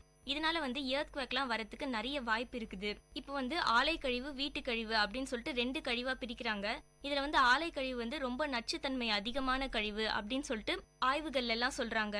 கடல்ல கொட்டப்படுற கழிவு எல்லாமே வந்து மீன்களுக்கு வந்து ரொம்ப பாதிப்பு ஏற்படுத்துது. அதே மாதிரி கடல் தண்ணி, கடல்ல கொட்டப்படுற கழிவு எல்லாமே வந்து மீன்களையும் பாதிக்குது. அதே மாதிரி கடலோட தன்மையும் கெட்டு போகுது, சுற்றுச்சூழலையும் அசுத்தப்படுத்துது. இப்ப கடலுங்கிற ஒரு பெரிய விஷயத்துக்கு போயிட்டீங்களே, ஆனா வீட்டு பக்கத்துல இருக்க கழிவுகள்லாம் குளம், அதுக்கு பக்கத்துல இருக்கிற ஆறு இதெல்லாம் போய் கலந்துருது. இதால மக்கள் அதை குடிக்கிறதுனால மக்களுக்கு ரொம்ப பாதிப்பா இருக்கு. மக்களுக்கு நிறைய ஜுரம், கால்ரா இது மாதிரி எல்லாம் நிறைய வந்துருது. இப்போ கார்பன் டை ஆக்சைடால கூட ரொம்ப பாதிப்பு ஏற்படுது. கார்பன் டை ஆக்சைடு இப்போ ரொம்ப நிறைய வர்றதுனால புவி தட்பவெப்பமே மாற்றம் அடையுது. அப்புறம் வளிமண்டலத்துல இந்த கார்பன் டை ஆக்சைடு நிறைய சேர்ந்துறதுனால பெருங்கடல் நீர் வந்து ஆசிடா மாறிட்டு இருக்குது அப்படின்னு சொல்றாங்க. இதால கடலை சுற்றி இருக்கிற பகுதியெல்லாம் ரொம்ப மாசடைஞ்சிருது. இதால கடலுக்கும் ரொம்ப பாதிப்பா இருக்கு. கடல்ல கப்பல்ல ஆயில்லாம் எடுத்துட்டு வராங்க. அந்த ஆயில்லாம் சிந்திட்டு ஓஷன்ல இருக்கிற ஆர்கானிசம்ஸ் எல்லாம் ரொம்ப பாதிப்படையுது. கடலே ரொம்ப மாசடைஞ்சிருது. அணுமின் நிலையங்கள் வழியா நம்மளுக்கு நிறைய மின்சாரம் கிடைக்குது. இப்போ வந்து மின்சாரத்தை வந்து நிறைய பேர் வேஸ்ட் பண்றாங்க. இதனால வந்து பவரை நம்ம சேவ் பண்ணணும். இப்போ சோலார் எனர்ஜி சூரியன் மூலமா கிடைக்கிற அந்த கதிர்வீச்சுல வந்து நம்ம தண்ணியை வந்து காய வச்சுக்கலாம். இதனால பவரும் சேவ் பண்ண முடியும். நம்மளால பவர் சேவ் பண்றதுக்கு கவர்மெண்ட் வந்து அவேர்னஸ் கொடுக்கணும். அதே மாதிரி இப்போ வந்து எடுத்துக்காட்டா பாத்தீங்கன்னா இப்போ லிஃப்ட்ல நம்ம போறோம், ஃபர்ஸ்ட் ஃப்ளோர் இருக்கிறதுக்கே வந்து நம்ம லிஃப்ட் யூஸ் பண்ணக்கூடாது. அட்லீஸ்ட் வந்து ஒரு 5th ஃப்ளோர் 8th ஃப்ளோர் அப்படின்னாலும் பரவாயில்ல, ஃபர்ஸ்ட் ஃப்ளோர் இருக்கிறதுக்கே லிஃப்ட் யூஸ் பண்ணா இதனாலலாம் வந்து பவர் நிறைய வேஸ்ட் ஆகுது. இதனால நம்ம பவரை நம்மளால முடிஞ்ச அளவுக்கு சேவ் பண்ணணும். பொல்யூஷனை தடுக்கணும். இப்போ எடுத்துக்காட்டா பார்த்தீங்கன்னா டஸ்ட் கலெக்ஷன் சிஸ்டம் அப்படின்றத ஒன்று கொண்டு வந்திருக்காங்க. இதால ஏர் பொல்யூஷனை கட்டுப்படுத்தலாம். அப்புறம் சீவேஜ் ட்ரீட்மெண்ட், அப்புறம் இண்டஸ்ட்ரியல் வேஸ்ட் வாட்டர் ட்ரீட்மெண்ட் இதெல்லாம் வச்சு வாட்டர் பொல்யூஷனை தடுக்கலாம். அப்புறம் பொதுமக்கள் குப்பை கொட்டுறதை நிறுத்தணும். அப்புறம் வேஸ்ட் ப்ராடக்ட்ஸ்லாம் நிறைய இடத்துல அப்படியே வச்சு எரிச்சிடுறாங்க. இதெல்லாம் எரிக்கும் போது காற்று ரொம்ப மாசடையுது. இதெல்லாம் தடுக்கணும். அப்புறம் கழிவு நீர் எல்லாம் தேங்க விடாம அதை சுத்தம் பண்ணிக்கிட்டே இருக்கணும். இப்போ சொல்லுவாங்க ஒன்றே செய் நன்றே செய் அதையும் இன்றே செய் அப்படின்னு சொல்லுவாங்க. இந்த ஸ்டெப்ஸ்லாம் நம்ம யூட்டிலைஸ் பண்ணி இன்னைக்கே செய்ய ஆரம்பிச்சோம்னா பொல்யூஷனை தடுக்கலாம், சுற்றுச்சூழலை பாதுகாப்பா வச்சுக்கலாம். இப்போ கவர்மெண்ட்ஸ் நிறைய ஆக்ட்ஸ்லாம் கொண்டு வந்திருக்கு. இதெல்லாம் இம்ப்ளிமெண்ட் பண்ணி சுற்றுச்சூழலை பாதுகாப்பா வச்சுக்கணும்.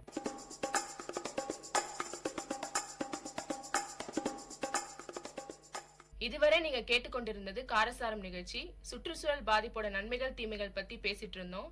அடுத்து வேற ஒரு புதிய காரசாரம் நிகழ்ச்சியில சந்திப்போம். இது விஐடி பண்பலை 90.8. நன்றி, வணக்கம். நேர்கள் இதுவரை கேட்டது விஐடி பண்பலை 90.8 காரசாரம், மக்களின் குரல்கள் ஒன்றிணைந்த கருத்துக்களம்.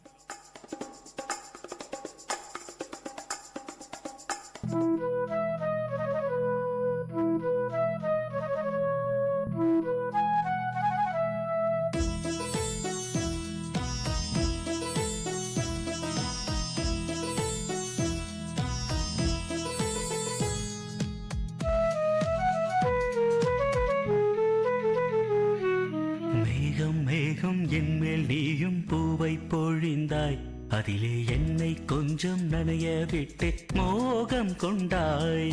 மேகம் மேகம் என்மேல் நீயும் பூவை பொழிந்தாய். அதிலே என்னை கொஞ்சம் நனைய விட்டே மோகம் கொண்டாய். காலை கதிரே உன் பனித்துளி நான் தினம் என்னை கிள்ளியே நீ எழுப்பி விட்டாய். மேகம் மேகம் என்மேல் நீயும் பூவை பொழிந்தாய். அதிலே என்னை கொஞ்சம் நனைய விட்டே மோகம் கொண்டாய்.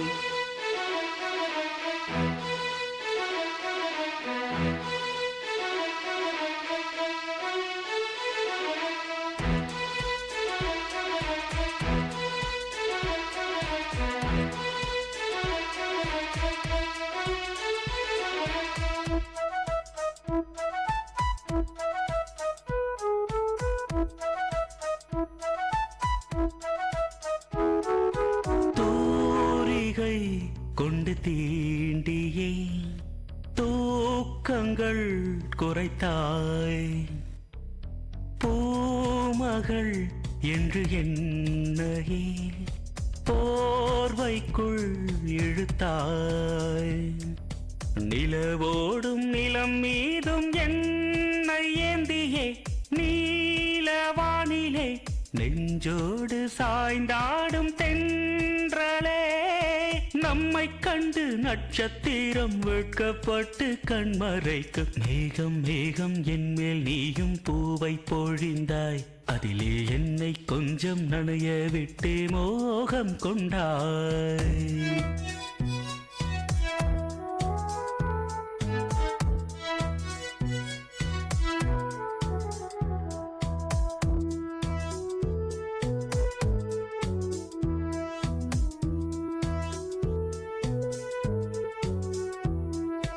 வானவில் வண்ணம் கூட்டியே வார்த்தைகள் வரைந்தாய். தேன் துளி என்று என்னையே நாக்கினுள் ஒளித்தாய். விழியோரம் நடை போடும் ஆசை மேகமே எந்தன் ஜீவனே. கரம் சேர்த்து நடமாடும் சொந்தமே. உன்னை போல மின்னல் கூட மின்னி மின்னி முத்தம் போடும். மேகம் மேகம் என்மேல் நீயும் பூவை பொழிந்தாய்.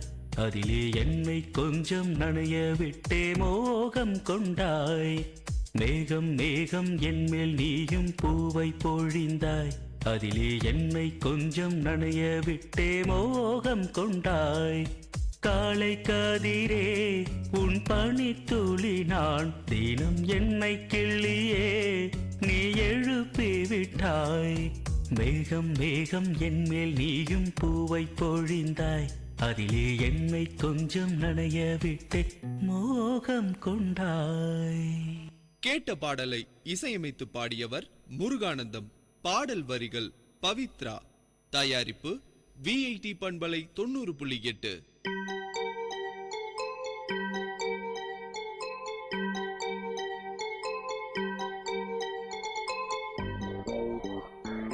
வணக்கம், நமஸ்தே, நமஸ்கார், சலாம் அண்ட் வந்தனம்.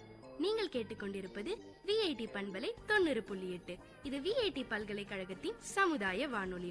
உங்க எல்லோரையும் புதுமை பெண்கள் நிகழ்ச்சிக்கு வரவேற்கிறேன். நான் உங்க அட்டானா.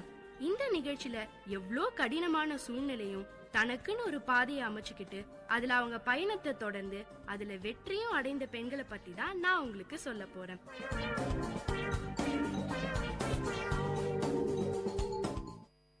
இன்னைக்கு நான் சொல்ல போறவங்கள பத்தி நீங்க கேட்டாலே உடம்பே புல்லரிக்குங்க. அந்த அளவுக்கு என்ன வியப்புலையும் ஆச்சரியத்திலையும் ஆழ்த்துச்சு நம்ம ராதாபாயோட வாழ்க்கை பயணம். உங்களுக்கு பெரிய ஆச்சரியத்தையும் கூடவே நம்பிக்கையும் தரும்னு நம்புறேன். சரி, ராதாபாய் வாழ்க்கை பயணம் இதோ உங்களுக்காக. ரெட்டினைட்டிஸ் பிக்மெண்டோசா லட்சத்துல ஒருவருக்கு தான் இந்த நோய் வருமாம். இது ஒரு கொடூரமான நோய். ரெட்டினாவுல இருக்கிற செல்களை கொஞ்சம் கொஞ்சமா அழிச்சிடும். செல்கள் அழிய அழிய பார்வையும் குறைஞ்சிக்கிட்டே வரும். பிறக்கும் போதே பார்வை இல்லாம பிறக்கிற வேதனையை விட இது கூடுதல் துயரம். நாளைக்கு மொத்த பார்வையும் போயிடுங்கிற எண்ணத்திலேயே இன்னைக்கு பொழுதை கடத்துற துயரத்தை வார்த்தைகளால சொல்ல முடியாதுங்க. உறவுகளுக்குள்ள திருமணம் செஞ்சா இந்த பிரச்சனை வரலாம்னு மருத்துவர்கள் சொல்றாங்க. இதுவரைக்கும் இந்த நோய்க்கு மருந்து கண்டுபிடிக்கல. இன்னமும் ஆராய்ச்சி நடந்துகிட்டே தான் இருக்கு. ராதாபாய்க்கு பூர்வீகம் உசிலம்பட்டி. அப்பா கிருஷ்ணமூர்த்தி, தமிழாசிரியர். அம்மா முத்துலட்சுமி, இல்லத்தரசி. 3 சகோதரர் 2 சகோதரின்னு பெரிய குடும்பம். அப்பா ரொம்ப கண்டிப்பானவர், அதே நேரம் கருணையும் கொண்டவராம். ராதாபாய் பிறந்த 4-5 மாசத்திலேயே பார்வையில பிரச்சனை இருக்கிறது தெரிஞ்சிடுச்சு. ஏற்கனவே 2வது அண்ணனுக்கு ரெட்டினைட்டிஸ் பிக்மெண்டோசா இருந்ததால குடும்பத்துல ஓரளவுக்கு விழிப்புணர்வு இருந்துச்சு. லட்சத்துல ஒருவருக்கு தான் வரும் இந்த நோய் ஏனோ இவங்க குடும்பத்துல 2 பேருக்கு வந்துடுச்சு. பிறக்கும் போதே ராதாபாய்க்கு பாதி அளவுக்கு தான் பார்வை இருந்துச்சாம். வளர வளர ஒளி தேஞ்சிக்கிட்டே போயிடுச்சு. 4ஆம் வகுப்பு படிக்கும் போதே தடுமாற தொடங்கினாங்களாம். ஆனா அவங்க அப்பா அவங்கள தைரியமா தான் வளர்த்தாராம். மடியில உட்கார வச்சுக்கிட்டு மண்ணுல எழுதி பழக்குவாராம். பாரதிதாசன் பாடல்களை பாடி காட்டுவாராம். சங்க இலக்கியங்கள் சொல்லி தருவாராம். வரலாற வாசிச்சு காட்டுவாராம். ராதாபாய் வேலைகளை அவங்களையே செய்ய சொல்லி பழக்கப்படுத்துவாராம். எதுக்காகவும் யாரையும் எதிர்பார்க்க கூடாது, உன் சுயத்தை மட்டும் நம்புன்னு சொல்லி தந்தாராம். அப்பாவோட வழிகாட்டுதல் இல்லைன்னா இன்னைக்கு இவங்க என்ன ஆகிருப்பாங்கன்னு கற்பனை கூட செய்ய முடியலையாம். பகல்ல ஓரளவுக்கு நிதானமா நடந்துடுவாங்களாம். இரவுல மொத்தமா ஒளி மங்கிடும். தடுக்கி தடுக்கி விழுந்து எழுந்திருப்பாங்களாம். ஒவ்வொரு முறை விழுந்து எழும்போதும் உத்வேகமும் உறுதியும் அதிகமாச்சாம் நம்ம ராதாபாய்க்கு. பள்ளிக்கூட வாழ்க்கை ரணமா தான் இருந்துச்சாம் நம்ம ராதாபாய்க்கு. போர்ட பார்த்து படிக்க முடியாதாம். அதனால பாடம் நடத்தும் போதே ரொம்ப கவனமா உள்வாங்கிக்கிட்டு மனசுக்குள்ள எழுதி வச்சுக்குவாங்களாம். இவங்களுக்கு இருக்க பிரச்சனைய ஆசிரியர்கள் புரிஞ்சுக்கவே ரொம்ப நாள் ஆச்சுங்க. 3ஆம் வகுப்பு வரைக்கும் பொது பள்ளியில தான் படிச்சாங்க. அதுக்கப்புறம் பூந்தமல்லி அரசு பார்வையற்றோர் பள்ளியில படிப்ப தொடங்கினாங்களாம். வெளியுலகம் தெரியாம இருட்டுக்குள்ள முடங்கி கிடந்த ராதாபாய்க்கு மிக பெரும் நம்பிக்கையும் வெளிச்சத்தையும் கொடுத்தது அந்த பள்ளிதான். நம்ம வாழ்க்கை முடங்கி போகலங்கிற தைரியமும் அங்கதான் கிடைச்சுதாம் ராதாபாய்க்கு. இதுதான் நிலைமைங்கிற யதார்த்தத்தையும் அங்கதான் புரிஞ்சுக்கிட்டாங்களாம். தன்ன மாதிரியே நிறைய பேர் இந்த உலகத்துல இருக்காங்கிறதும் தெரிஞ்சுதாம். ஒவ்வொரு உயிரும் ஏதோ ஒரு காரணத்துக்காக தான் படைக்கப்பட்டது. நம்ம படைப்புக்கும் ஆண்டவன் ஏதோ ஒரு காரணம் வச்சிருக்கான்னு உணர்ந்தாங்களாம் ராதாபாய். பிரெய்லி புத்தகங்கள், டெய்லர் ஃப்ரேம்னு சொல்லப்படுகிற கணக்கு ஸ்லேட்டு எல்லாம் அவங்களுக்குள்ள மிகப்பெரிய சுதந்திர உணர்வை உருவாக்குச்சு.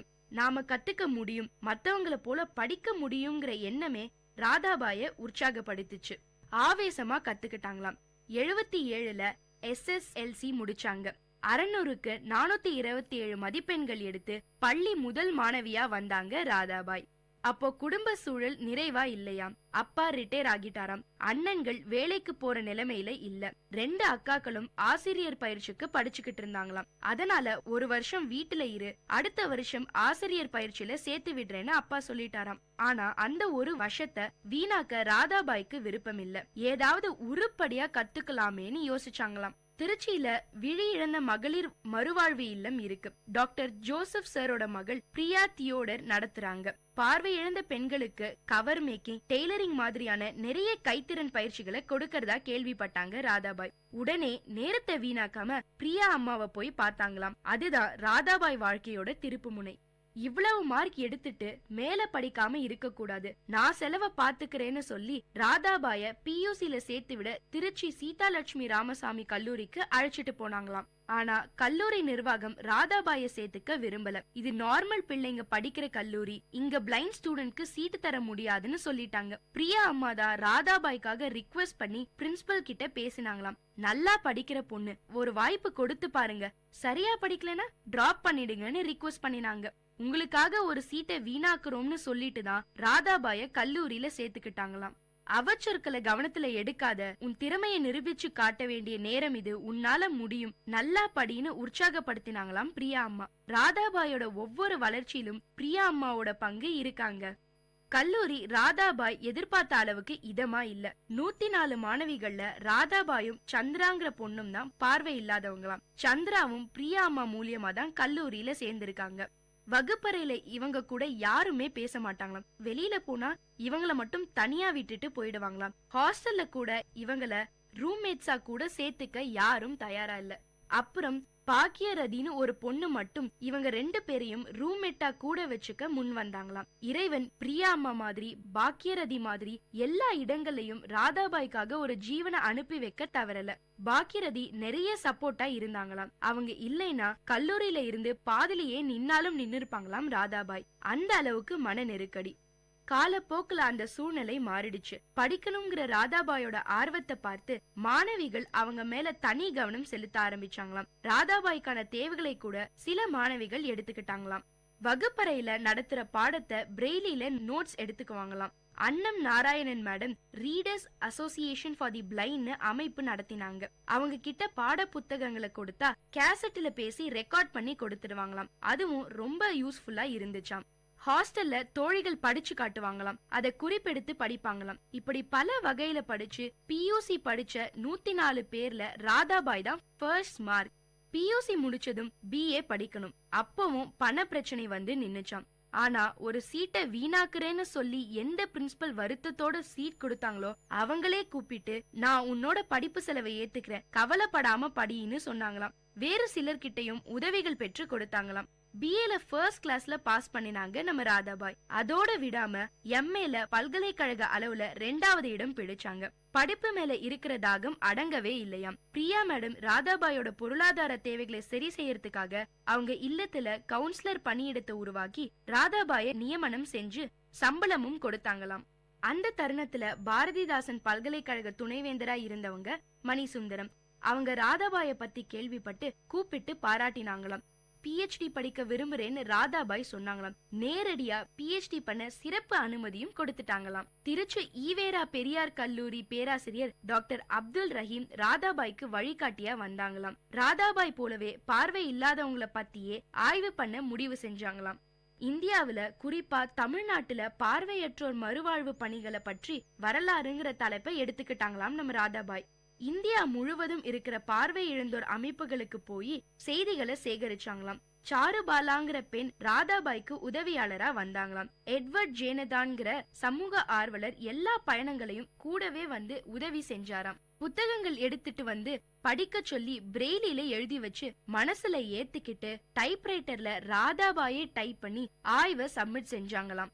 2 வருடங்கள் தீவிரமா பரிசீலனை செஞ்ச பிறகுதான் ராதாபாய்க்கு PhD கொடுத்தாங்க. தென்னிந்தியாவுல PhD பட்டம் பெற்ற முதல் பார்வையற்ற பெண் ராதாபாய் தாங்க. படிப்பு முடிஞ்சதும் கோவை அவினாசிலிங்கம் மனையியல் கல்லூரியில வேலை கிடைச்சது நம்ம ராதாபாய்க்கு. 1994 தமிழக முதல்வர் சிறப்பு அரசாணை மூலம் புதுக்கோட்டை கல்லூரியில ராதாபாய பணியமர செஞ்சாங்க. 2008 வரலாற்றுத்துறை தலைவரா ஆனாங்க நம்ம ராதாபாய். மாணவிகளின் விருப்பத்துக்குரிய பேராசிரியராக இருக்கிறாங்க ராதாபாய்.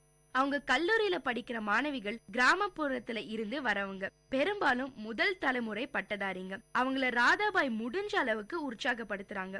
கல்வியோட பயனே சுயமா சிந்திக்க தூண்டுறதுதான். அதனால நிறைய கேள்விகளை எழுப்பி பதில் தேட தூண்டுவாங்களாம். ஆடியோ புக், பிரெய்லி புக் வச்சு நிறைய படிச்சுட்டு தான் வகுப்பறைக்குள்ள போவாங்களாம். நம்ம ராதாபாய்க்கு ஹெலன் கில்லர் தான் ரோல் மாடலாம். பிறந்த 18 மாசத்துல பிரெயின் டியூமர்ல பார்வை பறி போச்சு, காதும் கேட்கல, வாயும் பேச முடியாத நிலை ஹெலன் கில்லருக்கு. ஆனா நிறைய சாதனைகளை செஞ்சிருக்காங்க. அவங்க எழுதின ஸ்டோரி ஆஃப் மை லைஃப்ங்கிற அவங்க சுயசரிதம் தான் ராதாபாய் வாழ்க்கையவே மாத்துச்சாம். எப்போலாம் கஷ்டங்கள் ஏற்படுதோ அப்போ தன்னை ஹெலன் கெல்லர் மாதிரி நினைச்சுப்பாங்களாம் நம்ம ராதாபாய். அதனாலதான் நான் ராதாபாய்க்கு தமிழக ஹெலன் கெல்லர்னு செல்ல பெயர் வச்சிருக்கேன். என்ன நேயர்களே, நம்ம ராதாபாயோட வாழ்க்கை உங்க எல்லாருக்கும் ஒரு நல்ல தூண்டுகோலா அமைஞ்சிருக்கும்னு நம்புறேன்.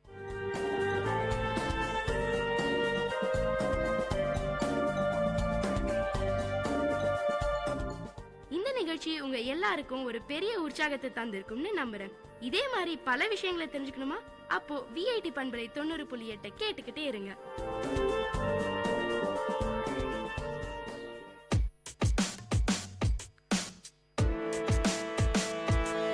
Dear listeners, welcome to the Silver Lining Show in Vit Community Radio 90.8.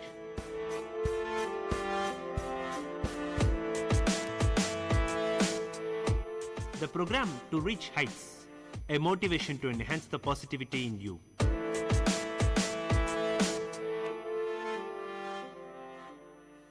Hello friends, you are listening to Vit Community Radio 90.8 FM.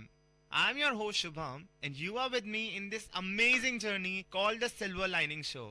Guys, have you ever wondered, why am I facing this trouble? Why am I struggling so much? Why is the situation too harsh on me? I think everyone among us had these experiences once or more in our life. What do we seek during those harsh times? Probably a small ray of hope, isn't it? We seek for a small word of advice to divert our mind from the negativity or to inspire us during those hard days. For example, when you see yourself in a disturbed surface of water, you could barely see you anything. But when the water becomes clear and still, you can see your face in it. Similarly, this is the case with our life. We have to wait for the right opportunity at the right time and look for the hopeful side of every situation, even if it's too harsh. So friends, this is the meaning of the silver lining, that is, to reveal the positive side of the worst situations. In this show, every episode will take you to the roller coaster ride of some of the great personalities of our times, to discover what made them reach the peak and what kept them motivated along the complete journey. It's very well said that all our dreams come true if we have the courage to pursue them. And when our dreams come true, our career story becomes the success story. Let me tell you the story of Microsoft. Yes, the technical giant company Microsoft, which maintained its legacy over many years and was now on a hunt for the replacement for its longtime CEO, Steve Ballmer. A crucial time for the company as the sales were on the slump. The 5-month-long hunt ended with all the board members agreeing on a name, who was very calm, focused and the right choice when the company was facing severe competition from Apple, Samsung and such other enterprises. It was a Herculean task to keep the sales of Microsoft from going down. The man who was chosen for this job was none other than Mr. Satya Nadella, the most powerful Indian-born tech executive in the whole world. Satya Nadella was the wise choice for CEO at such time. He is the right person to keep the company going the way it was going. However, whether or not he is capable of reviving the consumer of Microsoft as it truly was is something that only the time will tell. So here I am with the success story of Microsoft Mr. India, who made us proud globally and enlightened the path of the young Indian students to dream for their future. Satya's full name is Satya Narayana Nadella, who was born on 19th August 1967 in Hyderabad in a Telugu-speaking family to an IAS officer, Mr. B.N. Yugandhar, hailing from Krishna district of Andhra Pradesh. He attended the Hyderabad Public School situated in Begumpet, which already had many famous alumni. His teachers claimed that he was a very hard-working student and was decent enough, while his batchmates were very happy and equally surprised to hear that one of their batchmates is the new boss of the tech giant Microsoft, and that too succeeding Bill Gates and Steve Ballmer. Satya was very passionate for cricket, even from his school days. He claims to have learned the team spirit and the leadership qualities from this sport. which helped him in a very long run. Mr. Nadella quoted that, "I think playing cricket taught me more about working in teams and leadership that had stayed with me throughout my career." Friends, isn't it interesting? Some of our passion could result in a very influential part of our life. Mr. Nadella loved to play cricket just for fun, but who knew that he would learn so much from a single sport? This teaches us that we should never ever consider anything for granted, and whatever we do, whenever we learn, ultimately result in a change in us. It may be good or bad, which depends upon an individual person. After the school, it was time for his college and other higher education.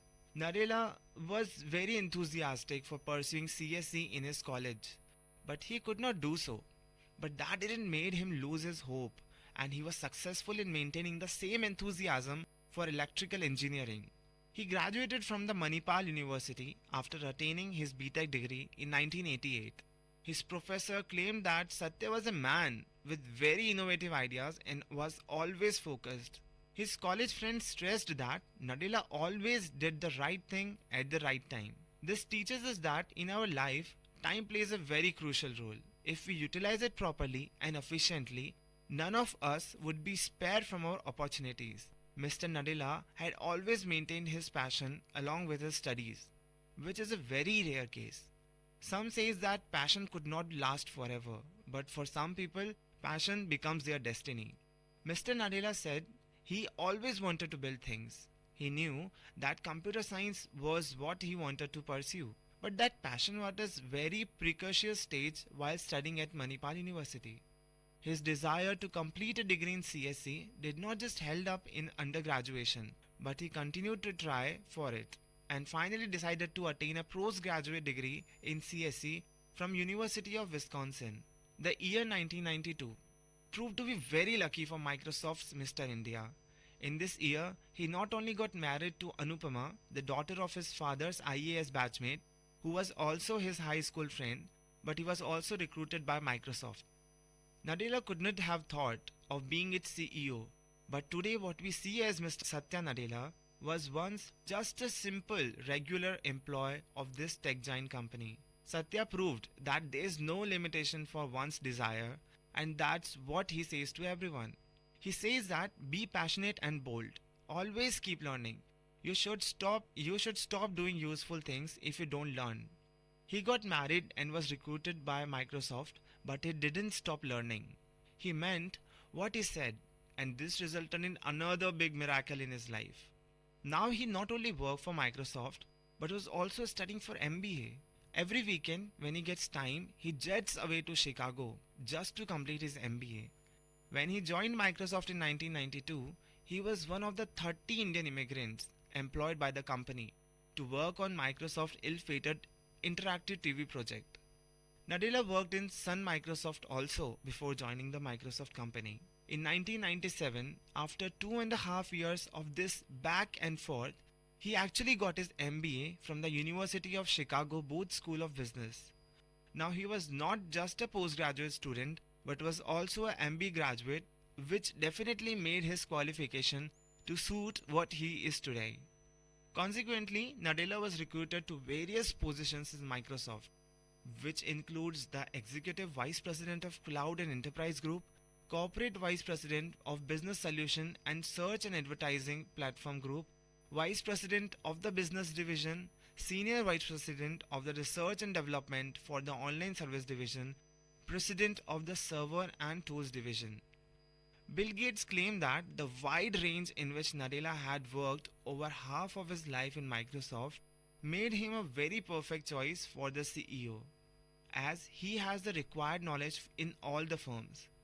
Hence, on 4th February 2014, Nadella was announced as the new CEO of Microsoft, the third chief executive in the company's history, and that succeeding Steve Ballmer. Appointed as only the third CEO of this tech giant company in less than 2 years ago, he is adamant that his company's product will change the world by empowering individuals and companies to achieve more. From his own perspective, Nadella says that he learned integrity from Gates, who was succeeded as chairman by John Thompson. At the same time, when Nadella moved to CEO. Gates remained on the board of the company he founded while in college and now acts as a technology advisor.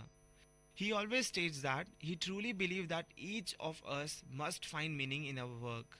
The best work happens when you know that it's not just a work but something that will improve other people's life. This defines his ideology on changing other people's life, and maintain such a great ideology would definitely enhance the future of Microsoft company. Have you ever wondered what Mr. Nadella has to say about himself?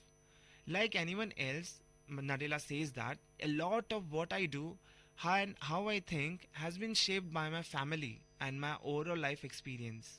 Many who know me says that I am also defined by my curiosity and the thirst for learning. I buy more books than I can finish. I sign up for more courses than I could even complete. I fundamentally believe that if you are not learning new things, you should stop doing great and useful things. So family and curiosity and hunger for knowledge is all what defines me. This was said by Mr. Satya Nadella on defining himself. So friends, we must always keep ourselves updated with our flaws and try to change them with every passing days. Mr. Nadella says that the way he measures his life is always by thinking that is it better than the last year he had? At Microsoft, Mr. Nadella had led major projects including the company's move to cloud computing and the development of one of the world's largest cloud infrastructure. Nadella worked as the Senior Vice President of Research and Development for the Online Service Division. He has been credited for helping bring Microsoft database, Windows Server and developer tools to its Azure cloud.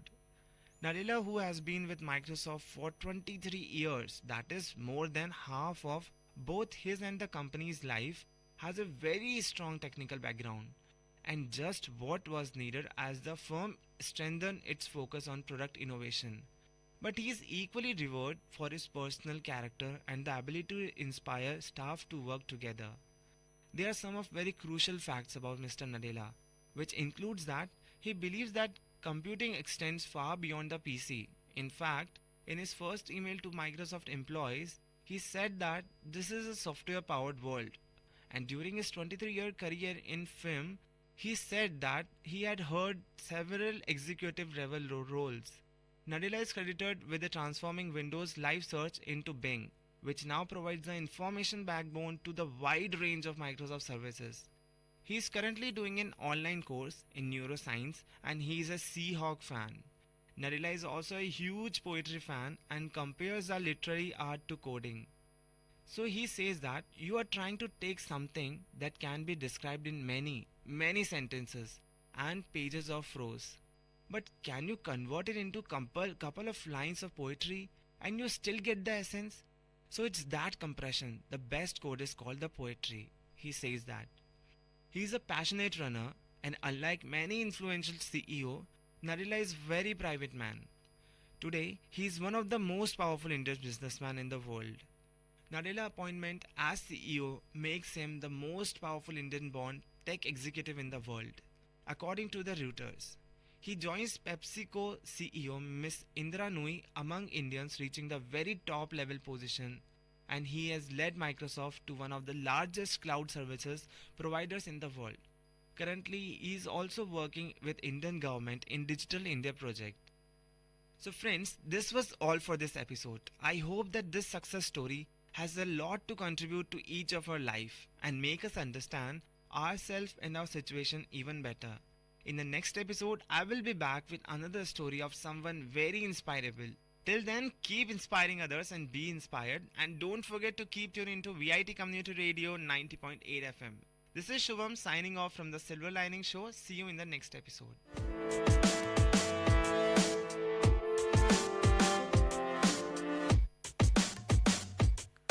Dear listeners, you had listened to the program Silver Lining Show. We will meet you with another interesting positive topic in our next show. Till then, tune in to VIT Community Radio 90.8.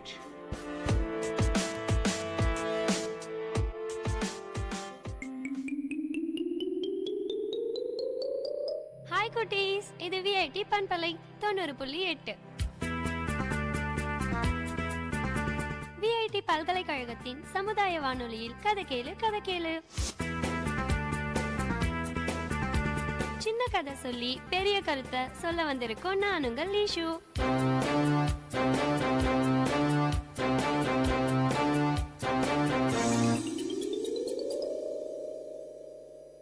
வானத்துல கடவுளுக்கு ஒரு யோசனை. அது என்னன்னா, எல்லா உயிரினங்களுக்கும் வாழ்நாள் எத்தனை வருஷம் வைக்கலாம்னு தான். அப்படி கடவுள் யோசிச்சுட்டு இருக்கும்போது திடீர்னு ஐடியா வந்து எல்லாருக்கும் ஈக்குவலா 30 வருஷம் கொடுக்கலான்னு முடிவு பண்ணாரு. அதுக்காக எல்லா உயிரினங்களையும் வானத்துக்கு வர சொன்னாரு. கழுத, குரங்கு, நாய், புறா, கிளி, சிங்கம், யானை, மனுஷன், இப்படி எல்லா உயிரினங்களும் வானத்துக்கு போய் கடவுள் முன்னாடி நினைச்சுங்களாம். எல்லாத்தையும் பார்த்த கடவுள், உங்க ஒவ்வொருத்தருக்கும் 30 வருஷம் ஆயுள் தரேன். இந்த 30 வருஷம் போதுன்றவங்க இங்க இருந்து போகலாம். குறை இருக்கிறவங்க இங்கேயே இருங்க. அவங்க குறை என்னன்னு விசாரிச்சு நான் தீர்த்து வைக்கிறேன்னு சொன்னாராம். இத கேட்ட உடனே கடவுள் கொடுத்த ஆயுள் காலம் போதுன்ற உயிரினங்கள் எல்லாம் வானத்தை விட்டு கீழே இறங்கி அவங்க வாழ்க்கைய வாழ ஆரம்பிச்சாங்க. ஆனா பாருங்க, கழுத, குரங்கு, மனுஷன், நாய், இந்த 4 பேர் மட்டும் அங்கேயே இருந்தாங்க. அவங்க கிட்ட கடவுள் உங்களுக்கு என்ன குறைன்னு கேட்டாரு. முதல்ல நின்னுட்டு இருந்த கழுத, கடவுளே என் நிலைமைய பாருங்க, நான் தினமும் ரொம்ப அதிகமான சுமைகளை சுமந்து ரொம்ப கஷ்டப்படுறேன். எனக்கு கொஞ்சம் கூட ஓய்வோ தூக்கமோ கிடைக்கிறது இல்ல. எப்போதுமே பசியால துன்பப்படுறேன். முதுகுல சுமைகளை தூக்கிட்டு வரும்போது தெரு ஓரத்துல இருக்கிற புல்ல சாப்பிட வாய வச்ச உடனே என்னை அடிச்சு துன்பப்படுத்துறாரு என் முதலாளி. சந்தோஷமே இல்ல, என் வாழ்க்கையே நரகம். இந்த கொடுமைகள் எல்லாம் என்னால எப்படி 30 வருஷம் தாங்க முடியும்? அதனால என் மேல கொஞ்சம் கருணை காட்டி என் ஆயுள குறைங்கன்னு கெஞ்சி கேட்டதான். கடவுளும் சரி 12 வருஷம் குறைக்கிறேன், இதுக்கப்புறம் உன் ஆயுள் 18 வருஷம் தான்னு சொன்னாரு. இத கேட்ட கழுத சந்தோஷத்துல துள்ளி குதிச்சு அங்கிருந்து பறந்து போயிடுச்சு. அடுத்ததா இருந்த நாயை கூப்பிட்டு உன் குறை என்னன்னு கேட்டாரு. நாய் சொல்லிச்சான், கடவுளே நான் வலிமையோட நல்ல மோப்பம் பிடிக்கும் திறமையோட இருக்கணும். எனக்கு காதுகள் நல்ல துல்லியமா கேட்கணும். அப்போதான் எனக்கு மதிப்பு. எனக்கு வயசான உடனே எல்லாரும் என்ன வெறுக்கிறாங்க. எனக்கு சாப்பாடும் கிடைக்கிறது இல்ல. அதனால எனக்கு எதுக்கு இவ்ளோ ஆயுள்னு சொன்னதாம். கடவுளும் சரி இனி உன் வாழ்நாள் 12 வருஷம் தான்னு சொன்னாரு. அத கேட்ட சந்தோஷத்துல நாயும் கடவுளை கும்பிட்டு அங்கிருந்து கிளம்பி போயிடுச்சு. அதுக்கப்புறமா குரங்கு கடவுள் முன்னாடி குதிச்சு வந்து நின்னுச்சான். உனக்கு என்ன குறைன்னு கேட்ட கடவுள் கிட்ட குரங்கு பல்ல காட்டி இழிச்சுண்டு, கடவுளே 30 வருஷம் ரொம்ப அதிகம். நாங்க அவ்வளோ நாளா கொடுமைகளை அனுபவிக்கணும். சாப்பாட்டுக்காக நாங்க மனுஷங்க கிட்ட டான்ஸ் ஆடுறோம், இன்னும் என்னென்னவோ செய்யறோம். இருந்தும் எங்களுக்கு கிடைக்கிறது இல்ல. அழுகி போன பழங்கள் தான் கிடைக்குது. வயசானதுக்கு அப்புறம் எங்களால மரத்துக்கு மரம், கிளைக்கு கிளை கூட தாவ முடியறது இல்ல. அதனால எங்க ஆயுள குறைங்கன்னு வேண்டி கேட்டது. இனி உங்களுக்கு 10 வருஷம் தான்னு சொல்லிட்டாரு. குரங்கும் சந்தோஷத்துல அங்கிருந்து போயிடுச்சான். கடைசியா இருந்த மனுஷனை கூப்பிட்டு உனக்கு என்ன குறைன்னு கேட்டாராம். மனுஷன் சொன்னானா, கடவுளே 30 வருஷம் எங்களுக்கு குறைவா இருக்கு. அந்த வயசுலதான் நாங்க வாழ்க்கையில எதையாவது முழுசா கத்துட்டு இருப்போம். நாங்க வாழ்க்கைய வாழ ஆரம்பிச்சிருப்போம். ஆரம்பிக்கும் போதே முடிஞ்சிடுமே. அதனால எங்களுக்கு 30 வருஷம் ஆயுள் போதாதுன்னு சொன்னான். அதுக்கு கடவுள், இங்க வந்த நீ மட்டும் குறையோட திரும்பி போக கூடாது. கழுதையுடைய 12 வருஷமோ, நாயுடைய 18 வருஷமோ, குரங்குடைய 20 வருஷமோ இங்க இருக்கு. இந்த 50 வருஷமும் நீ எடுத்துக்கோ. இதுக்கப்புறம் உன் வாழ்நாள் 80 வருஷம். சந்தோஷம் தானேன்னு கேட்டாரு. அந்த சந்தோஷத்துல அவனும் கிளம்பினான். ஆனா மனுஷனை நினைச்சு கடவுள் ரொம்ப வருத்தப்பட்டாரு. ஏன்னா முதல் 30 வருஷமும் சந்தோஷமா வாழ்ந்தான். அடுத்த 12 வருஷம் கழுதைய போல குடும்ப சுமை அந்த சுமைன்னு சுமக்க ஆரம்பிச்சான். அடுத்த 18 வருஷம் நாய போல சம்பாதிச்சு சேர்த்து வச்சதெல்லாம் காவல் காத்தான். 60 வயசுல இருந்து அவன் வாழ்க்கை குரங்கு போல பேர குழந்தை கிட்ட பல்ல காட்டி மகன் வீடு மகள் வீடுன்னு தாவினான். அதுக்கப்புறம் பல்லெல்லாம் விழுந்து கண்ணும் ஒட்டி போய் இறந்துட்டான். என்ன குட்டீஸ், இந்த கதையில மனுஷங்களோட வாழ்க்கைய எவ்வளவு அழகா சொல்லியிருக்காங்கல்ல.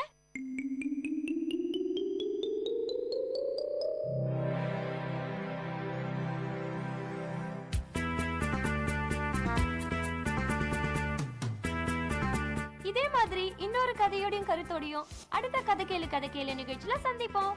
அது வரைக்கும் உங்களிடமிருந்து விடை பெறுவது உங்கள் லேஷோ. பாய் குட்டீஸ்.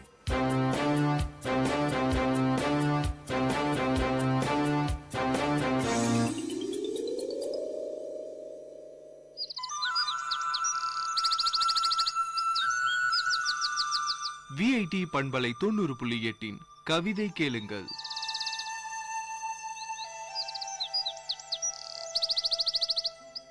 நீண்ட நெடும் காவியங்கள் ஆயிரம் கடந்து உருண்டு ஓடும் இரும்பு பெட்டிகள். எத்தனை மனிதர்கள், எத்தனை எண்ணங்கள், எத்தனை வாழ்க்கைகள், எத்தனை எதிர்பார்ப்புகள்.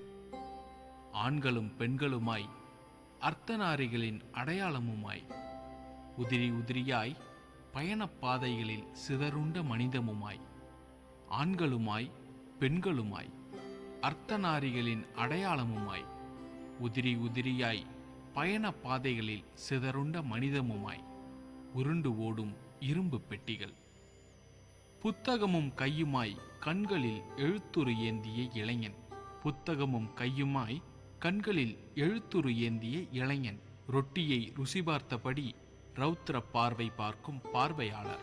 அட்டாணிக்காலில் ஆதிதாளம் பிடிக்கும் அரை மூப்பெய்திய அப்பா. அட்டாணிக்காலில் ஆதிதாளம் பிடிக்கும் அரை மூப்பெய்திய அப்பா. கண்களையும் சேர்த்து முண்டாசுக்குள் ஒளித்து உறங்கும் மாமுனி. தலையில் கால்கள் உணரும் உறவோடு பிள்ளை தாயின் உறக்க நிலை பார்த்து நிற்கும் தந்தை. தலையில் கால்கள் உணரும் உறவோடு பிள்ளை தாயின் உறக்க நிலை பார்த்து நிற்கும் தந்தை. ஆலமரமின்றி அரங்கேறும் பஞ்சாயத்து புலிகளின் ஆரவார பேச்சுக்கு பயந்து ஒடுங்கும் பெண்கள். ஆலமரமின்றி அரங்கேறும் பஞ்சாயத்து புலிகளின் ஆரவார பேச்சுக்கு பயந்து ஒடுங்கும் பெண்கள். இச்சிறு குழுக்கள் இணைய உருண்டோடும் இரும்பு பெட்டிகள். அதிர்வுகளில் உதரும் ஜன்னல் கம்பிகளில் சில்லிட்ட சிலிர்ப்புகளும், அதிர்வுகளில் உதரும் ஜன்னல் கம்பிகளில் சில்லிட்ட சிலிர்ப்புகளும், மின்சார ஊக்கத்தில் ஓங்கிக் கதரும் சங்கொலியும், அவசர கதிக்கு அமைதியில் ஆழ்நிலை தியானம் செய்யும் சிவப்பு சங்கிலியும், பின்னோக்கி படரும் பாதைசாரிகளில் பூத்திருக்கும் கடைகளும், பின்னோக்கி படரும் பாதைசாரிகளில் பூத்திருக்கும் கடைகளும், பாதி வழியில் பொருட்கள் விற்று பரிகாசமும் பாசமும் கூட்டிக் கலந்த புதிர் ஊழியர்களுடன் ஒன்றிணைந்து செயல்பட உருண்டோடும் இரும்பு பெட்டிகள். துரு ஏறி நின்றாலும் தொலைதூர பயணங்களில் சொகுசு மாளிகையாய் மாறிவிடும் பெட்டிகளில் பயணப்பட துரித கதியில் ஓட்டம் பிடிக்கும் நிகழ்வுகளில் நிலைத்து நின்றன பல கண்கள். வழியில் இறங்க வாசல் அருகே 50 பேர். வழியில் இறங்க வாசல் அருகில் 50 பேர்.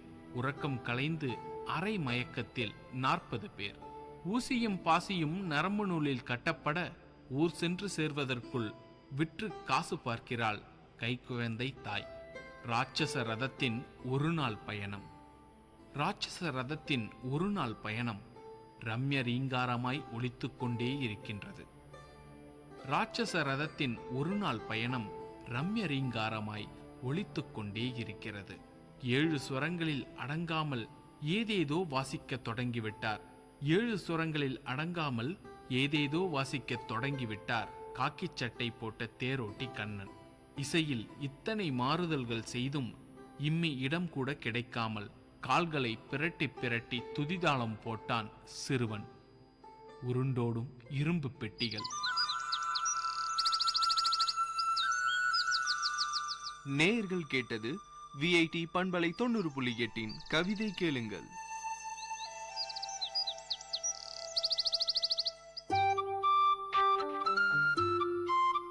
தம்பி வா வா வா வா வா. அண்ணே வேலண்ணே, யார கூப்பிட்டு இருக்க? அதுவா பாலு, அதுவா தெரியுது பாரு மேகம், அததான் கூப்பிடுறேன். அட அண்ணே, எனக்கு வெளியில வேலை இருக்கு. இப்ப போய் மேகத்தை கூப்பிடுறேன்ற. மேகம் வந்தா தனியா வரும், கூடவே மழையில வரும். தம்பி பாலு, நான் யாரு? வேலு. வேலூர் வேலு. நான் ஒரு வேலை செஞ்சா அதுக்கு பின்னாடி 1000 அர்த்தம் இருக்கும். அப்படி என்ன அர்த்தம் இருக்கும் சொல்லுங்க கேப்பா. தம்பி, மழை நம்ம நாட்டுக்கு ரொம்ப முக்கியம். ஆனா அதே நேரத்துல மழை காலத்துல நாம சில விஷயங்களை கடைபிடிக்கிறது அதை விட முக்கியம்.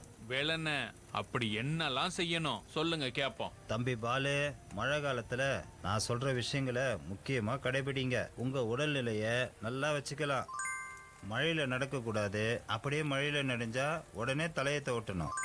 மழையில நனையும் போது சகதியில கால்பட்டா உடனே சோப்பு போட்டு கழுவணும். வெளியே போகும்போது குடை இல்லைன்னா ரெயின் கோட் போட்டுக்கிட்டு போகணும். கண்டிப்பாக மரத்துக்கு கீழே நிற்கவே கூடாது. நீங்கள் காரில் இல்லைன்னா பைக்கில் போகும்போது மெதுவாக போகணும். ஏன்னா பக்கத்தில் நடந்து போகிறவங்க மேலே தண்ணி தெறிக்கும்ல. சொல்லிட்டேல்லண்ணே, செஞ்சிருவோம். வேலூர் வேலு மழை காலத்துக்கு தயாரா இருக்காரு. நீங்க இது போல இன்னும் பல மழைக்கால தகவல்களுக்கு தொடர்ந்து கேளுங்க விஐடி பண்பலை 90.8 விஐடி பல்கலைக்கழகத்தின் சமுதாய வானொலி.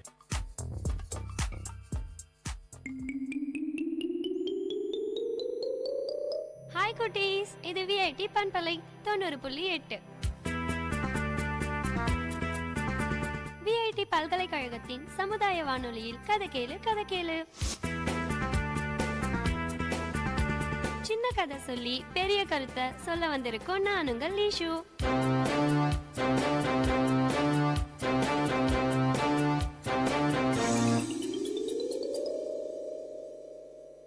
ஒரு ஆராய்ச்சியாளர் அவரோட ஆராய்ச்சிக்காக எல்லா இடத்துக்கும் பயணம் பண்ணுவாரு. அப்படி ஒரு நாள் அவர் கிளம்பும் போது அவருடைய செல்ல நாயும் அழைச்சிட்டு போனாரு. அவரோட அந்த செல்ல நாயும் அவர் பின்னாடியே ஜாலியா விளையாடிக்கிட்டு போச்சு. அப்படி போகும்போது ஒரு ஊர்ல இருந்து இன்னொரு ஊருக்கு போகும்போது காட்டு வழியா போனாங்க. அந்த காட்டுல அழகழகா பறந்துட்டு இருந்த பட்டாம்பூச்சிகளை பார்த்த நாய் குஷி ஆயிட்டு அங்கேயும் இங்கேயும் குதிச்சு காட்டுல இருக்கிற பட்டாம்பூச்சி கிட்ட விளையாடிட்டு இருந்தது. அப்படி அது விளையாடுறத பார்க்காத அந்த ஆராய்ச்சியாளர் போயிட்டாரு. அவர் போனது தெரியாத நாய்க்கு கொஞ்ச நேரம் கழிச்சுதான் நாம வழி தவறிட்டோம்னு தெரிஞ்சது. அச்சச்சோ, இப்ப என்ன செய்யறதுன்னு குழப்பத்தோட நின்னுட்டு இருந்தது. அப்ப அந்த நாய்க்கு ஒரு பெரிய அதிர்ச்சி. கொஞ்ச தூரத்துல ஒரு புலி வந்துட்டு இருந்தது. அது என்ன சாப்பிடதான் வருதுன்னு தெரிஞ்ச நாய் எப்படி இது கிட்ட இருந்து தப்பிக்கிறதுன்னு யோசிச்சுட்டு இருந்தது. அப்படி யோசிச்சுட்டு இருக்கும் போது அந்த நாய் முன்னாடி கொஞ்சம் எலும்பு துண்டுகள் இருந்தது. அத பார்த்த உடனே அதுக்கு சட்டுன்னு ஒரு ஐடியா வந்துச்சு. உடனே அந்த நாய் புலிக்கு தன்னோட முதுகு காட்டியபடி எலும்பு துண்டுகளுக்கு முன்னாடி உக்காந்துச்சு. புலிகிட்ட வரும்போது அந்த நாய் சொல்லிச்சான், ஆஹா, புலியோட மாமிசம் ரொம்ப டேஸ்டா இருக்கும், இன்னொரு புலி கிடைச்சா நல்லா இருக்கும்னு சத்தம் போட்டு புலிக்கு கேக்குற மாதிரி சொல்லுச்சு. அத கேட்ட புலி பயந்து, அப்பாடா நல்ல வேலை, இந்த மிருகத்துக்கிட்ட இருந்து தப்பிச்சோண்டா சாமின்னு மெதுவா பின்னாடியே போயிடுச்சு. இது எல்லாத்தையும் மரத்துல இருந்து பாத்துக்கிட்டு இருந்த குரங்கு ஒண்ணு, நாம நாய காட்டி கொடுத்து புலிகிட்ட நல்ல பெயரையும் பாதுகாப்பையும் வாங்கிக்கலான்னு நினைச்சு புலி போன பக்கமா ஃபாஸ்டா போச்சு. குரங்கு போன வேகத்தை பார்த்த நாய் ஏதோ நடக்க போகுது, இதுக்கப்புறம் புலிகிட்ட இருந்து ஓடி தப்பிக்க முடியாதுன்னு நினைச்சிச்சு. புலிகிட்ட இருந்து எப்படி தப்பிக்கலாம்னு யோசிச்சுட்டு இருந்தது நாய். ஃபாஸ்டா போன குரங்கு புலிகிட்ட போயிட்டு நாய் பண்ணது எல்லாத்தையும் சொல்லிச்சு. அத கேட்ட புலியோட கோவம் அதிகமாய், என் கூட வந்து அந்த நாய் என்ன பாடுபடுதுன்னு பாருன்னு குரங்கையும் முதுகுல ஏத்தி கூட்டிட்டு போச்சு. குரங்கும் புலியும் சேர்ந்து வரத பார்த்த நாய் பழைய இடத்துலயே உக்காந்து அவங்க வரத பார்க்காத மாதிரி சத்தமா, இன்னொரு புலிய கூட்டிட்டு வரேன்னு சொன்ன குரங்கு இன்னும் காணுமேன்னு சொல்லுச்சு. இத கேட்ட புலி, குரங்கு பிளான் பண்ணி தான் நம்மள கூட்டிட்டு வந்திருக்குன்னு ஒரே ஓட்டமா ஓடி போச்சு. இதுல இருந்து என்ன தெரியுது, நாம ஆபத்துல இருக்கும்போது அந்த நேரம் அதுல இருந்து தப்பிக்கிறது பெருசு இல்ல, மறுபடியும் அதே ஆபத்து திரும்ப வராம முழுமையா வெளியே வந்து தப்பிக்கிறது தான் முக்கியம். இதுக்கப்புறம் பிரச்சனைகளுக்கு முழுமையான தீர்வை கண்டுபிடிப்பீங்க தானே?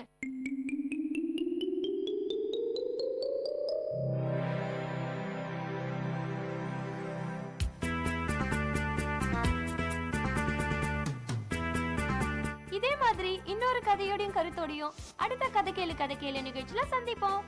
அது வரைக்கும் உங்களிடமிருந்து விடை பெறுவது உங்கள் லேஷோ. பாய் குட்டீஸ்.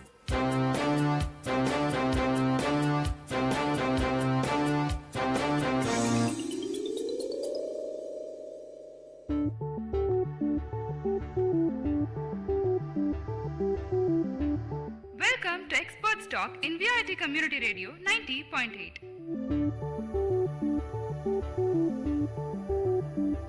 Clay pottery to galaxy, agriculture to astronaut, teaching to technology, a discussion on anything and everything. Welcome friends, this is VIT Community Radio 90.8. Today here I am with Experts Talk session with Professor Surendran and myself Pooja, who's host of the show. Before getting into show, let me say something about Professor Surendran. He's a 3D animation generalist, assistant professor of media, UG's net qualified CGTD. He worked in animation industry of highest standards with superior animation studios like Technicolor and Nickelodeon with 5 years of experience. Few of his projects are Barnyard, Lego, Kids, etc. He gave his direct contribution as a senior lighting artist. He is also a certified expert Autodesk Maya. He did his masters in computer animation, visualization, a bachelor of CS engineering, and he has experience in also industry experience. This also includes he's a programmer MEL Unity game engine. Welcome to the show, sir. Thank you. Sir, can you please introduce yourself? Sure. First of all, hello everyone. As our host Pooja said, my name is Surendran. I actually belong to School of Information Technology and Engineering of VIT, specifically to the Department of Computer Applications and Creative Media. And by the way, Pooja, thank you so much for your introduction. You're most welcome, sir. Well, actually, yeah, as it's been established already, I've started my career with engineering, Bachelor of Computer Science Engineering. Then I actually switched over to the multimedia field. So I started as a junior lighting artist in Ken Interactive Studios, which is not actually operational at this time. It was in Chennai. And after that, I've just had a huge opportunity with Technicolor, Bangalore, as a junior lighting artist again. But within a couple of years, actually, I've had the opportunity to become a senior lighting artist there. And Barnyard Broadcast, and it's from Nickelodeon, by the way, and DreamWorks, Penguins, Madagascar Penguins, Lego, Monsters vs. Aliens, or some of the movies actually I have worked with. And after that, I wanted to qualify myself more. So actually I flew to United Kingdom and I had done my computer applications and visualizations in Liverpool John Moores University. I got graduated in 2010 and I had another rare opportunity to become faculty. Well, in the sense they call it senior lecturer there as animation. So I taught actually multimedia applications and animation in 3D and 2D also. I became a head of the department also there, and I worked for another 4 years in UK. In 2013 I came back. Then I actually joined Karunya University in Coimbatore, was working there for 2 years, and here I am now in VIT. This is a seriously long journey and quite interesting as too. Sir, what is according to you is animation? What is animation? Right, according to me, animation is actually not clockwork. Okay, so the thing is, yeah, frame number 1 move this, frame number 2 move that. No. Well, for me, animation is giving life to a object that you have never seen moving before. Yeah. So it's like every animator is a mother giving birth to an object which never moved before and watching them move as they actually breathe life into them. So that's what I call animation, and who can able to do that are the real animators. So you're saying yourself as a god? Well, they are next to God, but except in giving the life's form, which is temporary in some cases. Yeah. Then what are the prime factors of a successful animation according to you? Prime factors, you mean to say that every animator should possess certain skills? Action. Right. For a successful animator, first thing you should have heaps and amount of patience. Number 1, you should never be in a hurry. Okay. And the second one is you should be able to see the outcome even before you start working. This is not about animation, this is about any multimedia work. You actually, imagination is your only limit. Yeah. So you ignite your imagination with the tool called creativity, and what is the outcome that everybody sees, which you call yourself a creation. So first one is patience, second one is understanding of the concepts. Tools comes the last, but how you see stuff even before you completing it, that's what it counts. Well said, sir. So people who actually prefer this as their career, please, this is a very valid point to be noted. Then, tell me a suggestion you have made that can be implemented in this animation field. Suggestion that can be implemented. Can be implemented. Right. Can I compare that what I've seen in my career? Sure. I can able to take India as an example, right? Yeah. Right. The first thing is, in India, animation is not that much. Don't take it for me the whole voice of India, but what I'm trying to say is, as far as I have seen, so we actually having the problem in establishing. And the second problem is appreciation of work. First of all, we never appreciate each other for what we are actually done. For example, photographers, the people out there who are listening, you know what, this is a message to everybody who is a creative work. You will not get much appreciation. Don't put yourself down on that. Yeah. So when people actually consider the hard work that is behind every artist in this world, it's done. You know what I mean? And foreign countries I have seen, it's far better than what we are actually doing. Pretty much sure we are actually being educated in this for now. So another couple of years, maybe a decade later, we will be as equal as the foreign countries, I'm sure. So you're saying it is not that validate in our country? Yes, of course. The appreciation and recognition of creative work in India is not up to the mark. Okay, sir. Then what is your greatest weakness in this field? Greatest weakness in the field of multimedia? Of course. As I said before, you should have lots and lots of patience, right? Well, actually, I would call I don't have that much patience, but now I am actually learning. Maybe that's why I'm not a real animator, because in the establishment stage you have told me I'm a lighting artist, right? Yeah. I'm very good in technicalities, but my patience level is very low at some point of time, and that's why I gave that as an advice. Listeners, actually even I need to listen to this because I'm also a student. I'm very proud to say that I'm a student, and even I have less patience. Now I got to know patience is very important factor in this field. Then sir, how did you overcome? You will be in this traveling period, these many years of your experience and traveling period. Sure, you might have seen some obstacles. You might have faced some obstacles to come to this position. And how can you overcome from that? How did you manage yourself to overcome from that? Maybe my answer now makes sense, as I said, to all the listeners who are doing creative work. First obstacle is lack of appreciation. A small tap at the back, you know what I mean? We don't actually get it. So you might be thinking that your work is not good enough. That one thing itself will put you down forever, right? But the thing is, very few actually will come out of it. Meaning the whole world will reject your work, but still you need to make sure that you're actually doing what you passion drives you with. That's the first thing. That's one of the very big obstacle I had. I'm pretty much sure everyone is having now, and whoever in my set and batch, they have seen the same as well. Second one is, as I said, I was a Bachelor of Engineering, right? So people in the field of multimedia started seeing me as an outcast. Hey, you know what? You are an engineer, then why did you actually come and rob our job? Actually, even I thought of it while I'm introducing you. Right. See, so that's a very, very common. Some bold people or some very good friends of mine straight away asked in front of my face, can't you take an engineering job? Why you have to come over here? Yeah, because engineering job, if you done with your engineering, you can directly enter into IT field. You can earn thousands of thousands per month. But why did you again went back and do a different career? That's just a big question. I know. The answer is, I'm being very honest, actually, I belong to IT field before I came to multimedia. But why I actually changed the field is a huge story. Let me just tell you as simple as possible. I was a programmer in Aditya Birla Group. That was the first job, which I never mentioned in my career, correct? Yeah, of course. Now I'm revealing it because when I was a programmer there, actually, I never felt anything new. So what happened ultimately, I started seeing my fellow mates who have actually done electrical engineering, electronics engineering, IT. Even IT is fine. I have done my computer science engineering, right? Mechanical engineering, aeronautical engineering. Everybody sitting beside me. So the thing is, why did I take computer science as a major? Mechanical needs to see. The thing is, they have their own expertise field, right? So obviously, I started one day asking myself a question. Okay, everybody end up in computer science engineering. Okay. Now the field is completely different. I'm talking about 2008. Everybody ended up in IT jobs. So the thing is, I wanted to do something really, really different. When I actually see down my skills, after programming, the one that is actually shined towards me is my creative skills, which I never scaled by myself. When I was an engineer, I was a coordinator. For example, you are hosting this show, right? So what I was doing when I was a student, when I was in final year is, I create brochures, design, some animations as promo videos for our colleges, for all the, cultural programs and stuff. So I had got many certificates and appreciation in that area. So that's the next skilled area which I believe in myself after programming.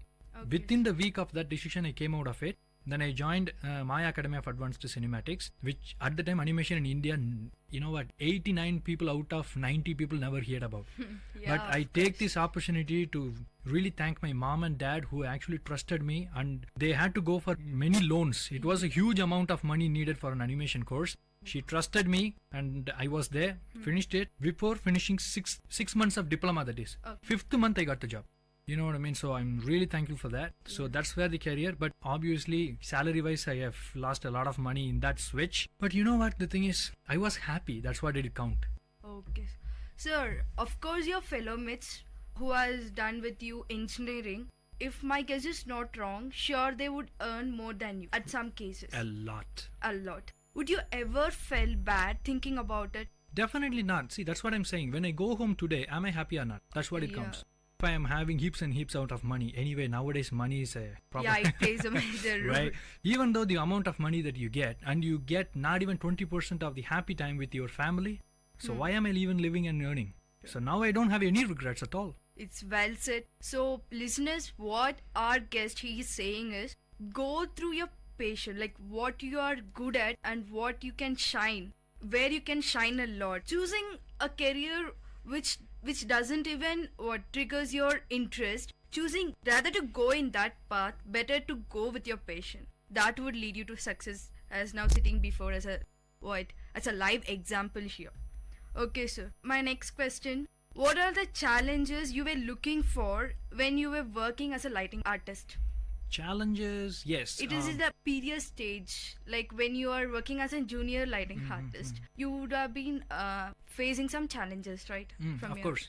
Well, actually, first of all, technology. All right. Okay. At the time, we never knew. Yeah. But since we crossed that time, okay, and now we are definitely, see, my desktop system now I'm having is, you know what, we are production computer is half the power of it. Okay, so that's one thing, which means now we started thinking, oh my days, if we would have had this technology in 2009, we would have just done this very easily. But obviously, 20 years from now, we're going to again think the same. Yeah, actually. So that's one thing. The second one is timeline. Okay, so I'm a lighting artist, right? Yeah. So my pipeline, maybe the multimedia people might know, lighting and rendering in the pipeline of animation production comes last. Yeah, actually. Right before compositing. So what happens, see, no offense to the people, the departments before me, but if for some difficulties, any delayed happen, anything has been delayed, sure, it would affect you. definitely straight it came to the lighting and rendering. So we will be in pressure in every other project. There was not a single project we actually were cut loose. Okay. Everything is absolutely packed. Yeah. So the other departments had enjoyed the timeline, is half the timeline will be given to the same amount of files. But that's one of the huge difficulties we had. And also lighting and rendering is actually a simulation technology. Okay, so actually we need to simulate real reflection and stuff. So the reality is a question. A simple thing which we give away will not look real. So these are there are many, but these are the major ones which I feel. We are discussing a lot with him, and we shall go for a short commercial break. After then, we'll continue with him.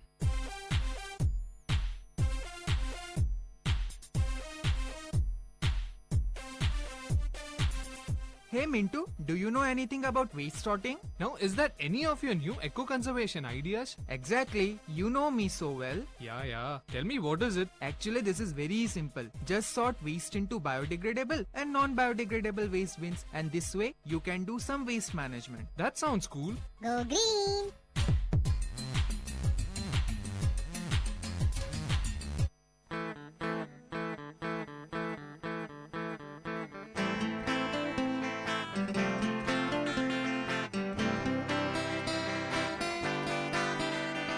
உங்கள் இல்லம் நுழைந்திடும் உங்கள் செவிகளை தீண்டிடும் உங்கள் மனதினை வருடவே பண்பலையாய் மலருதே உங்கள் இல்லம் நுழைந்திடும் உங்கள் செவிகளை தீண்டிடும் உங்கள் மனதினை வருடவே பண்பலையாய் மலருதே VIT 90.8 வேலூரில் நாங்க தாங்க VIT 90.8. Ladies and gentlemen, you're listening to VIT Community Radio 90.8 FM. Engage, evolve, empower.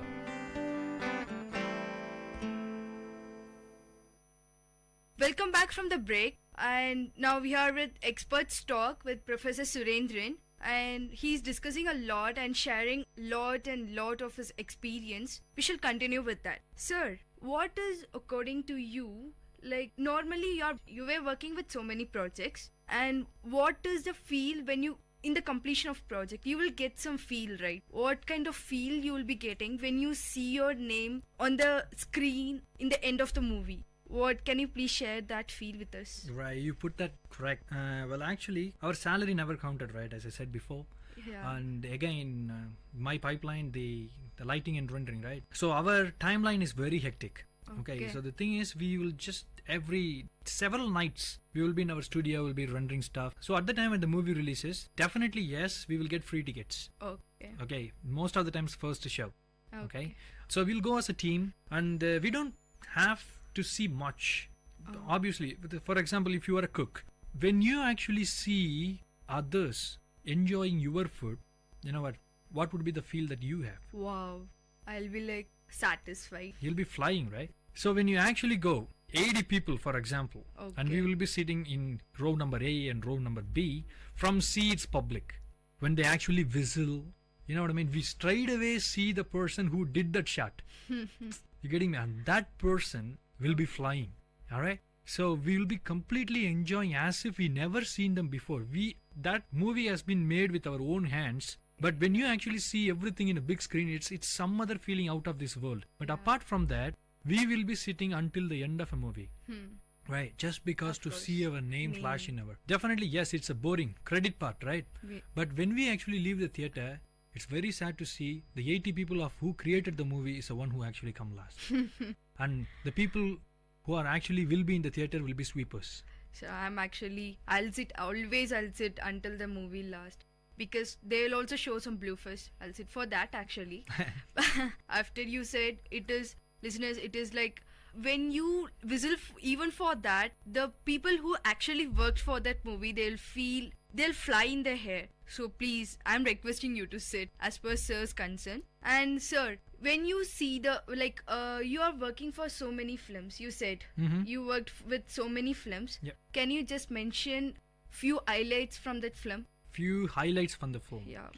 And you can name the film also. Name the film, yeah. Barnyard. Okay. So it was a future film. Okay. So my career started, the major project which I have started from Barnyard is a TV series. But again, the movie was actually produced by Nickelodeon Studios.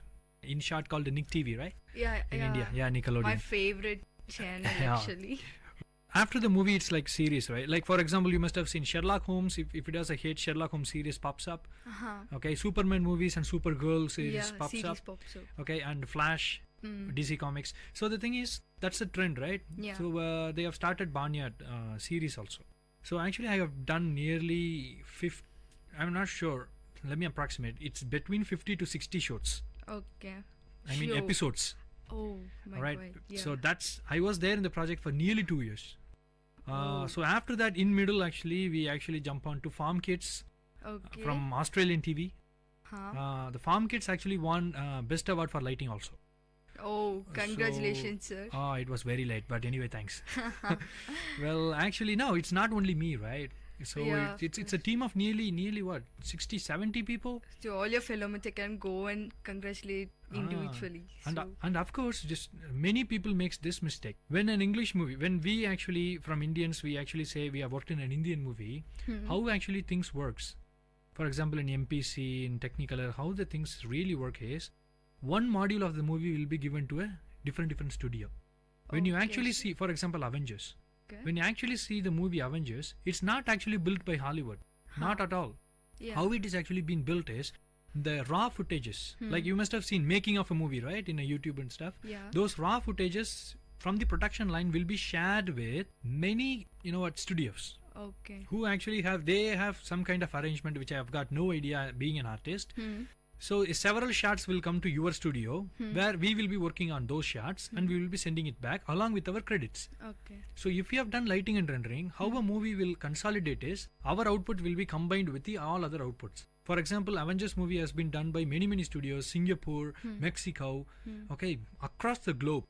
Alright, and they have the deadline also. When everything is done being sent at one place with Hollywood, it's like a puzzle. They will just put all the jigsaw puzzles in order to form the picture, which is called compositing. And final output will be released as a movie. Where your name will be added along with other gentlemen from all over the world. So that's why you must have seen lighting and rendering or any other for that matter. It says Chinese names, Indian name, then some Italian name, French name, everything. So you might be thinking, wow, that studio is actually having this much demographics in them. Well, actually it is not. It is actually from all over the world. So I'm telling you, this is how things are done. Then while you're working, I'm your student, sure I'll be having some conflicts with you. Conflicts in sense, not exactly conflicts. Disagreement might be. Likewise, you would also have some conflicts in your job while you're working. If you don't mind, can you share with us what was that? Conflicts. Yeah. Disagreements. Right. Well, actually, sometimes your own perspective might not reflect, right? Yeah. Before that, let me tell you guys, I believe in you guys like anything, especially you being my student, right? Yeah. And less marks if you would have got, there is a huge reason behind it, right? Yeah. If you are my student, then obviously you can able to answer for that. Because I actually have very high expectations on you. Actually. Right? Yeah. All of you. So when actually something goes wrong, the thing is what you guys have actually dropped me from a cliff. then how can I able to hang? So I will give you the minimum marks, but not so minimum that you will never recover from that. Yeah, actually. That's just a caution and a warning. Huh. Please improvise. Sure. All right. That's being said, so coming back, what I have discovered that every workplace has its own. Okay. The one thing which I really hate is when you actually want to do something in a peculiar way or specific way that you might think will definitely work out, but you cannot do that. Yeah, of course, we are under a boss. Yeah, because we are a system, we have everybody, and I'm not an individual, right? We are many as a team. Sometimes you may have to accept with your team and you have to work together. That's a cordial relationship you need to maintain. If you stick your head saying this is not going to happen, you know what? You will end up as a boss. You will never become a leader. Yeah, actually, this is a very best point to be noted. Rather to be a boss, you should be a leader, right? So please follow it. So yeah, pretty much that, the rest of it, we shouldn't, feel sorry for where we are actually working, because nobody needed you. You applied, okay, you gone through the interview, you came in. So obviously, you wanted this place so that you can able to work. All right, so that's what I'm doing, and I don't have any regrets. Okay, well said, sir. Sir, I guess you are married. I am, yes. And I guess you also have a kid. Yes. Yeah. Do you have any dreams on her, like she should become this as a normal father, or you need to be a unique among, like you need to be a green apple among a red bunch of apples? Like it is her wish. I don't expect anything from her, but as a father, you will be having some thought on her, right? The daughter, Can you yes. please share? Like she need to become like you, a lightning artist, or she need to be in an animation field, or she can be in her own wish, something like that. One thing I'm pretty much sure. So the thing is, first of all, I don't have much anticipation for my daughter to become. I will never force. Ever, never. Okay. All right. So if she wants, that's what exactly my parents did. Even after finishing my engineering, I wanted to go for a multimedia course, which is not at all, if they would have said it doesn't worth it, right? Yeah, sure. So the thing, but still they stood by me. If I'm gonna do the same to my daughter, I myself a best example that things will work out. Okay, if you trust your kids, I will definitely say no if she go into sports. You know what? If she want to be some artist, if she want to be a dancer, if she wants to be a pilot, everything works by me. It's what from my heart I'm saying. It's a well said answer. Always people should go through the patient what their heart says rather to listen. I'm not saying don't get offensive with me. I'm not saying you should not listen to your parents, but that would take you to the step, to a higher step. But you won't get any satisfaction out of that. Well, the thing is, you should earn the trust from your parents. That's what very important. Yeah, actually. So everything else will work out. Trust me. Okay, sure, sir. Sir, always working with lighting, Maya. The Maya is a software which we animation students might be known about it. And for the non-animation students, I would like to highlight Adobe Autodesk Maya is a software. We are working with it. Always working with lighting, Maya, rendering, do this, use this tool to render, use Mental Ray. You will be having, okay, come on, we need to come out of it. And I am having my own hobbies to be worked out. Do you like that? Do you have any hobbies to be worked on? Any hobbies likewise, something? See, when you like something to do, right? Yeah. That become itself a hobby, right? Who said I'm working with Maya? You know what? I'm just spending the time with Maya. Besides, I'll tell you one, guys. See, when I go home, I would never open Maya. Unless and until if I want to practice something before coming to the class. Okay. Obviously, an unprepared teacher is very bad, right? Yeah, So, sure. apart from that, I never open Maya and do some stuff. But the thing is, being a faculty, some kind of liberty I have. Yeah. But if I'm gonna be in the, in the studio by the time, well, the thing is, I should open Maya at least once. Sure. You know what? I need to actually be in the force because my speed now, which I'm working in Maya, is way too low. Than if you would have seen me in 2008 and 9, I would never actually see any options. Every shortcut is right in my fingertips. Okay. So the things will fly. You must have seen in Kodak films, when you actually go to print your pictures, the people who are working with Photoshop. Okay. Yeah. They completely work in full screen and they actually make your passport size photograph, one photograph into 16 photographs in a template, Yeah. like as if you couldn't see a thing. I feel sorry for the keyboard. You know what? That's what happens. Hmm. So if you want to stick yourself in this one, you will never come out of practice. It's like driving, guys. Okay. Okay. And besides, to answer you, I would never feel a burden in order to dwindle around with this stuff. Actually, that's what I love. Okay, sir. It's actually pretty good answer. Sir, you are working around 20 years, might be? 20 years working in the sense since I started any type of career. Any type of career. It's your overall career in this field. In this field, I think it's gonna be 15. Okay, 15. Because again, not counting the programming, right? Yeah, sure. In this 15 years career, you have explored a lot in this career, Yes. right? Do you still feel I need to explore much in this particular thing? Need to go deep into it? Do you think like that? Of course. Can you be specific in which? If I want to be very specific, even it actually works against what I'm doing these days. You guys are working with 2016 of my if I'm not sure. Yeah. Yes, I'm still using 2012.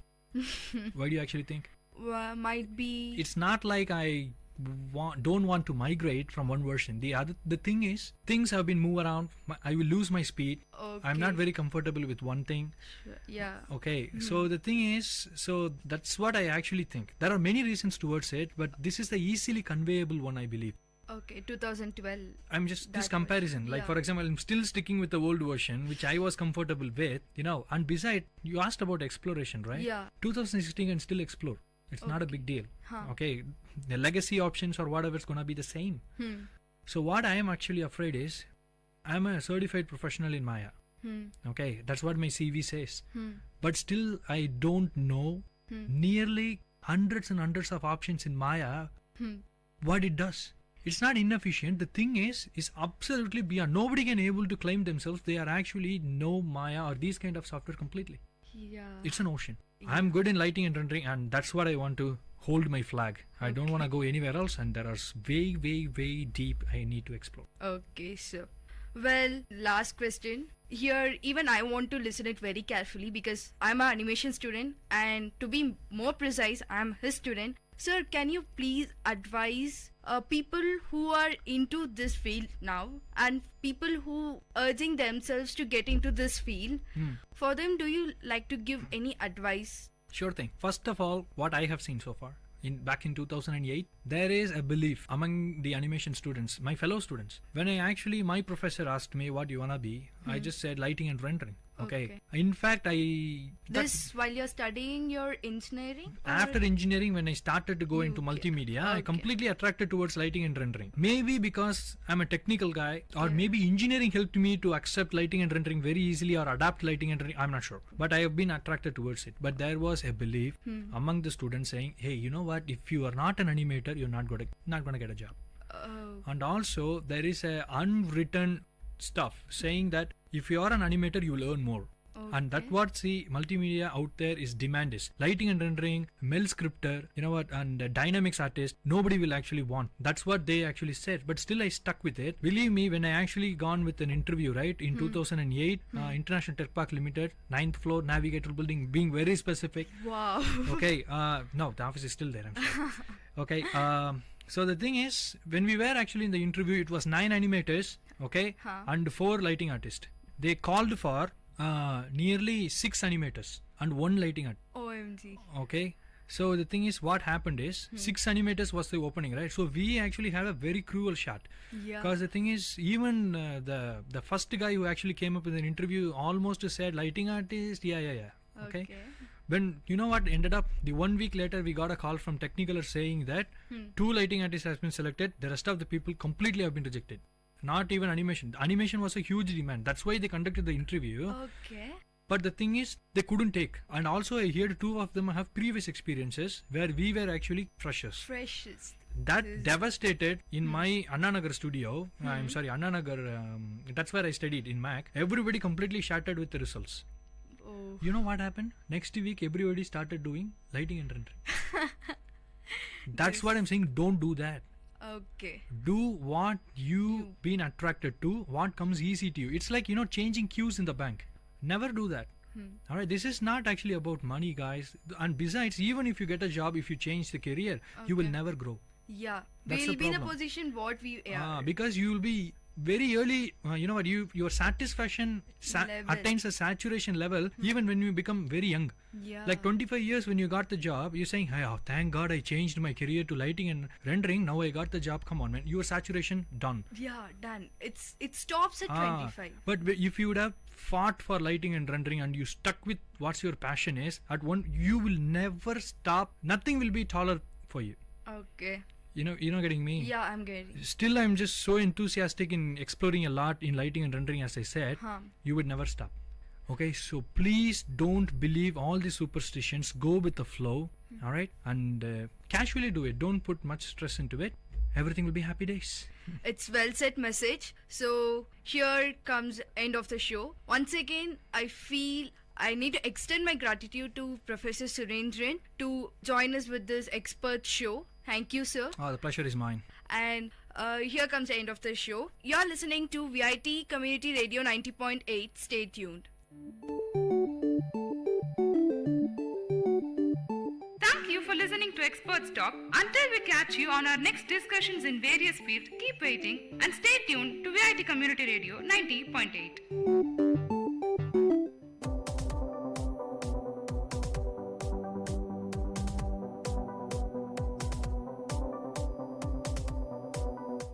को भी परवाने से डर लगने लगा. Parwana means something which has par, a butterfly, a moth or an insect. So generally in poetry you will find that a butterfly or a moth wanders around the flame and gets burnt. But देख के उसकी कलाबाजी शमा को भी परवाने से डर लगने लगा है. देख के उसकी तैर खुमारी तूफानों को भी कश्ती से डर लगने लगा है. Good afternoon once again.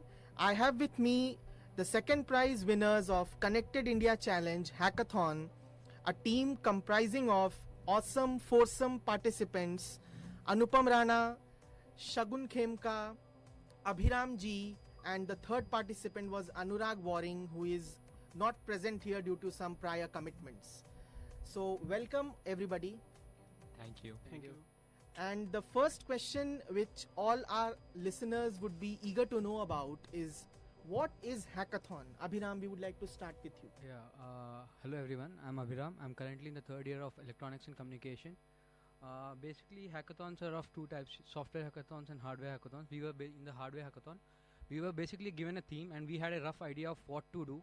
And we thought of making some product which would help physically disabled people.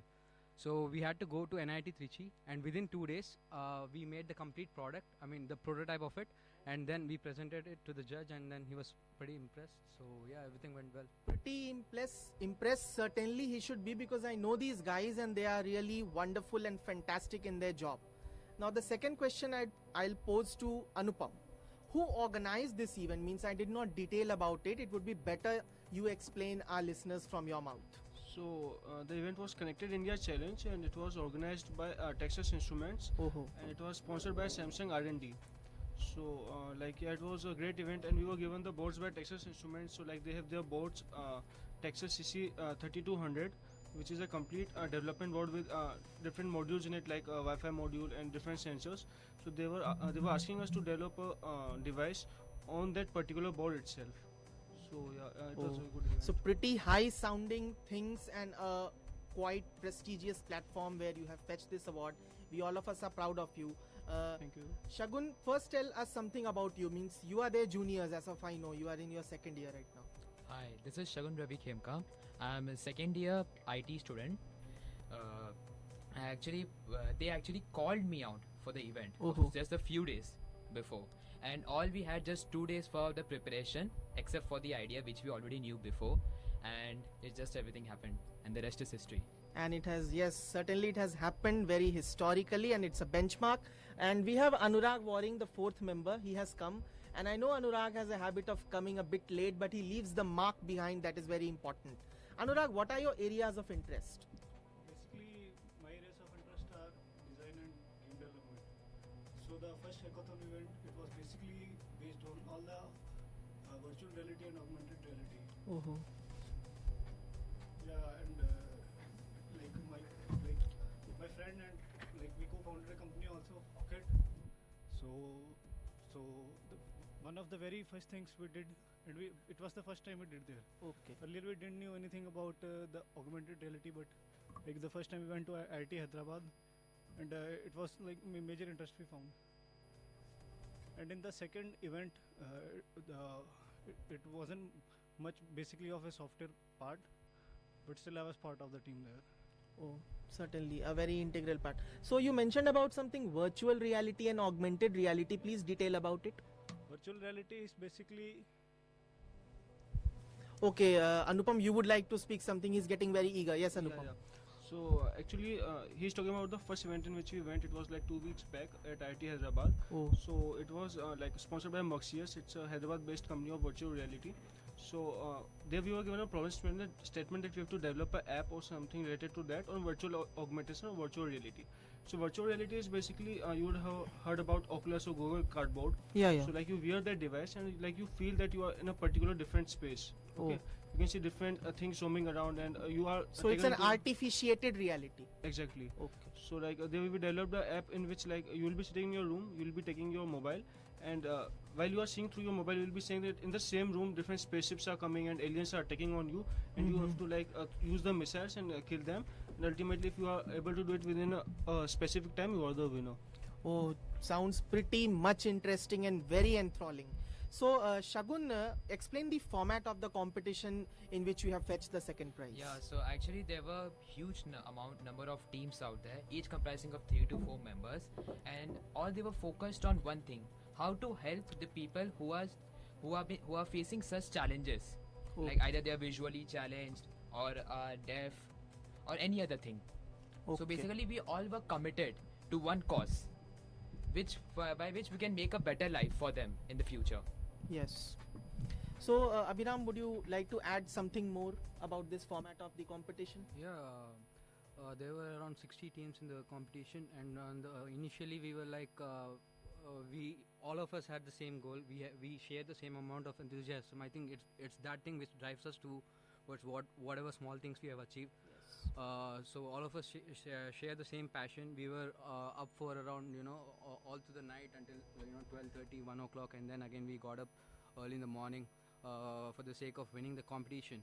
And since all the 4 of us are headed in the same direction, I think it's that which drives us to these things. And the competition by itself was it was around, I think, 24 hours competition. And yeah, and at the end of 24 hours there were judges who would come to see your presentation, and we presented it quite well. So yeah, everything went well. Yeah, it's rightly said that hard work pays back, and your hard work has really paid back very brilliantly. So Anupam, what are your areas of interest? Actually, I have a variety of area of interest. So like it varies from embedded systems, app development, backend development, front-end development, and yeah, quite a bit into robotics as well. Okay. So, yeah. And the main thing which we thought, because of which we won, was like we had a diversified team. Like we had a graphic designer, we had a cloud expert who is Abhiram, we had a app expert who is Shagun, and Anurag is very well at graphics and all those things. So yeah, like we had a diversified team, so like we are having more number of skill sets so that we could think of building something great, which we like did for some extent as well. Okay. So Shagun, one question is for you. It is very specifically that you are a junior to them. I don't know how much in knowledge or something, but how do you get to learn from them? Some personal experiences, please share with our listeners. Personal experiences, as in there were loads of them. Like Oh. I can just count on my hands right now. Acha. The thing is, each and every person whom I have been with in this team, take it Abhiram Bhaiya or Anurag Bhaiya, Anupam Bhaiya, they all have showed something which I have never thought could have ever seen in my life or ever experienced about it.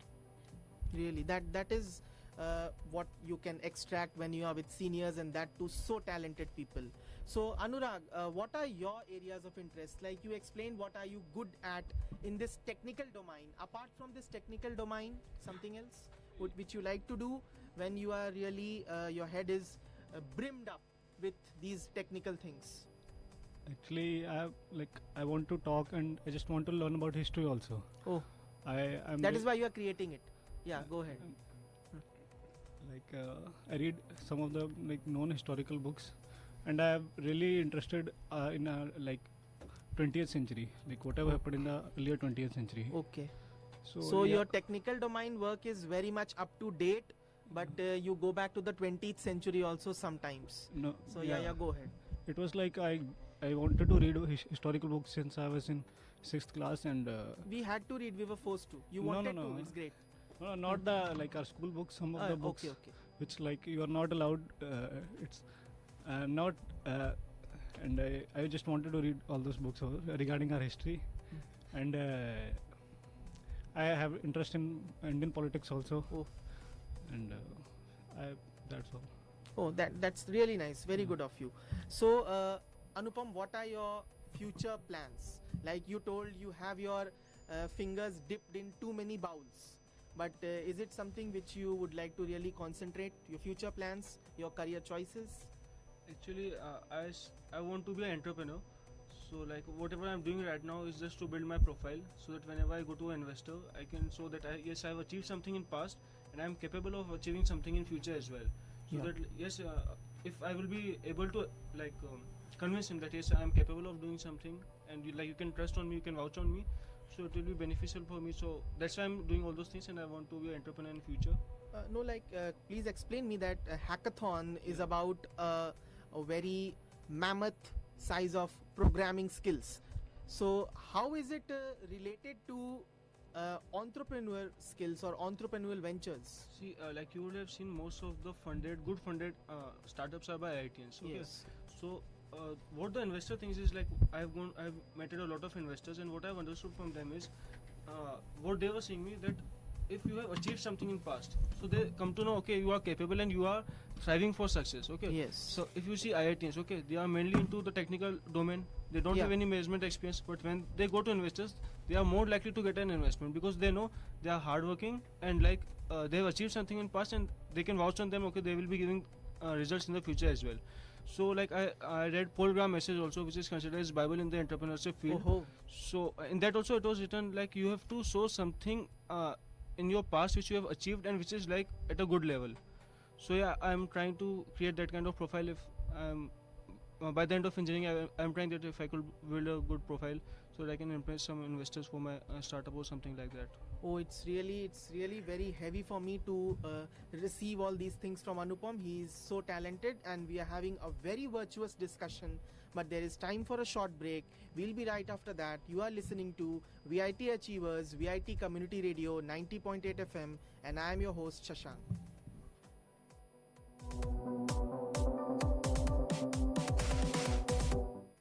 VIT 90.8 FM. உள்ளம் கொள்ளை போகுமே VIT radio பங்கு பெற வாருங்கள் நிகழ்ச்சிகள் ஆயிரம் வீரன்களின் சங்கமம் திறமைகள் வெளிப்படும் VIT ரேடியோ உங்கள் radio.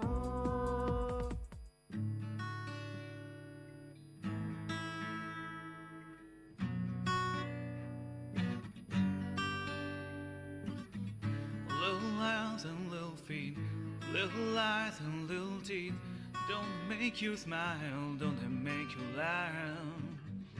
Little hands and little feet, little eyes, those little teeth, don't they make you smile, don't they make you laugh? Wiggle man, wiggle man, wiggle,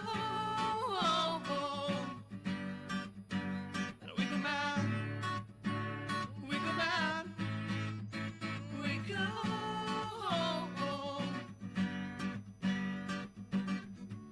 Every weekend that goes by, run to you, they climb on you.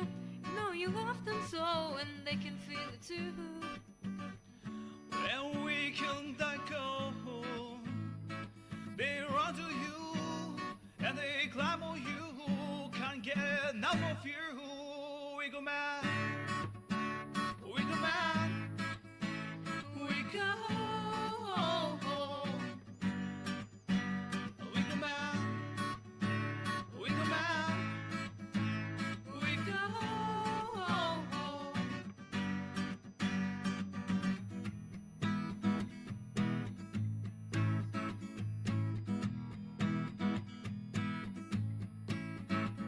'Cause happiness is like a flu. If I catch it, you get it too. If you think about it, you'll feel it too.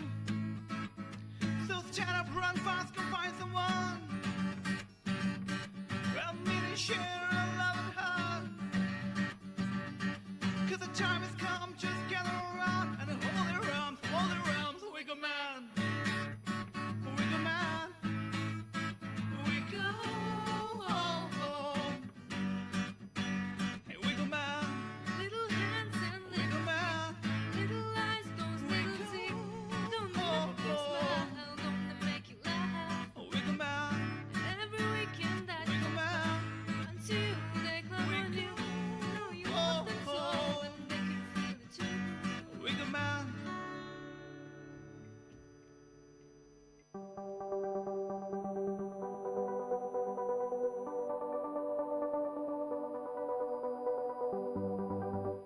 Welcome everyone, you are listening to VIT Community Radio 90.8 FM. This is your favorite show, VIT Achievers, and today we have a pack of 4 very talented and intelligent guys, Anupam Rana, Shagun Khemka, Abhiram Prasad and Anurag Boring, who recently won a competition in NIT Trichy pertaining to hacking, that is hackathon, second position. And I am having a very fruitful and adventurous conversation with them. So my next question goes to Abhiram. What are your areas of interest? This is what I missed asking before the break and I would like to ask. Yeah, my areas of interest coming to academically, it includes cloud computing. I have developed a sort of intense love with cloud computing like since past 6 months. I was actually guided to this area or to this region by my cousin brother, and then slowly I started developing more and more interest towards this. Okay. And I aspire to work for some companies which are actually big players in the industry of cloud computing, which includes Amazon, Microsoft and Google. Oh really? Apart from that, coming on a lighter note, my areas of interest include playing badminton. I love playing badminton, and I have previously taken coaching for 4 years. Oh, nice. A healthy mind resides in a healthy body. So Abhiram, please throw some light about this very high sounding, highly placed cloud computing. Yeah. Cloud computing is basically taking all your on-premise infrastructure to the cloud, moving all your storage. It might be storage, it might be moving your servers or your databases into the cloud. This FFCS is cloud computing? Yeah, I guess FFCS is also cloud computing. The main reason why more and more companies are moving into the cloud is because it offers high availability and it has high fault tolerances. Okay. And you don't have to estimate the cost earlier itself, because lots of money is wasted in if they'll have to estimate how many people are going to access the databases, what are the number of requests which are coming. It is like ongoing changes. Yeah, you actually pay as you go. You use whenever you need, and when you don't want it, you just terminate it. And all these services are actually managed by the service providers, which include Amazon, which is the biggest player in the industry of cloud computing. Oh. Yeah. So that is the guy has a very high level of knowledge. So Anupam, what have been your past experiences in this field or in participating in such competitions? And if you would have participated, I'm sure you must have fetched prizes. Actually, the area which I am right now focused is I developed an interest in this area when I was 3 years older. So like when I used to have this small yellow color bus which used to like move on the ground, and whenever it used to get hit to a wall, it used to turn. So what I used to do, I used to pick it and like throw it, smash it into the wall, and it used to break. And do you smash your projects the same way? Does he smash? No, I haven't seen him smashing. Okay, now he has developed some resistance with growing age. Yeah.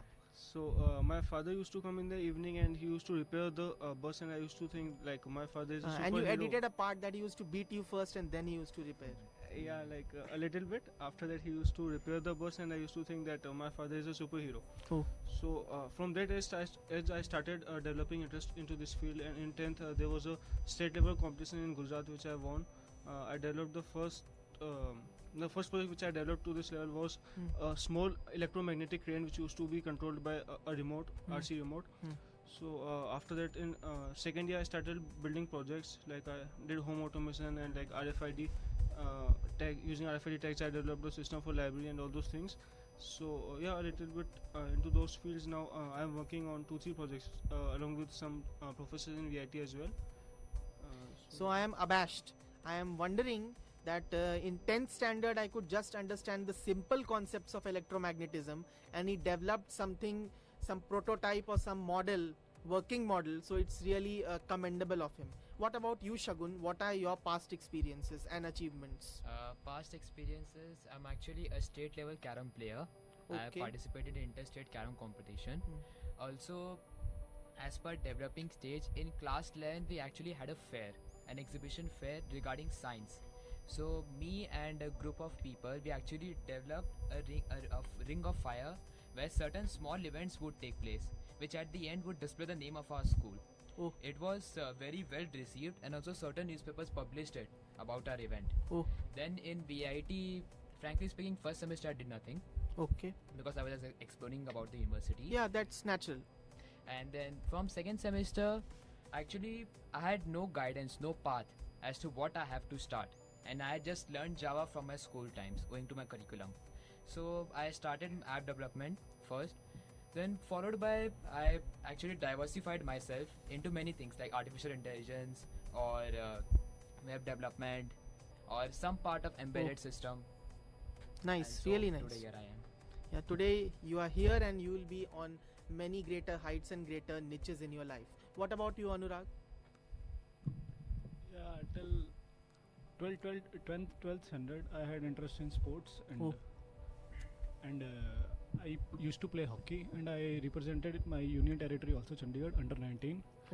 And I had interest for defense forces and applied for DNDA 1-3 batch, and I got selected also, but due to my medical conditions I couldn't qualify that exam.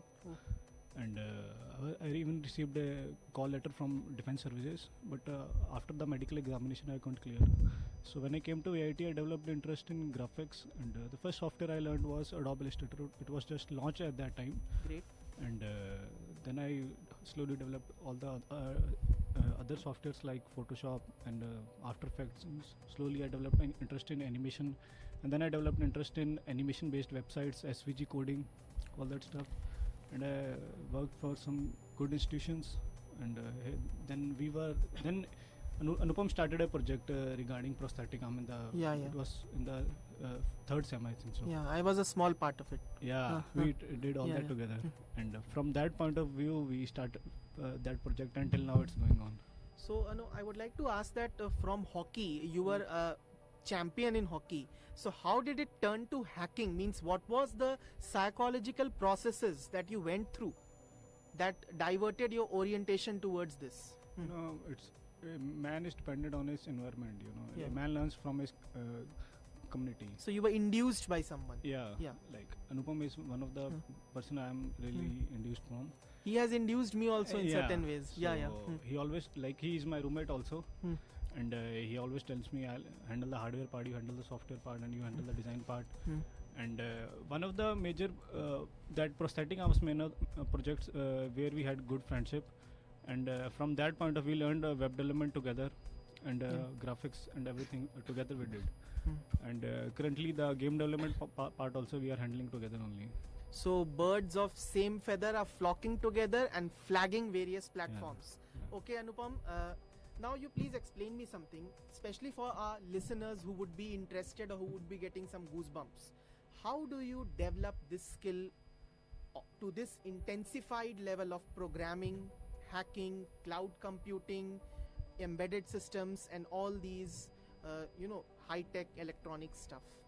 See, what I believe is, if you want to learn anything, there is one platform known as YouTube Baba. Okay, Yeah. YouTube is like a Baba. You can take how much gyan Correct. you want to take it from him. Okay, you have free lectures over there.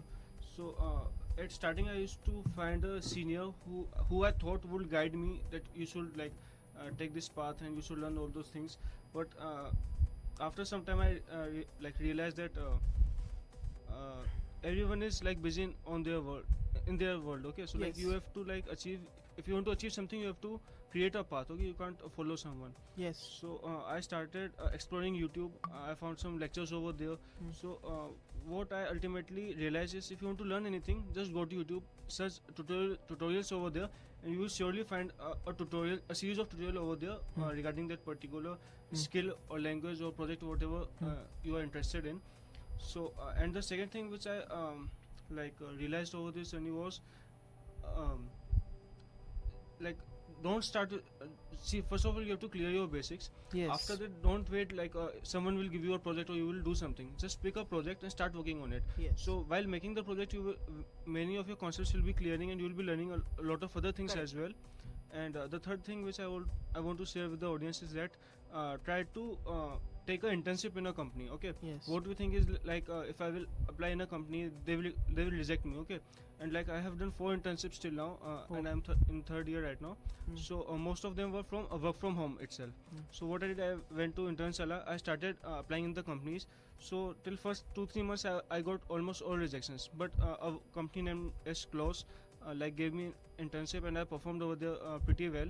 So slowly my profile started building, and now if I apply for 3-4 internships, then from 2-3 internships I get reply, okay, you can join us. So yeah, internships also play a major role in understanding at a level, in the practical level, okay, in the industrial level. Okay, nice to hear from you. What about you, Abhiram? How do you develop your skills? You must be still honing on your skills. How you generated the initial interest and stuff?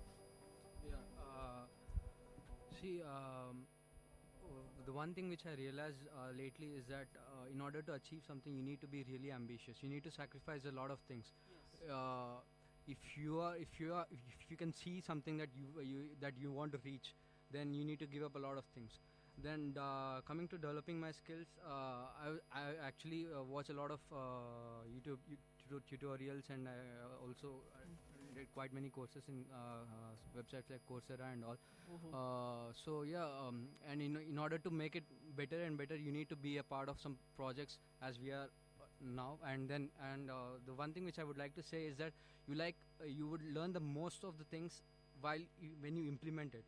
While you're just watching it, it's fine. Yes, you will have the theoretical knowledge, but when you start implementing it, you'll be knowing that these are the practicalities, and you can have faults here, and then you will try to rectify it. And then in the next project, you'll become better, and then it makes your skill more enhanced. Correct. So Shagun, I have a question on a less serious note. What is your reaction on being called a hacker? Like, if someone calls you a hacker, you have brillianted upon that skill, but it sounds a bit negative. That is what I feel. What is your take? Well, it depends on person to person. As per me, I don't feel it is a negative thing, because Yes. I know what do you mean by an hacker. Please explain to our listeners.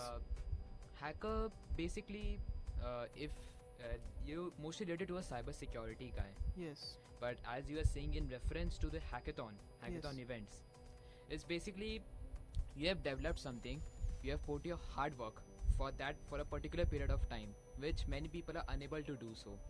And Correct. when you come out with flying colors, you feel it in yourself. Yes. You feel that thing, that hackathon. So true. So you hit the bullseye. And what is your token of advice for our listeners? As my seniors have told almost everything, but I just need to add one point: curiosity. Yes. Learn curiosity, respect curiosity. If I suppose in a programming term, if you have curiosity, everything will take to its place. Yes. True. That's the main thing. Just respect curiosity. And what about you, Anupam? You must be having a large bag full of advices, but please give a small token of advice because we have time constraints. Yeah, first of all, I would like to say it's a very good advice. Like, the curiosity is very important. Okay, like most of the engineers, what they do, they just do engineering just for the sake that we want a job. So if you are having curiosity, you will automatically find a path for your success. Really very inspiring words told to us by our participants in this show, our guests, and I wish them a very good luck for their future endeavors.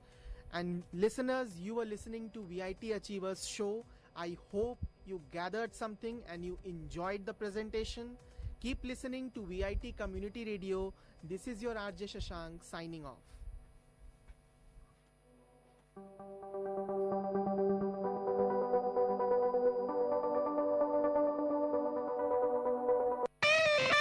My bookshop in second look of VIT Community Radio 90.8 FM.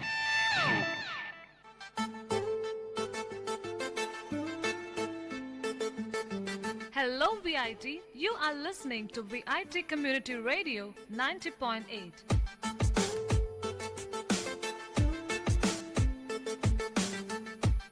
And welcome to the brand new episode of My Bookshop, which introduces you to a program where we review some best-selling must-readable books. And we would like to inculcate a reading habit to our listeners, and by reviewing these best-selling books on our show, we wish to open the world of books to you all.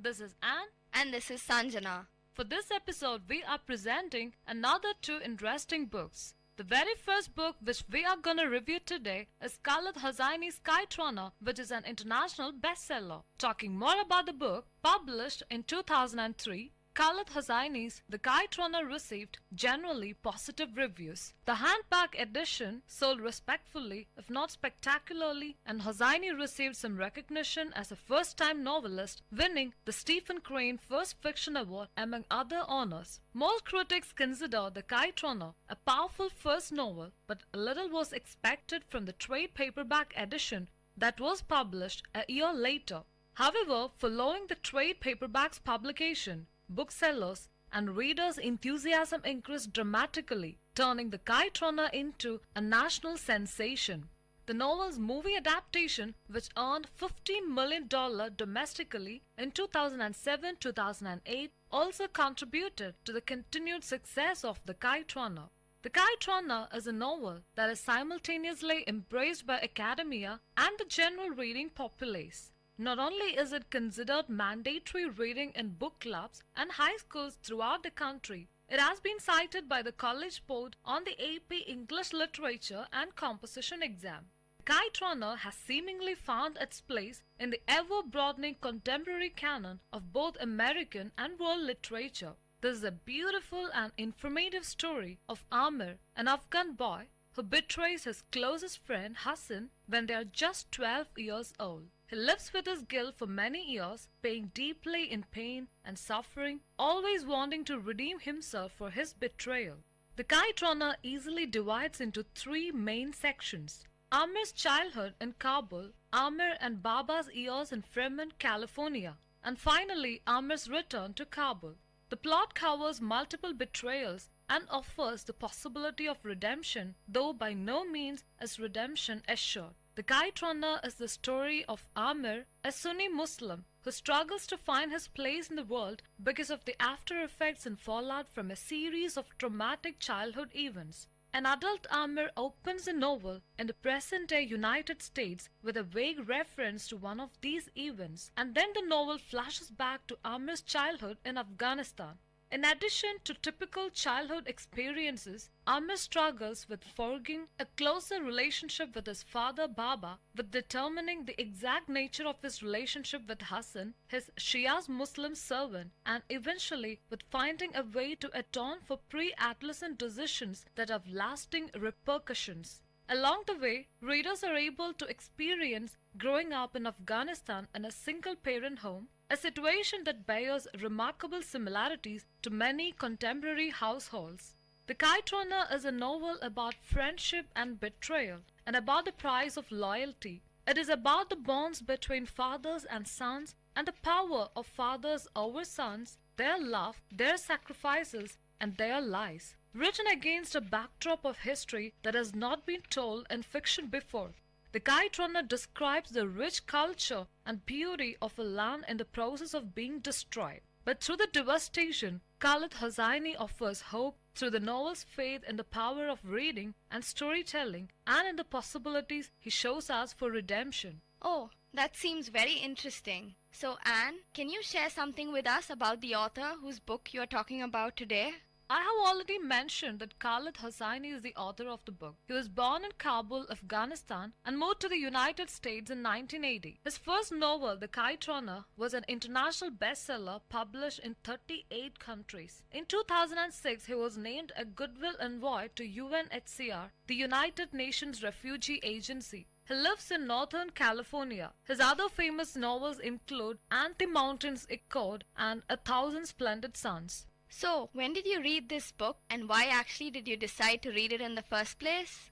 I heard about this book approximately 5 to 6 years back via a few of my friends. This book was a national sensation during that time of 2003 to 2006, hence most of my friends had read it. Thus that gave me an inspiration to give it a try. Also knowing that the stories about Afghanistan issues and all, that kind of made me feel more excited to read it. So, since it's based on a life story of characters related to Afghanistan, isn't it kind of a little too serious for youngsters to enjoy properly? Generally, youngsters don't like such serious issues in novels. See, that's the difference in this novel compared to other political novels about Afghanistan. This is a story based on the friendship and betrayal of a friend whose childhood is spent in Afghanistan and how that affects his life. It shows more about the situation of households in Afghanistan and how difficult it is for kids there to succeed in life. So, what was your state of mind after reading the book? To be frank, I got really upset. I thought I'll break into tears at many sequences. And of course, I had a hangover after reading the book. And I really felt bad for the condition of Afghanistan that time and thought how privileged are we people. I can assure that this book will really make you emotional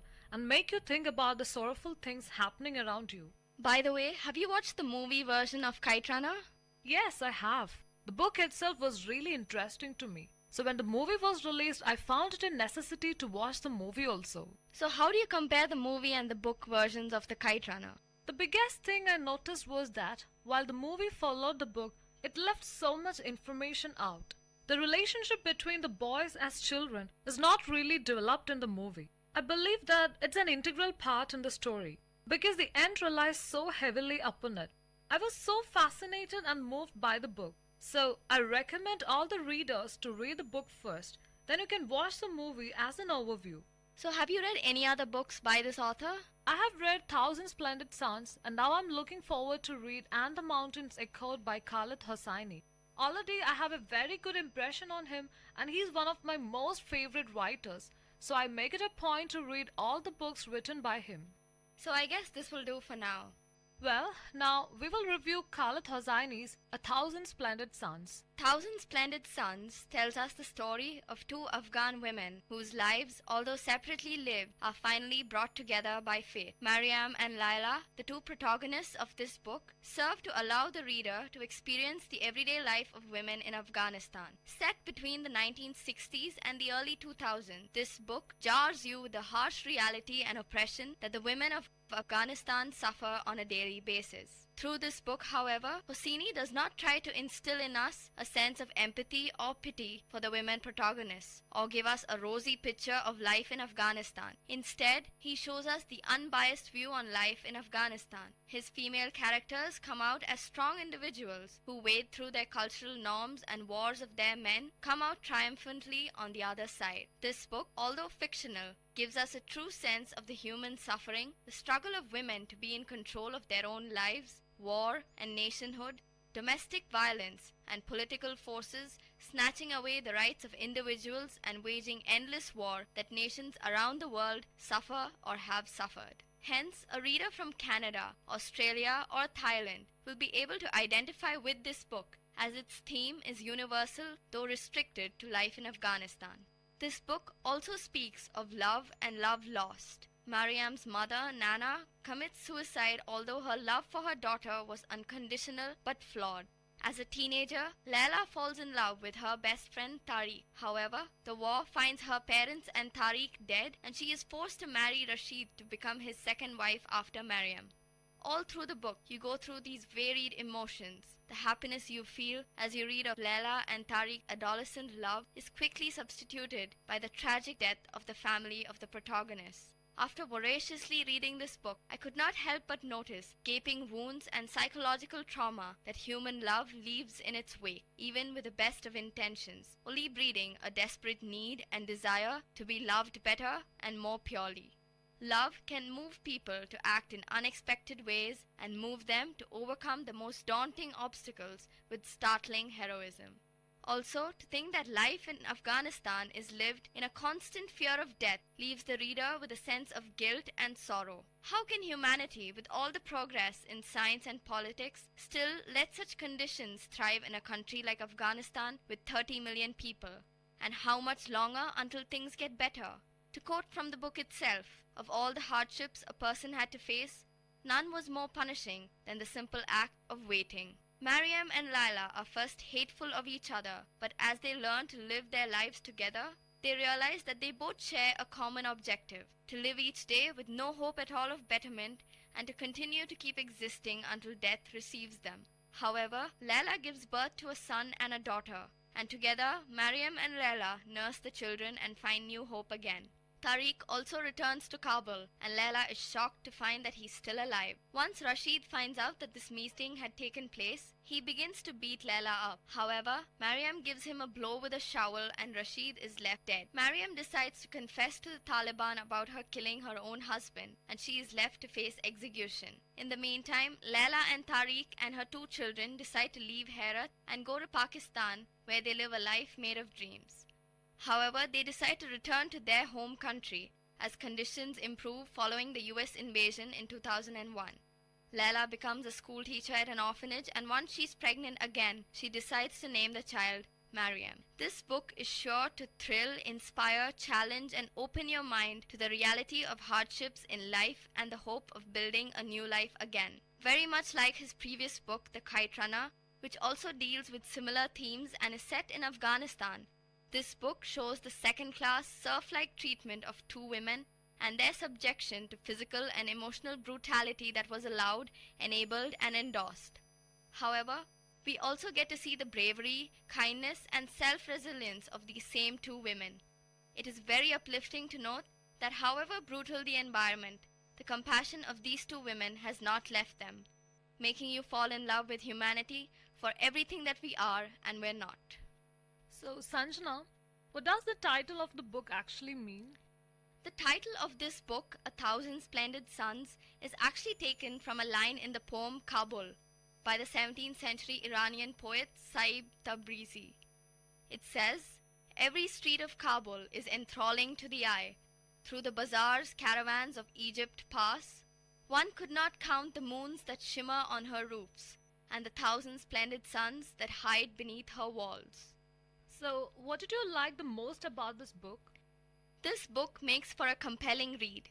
It is a heartbreaking and harrowing tale, but once you finish reading the book, positive emotions like hope, love, compassion engulf you. My favorite part of the book was the bit when Laila and Mariam begin a new friendship, and as they take care of Laila's children together, they realize that they have a lot in common and end up becoming good friends. To see such a thing play out even in such bitter times that Afghanistan was in filled me up with a sense of hope, compassion, and faith in humanity. Have you read Hosseini's other works? Yes, I have read The Kite Runner. I like that book better than this one as it revolved around the life of two children in Kabul, and being in school myself, I felt I could identify with the book. Reading A Thousand Splendid Suns, I felt this was Hosseini's best work yet, as it dealt with a lot more characters and spanned a period of nearly 45 years. Would you recommend this book to other readers? This book is neither overly sentimental nor does it present a rosy picture of life in Afghanistan.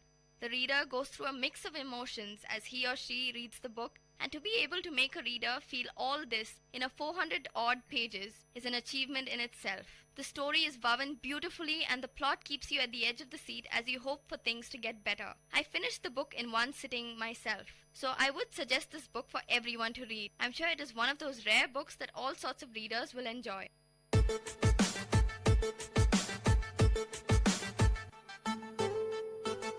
So I guess this is enough for today's episode. Next week again we'll catch you up with another two interesting lovely books picked up from my bookshop. Meet you guys next week. Till then, bye and take care. From VIT Community Radio 90.8.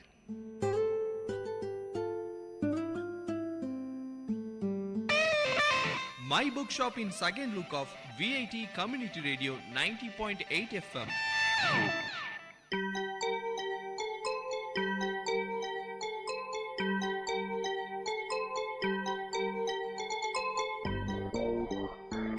வணக்கம், நமஸ்தே, நமஸ்கார், சலாம் and வந்தனம். நீங்கள் கேட்டுக்கொண்டிருப்பது VIT பண்பலை 90.8. இது VIT பல்கலைக்கழகத்தின் சமுதாய வானொலி. உங்க எல்லோரையும் புதுமை பெண்கள் நிகழ்ச்சிக்கு வரவேற்கிறேன். நான் உங்க அட்டானா.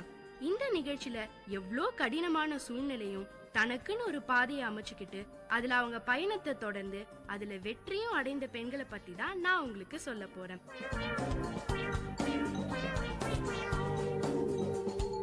நம்ம எல்லார் வீட்லயும் பொதுவா ஏதாவது புக்ஸ் வாங்குறது உண்டு. ஏன் காலையில தினத்தந்தில ஆரம்பிச்சு குமுதம், குங்குமம்னு லிஸ்ட் ரொம்ப பெருசா போயிட்டே இருக்கோங்க. நம்மளும் அதை படிப்போம், அப்படியே எடைக்கு போட்டுட்டு வெங்காயமும் வாங்கிடுவோம். ரொம்ப அவசியமான பக்கங்களை சேர்த்து வச்சு திரும்பி படிக்கிறதோ இல்ல அதை தேவைப்படும் போது எடுத்து படிக்கிற மாதிரியான வசதியெல்லாம் நம்ம வச்சுக்கிறது இல்ல. நம்ம பாட்டி காலத்துல பாத்தீங்கன்னா ரொம்ப இல்லனா கூட ராமாயணம், மகாபாரதம், பல இதிகாசங்களை பத்திரமா பார்த்து வச்சிருப்பாங்க. ஆனா இன்னைக்கு ஏதோ ஒரு சிலர் வீட்ல தான் இந்த மாதிரியான புத்தகங்களை பார்க்க முடியுது. அந்த காலத்துல எல்லாம் மாத வருமானம் ரொம்ப கம்மியா இருந்திருக்கும். ஆனா அதுல இருந்து ஒரு சின்ன பங்கு புத்தகங்களை வாங்க செலவிடுவாங்க. இந்த மாதிரி ஒரு புக்கா வாங்கி சேர்ப்பாங்க. அதுவே கொஞ்ச நாள்ல ஒரு குட்டி நூலகமா மாறிடும். ஆனா இன்னைக்கு அந்த பழக்கம் கொஞ்சம் கூட நம்மகிட்ட இல்ல. கேட்டா வேலைக்கு போயிட்டு வரவே கடினமா இருக்கு, இதுல எங்க இருந்து புக்ஸ் படிக்கிறது? இன்னும் சிலர் மாசம் வீட்டு செலவுக்கே சம்பாதிக்கிற பணம் போயிடுது. அப்படியே புத்தகங்கள் படிக்கிறவங்க புக் படிக்கிறோம்னு சொல்றாங்க. இந்த மாதிரி பல காரணத்துக்காக புத்தகங்கள் வாங்குற எண்ணிக்கையும் கம்மியாயிடுச்சு. வீட்டுல சிறு நூலகம் இருக்கிறது போச்சு. ஆனா நான் இன்னைக்கு சொல்ல போற பெண்மணி நூலகங்கிறது ஆடம்பரம் இல்ல, வாழ்க்கையின் அத்தியாவசிய தேவைகள்ல ஒண்ணுன்னு நினைக்கிறவங்க. அவங்கதான் முனைவர் ஆர் சம்யுக்தா, முதன்மை நூலகர், புதுவை பல்கலைக்கழகம். சம்யுக்தாவோட குடும்ப பின்னணி, நூலகத்துறைக்கு எப்படி வந்தாங்க, அவங்க எப்படி செயல்படுறாங்கன்னு விவரமா நான் இன்னைக்கு உங்களுக்கு சொல்ல போறேன். சம்யுக்தாவோட அப்பா சவுத் ஈஸ்டர்ன் ரயில்வேஸ்ல சீஃப் இன்ஜினியர். ஆந்திரா, மேற்கு வங்காளம், வடகிழக்கு இந்தியாவில ரொம்ப உள்ளடங்கின ஒரு காட்டு பகுதியில ஆதி பழங்குடியினர் வாழ்ற இடத்துல இருந்தாரு. அந்த பகுதியில சம்யுக்தா வளர்ந்தா நல்ல படிப்பு கிடைக்காதுன்னு சென்னையில இருக்கிற அவங்க தாத்தா பாட்டி வீட்டுல விட்டாரு. அங்கதான் சம்யுக்தா வளர்ந்தாங்க. கோடம்பாக்கத்துல இருக்கிற ஃபாத்திமா கான்வென்ட்ல படிச்சாங்க. அப்பா ரயில்வேல இருந்தனால டிக்கெட்டுக்கு பிரச்சனையே இல்லைங்க. 3 மாசத்துக்கு ஒரு தடவை ரயில்ல போக பாஸ் கிடைக்குமாம். அப்போலாம் தவறாம அப்பாவை போய் பாப்பாங்களாம். இதுல என்ன ஒரு நல்ல விஷயம்னா, இந்த மாதிரி பயணம் பண்ணும்போது புது மனுஷங்க, புது இடம், வாரத்துக்கு ஒரு முறை கூடுற சந்தை, புது கலாச்சாரம்னு பலதையும் பார்க்க முடிஞ்சது சம்யுக்தாவால. அப்பாவை பார்க்க போன பயணங்கள் எல்லாமே சம்யுக்தாக்கு பல அனுபவங்களையும் எதையும் பக்குவத்தோட பாக்குற அணுகுமுறையும் கொடுத்திருக்கு. இன்னொரு நல்ல விஷயமும் இருக்குங்க. அடிக்கடி இந்த மாதிரி பயணம் செஞ்சதால நிறைய மொழிகள்ல பேச கத்துக்கிட்டாங்க சம்யுக்தா. அவங்க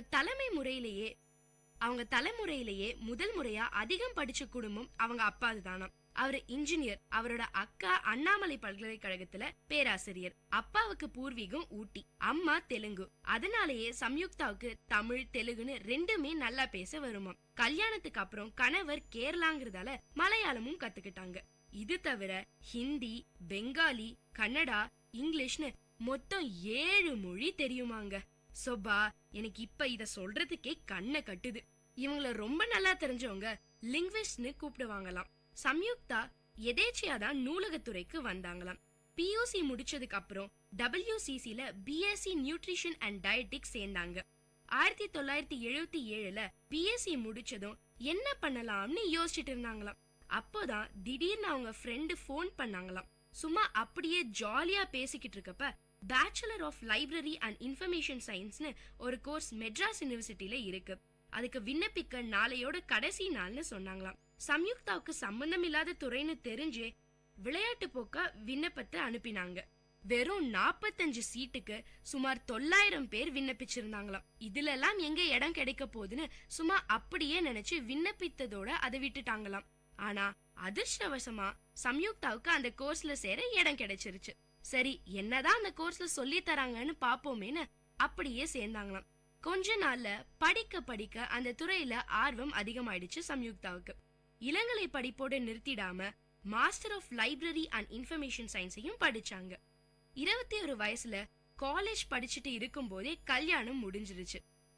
1981ல முதுகலை படிப்பை முடிச்சாங்க.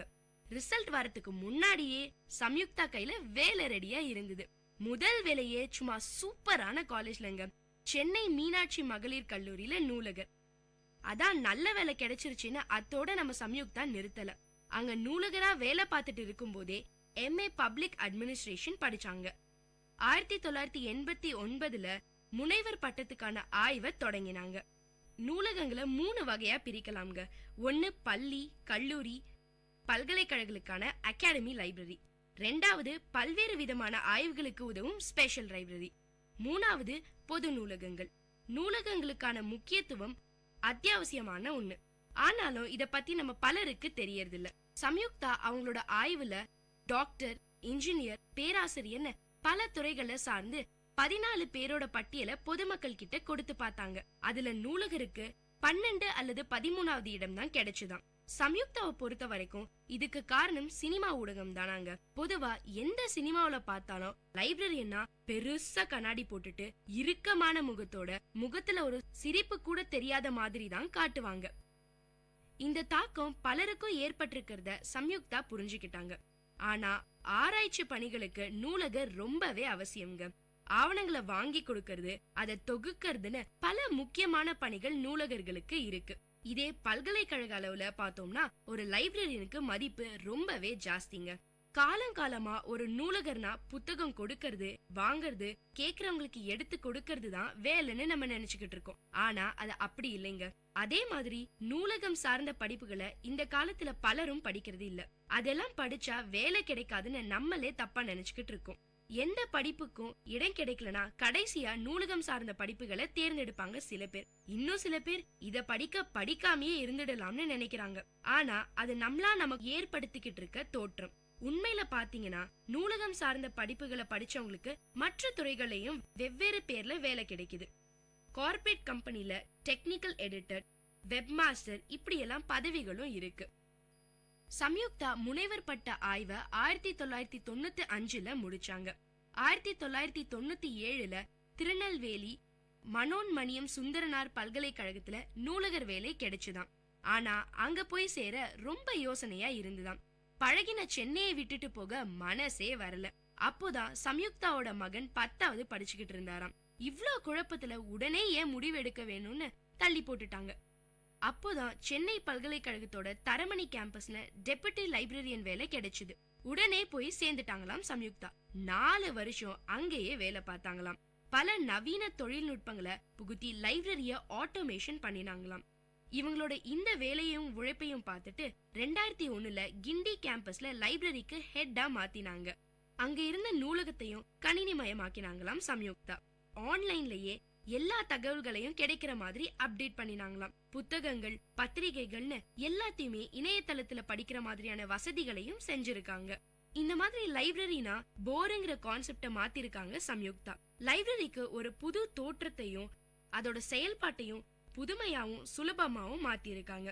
லைப்ரரியோட இந்த புது தோற்றம் மாணவர்களுக்கு ரொம்பவே பிடிச்சிருந்ததாம். பல பேர் ஆன்லைன் மூலமா பல புக்ஸ படிக்க ஆரம்பிச்சிருக்காங்க. இதனால மாணவர்களோட படிக்கிற பழக்கம் ரொம்பவே அதிகமாச்சாம். 2008ல சென்னை பல்கலைக்கழகத்தோட சேப்பா கேம்பஸ்ல லைப்ரரி இன்சார்ஜ் வேலை கிடைச்சது. அங்க 7 மாசம் தான் வேலை பார்த்தாங்களாம். அதுக்குள்ள புதுவை பல்கலைக்கழகத்துல லைப்ரரியன் வேலைக்கான வாய்ப்பு வந்துதாம். அப்போ சம்யுக்தாக்கு 50 வயசாம். சென்னையை விட்டுட்டு போகணுமான்னு இருந்துச்சாம். ஆனா அவங்க ஃப்ரெண்ட்ஸ் எல்லாரும் புதுவை பல்கலைக்கழகம் ஒரு சென்ட்ரல் யூனிவர்சிட்டி லைப்ரரி, வேலை பாக்குறது ரொம்ப சவாலானதா இருக்கும், நீ திருப்தியா வேலை செய்யலாம்னு சொன்னாங்களாம். அப்பயும் சம்யுக்தாவுக்கு சென்னை விட்டுட்டு போக முழு மனசு வரல. சரி, சென்னையில இருந்து புதுச்சேரி 2.5 மணி நேரம் தானே, பயணத்தை பாத்துக்கலாம்னு விண்ணப்பம் செஞ்சாங்க. 15 பேர் கலந்துகிட்ட நேர்முக தேர்வுல மெரிட்ல செலக்ட் ஆனாங்க சம்யுக்தா. அப்போ புதுவை பல்கலைக்கழகத்தோட துணைவேந்தராய் இருந்தவரு பேராசிரியர் தரீன். இவரோட அயராத உழைப்பாலையும் இவருடைய ஊக்கப்படுத்துற மனசும் 5-6 வருஷத்துக்குள்ளேயே புதுவை பல்கலைக்கழகத்தை பிரம்மாண்டமாக்கி மேலான நிலைக்கு கொண்டு போயிடுச்சு. இந்தியாவிலேயே உலக தரத்துல செயல்படுற பல்கலைக்கழகம்னு பேர் வாங்கி கொடுக்க காரணமாக இருந்தவங்கள இவரும் ஒருவர். சம்யுக்தா அங்க வேலைக்கு சேர்ந்த அன்னைக்கே அவங்களுக்கு போன் வந்தது.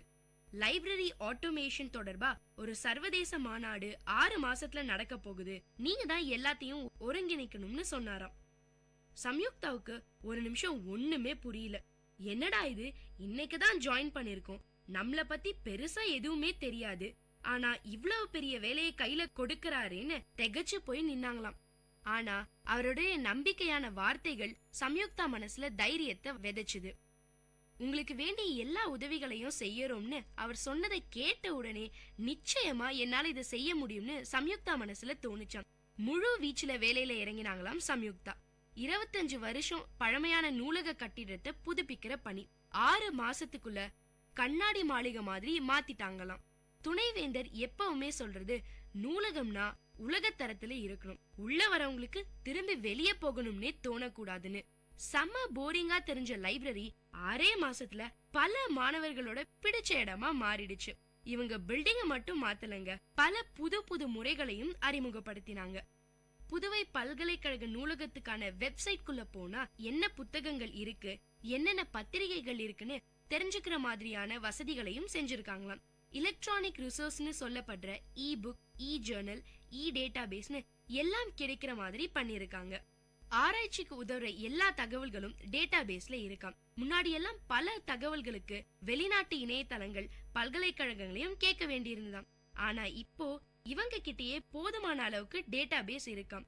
பல்கலைக்கழக பணியாளர்கள் வீட்டுல இருந்தபடியே நூலகத்தை தொடர்பு கொள்ள முடியுமாம். தேவையான எல்லாத்தையும் படிக்கவும் முடியுமாம்.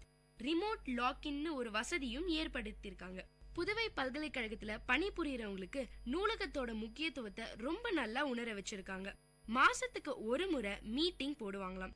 அவங்கள ஊக்குவிக்கிற மாதிரியா பேசுவாங்களாம். இது மட்டும் இல்லாம அவங்களுக்கு ஒர்க் ஷாப், கருத்தரங்குகள், மாநாடுகள்னு பலதையும் நடத்தியிருக்காங்க சம்யுக்தா. புதுவை பல்கலைக்கழகத்தோட நூலகம் ஒரு முன்மாதிரி நூலகம்னு ஆனதுக்கு சம்யுக்தாவும் ஒரு முக்கியமான காரணம்ங்க. ஒரு நூலகத்துல என்னெல்லாம் புதுசா கொண்டு வர முடியுங்கிறதுக்கு புதுவை பல்கலைக்கழகத்துல சம்யுக்தா செஞ்சதெல்லாம் ஒரு சிறந்த உதாரணம். பார்வையற்ற மாற்றுத்திறனாளி மாணவர்கள் கம்ப்யூட்டர் மூலமா படிக்க இவங்க ஒரு சாஃப்ட்வேர் இன்ஸ்டால் பண்ணிருக்காங்க. அவங்க இங்க படிக்க எந்த கட்டணமும் கட்ட தேவையில்லையாம். 24 மணி நேரமும் மாணவர்கள் நூலகத்துல படிக்க ஹால், மினி ஆடிட்டோரியம், கெஃபெட்டேரியான்னு பல வசதிகளும் இருக்காம். இங்க ரேடியோ ஃப்ரீக்வன்சி ஐடென்டிபிகேஷன் ஃபெசிலிட்டின்னு ஒரு வசதியும் அறிமுகப்படுத்தியிருக்காங்க. யாராவது சீல் வைக்காம புத்தகம் எடுத்துட்டு போனா கேட்ல அதை கண்டுபிடிச்சு அலாரம் அடிக்கிற மாதிரி பண்ணிருக்காங்க. கியோஸ்க் ஈஸியா புத்தகம் எடுத்துட்டு போற மாதிரி ஒரு வசதி, இப்படி ஏராளமான விஷயத்த கொண்டு வந்திருக்காங்க சம்யுக்தா. இந்தியாவிலேயே ஒரு மிகப்பெரிய நூலகத்தை உருவாக்கியிருக்காங்க சம்யுக்தா. சம்யுக்தாவை பொறுத்த வரைக்கும் நூலகர் பணியை தேர்ந்தெடுக்கிறதும் அதுல முன்னுக்கு வர்றதும் அவங்க அங்க திறமைய பொறுத்த விஷயம். நூலகத்தை கையாளும் திறமைய வளர்த்துக்கிட்டாதான் இந்த துறையில ஜொலிக்க முடியும்ன்றாங்க. நல்ல பேச்சு திறமையும் ரொம்பவே அவசியம். சாதாரண லைப்ரரிக்கும் பிரிட்டிஷ் லைப்ரரிக்கும் நிறையவே வித்தியாசம் இருக்காங்க. அதனால நாம எங்க வேலை பாக்குறோம், அதுக்கு என்ன தேவைங்கிறத தெளிவா தெரிஞ்சுக்கணும். எந்த மாதிரியான லைப்ரரியா இருந்தாலும் சரளமா பேசுற பழக்கம் அவசியமான தேவை. பிற மொழிகள் தெரிஞ்சுக்கிறது இந்த துறையில இருக்கவங்களுக்கு கூடுதல் பலம். முனைவர் பட்ட ஆய்வு செய்யற அளவுக்கு ஆர்வம் இருந்தா மேல மேல போய்கிட்டே இருக்கலாம். எத்தனை பேர் டாக்டர் படிப்பு படிச்சுட்டு சும்மா இருக்காங்க? அது மாதிரிதான் நூலகர் வேலையும். திறமையை வளர்த்துக்கிட்டா பொருத்தமான வேலை நிச்சயமா கிடைக்கும்னு சக்சஸ் டிப்ஸ் சொன்ன நம்ம சம்யுக்தா சாத்கால் பெண் நூலகர் விருது உள்ளிட்ட 2 தேசிய விருதுகளை வாங்கியிருக்காங்க. அது மட்டும் இல்லைங்க, சமீபத்துல சென்னை புத்தக கண்காட்சியில பபாசி சிறந்த நூலகர் விருதும் வாங்கியிருக்காங்க. நமக்கெல்லாம் முன்னுதாரண மனுஷியா இருக்காங்க சம்யுக்தா. புத்தகங்களோட வாழறதை விட பெரிய பாக்கியம் வேற எதுவுமே இருக்க முடியாதுன்னு சொல்றாங்க. என்ன நேயர்களே, இன்னைக்கு நிகழ்ச்சியில இருந்து பல விஷயங்களை கத்துக்கிட்டு இருப்பீங்கன்னு நினைக்கிறேன். இதே மாதிரி இன்னொரு புதுமை பெண்ணோட உங்களை கூடிய சீக்கிரம் சந்திக்கிறேன். அது வரைக்கும் டாடா பை பை சொல்லி விடைபெறுது உங்க அட்டானா. இது VIT பண்பலை 90.8. கேளுங்க கேளுங்க கேட்டுக்கிட்டே இருங்க.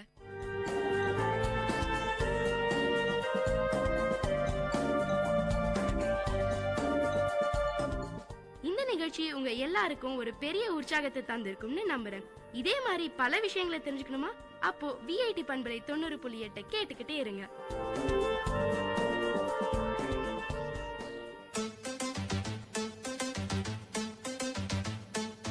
It's time to pick some words in glossary box with Miss Ahitya and VIT Community Radio 90.8.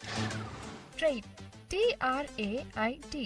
It's an identifying quality in one's character. Synonym of the word trait is habit, attitude. Antonym of the word trait is hate, dislike. And to use it in a sentence format, he becomes talkative when he is nervous. This is his worst trait. To pick more words from glossary box, stay tuned to VIT Community Radio 90.8.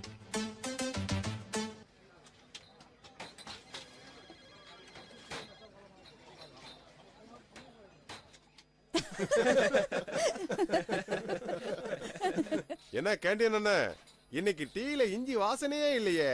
ஐயா, இஞ்சி rate அதிகமா இருக்கு. ஆனா நீங்க அதிக காசு கொடுத்து டீயை வாங்க மாட்டீங்க. அதனால தான் நானும் இஞ்சியை சேர்க்கல. என் நிலைமையையும் கொஞ்சம் யோசிச்சு பாருங்க. ஸ்ரீராம், இஞ்சி டீ குடிக்காம உன்னால வாழ முடியாதா? நீ என்னதான் செய்வியோ டீ குடிக்காம? ஜோக் நல்லா தான் இருக்கு. ஆனா அவங்க உண்மையிலே நல்லவங்கன்னா மற்றவங்கள பத்தியும் யோசிக்கணும். இப்போ நம்ம தலைவரை பாருங்க, அவர் நாட்டில் இருக்கிற எல்லார பத்தியும் யோசிக்கிறார்ல, அந்த மாதிரி நாமளும் இருக்கணும். அது சரி, மத்தவங்களுக்கு பயனுள்ளவங்களா கொஞ்சமாச்சும் இருக்கணும். இல்லனா இந்த வாழ்க்கை பயனற்றது. அப்புறம் விலங்குக்கும் மனுஷனுக்கும் என்ன வித்தியாசம்? ஆமா, நீங்க சொல்றது ரொம்ப சரி. நீங்க ஒரு உண்மையான மனுஷனா இருந்தா மனிதநேயத்தை பின்பற்றி அதே மாதிரி நடக்கணும். என்னாச்சு தம்பி? ஸ்ரீராம் மாமா, கடவுள் ரொம்ப மோசமானவர். ஷாருக் தம்பி, என்ன நடந்துச்சு? நீங்க என்ன பண்ற? என்னாச்சு தம்பி, சொல்லுங்க. ஏன் இப்படி பேசுறீங்க? ஸ்ரீராம் மாமா, உங்க அசிஸ்டன்ட் மேனேஜர் இருக்கார்ல பீட்டர், அவரோட பையன் மெல்வின் என்னோட உயிர் நண்பனா இருந்தான். தம்பி, நண்பனா இருந்தான்னு ஏன் சொல்றீங்க? இப்போ அவர் உங்க நண்பன் தானே? இல்ல, இப்போ அவன் இல்ல, இனிமேலும் வரமாட்டான். மெல்வின் ஹெல்மெட் போடாம பைக் ஓட்டிட்டு போனான். அப்போ அவனுக்கு விபத்து ஏற்பட்டுருச்சு. அவனுக்கு தலையில பலமான காயம். அவனை ஹாஸ்பிட்டலுக்கு கொண்டு போனாங்க. ஹாஸ்பிட்டல்ல சேர்த்ததும் டாக்டர் அவனுக்கு எல்லா டெஸ்டும் எடுத்துட்டு அவனோட மூளை இறந்துருச்சுன்னு சொன்னாரு. அதான் பீட்டர் மாமா அவருக்கு லீவ் அப்ளை பண்ண என்ன ஆபீஸ்க்கு அனுப்புனாரு. அவனோட சின்ன பையனை பீட்டர் இழந்துட்டான்பா. ரொம்பவே கஷ்டமா இருக்கு. ஆனா மாமா, மெல்வின் தன்னோட உடல் உறுப்பை தானம் பண்ணி 9 பேருக்கு உயிர் கொடுத்திருக்கான். அவன் சாகும் போது கூட ஒரு பெரிய தானம் பண்ணியிருக்கான். எப்படி? பீட்டர் மாமா குடும்பத்தை சேர்ந்தவங்க சரியான நேரத்துல மெல்வினோட உடல் உறுப்பை தானம் செஞ்சு ஒரு பெரிய உன்னதமான காரியம் செஞ்சாங்க. அப்படியா? உறுப்பு தானம்னா என்ன? நாங்க அத பத்தி கேள்விப்பட்டிருக்கோம். ஆனா என்ன நடக்குது எப்படிங்கறத பத்தி எங்க கிட்ட முழுமையான தகவல் இல்ல. இதோ உங்க பாஸ் வராரு, அவர்கிட்டயே கேளுங்க. ஏன்னா அவருதான் உறுப்பு தானம் செய்ய பீட்டர் மாமாக்கு அறிவுறுத்தினாரு. சார், உறுப்பு தானம் பற்றி எங்களுக்கு சொல்லுங்க. உறுப்பு தானம்னா என்ன? நீங்க உடல் உறுப்பு தானம் பத்தி கேக்குறது எனக்கு ரொம்ப சந்தோஷமாவும் பெருமையாவும் இருக்கு. இறந்த பிறகு நாம உடல் உறுப்பு தானம் செஞ்சு பிறருடைய வாழ்க்கையை காப்பாத்தலாம். அதோட ஒரு நபரோட வெவ்வேறு உறுப்புகள் மூலமா நீங்க 9 பேருக்கு வாழ்க்கை கொடுக்கலாம். 9 பேருக்கு வாழ்க்கையா? ஆமா, உடல் உறுப்பு தானங்கிறது மெல்வின் மாதிரியான ஒருத்தருடைய மூளைச்சாவு அடைஞ்சதுக்கு அப்புறம் தான் நடக்குது. உடல் உறுப்பு சேதமடைஞ்சு மாற்று அறுவை சிகிச்சை தேவைப்படுறவங்க இங்க நிறைய பேர் இருக்காங்க. இவங்களுக்கு உடல் உறுப்பு தேவை. அப்பதான் இவங்க உயிரோட வாழ முடியும். அதோட மூளை இறந்ததுக்கு அப்புறம் தான் உறுப்பு தானம் செய்ய முடியும். அவங்களுடைய குடும்ப உறுப்பினர்கள் அவங்க சொந்த விருப்பத்துல தான் உறுப்புகளை தானம் செய்யறாங்க. ஆனா சார், பொதுவா உறுப்புகளை தானம் செஞ்சா அடுத்த ஜென்மத்துல அந்த உறுப்புகள் இல்லாம பொறப்போன்னு நிறைய பேர் சொல்றாங்க. இப்படி யோசிச்சு பாருங்களேன். நீங்க இறந்ததுக்கு அப்புறம் உங்க இதயம் தானம் செய்யப்பட்டிருந்தா அடுத்த வாழ்க்கையில இதயம் இல்லாம ஒரு நபர் பிறக்க முடியுமா? இதெல்லாம் வெறும் மூட நம்பிக்கை தான். மூட நம்பிக்கையில இருந்து வெளியில வாங்க. ஜீவா, நீங்க உங்க இதயத்தை எத்தனை பேருக்கு கொடுத்திருக்கீங்கன்னு எனக்கு நல்லா தெரியும். நல்ல காமெடி. ஆனா சார், உடல் உறுப்பு தானம் நம்ம சாஸ்திர சம்பிரதாயத்துக்கு எதிரானது இல்லையா? மரணத்துக்கு அப்புறம் கடைசி காரியங்கள் செய்யறது நம்ம வழக்கம் இல்லையா? அதெல்லாம் எப்போ செய்ய? நம்மோட வேதங்கள் சொல்லி இருக்கிற மாதிரி கஷ்டப்படுறவங்களுக்கு உதவி செய்யறதும் மத்தவங்களுக்கு சேவை செய்யறதும் தான் உண்மையான பக்தி. அதோட உடல் தானம் செய்பவருடைய உடல் தானத்துக்கு அப்புறமா அது சிதைக்கப்படுறது இல்ல, உடல் ரொம்ப மரியாதையோட திருப்பி தரப்படுது. ரொம்ப சரியா சொன்னீங்க. ஒருத்தர் வாழும்போது நிறைய சேவைகள் செய்யலாம், ஆனா இறந்த பிறகும் நிறைய பேரை வாழ வைக்கிறவன் தான் உண்மையான மனுஷன். இந்த ஒரு உன்னதமான காரணத்துக்காகத்தான் உடல் உறுப்பு தானம் பத்தி நம்ம எல்லாருமே சிந்திக்கணும். முதலாளி சார், நான் என் உடல் உறுப்புகளை தானம் செய்ய விரும்புனா அதுக்கு நான் என்ன செய்யணும்? உண்மையிலேயே நீங்க ஒரு முக்கியமான கேள்வி கேட்டிருக்கீங்க. இது ரொம்ப சரியான ஒரு யோசனை. உடல் உறுப்பு தான சேவைக்காக மோகன் ஃபவுண்டேஷன் நிறைய வேலைகளை செஞ்சிருக்காங்க. அவங்கள நாம தொடர்பு கொண்டா உடல் உறுப்பு தானம் பத்தி எல்லா விஷயங்களையும் தெரிஞ்சுக்க முடியும். இந்த எண், அதாவது 1800103710. இது புனித சேவைக்காக 24 மணி நேரமும் இயங்குது. இங்க நீங்க எல்லா தகவலையும் பெற முடியும். இங்க பாத்தீங்களா, இதுதாங்க என்னோட உடல் உறுப்பு தான அட்டை. இது கண்டிப்பா யாராவது ஒருத்தருக்கு பயனுள்ளதா இருக்கும். நீங்களும் உடல் உறுப்பு தானம் செய்ய ஆர்வமா இருந்தீங்கன்னா கண்டிப்பா இந்த உறுப்பு தான அட்டையை வாங்கிக்கோங்க. சார், நாங்களும் அந்த மாதிரி உறுப்பு தான அட்டையை பதிவு செய்ய விரும்புறோம். இந்த வாழ்க்கை யாருக்காவது பயனுள்ளதா இருந்தா அது மிகவும் நல்லது தானே சார்? இதே மாதிரி எல்லாருமே ஒரு சிறந்த மனுஷனா மாறதுக்கு சபதம் எடுத்து நீங்க உறுப்புகளை தானம் செய்யுங்க. உடல் உறுப்பு தானம் பற்றி மேலும் விவரங்களுக்கு அழைக்கவும் 1800103710. இந்த படைப்பு SBI ஃபவுண்டேஷன், SBI கார்ட்ஸின் ஆதரவால் மோகன் ஃபவுண்டேஷனால் வழங்கப்பட்டது.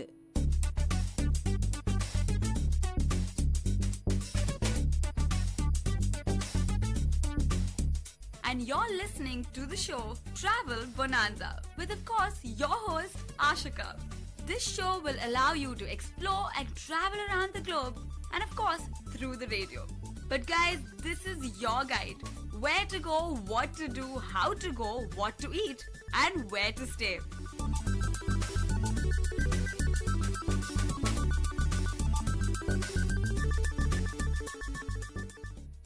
Hello VIT, your host Monica presenting you the show Travel Bonanza. You're listening to VIT Community Radio 90.8. Are you ready for today's episode with new place to explore? How often do we see Mumbai cars and Delhiites fight over petty issues? It's too many times to even count. These fights are not just limited to IPL teams' weather or fashion quotient. These fights have laid a strong foundation for the existing argument which one is the best Indian city. On one hand, there is Delhi, the capital of India. On the other hand, there is Mumbai, the business capital of India. The argument is never ending and futile to some extent. But there is one city that has always strived to be among the top, and it's somehow sidelined in the above mentioned argument is Bangalore. While Mumbai and Delhi have always maintained their respective statuses, Bangalore has flourished and achieved new heights.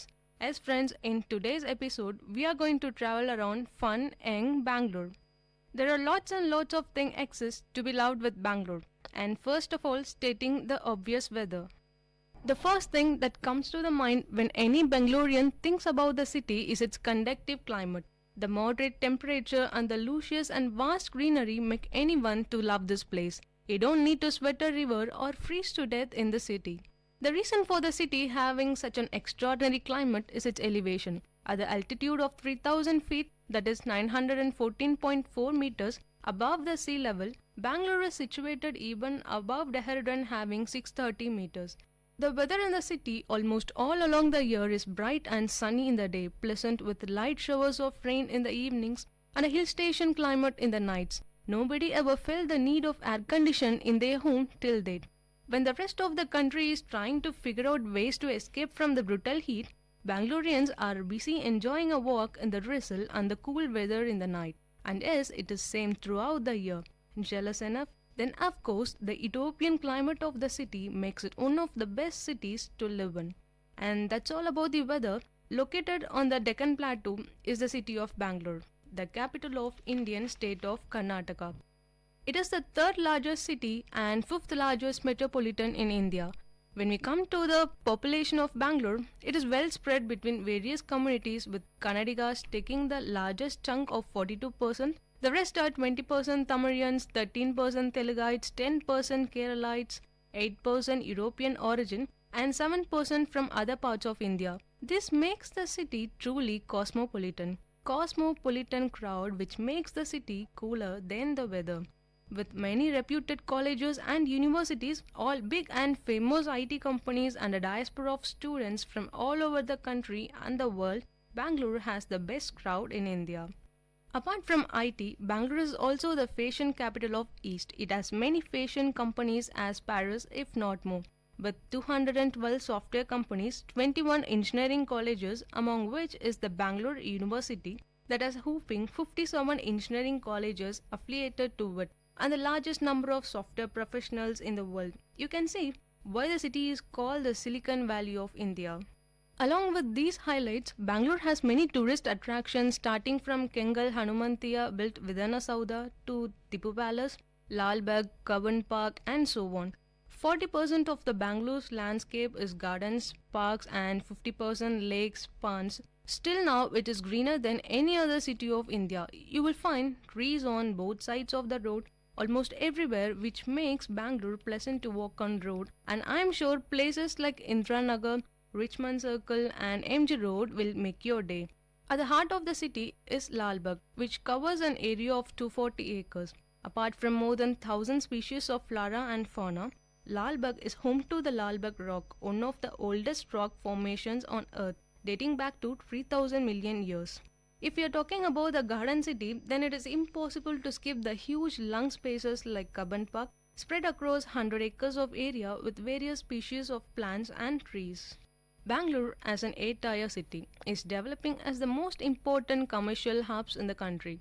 So the city demands well-connected transport facility. Being the 4th busiest airports in India, Bangalore International Airport has multiple access facilities to travel to the city center. You can get private car rentals or hire cabs. You can also avail the bus services by the Bangalore Metropolitan Transport Corporation, that is BMTC, and travel to your desired destination in the city.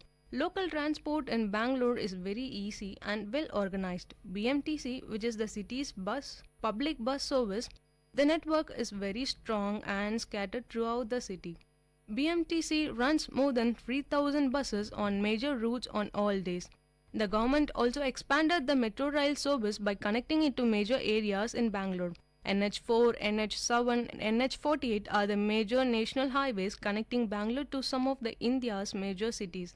While BMTC takes care of the bus services within the city, the Karnataka State Road Transport Corporation, that is KSRTC, takes care of the buses both inside and outside the city. When we come to the Volvo buses have nowadays become the most preferred mode of transport for public, as they are comfortable to travel and having network in all major routes across the city. Apart from this, taxis and auto rickshaws are also available. Next, when we come to the railway facilities, railway routes are well connected to almost all major cities of India from Bangalore, both by meter gauge and broad gauge rail services. The 3 main stations in Bangalore city are Majestic, and the next second one is Bangalore Cantonment, that is 8 km to Majestic, and Yeshwantpur, that is 10 km away from Majestic. Bangalore Majestic is well connected to all major cities in India, though journey to northern states are little time consuming.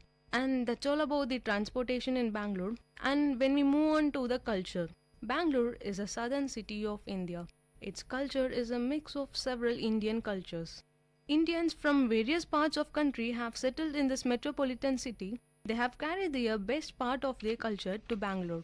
Apart from other cultures of India contributing to the Bangalore culture, the city has a culture of its own. It has a mix of urban and rural forms of lifestyle. Most of the traditional Kannadigas prefer to live as per their tradition and culture. They have their strong influence in their lifestyle. On the other hand, you will also find a more urbanized style of living. Most of the people of urban Bangalore are working professionals and enjoy the nightlife of the city. Despite being a modern city, Bangalore has not lost touch with its traditions. This is reflected in the various fairs and festivals that are celebrated in the city. Many of these are religious in nature. They owe their origin to the scriptures and mythological stories. The city comprises of a multicultural population. It habits people of all religions. The main religious groups living in the city include Hindus, Muslims, Christians, Sikhs, Jains. The most famous festival in Bangalore is Dasara. It falls in the month of October to November. and marks the victory of good over the evil. The day culminates a 9-day fasting period of Navaratri in Hindu culture. The other festivals and fairs such as Mahashivaratri, Diwali, Karaga festival, Kadaleke Parisha, also known as Peanut Festival, Ugadi, Pongal, Travel and Tourism Fair, Groundnut Fair, and so on. With so much and many more, Bangalore culture is uniquely attractive. If you are visiting these excellent events, you are sure to notice and love to be a part of this diverse culture of Bangalore. The another important specification about Bangalore is that it has an active night culture and has over 800 clubs and bars. With a variety of sport bars, beer pubs, breweries, cafes, the city is nowadays referred as a pub capital of India. The most striking thing that welcomes a visitor to Bangalore is the graffiti-filled walls across the city. The beautiful wall paintings showcase the rich heritage of the city, and it is really my favorite. How many of you knew that the oldest temple of Bangalore is located right in the center of the city? Chokanada Swami Temple at Domblur is considered to be the oldest temple in Bangalore. In addition to this, there is Tipu Sultan's summer palace, the old fort at Devanahalli, a couple of prehistoric sites at Chikkajala, Hejala, and Savanadurga, the Bangalore Palace, and so on. Every 2 years, Bangaloreans are treated to a visual spectacle as a host of combat and civilian aircrafts from around the world showcase their prowess in the skies, held at the Yelahanka Air Force Base. So don't miss that in the upcoming year. And next, the taste of food in Bangalore. And how do I miss that? Food is the most important part of every cosmopolitan city that most of the people look for. And I believe in this popular phrase, when you're in Rome, do as Romans do. I always try to grasp the local taste so that I can know more about it. That's what I did when I came to Bangalore for the first time. I straight away went to the MTR and Vidyarthi Bhavan to get the local essence of the food. It was out of the world and I want even you to enjoy the same. Just take a walk during the night through the streets of the Bangalore, and pleasant aroma of the food that is prepared is no less tasty than the local and international cuisines at 5-star restaurants. The shops here do not have good seating arrangements, agreed, but eating here in the crescent moonlight with a cool breeze for company is an experience like no other. Street foods are the best thing in Bangalore that you cannot resist. For the sandwich lovers, you need to go to the Jayanagar. Even though they serve sandwiches in different varieties, it's the chocolate sandwich that has put this place on the map for sandwich lovers. Aside from the taste element, the reasonable price also adds to the endearment factor. Another place that you can depend on for South Indian fare, whether it be the crispy vadas or the rice idlis or kesari bath, never fear the word disappointment while you're here. And the place is Brahmin's Coffee Bar in Baswannagudi. Another place with different varieties of vada pav. Does that excite you? Yes, of course. Then the food in Indranagar saves you the best spectrum of the snack on offer includes Szechuan, paneer, aloo and more. Even though the names gives you the idea of vada pav alone, the burgers and french fries they serve are pretty good as well. The next shop, some of the best pani puris in Bangalore. And in a city where there are more than enough options for the famous street food, that's no simple feat to pull off. The other snacks you can enjoy here include aloo chaat, dahi puri and papadi chaat. Even this shop is located in Jayanagar. Dosa lovers swear by the name of Central Tiffin Room in Malleshwaram, with varieties of mouth-watering dosas and also idli, vada and puri that makes South India enduring to many, and this is one place where your sense of taste has nowhere to go. To savor some delectable street food without burning a hole in your pocket, you can't go wrong with Vivipuram Food Street. Rolls are quaint objects in Yeshwantpur. They come rolled up and make your taste buds feel stretched out in a mat that is laden with all the taste it can take. Online food orders and home deliveries are also as much feasible as opting for street food in Bangalore. And I promise these items will leave you an everlasting memory in your mind, making you to remember Bangalore forever. When we go deep into the routine lifestyle of Bangalore, first thing anybody would agree is the Bangalore traffic. But Bangalore is one of the least polluted cities in India. In 1906, Bangalore became one of the first cities in India to have electricity from hydropower, powered by the hydroelectric plant situated at Shivanasamudra. Thus, Bangaloreans experience least electricity cut-offs among all the major cities, giving them the true feeling of living in a metropolitan city. Bangalore is in the center of South India. From here, there are a hell of options for weekend getaway. Trekking, mountaineering, hill stations, jungles, beaches, everything is within 500 kilometers and easily accessible. All the best concerts in India takes place here. This is the perfect place for music lovers. And people here are hardcore music fans. The rock culture being amazing in the city, and they are really rocking.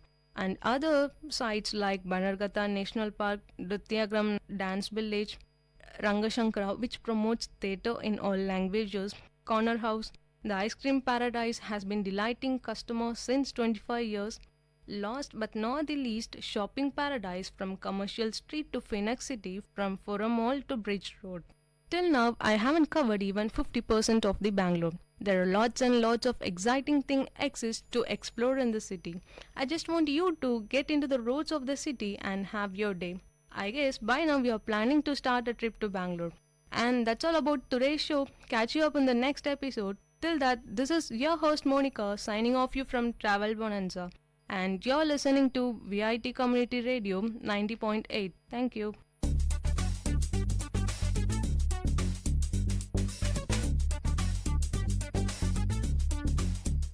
This was Travel Bonanza with your host Ashika. So stay tuned to VIT Community Radio 90.8.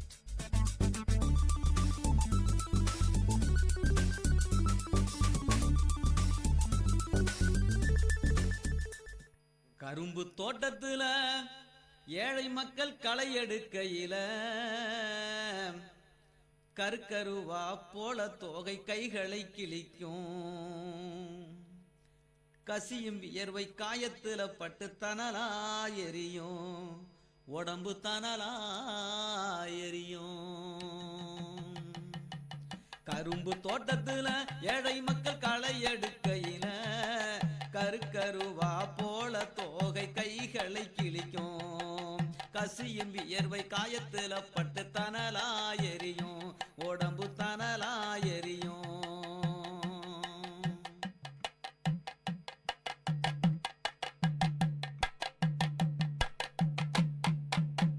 2 மாத கை குழந்தை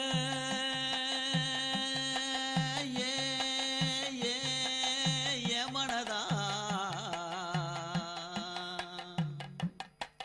2 மாத கை குழந்தை எரணையில் தூங்க வச்சு 2 மாத கை குழந்தை எரணையில் தூங்க வச்சு கண் விழித்து பார்க்க முன்னே வேலைக்கு போனோம். கரும்பு சோலைக்குள் போனோம். பாடுபட்டு என்னாத்த கண்டோம், பட்டினியால் என்னாலும் நொந்தோம். பாடுபட்டு என்னாத்த கண்டோம், பட்டினியால் என்னாலும் நொந்தோம்.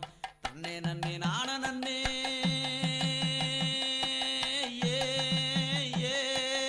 யமனதா. தன்னே நன்னே நான நன்னே தானே நன்னே நான நன்னே தான நன்னே நான நன்னே தனனா நானே தானே தனனா நானே.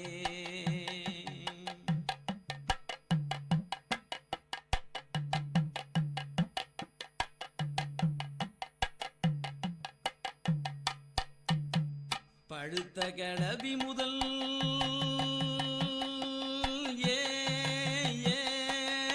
மனதா.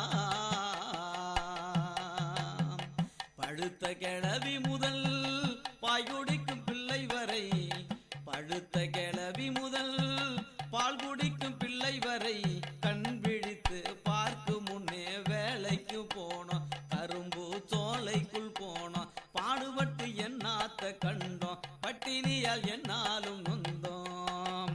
கரும்பு தோட்டத்துல ஏழை மக்கள் களை எடுக்கையில கருக்கருவா போல தோகை கைகளை கிழிக்கும்.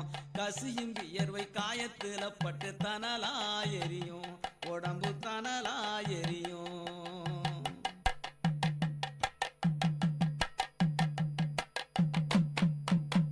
பட்டினிய பட்டினியால் நான் இருந்தேன்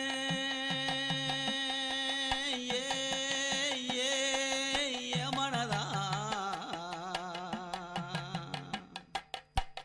பட்டினியால் நான் இருந்தேன் பட்ட கடன் தீரவில்லை பட்டினியால் நான் இருந்தேன் கடன் கொடுக்க யாரும் இல்ல பாடுபட்டு பொழப்பு நடத்த காட்டுக்கு போனோம் கரும்பு சோலைக்குள் போனோம் பாடுபட்டு என்னாத்த கண்டோம் பட்டினியால் என்னாலும் நொந்தோம் நன்னே நன்னே நான நன்னே ஏ ஏ மனதா நன்னே நன்னே நான நன்னே தானே நன்னே நான நன்னே தான நன்னே நான நன்னே தன நானே தானே தன நானே தானே தன நானே.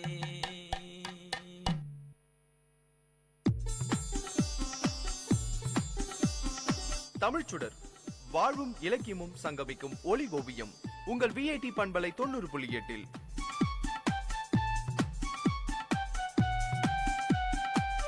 இன்றைய தமிழ் ஓவியம் தீட்டுபவர் ஜெயஸ்ருதி.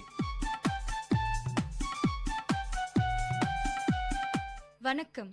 இன்சொல் இனிது ஈன்றல் காண்பான் எவன் கொல்லலோ வன்சொல் வழங்குவது. இன்றைய காலகட்டத்துல நம்ம எல்லோரோட வாழ்க்கையும் இயந்திரத்தனமா மாறிடுச்சு. அதனால வாழ்க்கையில படபடப்பு கோவம் எல்லாமே ஒரு அங்கமாயிடுச்சு. நம்ம அன்றாட வாழ்க்கையில ஒரு இடத்துக்கு போயிட்டு வரும்போது திடீர்னு மழை பெய்யும். ஒதுங்கி நிக்கிறதுக்கு மரமோ இல்ல கட்டிடமோ அங்க இருக்காது. வீட்டுக்கு சீக்கிரமா போயாகணும். சரி, மழையில நனைஞ்சிட்டே போயிடலாம்னு பார்த்தா வண்டியில பெட்ரோலும் இருக்காது. இப்படி ஒரு சூழ்நிலையில நாம இருக்கும்போது இந்த இயந்திரத்தனமான வாழ்க்கையில கோபம் வர்றது இயல்புதானுங்க. அந்த பகுதியில சுத்தி பார்த்தா ஒரு பெட்ரோல் பங்க் கூட இருக்காது. அப்படியே ஒரு பெட்ரோல் பங்க் கண்ணுல பட்டு அங்க போய் நின்னா அங்க பெட்ரோல் இருக்காது. கெட்ட நேரம் அப்படின்னு ஒரு முடிவுக்கு வந்து நல்லது நடக்குமான யாரையாவது உதவிக்கு கூப்பிடுவோம். மழை பெய்யறதால அலைபேசியில தொடர்பு கொள்ள முடியாம போகும்.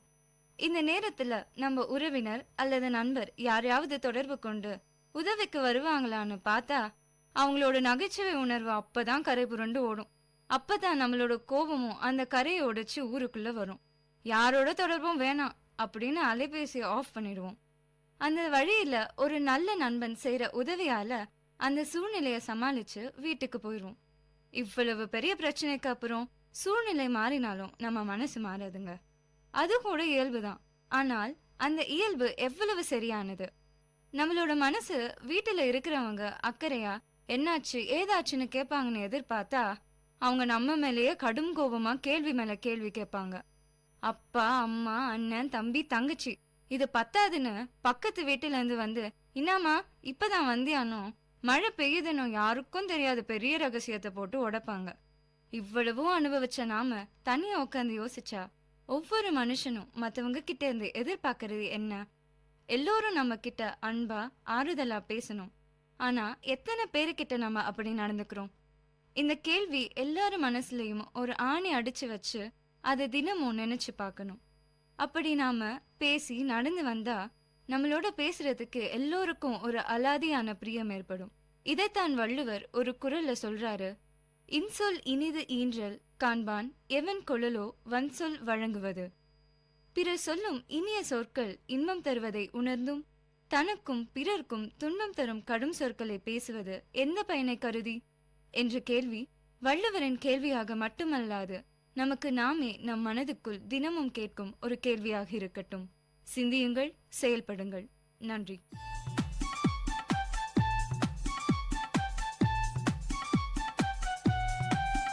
நேயர்கள் இதுவரை கேட்டது வாழ்வையும் இலக்கியத்தையும் இணைத்த ஒளி ஓவியம் தமிழ்ச்சுடர். இன்றைய தமிழ் ஓவியம் தீட்டியவர் ஜெயஸ்ருதி. இது உங்கள் விஐடி பண்பலை 90.8.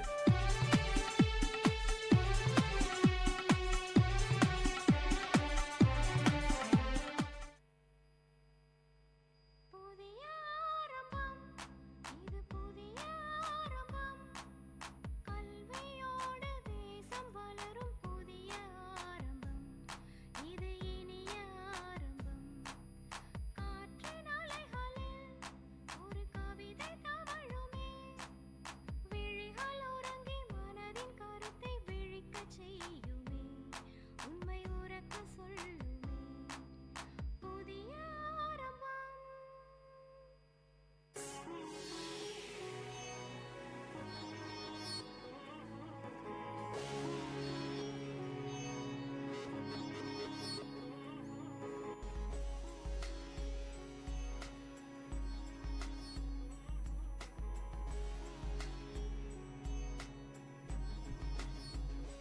வணக்கம் நேர்களே, இது விஐடி பண்பலை 90.8. இந்த நிகழ்ச்சி அறிவோம் ஆயிரம்.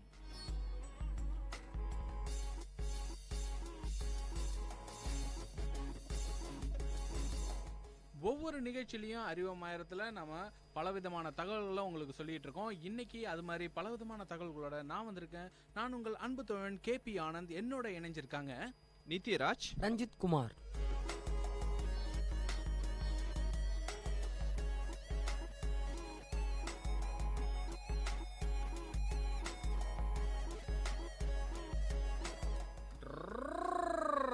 சின்ன வயசுல நம்ம இந்த கார் அப்படின்னு சொல்லிட்டு நம்மளாவே ஓட்டிட்டு போவோம். தெருவுலலாம் பார்த்தீங்கன்னா ஆர்ன் அடிப்போம், இந்த ட்ருன்னு சத்தம் கொடுப்போம். இந்த மாதிரிலாம் சத்தம்லாம் கொடுத்துட்டு நம்ம போனோம்னா அந்த ரோட்டில் வேற யாருமே வரக்கூடாது.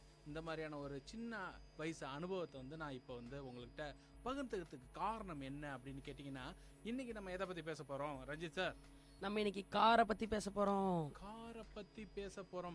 சரி, கார் அப்படின்னா எனக்கு கார் துடைக்கிறது தான் எனக்கு தெரியும். கார்ல உள்ள இருக்க பார்ட்ஸ் இதெல்லாம் எனக்கு எதுவும் தெரியாது. இன்னைக்கு யார் இந்த தகவல்கள்லாம் நம்மளுக்கு கொடுக்க போறது? எனக்கு நீங்க சொன்னீங்க காரை துடைக்க தெரியும்னு. எனக்கு வந்து கார் ஓட்ட தெரியும்.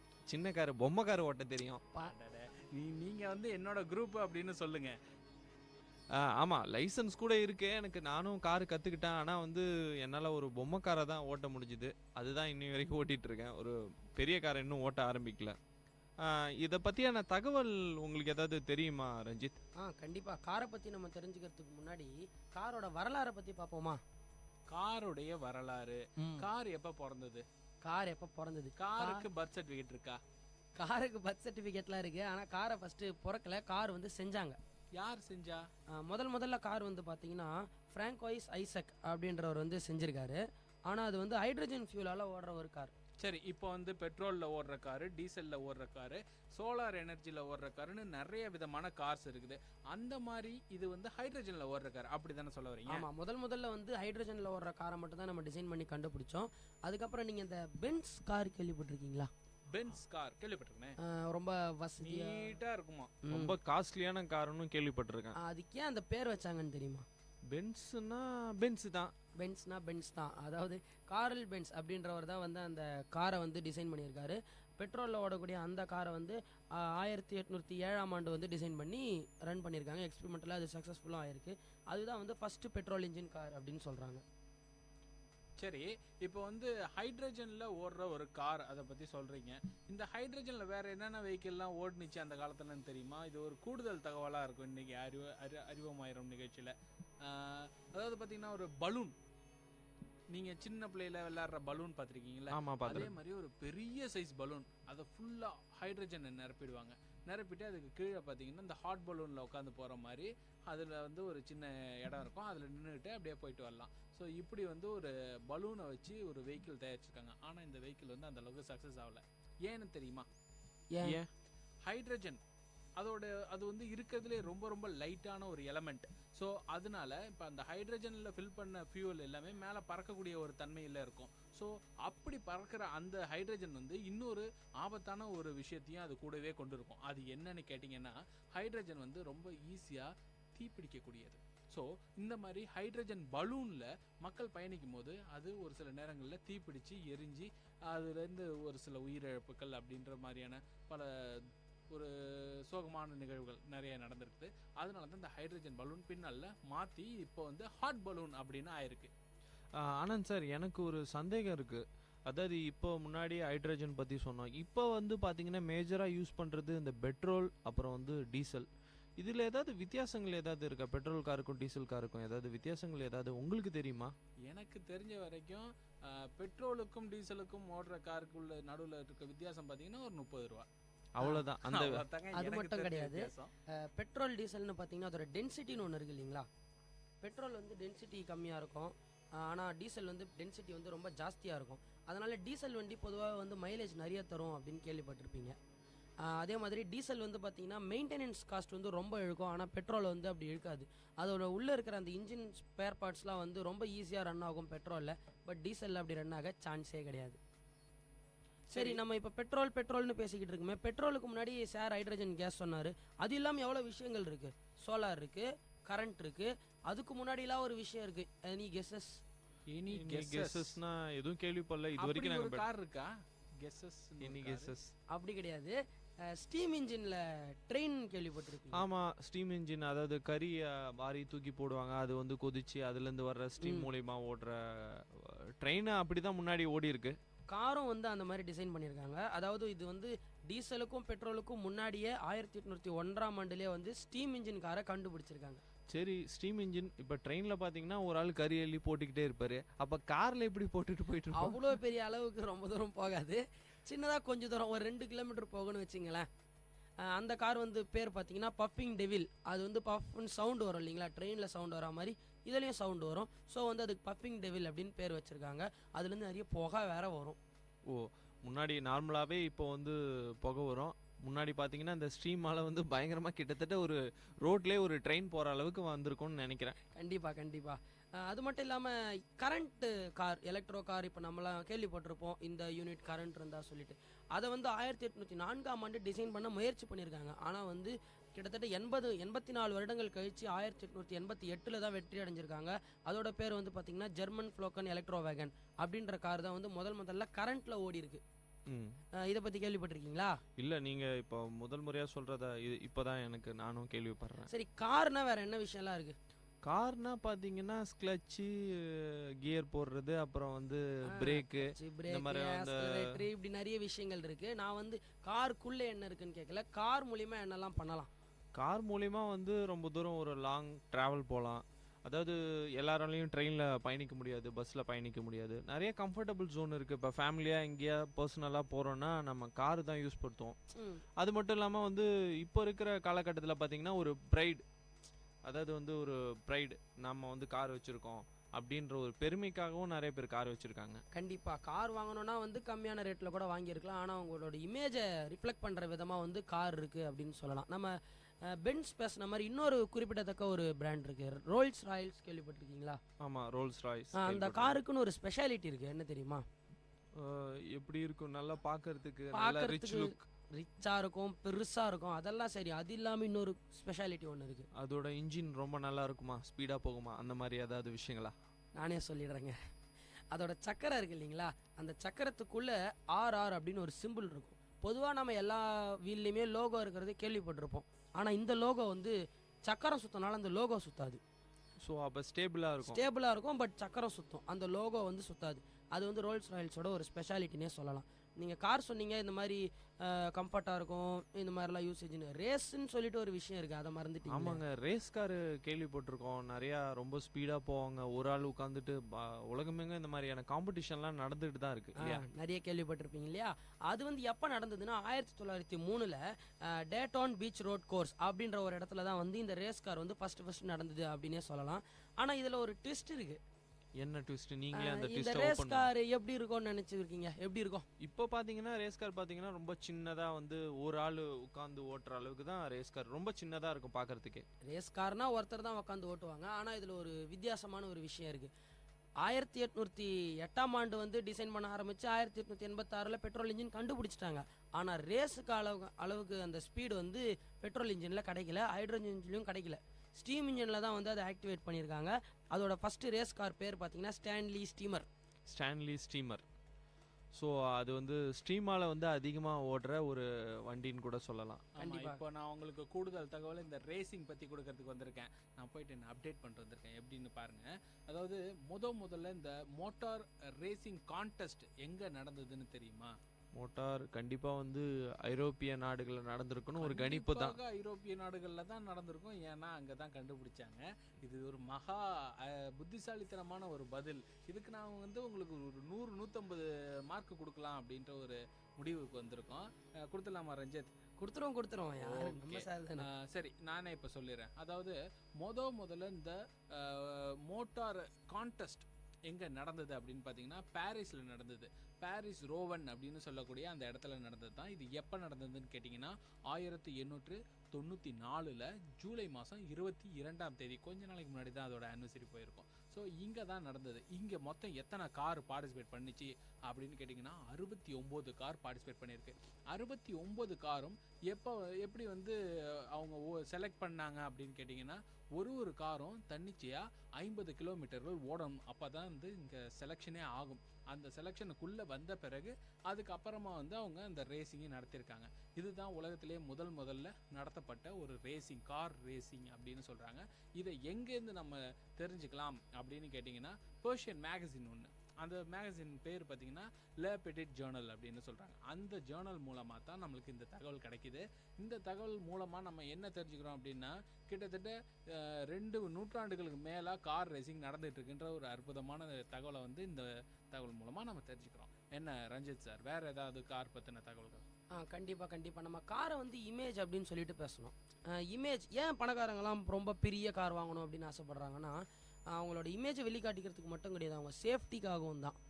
கார்லன்னு பார்த்தீங்கன்னா சேஃப்டின்னு சொல்லும்போது இந்த அதாவது வெளிநாட்டுகளில் வந்து பிரசிடென்ட்டு, அந்த பிரைம் மினிஸ்டர்லாம் பார்த்தீங்கன்னா அவங்களுக்குன்னே ஒரு காரு வடிவமைப்பாங்க. அதாவது வந்து எந்த குண்டுகள் துளைக்காத கதவுகள், அப்புறம் வந்து பஞ்சரே ஆகாத டயர்கள், அப்புறம் பார்த்தீங்கன்னா பின்னாடி கேமரா இருக்கும். அந்த மாதிரியான விஷயங்கள்லாம் கேள்விப்பட்டிருக்கேன். கண்டிப்பாக நம்ம மோடி சாருக்கு கூட பார்த்தீங்கன்னா வந்து அவருக்குனே ஒரு அம்பாசிடர் கம்பெனி வந்து கார் டிசைன் பண்ணாங்க அப்படின்னு நான் கூட கேள்விப்பட்டிருக்கேன். அதே மாதிரி தான் இந்த ரொம்ப ராயலான கார்லலாம் என்ன ஸ்பெஷாலிட்டி அப்படின்னு பார்த்தீங்கன்னா, இந்த நீங்கள் கேள்விப்பட்டிருப்பீங்க, நிறைய படத்தில் கூட வந்திருக்கும், விட்டா பலூன் வரும். ஓ ஆமாம், புரியுதுங்களா? அந்த மாதிரி வந்து சேஃப்டி மெஷர்ஸ் நிறைய இருக்கும். பிரேக்கேஜஸ் என்னதான் எவ்வளோ பெரிய வண்டியை வச்சு இடித்தாலுமே கூட உயிர் சேதங்கள் ரொம்ப குறைவாக இருக்கிற நிறைய கார்கள் இருக்குது. வோக்ஸ் வேகனில் தான் வந்து இருக்கிறதுலே ரொம்ப கம்மியான ஆக்சிடென்ட் நடந்ததாக ஒரு பதிவு சொல்லுது. ஸோ அப்போ வந்து அதாவது நம்ம உயிரை காத்துக்கிறதுக்கு எவ்வளோ ஸ்பீடாக போனாலும் வந்து சில இடத்துல வந்து விபத்துகள் தவிர்க்க முடியாது. ஸோ அந்த மாதிரி டைம்களில் வந்து நம்மளை பாதுகாத்துறதுக்காக கார்கள் சில விஷயங்கள் செஞ்சு கொடுத்துருக்காங்கன்னு தான் சொல்லலாம். முன்னாடி பார்த்தீங்கன்னா நார்மலாக வெறும் காரை ஓட்டிகிட்டு போவாங்க. அதுக்கப்புறம் பார்த்தீங்கன்னா எஃப்எம் வந்தது. அதுக்கப்புறம் பார்த்தீங்கன்னா மியூசிக் பிளேஸ் வந்தது. இப்போ பார்த்தீங்கன்னா டிவியே பார்த்துட்டு போகிறாங்க, ஃபோன் கனெக்ட் பண்ணிக்கிறாங்க, நிறைய விஷயம் இருக்குது. முன்னாடி பாதை தெரியாமல் போகும்போது நம்மளுக்கு வந்து ஒரு ஆள்கிட்டே கேட்போம், இந்த இடம் எப்படி போகிறது, இந்த இடம். இப்போ பார்த்தீங்கன்னா ஜிபிஎஸ் ஃபெசிலிட்டிஸ் வந்தது. ஸோ அப்டேஷன் ஆகிக்கிட்டே தான் இருக்குது இல்லையா? கண்டிப்பாக. அதையும் தாண்டி கேரவனுன்ற ஒரு விஷயத்துக்கே போயிட்டோம். அதுலேயே தூங்கி எழுந்து எல்லாத்தையும் பண்ணிக்கிட்டு எல்லா இடத்துக்கும் போயிட்டு இருக்கான்னு கூட சொல்லலாம். சரி, இப்போ நம்ம இவ்வளோ விஷயங்கள்லாம் பேசிகிட்டு இருந்தோம்.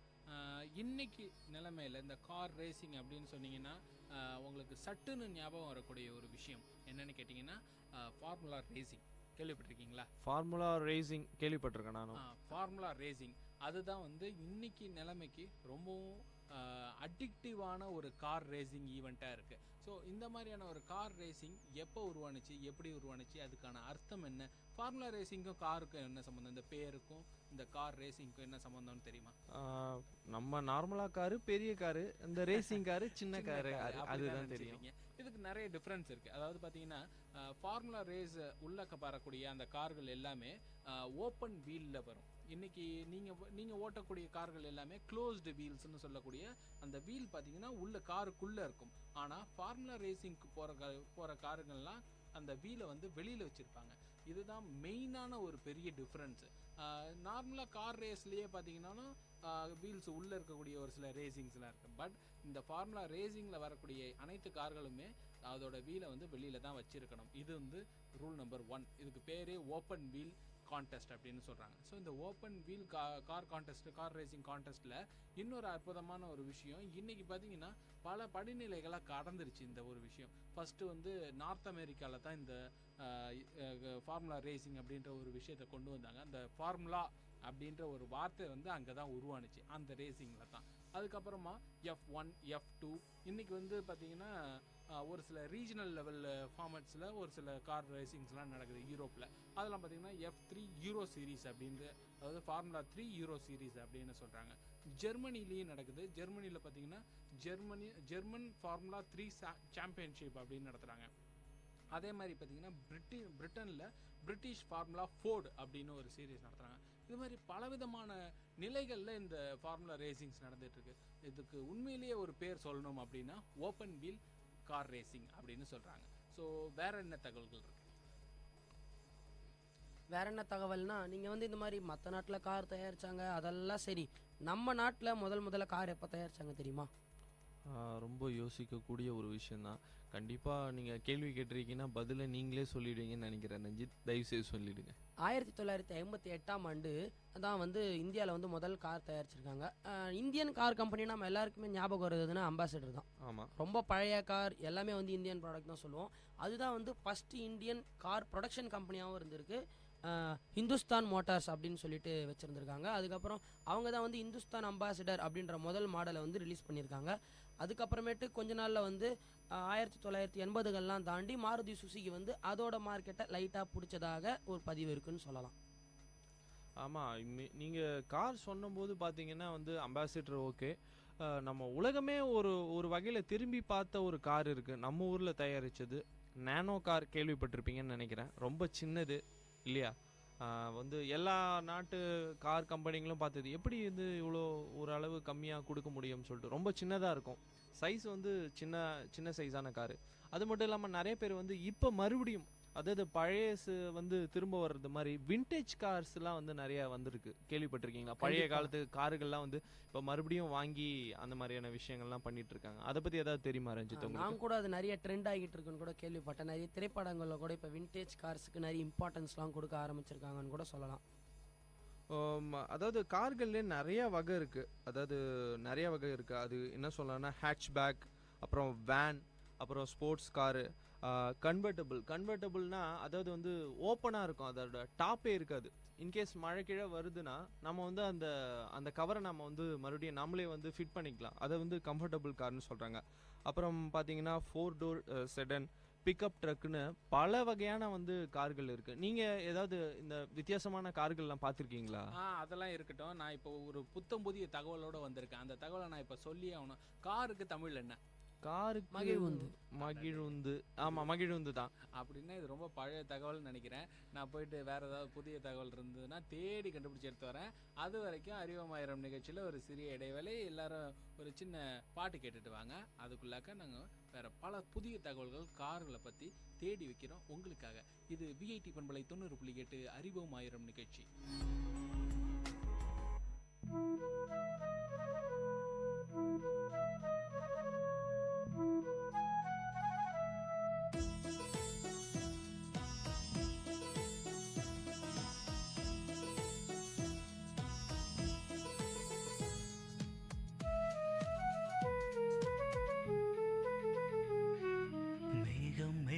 என்மேல் நீயும் பூவை பொழிந்தாய், அதிலே என்னை கொஞ்சம் நனைய விட்டு மோகம் கொண்டாய்.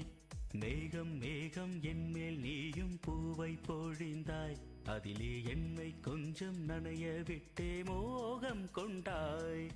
காலை கதிரே உன் பனித்துளி நான், தினம் என்னை கிள்ளியே நீ எழுப்பி விட்டாய். மேகம் மேகம் என்மேல் நீயும் பூவை பொழிந்தாய், அதிலே என்னை கொஞ்சம் நனைய விட்டே மோகம் கொண்டாய்.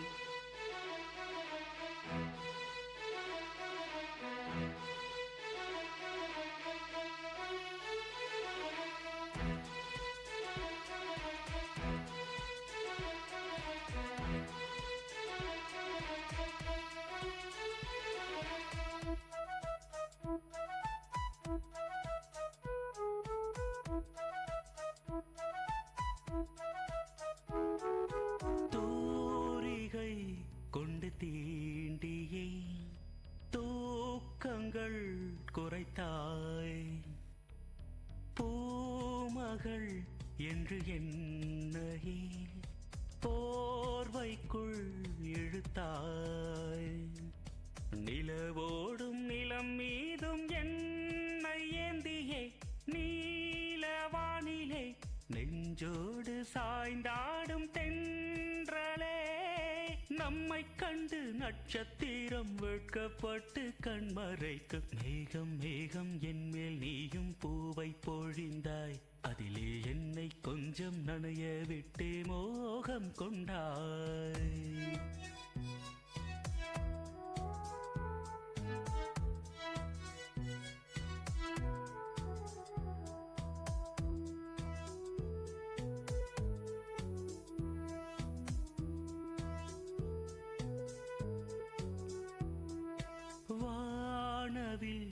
வண்ணம் கூட்டியே வார்த்தைகள் வரைந்தாய்.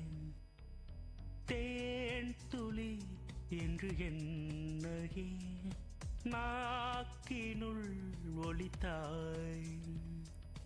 விழியோரம் நடை போடும் ஆசை மேகமே எந்தன் ஜீவனே, கரம் சேர்த்து நடமாடும் சொந்தமே, உன்னை போல மின்னல் கூட மின்னி மின்னி முத்தம் போடும். மேகம் மேகம் என்மேல் நீயும் பூவை பொழிந்தாய், அதிலே என்னை கொஞ்சம் நனைய விட்டே மோகம் கொண்டாய்.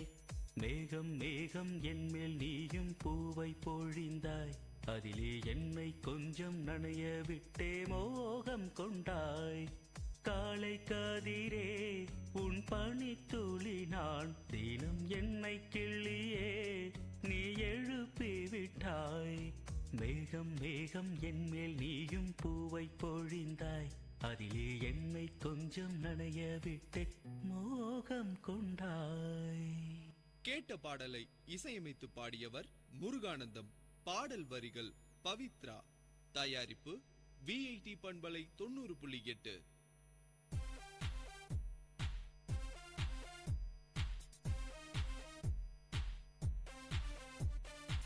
ये जवानी है दीवानी, हाँ मेरी रानी रुक जाओ रानी, एक जरा पीछे मुड़ के चली कहाँ ऐसे उड़ के, हा हा. Oi Chintu, are you taking bath or recording some song inside, huh? Mintu, can't you read do not disturb outside the bathroom? I am just worried about the water you are wasting inside. Remember, save water, save life. Okay, okay, I'm coming out. Go green.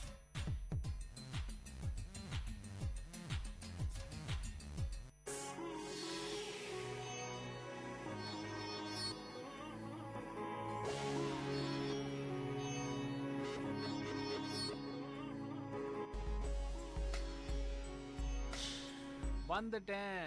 இது VIT பண்பலை 90.8. இந்த நிகழ்ச்சி அறிவோம் ஆயிரம் car பற்றி பேசிகிட்டு இருக்கோம். மகிழ்வுந்துன்னு சொல்லக்கூடிய இந்த கார் பற்றி பல தகவல்கள் இன்னைக்கு ரஞ்சித் கொடுத்துட்ருக்காரு, நிதிராஜ் சார் கொடுத்துட்ருக்காரு, நான் உங்கள் அன்பு தோழன் கேபி ஆனந்தம் கொடுத்துக்கிட்டு இருக்கேன் அப்படின்னு நம்புகிறோம். சரி, இன்னைக்கு இப்போ வேற தகவல் என்ன இருக்குது அப்படின்னு ரஞ்சித் கேட்போம். காரோட டெக்னாலஜிஸ் பற்றி நம்ம இப்போ பேச போகிறோம். நம்ம சொன்னோம் காரில் பாட்டு கேட்குறோம், படம் பார்க்குறோம், சொகுசாக போகிறோம், ஏசி இருக்குது, அதெல்லாம் இருக்குது, எல்லாம் ஓகே. இன்னும் பல விஷயங்கள் இருக்குது தெரியுமா? பல விஷயங்கள்னா இதை தவிர்த்து என்னென்ன விஷயங்கள்லாம் இருக்கு? இந்த வண்டிக்கு முன்னாடி எலுமிச்சம்பழம் கட்டுறது, வண்டியை தொடச்சி வைக்கிறது, வண்டி மேலே கவர் போட்டு மூடுறது, அதெல்லாம் இல்லை ஜி. ஆட்டோ கிளச்சு, அதுக்கப்புறமேட்டு ஆட்டோமேட்டிக் பார்க்கிங், இதெல்லாம் வந்து டெக்னாலஜியோட ஒரு நல்ல டெவலப்மெண்ட் அப்படின்னு கூட சொல்லலாம். இந்த ஆட்டோ கியரை பற்றி நம்ம கேபி சார் வந்து பயங்கர எக்ஸ்பிளனேஷனோட ஒரு கண்டென்ட்டோட வெயிட் பண்ணிட்டு இருக்காரு, அவர் சொல்லுவார். சரிங்க, நானே சொல்லிடுறேன். அதாவது இந்த ஆட்டோமேட்டிக் கிளச் அப்படின்னு சொல்லிட்டீங்கல்ல, இந்த ஒரு விஷயத்த இன்னும் கொஞ்சம் டெக்னிக்கலாக சொல்லணும் அப்படின்னா ஆட்டோமேட்டிக் டிரான்ஸ்மிஷன் அப்படின்னு சொல்கிறாங்க. இன்னும் இன்டெப்த்தாக சொல்லணும்னா செல்ஃப் ஷிஃப்டிங் டிரான்ஸ்மிஷன் சொல்கிறாங்க. இன்னமும் கொஞ்சம் டீப்பாக சொல்லணும்னா என் ஸ்பீட் ஆட்டோமேட்டிக் டிரான்ஸ்மிஷன் அப்படின்னு சொல்கிறாங்க. இதெல்லாம் என்னன்னு தானே கேட்குறீங்க? எல்லாமே ஆட்டோமேட்டிக்காக கியரை மாற்றுற ஒரு விஷயந்தான். ஸோ இதுக்கெல்லாம் பல பல பேர்கள் வந்து ஒரு கம்பெனியும் ஒரு டெக்னாலஜி வெளியே வரும்போது மாற்றிக்கிட்டு இருக்கிறாங்க. சரி, முன்னாடிலாம் வந்து கார் ஓட்டுறவங்களோட ஒரு பிரச்சனை, ஸ்டார்டிங்கில் கற்றுக்கும் போது வந்து எந்த கீர் எதில் இருக்குதுன்னு சொல்லிட்டு ஒரு டவுட் இருக்கும்.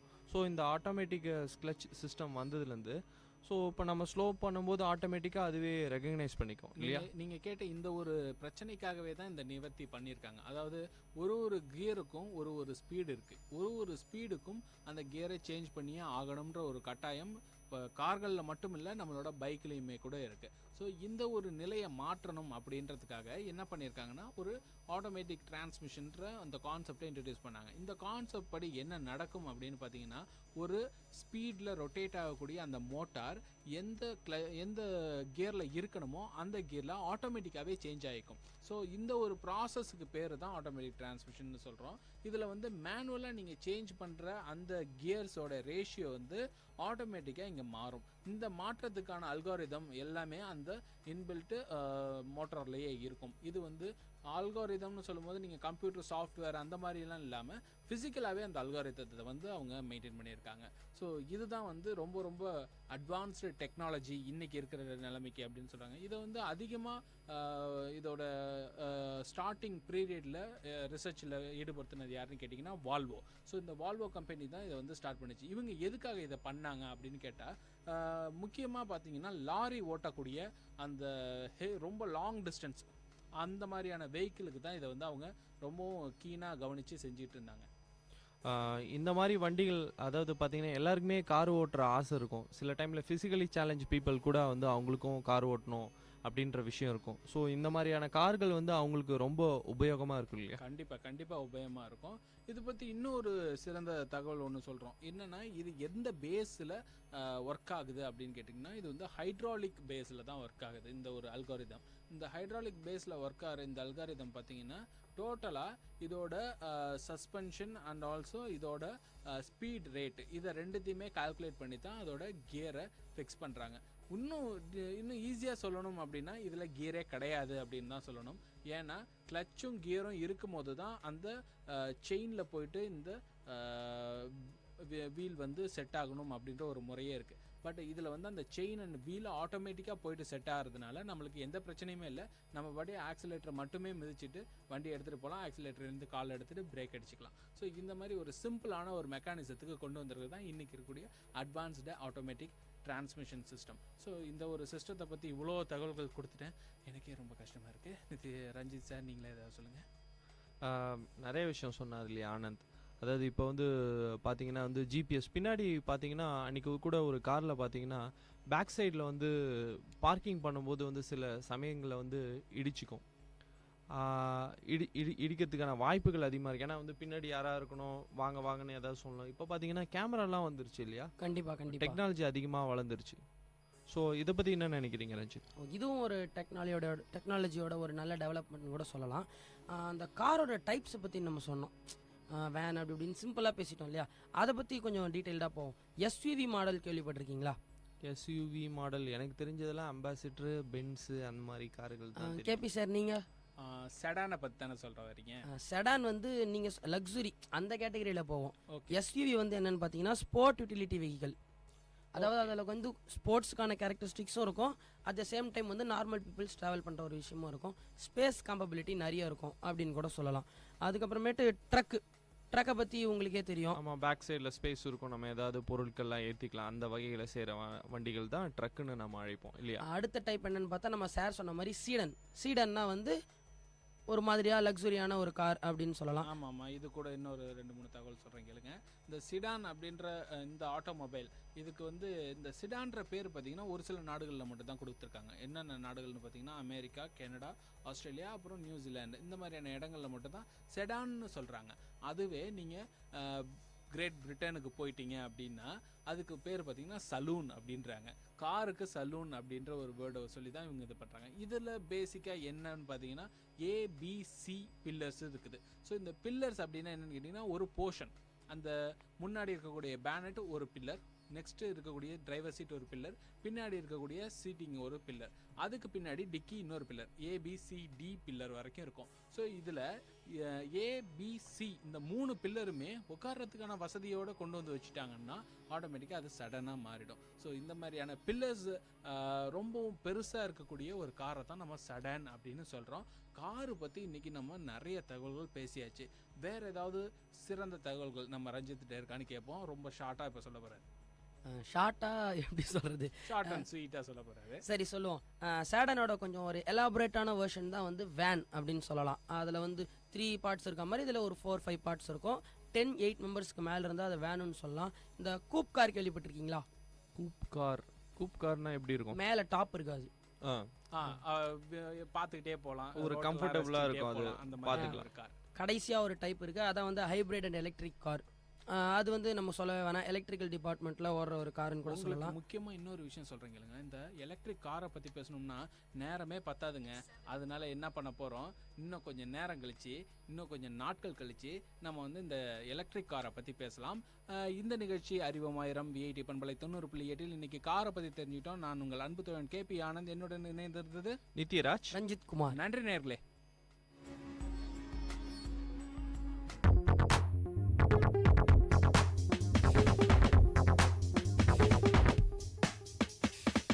விஐடி வானொலி உங்களின் செவிகளில் தேனை பாய்ச்சிடுதே. மனதின் கவலைகள் மறந்து போயிடும், மாயம் செய்திடுவே. இது காற்றின் அலை, பொங்கும் பாட்டின் அலை, நம் வீட்டோடும் நாட்டோடும் நடமாடி சுவை சேர்க்கும் விஐடி வானொலி உங்களின் செவிகளில் தேனை பாய்ச்சிடுதே. மகிழ்ச்சி நிறைந்த அறிவு சார்ந்த நிகழ்ச்சிகளால் உங்கள் மனங்களை கவர்ந்த இன்றைய ஒளிபரப்பு இனிதே நிறைவு பெறுகிறது.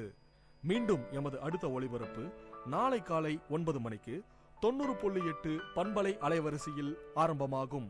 விஐடி பண்பலை 90.8 நேயர்கள் அனைவருக்கும் நன்றி, வணக்கம்.